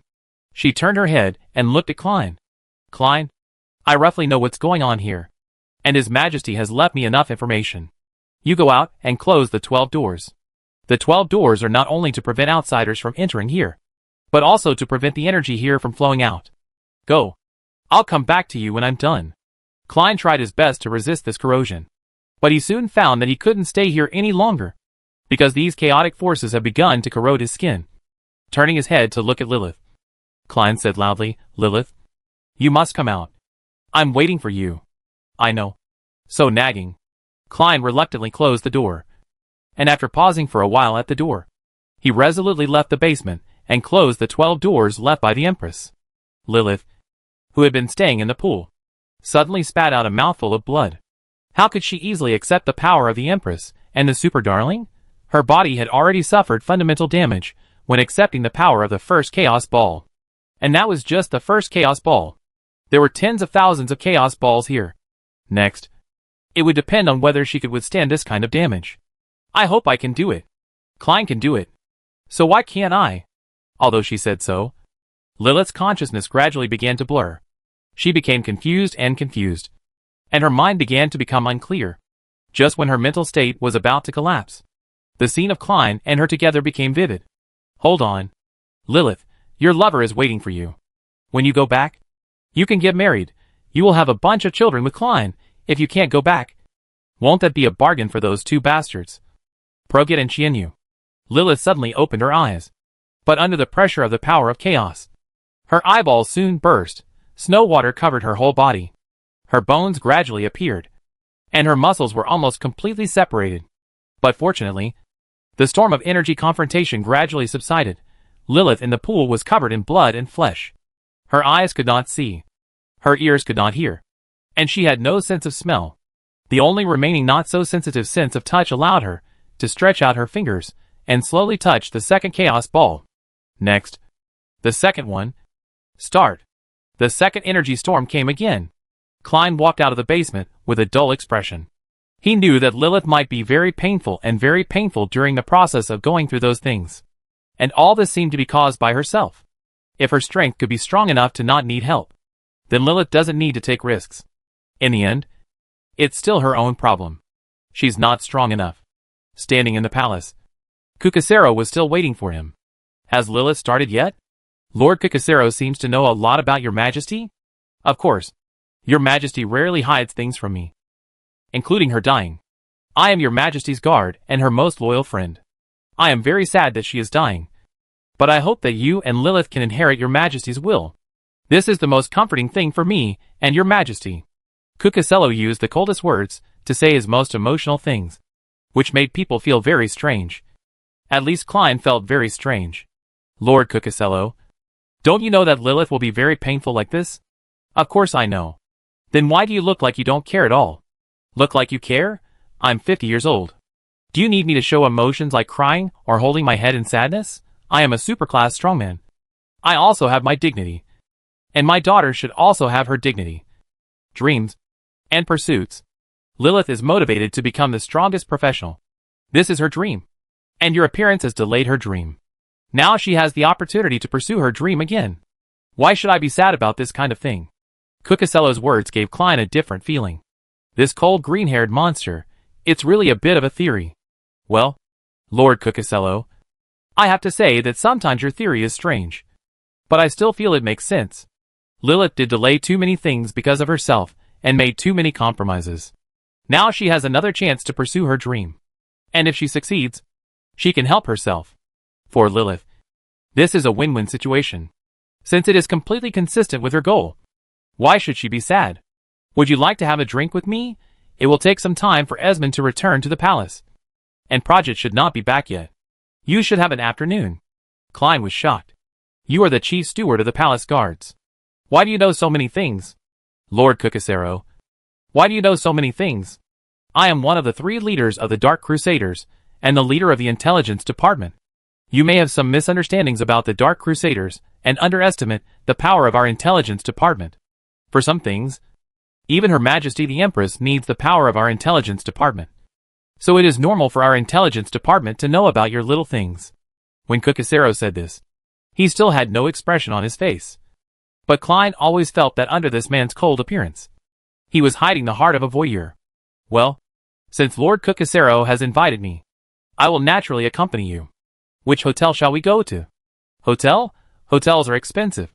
Let's go to a street stall." Klein was speechless. Our identities should be considered father-in-law and son-in-law. Right? Father-in-law invites son-in-law to dinner.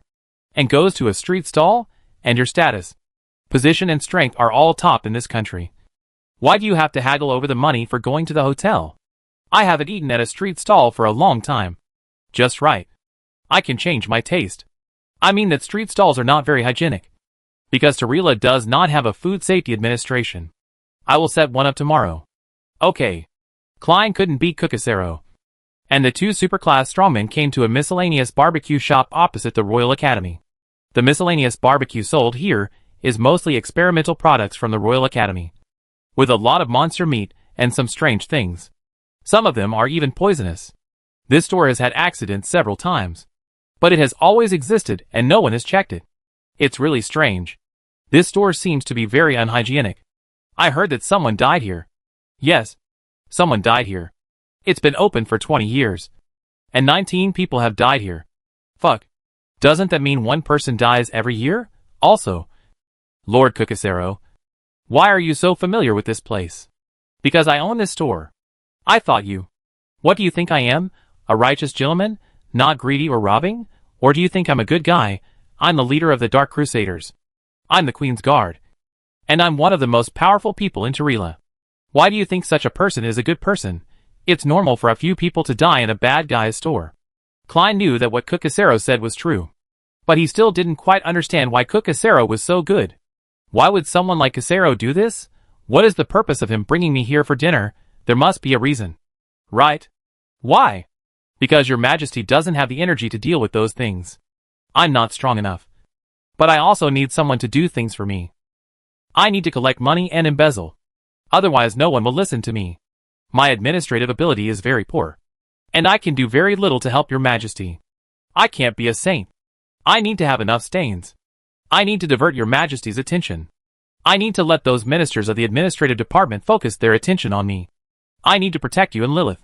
In the final analysis, I'm too weak and can't do anything. So I can only do my best. Klein was stunned. If these words were spoken by someone else, he would definitely smile. But these words came from a superclass strongman. A top superclass strongman. The Empress's guard. And the Empress's closest friend. He heard a sense of sadness. It turns out that Lord Cucasero has the same idea. Chapter 630 Trap. Yes. Klein's idea just now is almost exactly the same as Cucasero's. That is, he is not strong enough. It is because he is not strong enough and too weak that these unfortunate things happen to his friends and relatives. If he is strong enough, there will be no such things. I tell you this because your idea is wrong. I used to have similar ideas to you. But I changed. No one can be perfect. But everyone can do their best. Klein heard that Cucasero was comforting him. Lord Cucasero, your way of comforting others is really unique, but it seems to be quite effective. At least I am not as uncomfortable as before. You don't have to belittle yourself. You have the same talent as your majesty. Your achievements in the future will be no less than your majesty. Or even higher than your majesty. You are the hope of Tarila's future. You can't fall down. Even psychological problems can't appear. There are too many people standing behind you. Klein. Klein was silent for a while. His father-in-law's persuasion made him feel a little more comfortable. He nodded. I know. That's good. I hope that after these things are over, we can become a family. Let's eat. The food here is delicious. Klein looked at the 2 bowls of soup brought by the waiter and asked with a constipated face, It's delicious? Are you sure this thing won't kill people? I opened my own shop. I know whether it will kill people. Although Cucasero said so. Klein was still very entangled. A snack bar that killed 19 people in 20 years was too outrageous. Although you will be my father-in-law in the future, I always feel that there is something wrong with you. What's the problem? I feel that you are targeting me. I don't. Anyway, I feel that there is something wrong with you. When some elderly people find that they are seen through by young people, they will use age to change the subject. With your personality, I don't know how Lilith fell in love with you. The meal between the father-in-law and the son-in-law started and ended happily. After the meal, the two took a bottle of wine each and came to the palace. In front of the Empress's bedroom, Cucasero drank the wine bit by bit. Go. Klein. You should still have a lot of things to do. Klein didn't say anything. He just wanted to stay here for a while. Proget and the others should be returning to the imperial capital. You should gather before Esmond comes back. It was Cucusello who was speaking again. Klein was still silent. Hey, are you listening to me? I am your elder anyway. In this case, you should be polite to your elders. Klein drank the wine in his hand and threw the bottle aside.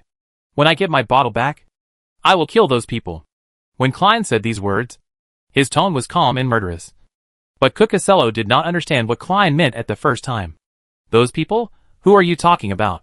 Klein turned his head and gave Cucusello a smile. Those who trapped you here. Although his face was full of smiles, Cucusello felt boundless murderous aura from Klein, which was a kind of momentum that only a superior should have. Okay. I know. Then I thank you in advance. Go. Lilith has me. Got it. Klein did not say a word of father before leaving. Was it because he and Lilith were not married, or because he was not used to it? Klein himself could not explain it clearly. Anyway, he just couldn't say it out loud. Maybe this is a kind of shyness of Chinese people. After leaving the palace, Klein immediately contacted Projet. I am Klein. Tell me where you are now. Eastern suburbs. Your secret base. Klein has several secret bases, but there is only one in the eastern suburbs of the imperial capital. That is where Klein first caused the arcane tide. I'll be there soon. With the help of powerful magic, Klein's flying speed reached an unprecedented peak, and soon he arrived at the secret base in the eastern suburbs. Becky and Joe had practiced here secretly for a long time, so there were many traces of fighting here. Klein opened the barrier here and came to a safe house that only Klein's team knew about. Everyone is here. Kahn looked at Klein with a complicated expression. He had taught Klein a few years ago. I didn't expect that after a few years. Klein's power had reached such a level, perhaps. As Project said, he is a loser, and a loser is not qualified to educate Klein. Klein? Long time no see. Hello, Mr. Kahn. Klein still remained polite to Kahn, which is the cultivation of a normal person. Most people would not be as arrogant as Project, and Klein would not be. Project clapped his hands and interrupted the conversation between the two. Okay, you can put your reminiscences aside for later. Now let's talk about the plan for the bottle in Esmond's hand. Project looked at Kahn. The starting point of this matter was still Kahn, although Kahn's strength at this time was far inferior to Klein. Project had no qualifications to fight Esmond, but as a master of space ability, he still played a decisive role at this time. Klein and Project must wait for Kahn to steal the soul bottle first before they are qualified to fight Esmond. Otherwise, Esmond holding the soul bottle will be invincible. Klein took out a photo, which showed RS-03. That is, Xianxuan's soul bottle. This is RS-03's soul bottle. Remember its shape and appearance, because they are from the same batch. Even if our bottles are different from RS-03's, they will definitely not be much different. So, find those two bottles, and find a way to bring them back. Kahn picked up the photo, and carefully observed the RS-03 bottle. What if I can't steal the bottle back? Then you have to find a way to block the ring that Esmond uses to load the bottle. If he really takes out the bottle, Klein and I are finished. Project's expression was a little stern, but Kahn didn't think there was anything wrong with it. He was mainly scared by Project. Then, do we wait for Esmond to come back and then take action? Well, once he comes back, his mental state will definitely be a little relaxed. And that's when we take action. Project and Kahn discussed the order of action, while Klein was silent. After the two of them finished discussing, Project turned his head and looked at Klein. Don't you have any opinions or suggestions? After all, this is an action that concerns the fate of both of us. Aren't you too perfunctory? Klein shook his head, and after a moment of silence, he directly rejected the two's plan. No. I think your plan is problematic and will definitely fail, because your action point is in Jiesha, which is my father Esmond's home turf. You can never imagine how much power a Jiesha president can exert in his territory. So, we need to lure him out and let him come to a more remote environment, so that it will be convenient for us to take action. Kahn and Project frowned at the same time. Remote environment, Klein? Are you overthinking it? Esmond is a very cautious person. Even if he has reached the super level, his trajectory of action is still very cautious. If it is not necessary, he will never leave Jiesha easily. The only thing he is pursuing now is the third-level rule power in the throne. What can you use to seduce him? Klein took out a thing that looked like a Gundam model. This thing was a model of a magic mecha. Perona gave it to him before. No. It should be said that Candlewick gave it to him. Looking at this model, Klein seemed full of confidence. Let me arrange this action. And you just need to ambush according to your original action trajectory. I will find a way to get Esmond to the place we designated before. Ploget and Kahn looked at each other. Since Klein spoke at this time, he must be very sure. Okay. Listen to you. Esmond did not move slowly with the large army. Now that Qianyu has become the new emperor and has recruited members of the Jia Society, he does not want to waste time with them. So, Esmond flew back and advanced to facilitate Klein's possible attack. However, after Esmond returned to Jia Society and opened the barrier, he found that there was no trace of Klein's magic, which made him feel a lot more relieved. Boss, you're back. A newly hired secretary came to Esmond with a cup of coffee. Twisting her waist. A curvy body is very attractive to normal men. But Esmond doesn't even bother to look at it. The reason is very simple. If he wants ordinary women, he can have as many as he wants. What he likes is the extraordinary women. Like Klein's mother, Katie, or the inferior, the former secretary, Gwen. This secretary is good for nothing except selling sex. She doesn't like Esmond, who is a powerful and super boss. Okay, you can go out. Esmond was a little impatient, and the secretary's expression was also slightly stiff. Yes. After the secretary left, Esmond took out Klein and Projet's bottles and played with them in his hands. No matter what, I am invincible now. He admired the bottle in front of him, as if he were admiring a piece of art. Not long after, the secretary's voice came again. Mr. President. What else? Esmond was a little impatient. He was not like this usually. He was mostly gentle and elegant. However, Klein has really given him too much shock and pressure during this period of time. Facing Klein's pressure, Esmond could not be as calm as before. For example, if it was the bottle in the past, Esmond would never take out the sole bottle to play with it without doing research. But now, because of Klein's pressure, she frequently takes out the sole bottle to play with it. The main reason is that she is afraid of Klein. President, Miss Perona has the truth to find you. She handed over a report and said it was very important. She asked me to give it to you as soon as possible. Then she asked you to read the report and find her. Perona's report? Esmond frowned slightly. If it was someone else, he would not meet at all at this time. But Perona was different. Perona is a true genius and the current source of income and pillar of Jisha. This behavior of asking the president of Jisha to find him seems very arrogant and rude. But Esmond knows that Perona is such a person. Compared to these twists and turns, she prefers to do her own research. She can refuse to meet anyone. But Perona's things are not allowed. Bring the report in first. Yes.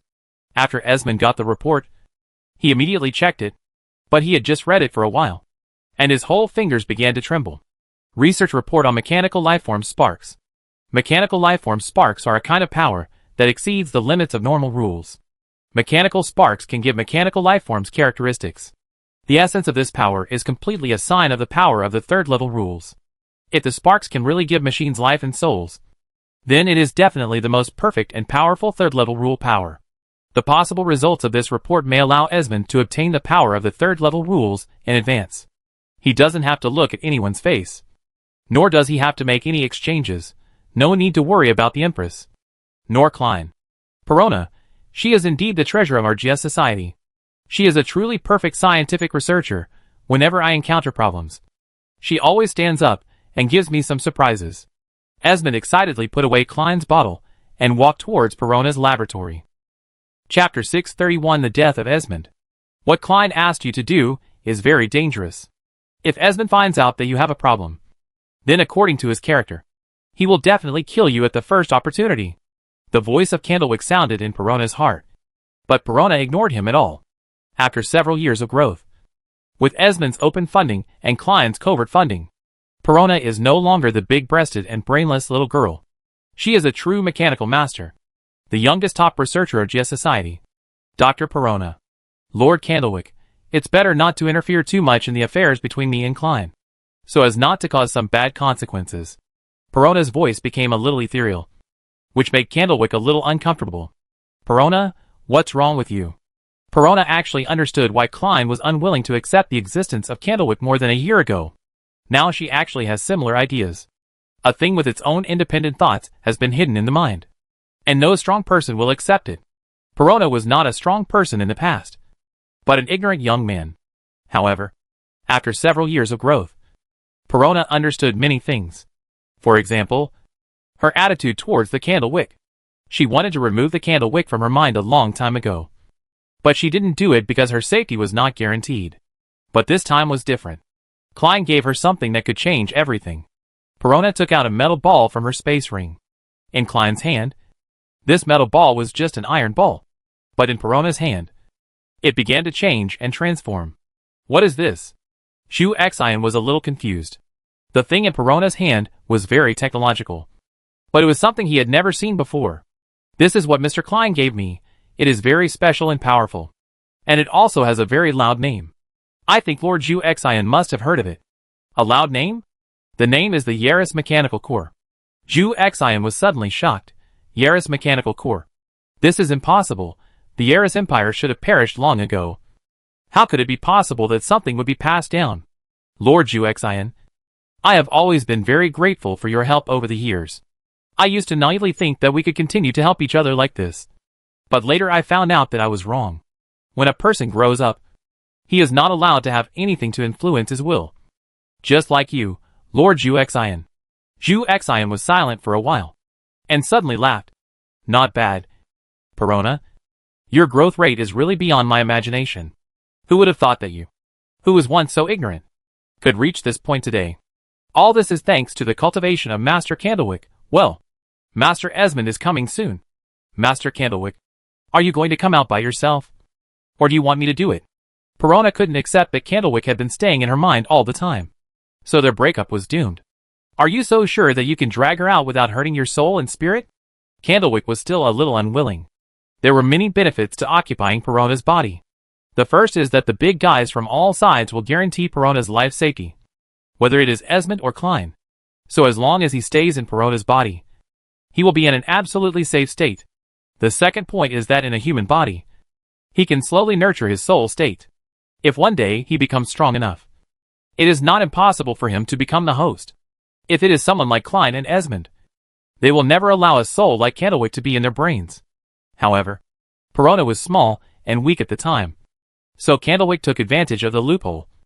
But later, it was considered a mutual achievement. If it was before, I had no confidence at all. But now, I have 100% confidence. Lord Candlewick, do you know what a mechanic's 100% confidence is? Candlewick wanted to resist, but his reason told him that it was better not to do so. If he took the initiative to go out now, he could still maintain the last dignity with Perona and a stable apostle relationship. No matter whether it was Klein or Perona, they would not do anything to him. In the future, maybe he could get a mechanical body. But if the relationship really broke out, Perona, who got the mechanical core, would have a high probability of killing him. Okay, then I'll come out. A mechanic needs to be absolutely rational and cannot judge problems based on personal emotions. Jushin is also a mechanic. So he chose to give in. Smart choice. Teacher Jushin. Under Perona's guidance and Jushin's active cooperation, Jushin's soul was placed on the metal ball in Perona's hand. Finally, one person and one soul completed the separation. Okay, we are going to see Lord Esmond. Perona was in a good mood and took the initiative to open the door and walked outside. As soon as she reached the door, she ran into Esmond, who was rushing here. Didn't you call me? Are you going out now? Esmond was a little surprised. I called you. But the environment here is not spacious enough. I need a bigger space. Perona did not stop but continued to move forward, putting on her coat by the way, looking anxious. Esmond did not doubt that Perona often went out to conduct experiments, mainly because some experiments would cause certain damage, which was indeed inappropriate within the GS society. Okay, let's go to the bottom of the valley. I'll go with you. Esmond was still very concerned about Perona's possible discovery of the rules of the mechanical life fire, and he did not doubt that Perona had any other purpose. Okay, then hurry up. I can't wait. Perona's voice was a little excited, and Esmond was also a little excited. Perona was excited that she would soon see Klein, while Esmond's excitement was a little embarrassing. The two quickly came to the valley bottom square where Perona had originally conducted the magic mecha experiment. After Perona summoned a magic mecha, She said to Esmond, "Wait for me, and step back a little." "Okay. No problem." Perona jumped high and came to the back of the mecha, and then began to wait quietly, waiting for Klein and the others to appear. And Esmond had just stepped back to a position close to the wall, and somehow he felt a sense of crisis and urgency in his heart. What? Before he could move quickly, Klein had already broken through the wall. Incredible magic. Time seal. Klein and Esmond's time was sealed at the same time. When they both entered the forbidden state, Projet also jumped out. "Khan! Hurry! It's time!" Khan did not pause and directly opened 9 space channels, and then used these 9 space channels to directly connect to Esmond's third ring. Khan drilled into the space ring. It stands to reason that no living organisms can survive in the space ring. But he is a space master and can still enter other people's space rings for a short time, as long as the owner of the ring does not wake up. Where is the thing? Khan quickly scanned the situation in Esmond's ring. The space of this ring was not very large. Soon, he found Klein and Projet's soul bottles in a corner. Very good. Very smooth. Khan picked up the bottles of RS-01 and RS-02, waved his hand, and prepared to summon the space channel again. But this time, Esmond's space ring automatically generated a reaction. The space was closed. Project, who was staying outside, was a little anxious. Why did it take so long? What was Khan doing? Time passed by minute, and Klein and Esmond woke up at the same time. "I didn't expect that Perona was also yours. Klein, you gave me too many surprises. Whether it was Project or Chishuan, they were not as good as you." Esmond's expression did not show sadness or joy, but his state at this time was a little strange, as if he was unwilling, but also seemed to be relieved. "It's a good idea to use this method to get the bottle back. But do you think that according to my personality, I will not take precautions in terms of space? But at least, you can't take out the bottle now." Klein was not too panicked, because he was very strong now. As long as Esmond didn't have the bottle in his hand, he was sure to defeat Esmond head-on. Esmond nodded. "Klein, why is everyone helping you? Your mother helps you. My subordinates help you. And finally even the Empress helps you. Why? What's so special about you? Is it because you are a little man in a bottle?" As Esmond was talking, his aura was gradually changing. Klein suddenly felt something was wrong, because he felt the aura of the 3rd level arcane from Esmond. Klein didn't speak, and Esmond continued to talk. "I have already reached the 2nd level of arcane, which is the peak of disordered arcane energy. I have never known what it takes to reach the 3rd level. And no one has told me. The Queen induced me to obtain the throne of the other 9 kings. And Projet told me that there is no 3rd level rule for arcane. You are all lying to me. There is a 3rd level rule for arcane. The magic you released before is that. Right? The power of creation is incredible. It can even help you kill the Grey King Furin. But now I seem to have figured it out. In addition to creating and changing, arcane can also continue to strengthen the 2nd level decomposition power to form annihilation. Then my 3rd level arcane power is called annihilation." The sudden change in Esmond's momentum was felt by many people. The Queen Qianjue, who had been waiting for the decisive battle in the sky, suddenly opened her eyes. Still not stopped, the 10th king. Klein's face was also a little ugly. The Queen once said that the will of this world allows the existence of 9 human kings at most. So there has not been a 10th king in Telrila for so many years. But now Esmond has obviously broken this rule. He has become the 10th king.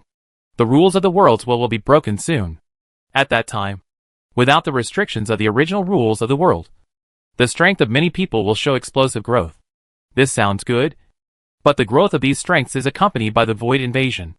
The void invasion is coming early. Klein didn't dwell on these things too much. He stared at Esmond. He stretched out one hand, and the supreme arcane energy ball of the power of creation appeared in his hand. "Father, the arcane has 2 sides. I am creation, and you are annihilation. Originally, I didn't want to fight with you, but now it seems that the battle between us is completely unavoidable." Esmond also stretched out his palm and condensed the annihilation sphere. "I can actually run away at this time, but I won't do that. Do you know why, Klein? Because you have been giving in all your life. When you stop giving in, you will become the 10th king. So, you will not give in again. You are really good, Klein." The 2 figures disappeared at the same time and came to the place they both owned. The magic origin world. "Right here, this is the place where we will have our final battle. Klein, I want to see the magic you used to kill Furin.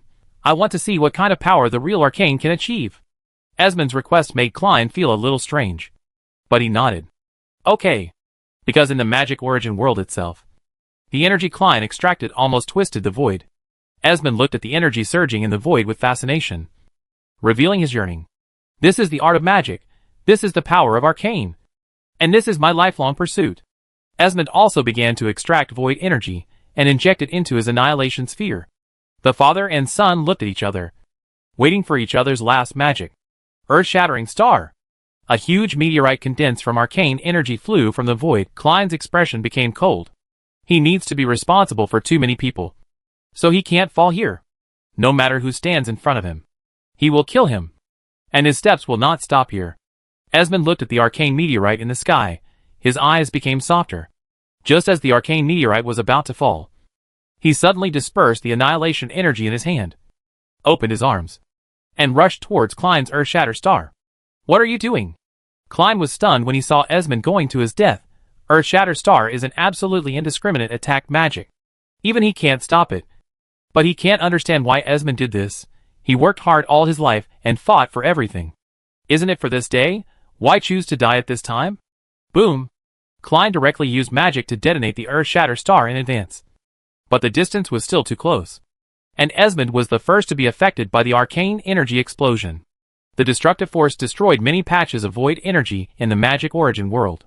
This explosion was much smaller than the last one, but it was still enough to destroy a city. After the explosion, Klein saw Esmond, who had become semi-crystallized.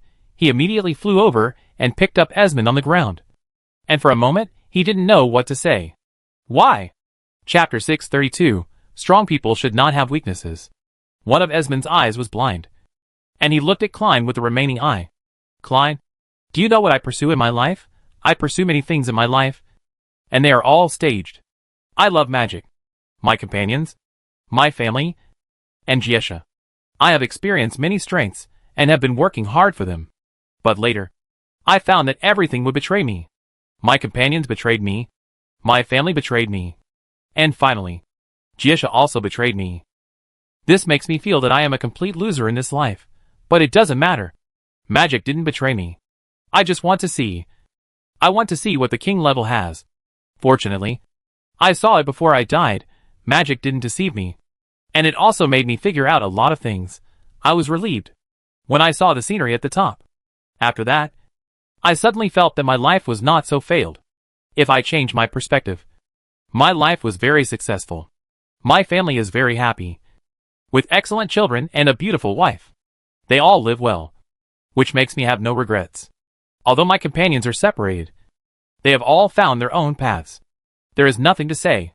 The Jia society that I love has grown stronger and stronger with my efforts, and has become the largest society in the world of Tarila. Moreover, I have trained a leader for Jia society who is better than me. His name is Klein Alex. Finally, I also saw the ultimate arcane that I wanted to see the most. The arcane of the third level rule power. Annihilation and creation. I saw them all. It can be said that all my goals in life have been achieved. So what do I have to regret? Klein hugged Esmond, his fingers trembling slightly. But he couldn't speak. You don't have to die. Esmond shook his head. We are all arcane masters. I also know that arcane masters are harmful to the world. This world cannot accommodate two people who master the power of third-level arcane. So Klein, one of us must die, from today on. You are the new president of Jiesha. Klein, live well and fulfill their expectations of you. Of course, there are also my expectations for you. After all, you are also my son. The best son. Esmond's body stiffened. The erosion of arcane energy made his body begin to crystallize. And finally only his annihilation power was left. Klein wanted to cry a little. He was a time traveler, and had no feelings for Esmond. But at this time, he couldn't help but feel a sore nose. Klein was silent for a long time. The president's mark of Jiesha had flowed from Esmond's body to the back of his hand. And the power of annihilation has completely merged with his creative power to form a new power. You have absorbed the annihilation rule. And your arcane talent has changed. Soul extension 1 source of arcane. Source of arcane. Effect, change everything. Annihilate all energy. Introduction, the ancestor form of arcane. One of the sources of all energy. although the strength has been greatly improved. Klein is not happy. It is getting closer and closer to your majesty's ability. Klein found that his ability and the Empress's will of fire had become very similar.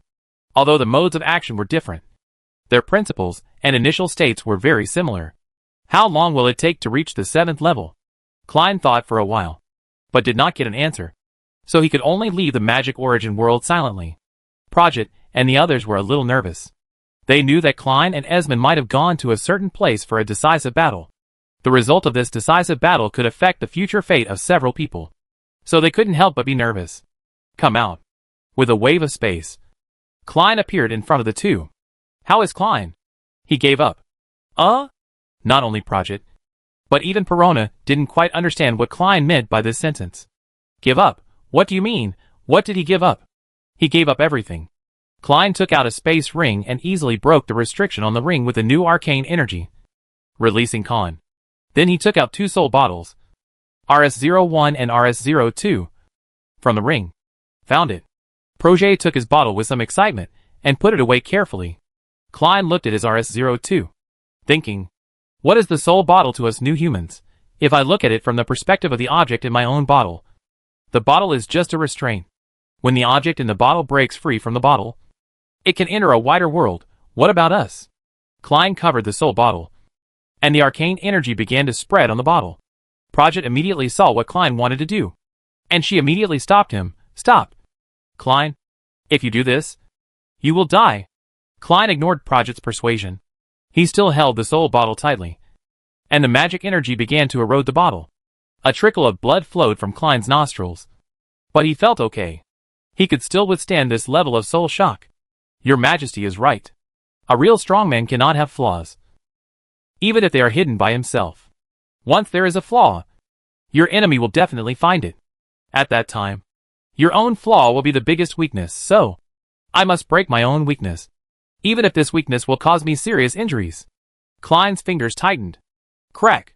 Several cracks appeared on the bottle in Klein's hand at the same time. Cough, cough. Klein was coughing up blood, but he still didn't stop. Stop it. You will die. Project's second persuasion was still useless. Klein ignored it and crushed the bottle in his hand. Bang. Puff. He suddenly spat out a mouthful of blood. Klein's expression returned to calmness and serenity. Only in this way can I be considered without weaknesses. Proget. Have you learned it? Proget didn't know what to say. She had felt the pain of soul connection from Esmond. She didn't want to feel this kind of pain again. Okay. I admit that you are very powerful. But is it really necessary? We have already got the bottle. Why do we still need to destroy it? Will this only cause serious injuries to ourselves? Klein shook his head. For perfection. Xianju has been floating in the sky in the center of the continent. She stared at the blue sky, not knowing what she was looking at. I have been waiting for you for many days. Why don't you come down? You are too dangerous, woman. A girl's voice appeared in the sky. The voice came from the sky, but there was no specific direction, as if it came from all directions. You have become smarter than before. Yes. All conscious beings will improve with time and experience. Yes. You have been hiding for so many years. What are you waiting for? I am waiting for the moment you die. You are just a human being, and your lifespan will never be comparable to mine. So I just have to keep waiting. The Empress nodded. You have indeed become smarter, and much smarter than before. At least you look a bit like a human. You are becoming more and more like a human. Why do you still want to destroy humans? Wouldn't it be better for everyone to sit down and talk and become a loving family? You humans only know how to take and destroy. No species can be compared with your destructiveness. Even the bugs in the void are not as good as you. Compared to you humans, I actually hope that the void bugs will occupy this world. You are so heartless. If you treat humans like this, I might be very sad. You have new guests coming. You should get rid of them before talking to me. The sound in the sky gradually dissipated, and the queen's expression became cold. Because the 9 kings of Grandok have arrived, the Black King Soren, the White King Luo, the Shadow King Saffirond, the Orange King Muradin, the Green King Isra. On the Torella side, Klein's master, the Gold King Ga, also appeared behind the queen. Except for the Grey King Furin, who was killed by Klein. All the 9 kings of Torella are present. In addition, on the side of Grandok, there are 3 real super monsters. the Spiral King Black Arm Leorudo, the Elemental Dragon Obitus, and there is the monster that escaped from the last and largest prison in the Dragon-born Forbidden Land, the 5 Emperors Dragon Fa. On the surface, Grandok's lineup is undoubtedly much more luxurious than that of Torella. But in terms of numbers, it has exceeded Torella several times, but true strength is never measured by numbers. Gaul looked at the Empress, then looked at the opposite side.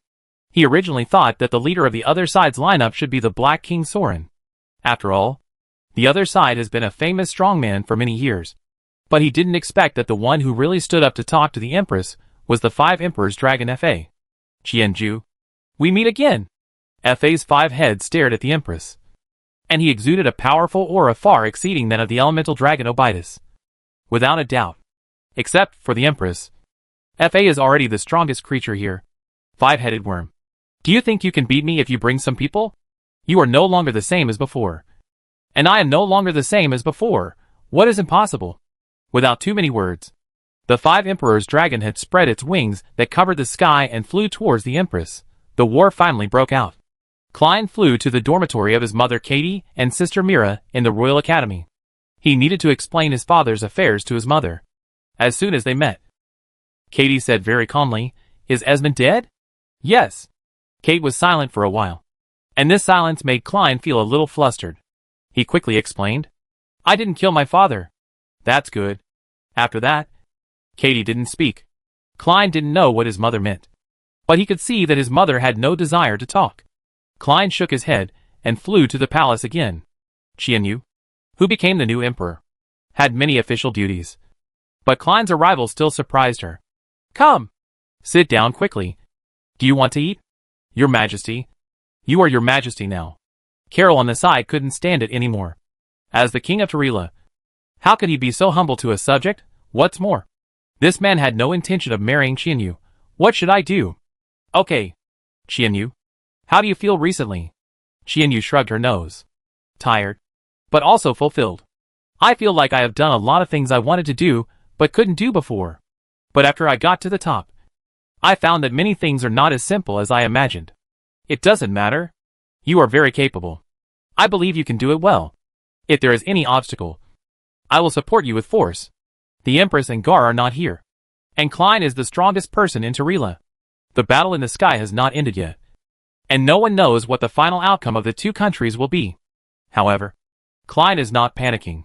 He believes in the Empress's ability 100%. With her power, he can kill all the king levels of Grandok and Warcraft. The only thing Klein is worried about is the Chaos Super Darling of the world will. She is the difficulty that the Empress has never dealt with in her life. Now that the Empress has passed the baton to him, can he really resist the world that is about to be fully opened? And the Chaos Super Darling? Klein doesn't know what the future will be like. But he can only wait now, waiting for the outcome of the battle between the Empress and the other 9 kings. Qianyu saw the concerns between Klein's eyebrows. Like Gwen and the others, she also found that Klein now no longer has the relaxed demeanor he used to have. Fortunately, the decree was issued smoothly. Klein, are you worried about your mother? No. I have never worried about your Majesty.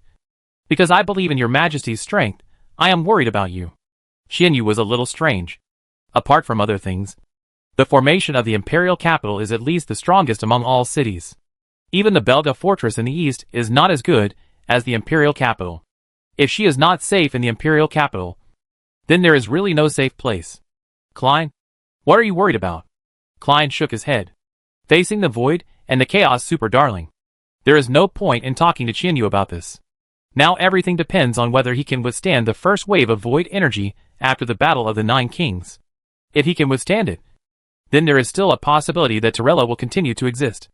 If he dies in the first wave of impact, then the others will most likely die with him. It's that simple. It's meaningless to tell you. It will only cause more trouble. I'm leaving now. Klein gave Qianyu a kiss goodbye, which made Carol jump up and down. But she didn't have much to do. After leaving the palace, Klein returned to Jiesha. Chapter 633 appearing in the form of a new human. Klein was looking at the sky from the tower of Jiesha. At this moment, he finally understood why Esmond stayed in this place all day. This should be the loneliness of the superior. The last bit of independent space for himself. The sky was shaking constantly, and the clouds were very low, Normal people knew that there was a battle in the sky. But no one knew what the battle above the clouds was like. Klein lit a cigarette for himself. Although he was not addicted to smoking, he felt that he should smoke a cigarette at this time. Ding ding ding. Come in. It was Gwen who pushed the door in. She was used to her original secretary job. So after Klein became the president of Jiesha, she continued her duties. What's going on? Grondok's army has begun to gather at the border, and is ready to launch the final attack on Tarila. What did Xianyu say? Do you need my help? No. His Majesty has sent the Western Territories Mage Corps, and the Northern and Southern Territories legions to the Eastern Territory. This should be a big battle. This time our strength should be evenly matched with the opponent. And Grondok no longer has the elite troops it had before. It will be much easier for us to deal with them. And we will definitely win. Klein nodded. He knew that what Gwen said was not what Xianyu really meant. No matter what, Tarila needs him. But Klein has no way to leave the Imperial capital now, because Lilith is still in the basement of the palace. He had to wait until Lilith showed up. I know about the attack from Grondok. And I can't help now. Let Perona prepare 1,000 magic mechas. A mix of 3 to 4 levels. And then prepare 20 bottles. Send them together. Yes. Gwen slowly retreated. He didn't know why. Since Klein became the leader of Jiesha, he has been less talkative. He was not as happy as before. Wasn't it worth being happy that he solved the problem of former President Esmond? Gwen didn't know. And there was no reason to ask Klein. Klein flew out of the office, and went directly to the underground secret room belonging to the president. This is where the ancient ruins are stored. And the bottles of Jiesha also come from here. Only those with the president's mark can reach it. Klein passed through layer after layer of buildings, and finally came to the place where the bottles were stored. In the last room, he finally saw the 3 culture tanks of the RS series. Is this where I was born? It really feels a bit strange. Klein slowly walked to the culture tank of RS-02 and checked if there was anything special. But unfortunately, there is nothing worth studying here. Or rather, everything here has been thoroughly studied by Esmond. Klein waited here for a long time. Because he had a lot of time. He had nothing to do. So he simply lay on the culture tank of RS-02 and recalled the past. From the time he first came to this world, to meeting Lilith, and then becoming stronger little by little, he had experienced too much without realizing it. Recalling the past, Klein smiled. Just as Klein was about to leave, the last wall of the room opened. What does this mean? Klein walked towards the hidden room with doubts. It was an empty room. And in the center of the room, there was actually a culture tank. And this culture tank had been opened. RS-00? Klein's heart beat a few times. The appearance of RS-00 might lead to too many things. According to the original strength, RS-00 is definitely stronger than Project. He is also stronger than Project because he is a time traveler and has many adventures. If he is just RS-02, he is definitely not as good as Project. Then what level is this RS-00? Klein did not stop. He immediately left Jiesha and flew towards the secret base in the eastern suburbs. All his team members were stationed in this place. And Project found Klein first. Her strength is strong enough. So her perception of many things is also stronger than others. Klein, what's going on in the sky? Your Majesty is fighting. Oh, by the way, Proget, how many super new humans are there? Of course there are 3. Me, you, and Sun. The one fighting in the sky is the 9 kings? Klein answered casually, looking at Proget. It seems that he knows nothing about RS-00. He felt a little relieved. Yes. Then won't you help? Now you should be able to fight the 9 kings. Right, if you join? It should be able to give the Empress some bargaining chips.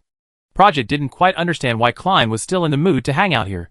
Shouldn't the battle in the sky be more important than the battle here? Klein didn't listen to Project's words.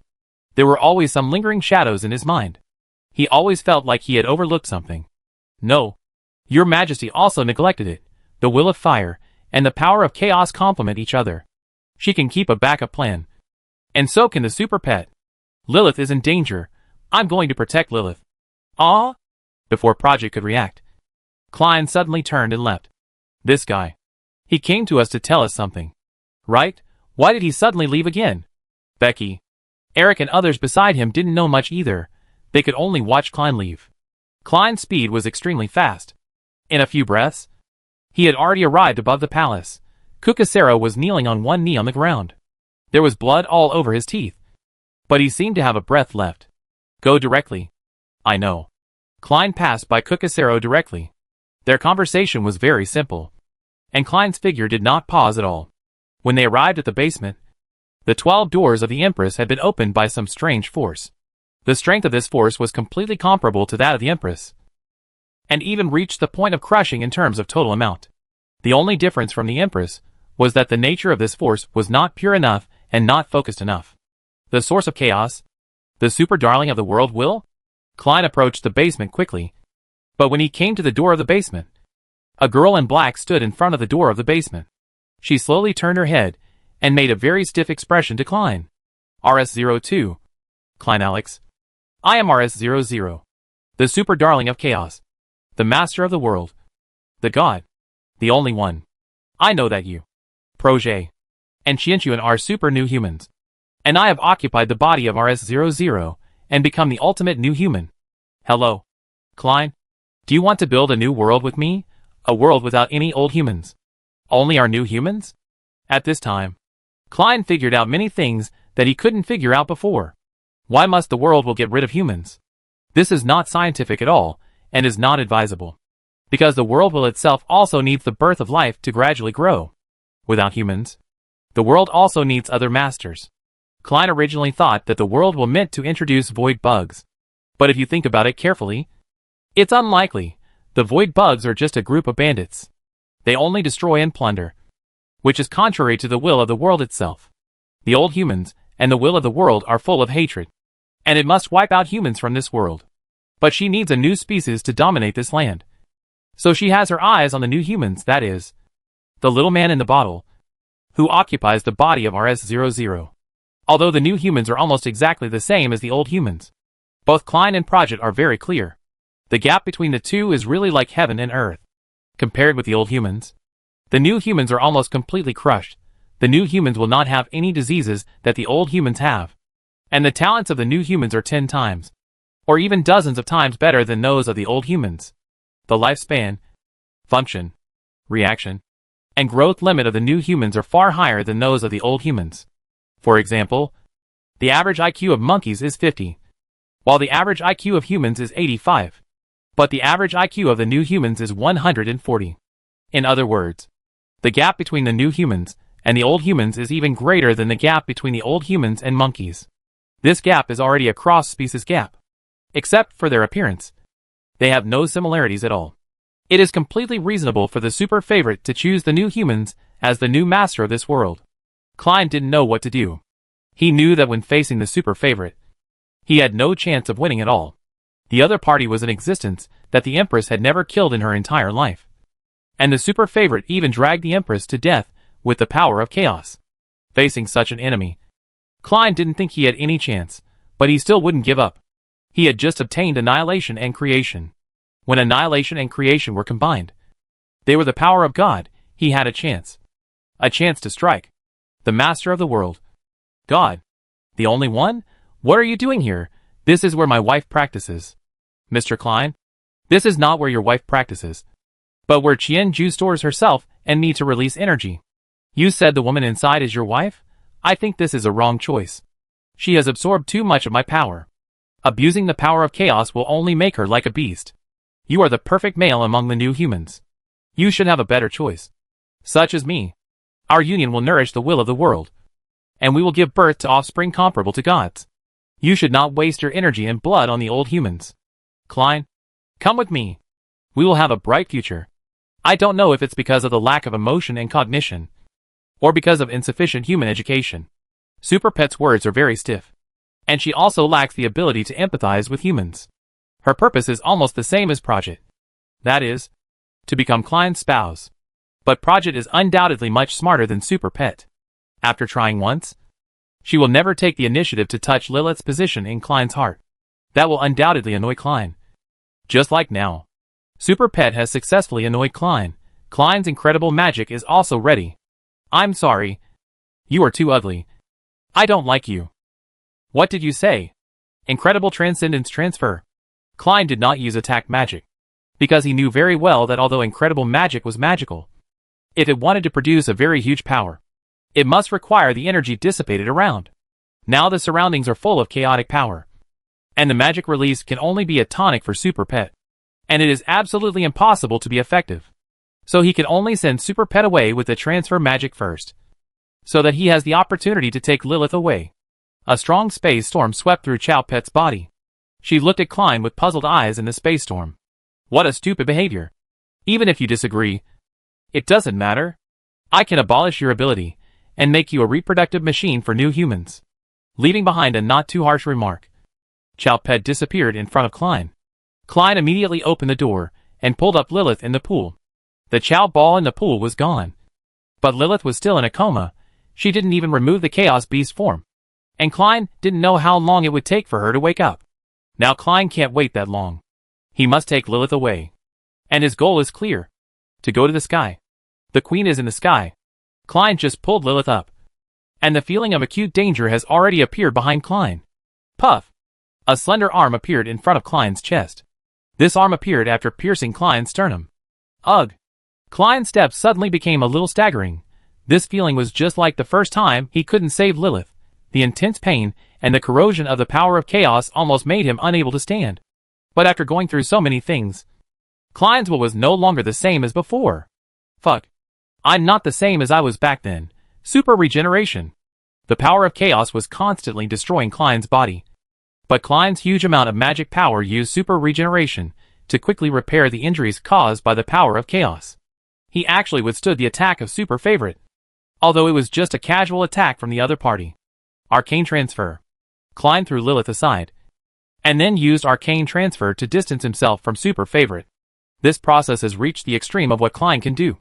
But before he could lock Super Favorite's position, the other party appeared in front of him again. I said, I am the master of this world. And no place in this world can stop me, Klein. I will give you another chance. Become my spouse, and we will have a bright future. You only make me feel sick. Incredible magic sealed cage. Don't know what's good for you. Chapter 634 Finale New Ruler. Klein's lens was easily broken by Super Pet before it was formed. But her actions also made Klein discover some doubts. I roughly know what your situation is now. The Queen is suppressing you. And you also need to suppress the Queen. You are not perfect now. Otherwise you wouldn't have talked to me for so long. Hee hee. Just a low-level life form. I gave you a lot of opportunities. But you don't know how to cherish it. So, I will be your breeding tool in the future. Super Pet raised her hand. And the power of chaos blocked the entire space. And even the most basic magic power could not flow. But Klein did not have no tricks. He immediately connected to the magic origin world and began to extract a large amount of void energy. Father, don't let me down for the first time using your power. Annihilation. Creation. The supreme arcane power, divine power. Super Pet's power of chaos was too huge. Her power almost crushed the space. And there was only an inconspicuous light spot in the center of the energy. This light spot is Klein's arcane power. First, change. The power of chaos is said to absorb everything and devour everything. It is the most chaotic, but also the most stable power. Because all power can be attributed to the power of chaos. It can absorb everything. The reason why the Empress can suppress the Super Favorite is mainly because the Empress's flame will is more focused. And the flame will can burn everything in the power of chaos. So the Empress can steadily suppress the Super Favorite in a head-on confrontation. But Chow Pear was very smart. She didn't fight. She chose to use her long life and infinite energy to drag the Empress to death. Except for the first battle. She never showed up in front of the Empress. This also avoided the possibility of being hurt. Now, Chow Pear finally appeared. But not in front of the Empress, but in front of Klein. This means that the Empress's deadline is approaching. And it also means that this is the last chance for their human will to turn the tables. And Klein sees this opportunity. Divine power. Change from the beginning. The arcane particles assimilate the power of chaos little by little. And this process is very slow, because the power of chaos itself is also strong enough. For every assimilation of a chaos particle, Klein consumes dozens of times the magic power. If it is an ordinary arcane wizard, it is impossible to have so much magic power to support such an action. But Klein is different. The magic origin world constantly extracts void energy, giving him infinite magic power. On the basis of infinite magic power, his own magic power of 7,200 is like a huge channel. allowing the arcane power around Klein's body to resist the attack of Super Pet. One person and one god. It seems that they are in a stalemate. It's useless. Klein, even if you can extract energy from the void, your body will be eroded and crushed by the power of chaos. It's a waste of effort. If you don't try, how do you know if it works? Super Pet, I feel that you are anxious. Klein suddenly increased his magic output, and the furnace in his chest kept turning, and more magic entered Klein's body from the void. His body began to collide and grow, gradually turning into a giant in the form of energy. Burning demon. Explosion. Crack. Klein's burning demon heart suddenly exploded, and his brain instantly became chaotic. But soon, the pure magic power made him regain consciousness again. This pure magic power gave Klein another driving force to drive the furnace in his chest. Then, it's refining. Klein opened a small hole in his chest, allowing part of the chaotic power to flow into his body through the small hole. Then he began to imitate the Queen's approach and began to refine these chaotic powers. Super Pet originally thought that Klein was just a weak life form. Although he was a new human, his growth level was definitely not at the level of the Queen. But after the fight, she found that Klein's difficulty was even more outrageous than that of an ordinary king-level master. Moreover, the Empress actually gave the furnace to Klein. Does this mean that she regards him as the successor? I want to see how long you can hold on. Then come on. This is a protracted battle. Outside the palace, Xianyu looked at the palace that had become a chaotic vortex with a gloomy face. This chaotic vortex was formed 3 days ago, and it has a tendency to expand. According to Kukasero, a little girl broke into the palace. Although she looks like a little girl, she is actually a monster. That unknown monster not only destroyed the palace, but should also be fighting with Klein now. Xianyu is even more worried about Klein's safety. The palace can be rebuilt if it is gone. But if Klein dies, the entire Tarila may perish. It is so outrageous. So now everyone hopes that Klein can survive this battle. A lot of bluish-white light has been lit up around Klein's body. The 3-day protracted battle not only did not make him fall, but made his arcane power stronger than before. Sure enough, the complete arcane power is much stronger than Chaos Father. Write it. After accumulating power for 3 days, Klein has the confidence to fight back. If it drags on, Super Pet may escape. He thinks this is the best time to fight back. Arcane power end of annihilation. Klein suddenly clasped his hands and stopped resisting Super Pet's chaotic power. The sudden feeling of relaxation made Super Pet happy. Can't bear it anymore? But she didn't feel surprised for long. A sense of fear and trembling appeared in front of her. This feeling, it came from Klein. What is this? This is called annihilation. The power of chaos began to disintegrate rapidly like an arcane tide. They were instantly assimilated and spread by Klein's arcane power. The bluish-white arcane energy began to spread around just like the tide that Klein had initially triggered, unlike the previous tides. This tide was controlled by Klein himself, because now, he has become the ancestor of arcane, the source of arcane in this world. Super Pet looked at Klein in horror.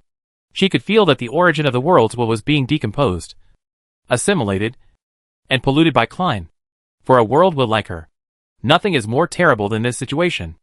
No. Klein, what are you doing? You can't do this. Super favorite. At this time, I remembered a saying from my hometown, which is called man conquers nature. I used to think that this was something that those big guys would say to brag. But today, I find that this saying is quite right. Return to nothingness. Super favorite. Klein's arcane was like a virus, quickly contaminating Super favorite's chaotic power. These chaotic forces began to be decomposed by arcane into their most initial state, such as various elemental energies, or ordinary magic power. The two sides once again entered a tug-of-war. But this time, the party that took the initiative to attack had completely become Klein. Perhaps your majesty did not guess that Super Favorite's final result would be like this. Klein gradually approached Super Favorite, and his palm was placed on Super Favorite's face.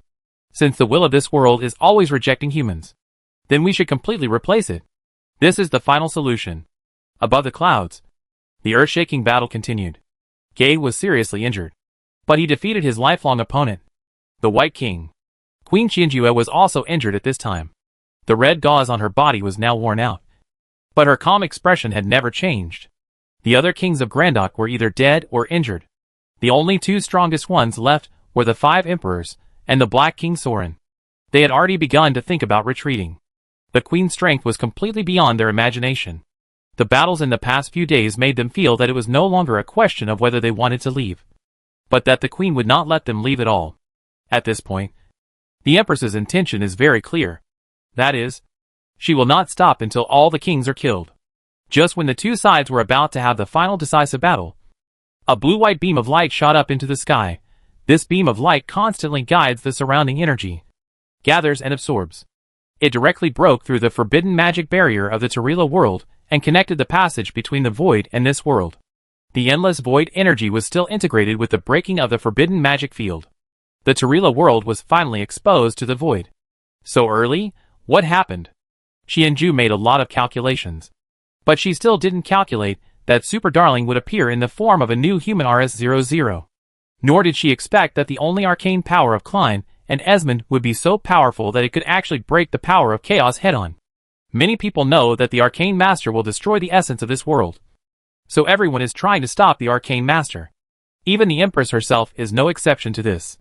But Klein thought of another point. Since Arcane can destroy the essence of the world, why not destroy the essence of the world once and for all? Then completely transform this world. Make it completely synchronized with Arcane. And turn it into a world suitable for the development of Arcane. This is a bold and crazy idea. Klein did it. And he succeeded. The light of Arcane illuminated the earth. And the particles of Arcane continued to float between heaven and earth, dispelling the negative energy in everyone's heart. These arcane particles can be said to be a kind of radiation. Or pollution. It changed many people's ideas, and also changed the energy rules of the original world. The soldiers of Telrila and Grandok, who were preparing for battle at the border, had unknowingly put down their weapons. They looked at each other blankly. And the anger in their hearts had been swept away. Such situations happened one after another. And even the 5 Emperors Dragon and the Black King Soren in the sky became confused at this time. Qianju could have taken this opportunity to attack the 5 Emperors Dragon and Soren. But she did not do so. She looked down at the direction of the light column and murmured, "You can do better than me, not bad." Klein. The figure of the Empress disappeared in an instant. And when she appeared again, she had come to the floating island where Qiansun was. Qiansun looked at the Empress in front of her with some surprise. She could never have thought that her mother would come to this place. "Mother, why are you here? It's quite high here. In my hometown, Sky Burial is the best destination." "Ah?" The Empress did not answer Qianxuan's words. She picked a small flower and inserted it into her already dry black hair. She found a stone bench and sat there quietly. Finally, she turned into stone. Qianxu had raised her hand, but couldn't say anything. As the world's will was absorbed, Klein's expression became more and more indifferent. "Your life essence has been upgraded to level 7. You have gained a new talent, energy domination, energy domination. Effect, domination of the energy of this world. Introduction, you are already a godlike existence. No creature in this world can stop you." Super Darling has been decomposed into arcane particles by Klein, and then absorbed. Now he is truly invincible. Even the Queen in her peak form is probably not his opponent. Although the Will of Flame can burn everything, his arcane divine power also has similar, or even stronger power. Lilith also woke up at this time, and Klein's arcane energy tide fed back to her for the second time. However, the chaotic power in her body has been completely purified at this time, and replaced by Klein's divine power. "Klein, what happened? I feel that the state in my body is a little different. Is this the effect of absorbing the chaotic power?" "Don't worry about these details. We are still alive." Which is the best answer. Klein flew into the sky. The sky at this time was no longer blue, and the void was connected to the world. Now he can use the arcane divine power light column to continuously purify the void energy and feed it back to this world. But this only solves the problem of void energy. The real danger is still behind, and the void creatures will arrive soon. That was the final moment of life and death for this world. Almost in an instant, Klein arrived at the floating island. He passed Qianxuan and walked straight towards the stone statue of the Empress. He stood in front of the stone statue of the Empress and knelt on one knee. "Your Majesty, I will definitely complete your instructions." Qianxuan looked at Klein in a daze, because after leaving these words, Klein turned around and left. However, in Klein's heart, there was another sentence left. "My fellow countrymen, maybe if you die, you will really go, rest assured." At the border of Tarila, Klein floated at the border of the two countries, and began to transmit his voice to everyone in this world. I am Tarila's mage Klein, the one who inherited the will of the Empress. In 3 days, the great lord of the void creatures will descend on this world. I would like to ask you all to lend me a hand. I'll wait for you at Lucian Lake. Klein's voice shocked many people. They went from disbelief and doubt at the beginning to half belief and half doubt. All those who had contact with Klein and felt the purification of arcane began to gather at Lucian Lake in the center of the continent.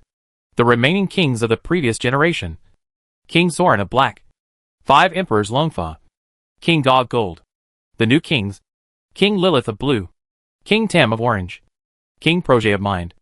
And the resurrected Black Mad King Leoric. All gathered at the first time. Then, there were the personnel of various major societies. Gia Society. Brotherhood of Steel. Skull and Bone Society. Mithril Council. And the regular armies of the two countries. Finally, even the monsters from all directions began to gather in the center of the continent. All the creatures of Tyrella knew that the next battle would determine the future fate of Tyrella.